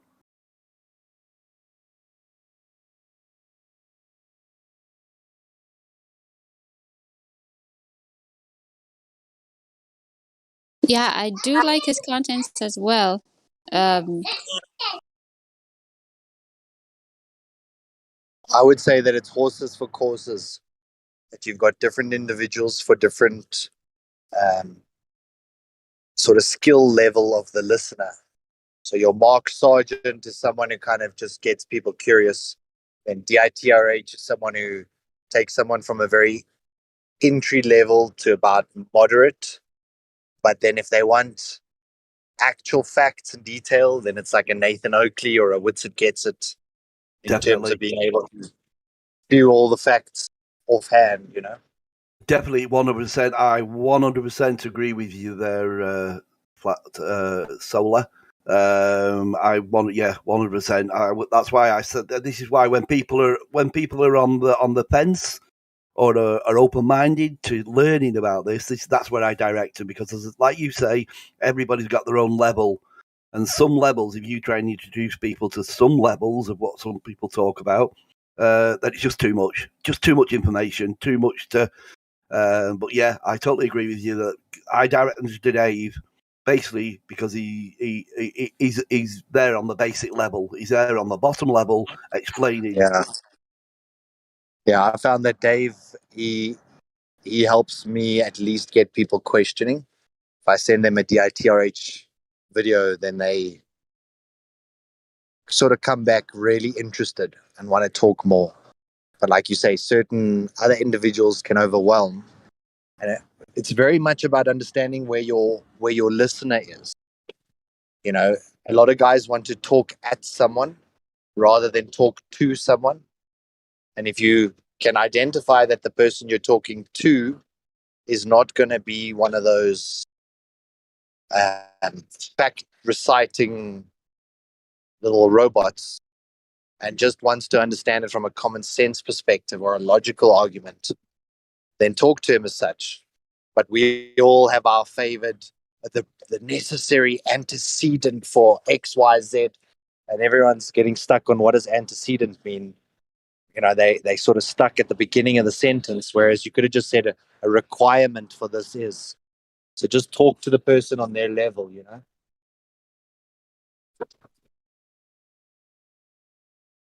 Oh yeah, I think Dave does well. Yeah, he is, like I say, at that beginning stage. I mean, if we go back to the Aaron Jerinism argument, where Aaron was coming up with was sort of like trying to push the fact that give me a model. Well, we have a model to a certain degree, and like you say, well, is the Earth? Do you know the Earth's round? Do you know it's flat? Do you know that? Well, he does. I mean, Aaron and Eddie sort of like truly does not know. I think flat earthers are the first ones to admit what we don't know.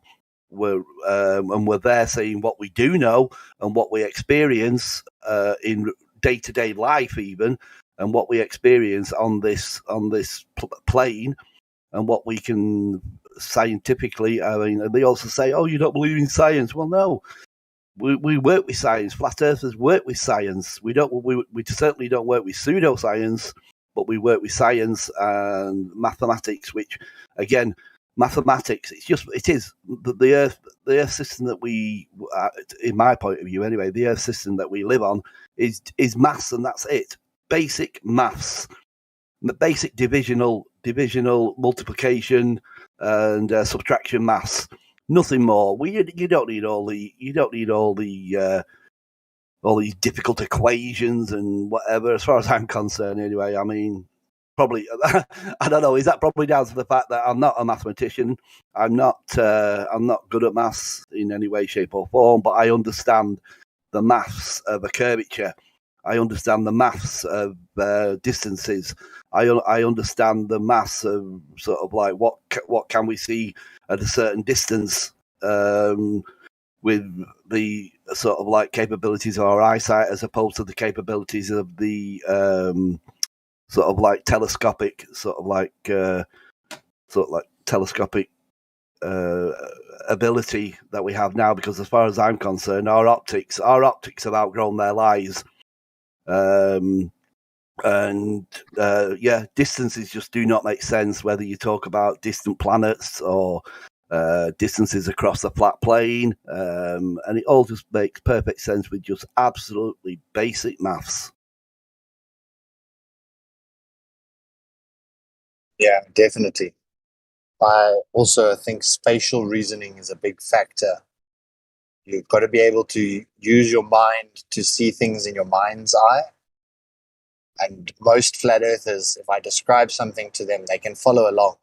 They can use their imagination to draw the picture of what I'm describing. But yet, the very mathematically centered or centric ballers, the ones like Red's rhetoric that are math is reality, those guys, you try and ask them to follow along with a very simple mental exercise and they can't. It shows that there's a definite spatial reasoning, or your ability to sort of do Tetris in your mind, seeing how blocks can fit together, where you could place this and how this one's going to interact with that. That is a skill that seems to be very lacking these days in the non-educated globe.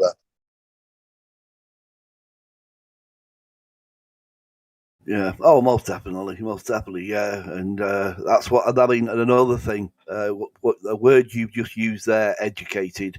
I'm sorry, but for anybody that is educated, as far as a class educated, meaning you have gone through to be educated, you've gone through, as far as I'm concerned, you've gone through the indoctrinated sort of education, the indoctrinated education system, which has been stolen for me majorly.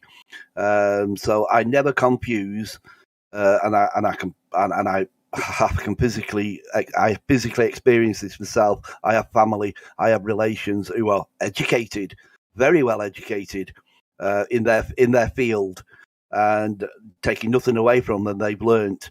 But as far as education and where teachers come into concerned, they're so-called educated people, so they have got the certificates or whatever to say, right, well, I am qualified now to teach in a classroom, so now I can teach the next generation. But when all you've been taught, all you've been able to do is sort of like learn the narrative, remember it the best, regurgitate it the best, and then you now can go into the wide open world as a teacher and indoctrinate the next generation. So I certainly do not mistake educated with intelligence. Two different things. Yeah, good point. I do have degrees, and I think that my tertiary education allowed me to absorb far more information than I could prior to tertiary. But my courses required that I did a lot of self-learning, and I had to do a lot of sort of justification for your belief. So you have to go find citation for a specific thing that you want to talk about. And you would often have to juxtapose 2 or 3 simultaneous ideas. I studied marketing. So in marketing, you're always trying to balance effectively your consumer interests and trying to balance your demographic profile, trying to speak to your audience and use things that they're going to want in the first place, use language they want. But you would have to create a construct and then go find citation to support why you think your marketing campaign will work, and also why you think your marketing campaign won't work. And I think, yes, I came out of there very indoctrinated. I came out of there presuming that what I had learned was absolute truth. But I still see it as valuable in that it taught me to consume information at a speed that I wasn't capable of prior to, say, tertiary pushing your boundary or pushing your limitation. For example, like the first 6 weeks of accountancy in varsity is the equivalent of your entire grade 12 year at school. So you cover 12 months worth of schoolwork in 6 weeks at varsity. And that's the pace that you continue to learn at. So there's pros to it. I agree that you say, that it is this indoctrination system. Where it becomes really abundantly clear that it is misleading is in the doctorate fields or the medical fields, where they get taught this is the one way and the only way of ever treating health. It comes in this bottle or it comes in this injectable. Whereas there's nutrition, there's exercise, and there's vitamin D, and there's 1,000 other ways to boost your immunity than to go and take a pill. But because they got their PhD, they think that they are above all. And at that level, the master's and PhD level, they've effectively, to get your master's or PhD, you've had to discuss a very specific topic in your thesis. So generally, it'll be some element of what you've studied in a very, very hyper-specific way, which actually gives you no great generalist knowledge. So, for example, in logistics, if you want to do a master's in logistics, you'll look at like the milk distribution and storage points around your entire country. And you'll look at what type of tankers you'll use, and you'll do a full thesis on how to improve the milk distribution in your country. Now you have your master's. Does that make you a genius on every matter logistical? No. It makes you a master in transporting milk around your own country.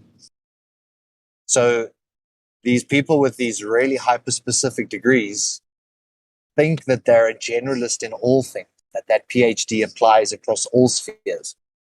But it's actually only in a very specific, hyper-specific case that they have that qualification. In every other qualification, they're just as layman as us. Absolutely, absolutely, yeah. I don't want people to take me the wrong way or anything when I say I'm not specifically directing sort of like anybody that's gone through. Yeah, like you were saying, you get qualifications and you get your degrees or whatever in your certain field, and then you can be classed. Yes, you specialize in that particular. But even like you mentioned, doctorships. When you talk about when you get your doctorate as a doctor, I mean, even there, yes, you've got your own specialist sort of like topic. Whether you're into psychiatry, whether you're into anatomy, anatomy, or whichever particular field you go into within the medical system, you specialize in that. But like you say, there's still, as far as I'm concerned, there's still an indoctrination there to believing, well, this will cure that, and that will cure that, and that will cure that. So even when you get into your special field, and like you mentioned, there's many cures that that's not known about within even the sort of like doctor. I mean, when you talk about the medical field, that's a big thing for me, in the fact that the big pharma who probably have put out an education system or whatever are out there anyway. As far as I'm concerned, they're out there for a profit to sell drugs anyway. So they're going to push and promote this drug for that drug for that drug for that. So you go to a doctor and they say, all right, well, you need this drug, but you trust that doctor. I mean, it's in our nature to trust people. So you trust that doctor, right? Well, I'll take that pill because that will. But I mean, again, and it's been proven otherwise, that something that a drug or a medication that a doctor has prescribed to you could quite easily be cured through natural sort of grown, if you will, herbs and spices or whatever that can cure. But yeah, I don't want to take it away. I don't want to take anybody's sort of special field away from them that they probably studied for years and years and years and years and dedicated their life to knowing a particular field. Don't get me wrong, but when it comes to free thinking and intelligence to look elsewhere as well and look at other things, they're just blinded to it all.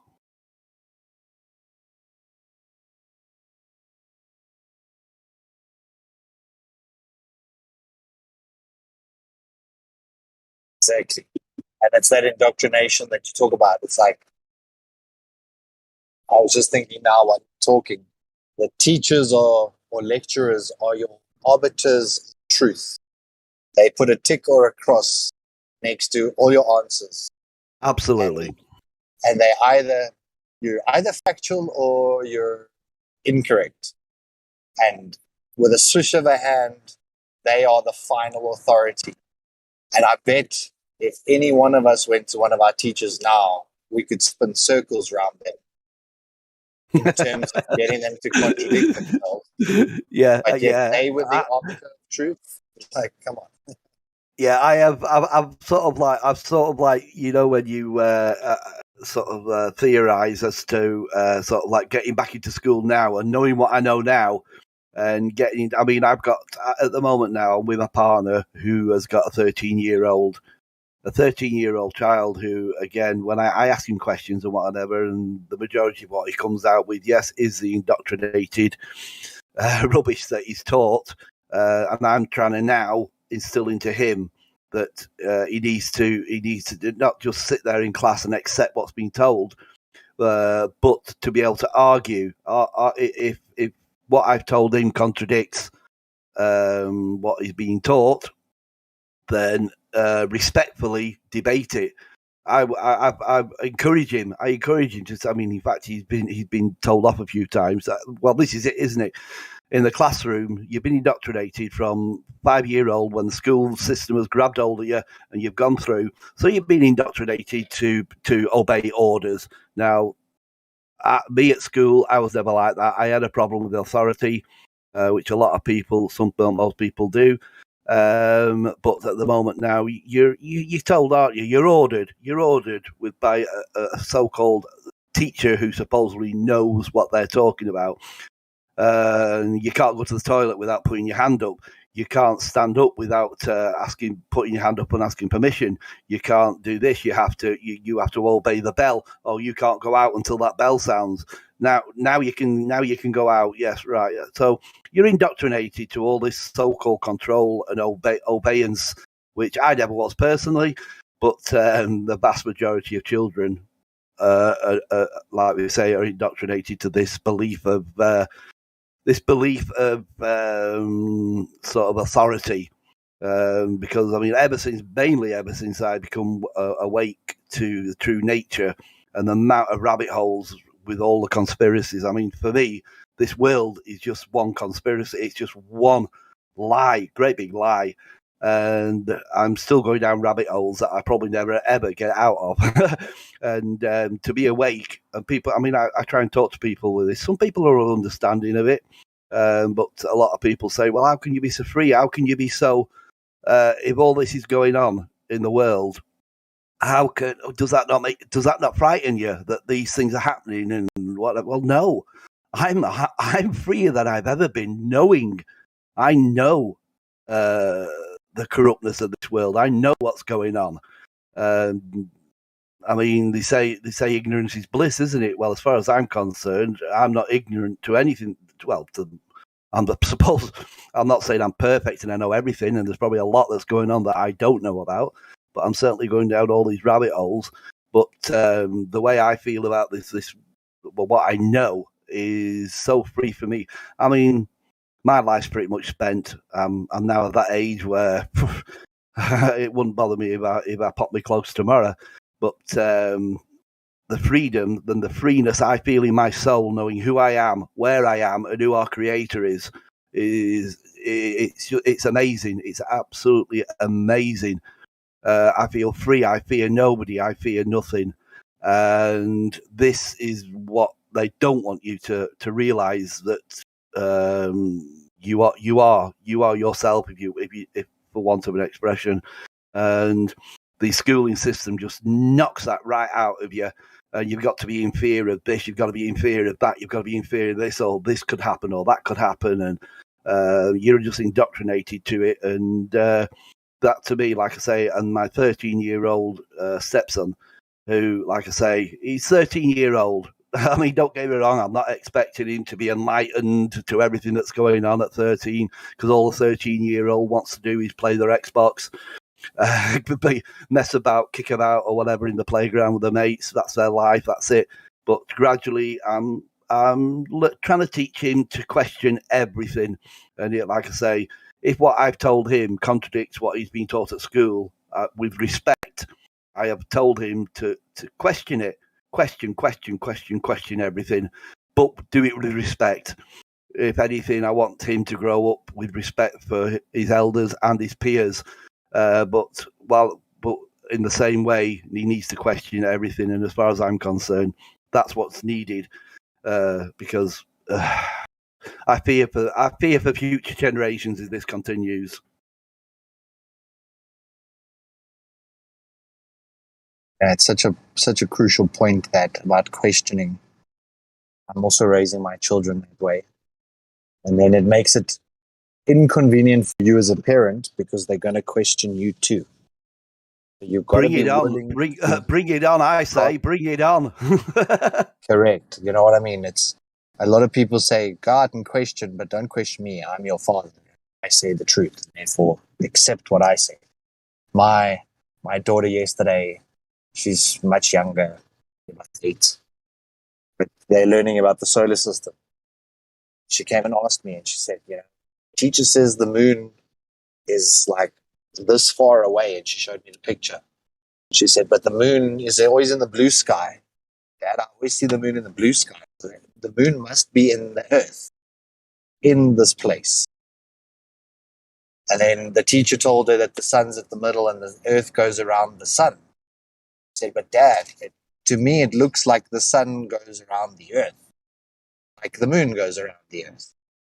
And I sat there with such pride. Now, I haven't pushed any of my belief onto her. She's a straight A student, so I want her to continue giving me answers that they want her to give them. But just to see her using her own mind and rationalizing, she drew a picture of like a geocentric Earth. So she drew a round sphere, but she drew the sun moving around that sphere, and she drew the moon moving around the sphere. And she's like, but that's what we see every day. And I just felt such pride that, she's using her own intelligence to try and reason through this place on her own. It's not about teaching kids how to deal with a situation.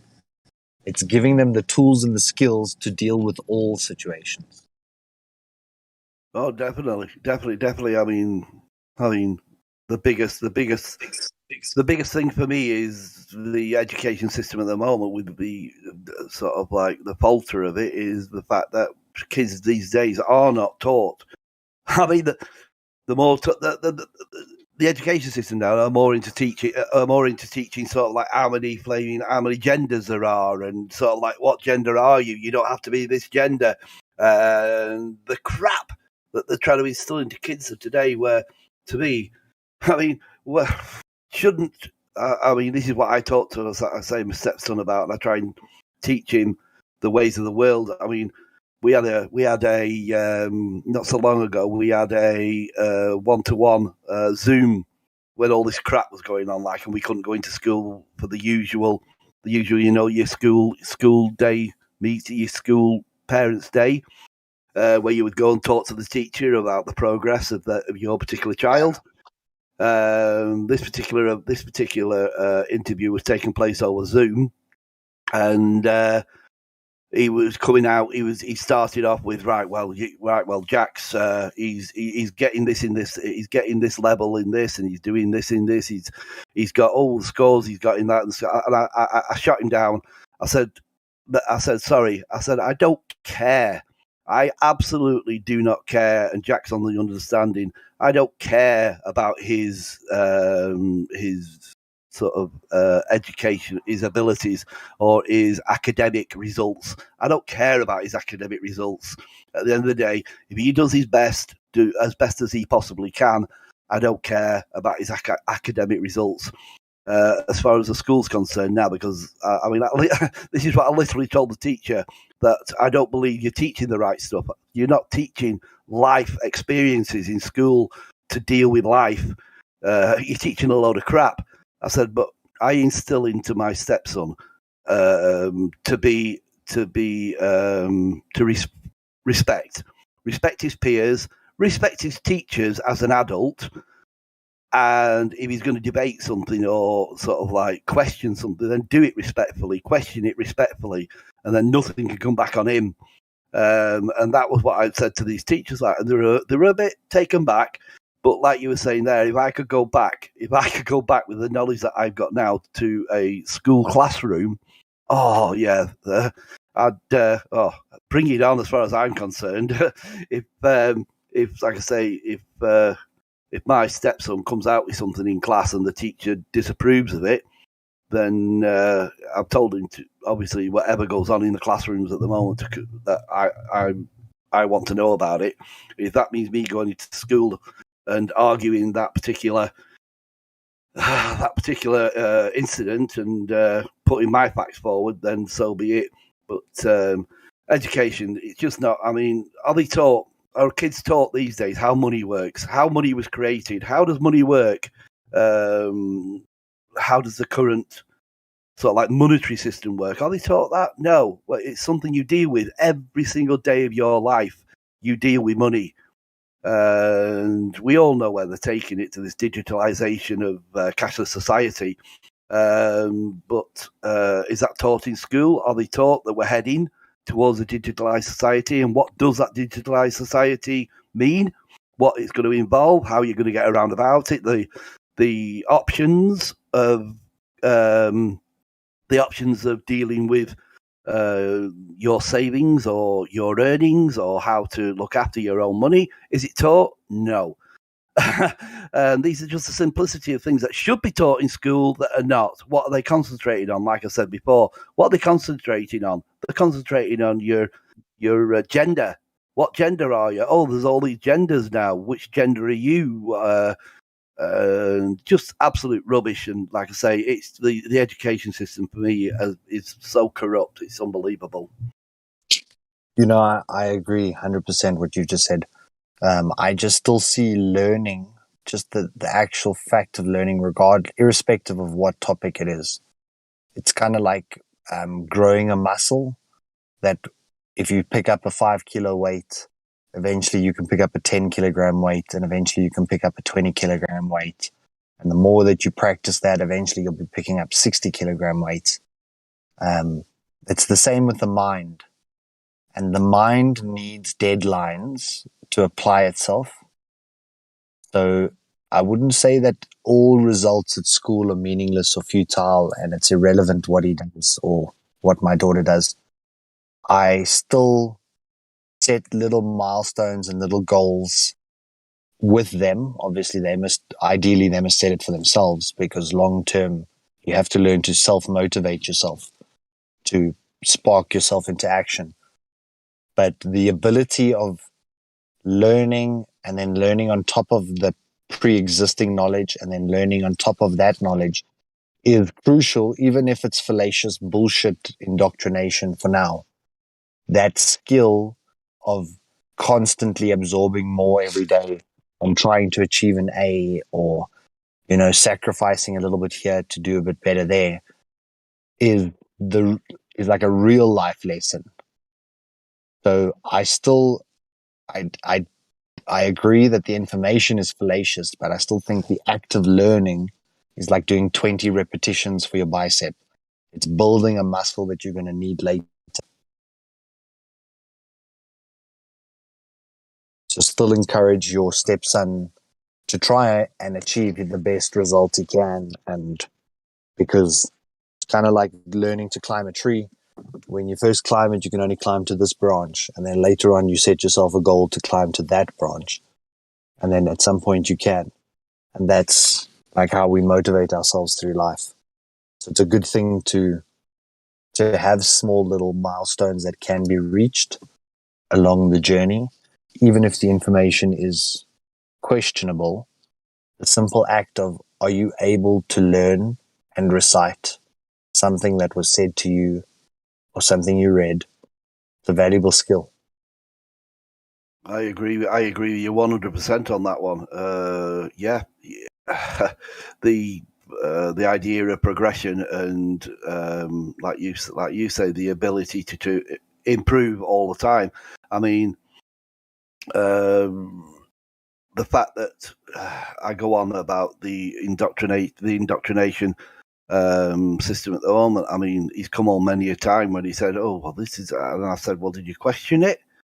Well, no, you're not allowed to. You're shut down. That's where you're saying is you need to question, and you need to have logical thinking about something and be able to question it.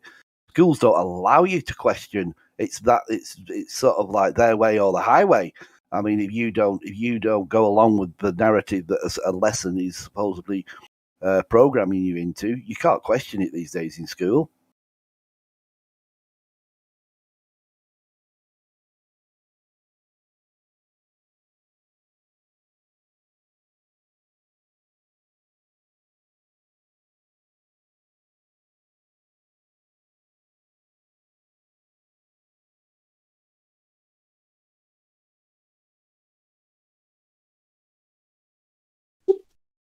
And again, that's like the forum for that type of questioning, with a fairly closed-minded teacher who's reciting from the curriculum.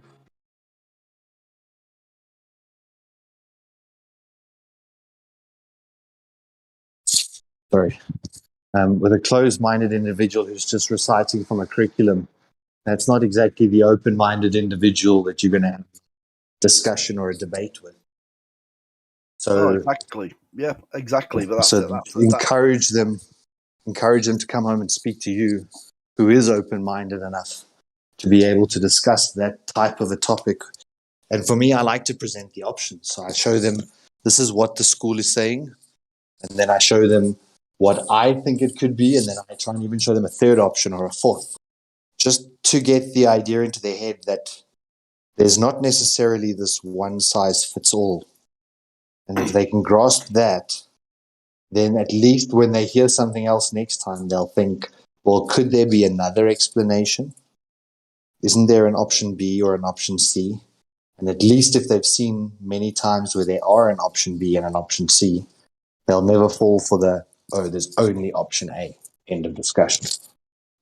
Exactly. Again, we're in agreement. I don't think there's anything you or I could probably say that we don't agree with to a certain degree. I mean,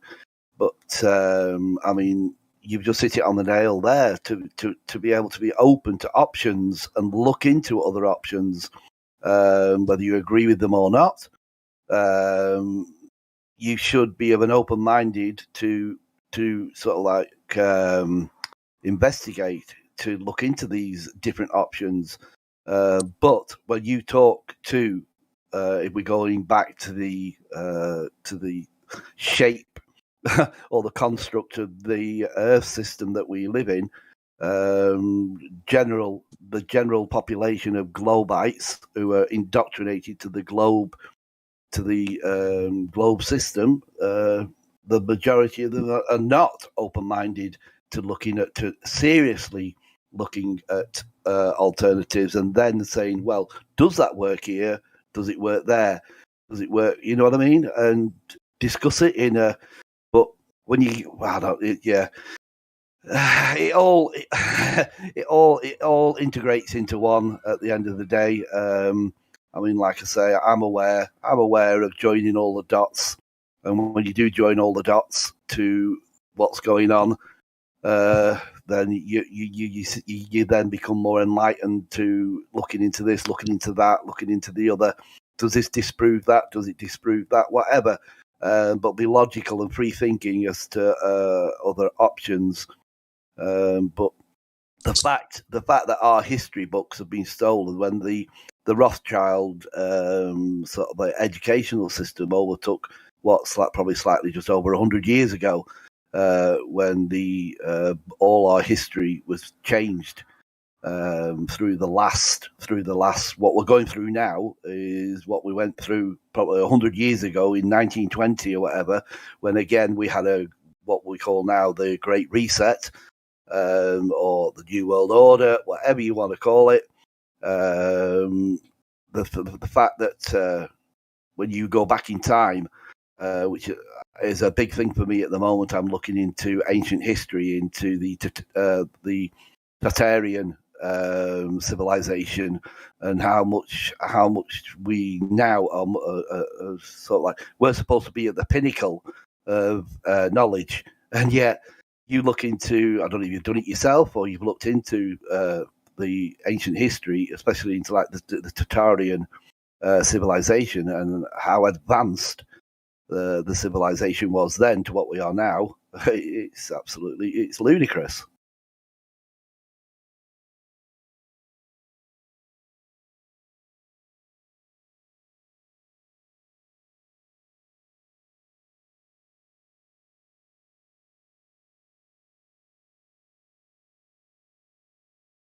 But yeah, I've gone into Tartaria. Yeah, it's very interesting. Very interesting. Go down that rabbit hole of the lost history, and it is absolutely amazing. But anyway, guys, I've enjoyed this little chat, but I have got to disappear because I've just had a phone call. So I've got to disappear. But it's been a pleasure, and I nip on here at least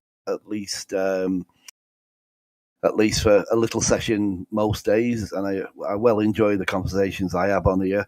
And yeah, I'm going to say ta-ra to everyone for now, and thank you for allowing me to participate. And I'll probably catch whoever's on later on. So I'll say bye for now, and cheers, guys. Good chat, bud. Thanks.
Hey, can I explain the black swan to you? Okay. Test. Me? Yeah. Yeah. I don't think it was just explained very well. Okay, so I'm going to explain the importance. Right. So for going back to Pliny the Elder, who was a Roman historian, they've been saying that ships going over the horizon is proof that the Earth is a sphere. Right. So they've been using it for a very, very long time. Yeah, and I've seen that firsthand because I used to be a sailor. Me and my dad used to go sailing every weekend for years. Okay, so it starts with an axiom, right? This axiom is that when you can't see an object, the full extent of the object, and it's in your line of sight, there is another object that must be blocking it, right? Do you agree with that? Yeah. Okay, so that's an axiom. It's self-evident that that's true, but you can disprove axioms, right? So just on first impression, that axiom is true. That if you can't see an object, something else is in front of it. It's in your line of sight.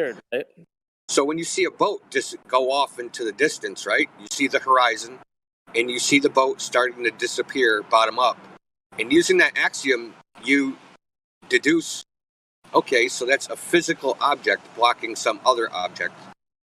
So it must be the curvature of the Earth, right? So because it's going down, it looks like it's going down, and it's disappearing. And you've already decided that can only happen when there's a physical object blocking it, right? So the point of the modus tollens is it proves definitively that is not occurring, right? That there is a horizon out there and that it is not the geometric figure of the Earth. It is not the leading edge of the ball. Okay? Because if it was true that it was a geometric horizon, the black swan image wouldn't be possible because the horizon is almost 10 times too far away from the camera. Okay. The geometric horizon has to be the physical blockage in front of the boat. Okay, yes, exactly. And since that claim is shot down, the geometric horizon is not what's obstructing the boats. What is obstructing the boat? It has to be some sort of optical effect, right? Yeah. So you have to explain it now within that confines. How do I explain the optical effect of the boats disappearing over the horizon? I don't have my geometry anymore. So how do I prove the geometry from an apparent horizon? The answer is you can't. You can't prove what the geometry of the Earth from an apparent horizon that isn't where, that is purely optical. That has nothing to do with the physical ground. But so how do you explain the boat disappearing that way? Well, we can. I think it needs more research. I have ideas, but I'm not positive. But it's been demonstrated on a 400-foot lake, right? So 400 feet, if you do the curvature calculation, the drop is 1/100th of an inch. Okay? Yeah. But they've taken an RC boat, taken a camera, put it on the level of the lake, taken an RC boat, and when it gets about 400 feet away, it starts disappearing bottom up. Now, that can't be the curvature of the Earth because the curvature of the Earth is, like I said, 1/100th of an inch. But an 8-inch boat disappears completely. So it's some sort of optical effect. It could be the thickness of the air. It could be particles in the air. It could be all sorts of things. Yeah, because something I noticed that the boats disappearing in the horizon, it didn't happen every time. Exactly, and I've brought that up to Globe Believers. Just like, how often do you observe this? It doesn't happen every time. It happens sometimes. Sometimes it just fades away. And actually, in maritime sailing, they have a name for it. It's called the offing. The offing is where on the horizon where a boat starts to disappear or where the shore starts to disappear. Because most of the time, it just fades away into the distance, right? It gets, you don't have the contrast against the background, and it fades and fades and fades, and then you can't see it anymore. It doesn't always seem like it's dipping over something. Yeah, because it has to do with the ratio of the object, like how far away it is, what your observer height is, and then basically the state of the atmosphere in terms of the visibility and all those factors together. I mean, basically, everything it's sort of like at the horizon, which is the visible point at which the ground appears to meet the sky. But something that is in the sky or something that's on the ground, as it's moving away, it's going to vanish into that point.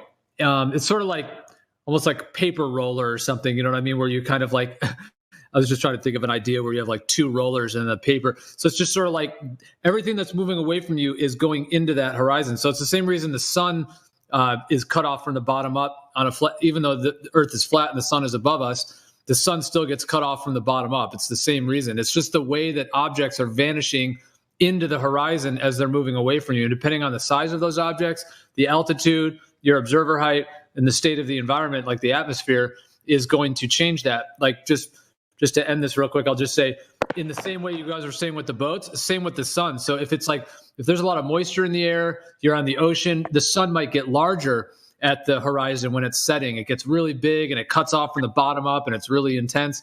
Whereas you can go in the desert where there's a really flat, dry section of land, and the sun will not do that at all. It will not get cut off at all. It will literally fade to a pinprick and then just vanish. And so that has to do with the visibility, how far you can see, like whether there's land in the way, the moisture in the air, all of those factors. It's the same thing with the sun. Well, what I heard, when I took astronomy in university, the idea was that if you had something to compare, like the lower the sun or the moon is to the horizon, you have the ability to compare it to things that are on land, and it makes it appear bigger. I think that was kind of the idea that they gave for that. And maybe in the desert, you don't have much to compare the sun to, therefore it doesn't look nearly as big. Well, but I'm saying they've also got a videotape, so the sun disappearing to a point. Yeah, that's a huge difference. I mean, that goes back to the globe thing. I mean, they tell us that the curvature of the Earth is getting in between the sun and your point of view, right? That's why the sun sets, is because it's falling underneath the curvature of the Earth. Well, if that was the case, then it should always cut off from the bottom up. And yeah, you might have a little bit of magnification, but it should always do that. But the fact that sometimes it cuts off from the bottom up, sometimes it fades to a pinprick, shows that it's not going over any curve of the Earth, but that it's just an optical effect that has to do with the environment, how far you can see, and those factors. So I mean, that right there just proves that it's a. I'd have to see that pinprick thing, because I don't think I've ever seen a sunset like. I think the major point is it hasn't really been worked out, because it's been assumed that it was the physical obstruction of the Earth. So it's never been investigated, analyzed, except in the context of there's some physical edge out there that's blocking things. And now that that's been falsified, which is a major achievement in my opinion, because 2,000 years is a long time. They teach this stuff. You can go on YouTube and look up Proof of the Globe, and they're going to show videos of ships going over the horizon, et cetera, et cetera. So just to prove that false, that it's something else, is a major achievement. Now, that phenomenon needs to be investigated thoroughly, but it needs a real systematic investigation, as opposed to, it must be looming, but they have no evidence of that, right? There's three ways you can analyze it, right? There's a geometric model, which is looming and all that, and then there's a physics model. If you use a physics model, you can't replicate the black swan. You can only say, yes, this is happening if you assume a globe and assume that the conditions exist to make it do that. But you have no evidence that those conditions are actually existing. See what I'm saying? It's called post hoc. It's a post-diction. It's, I see this, it's a globe, therefore this must be happening in the atmosphere. You understand? It's reverse. As opposed to knowing the conditions of the air, knowing the path of light, and deducing it's a globe, knowing the path of light. They're not doing that. They're just saying it's a globe, therefore it's doing this, which is logically fallacious, obviously. Okay.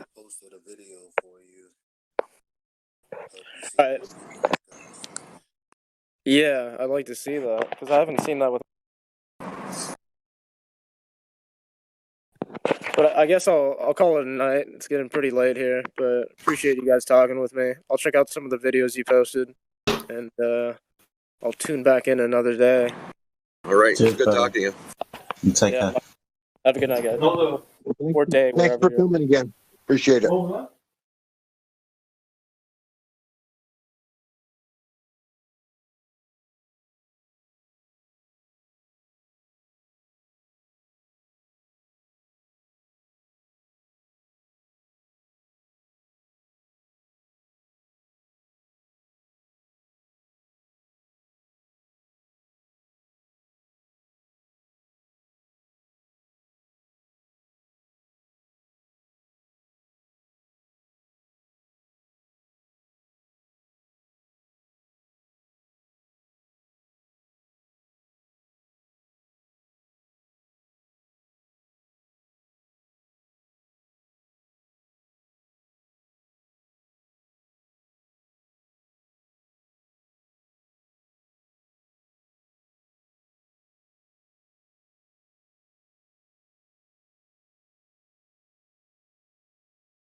Good morning, everyone.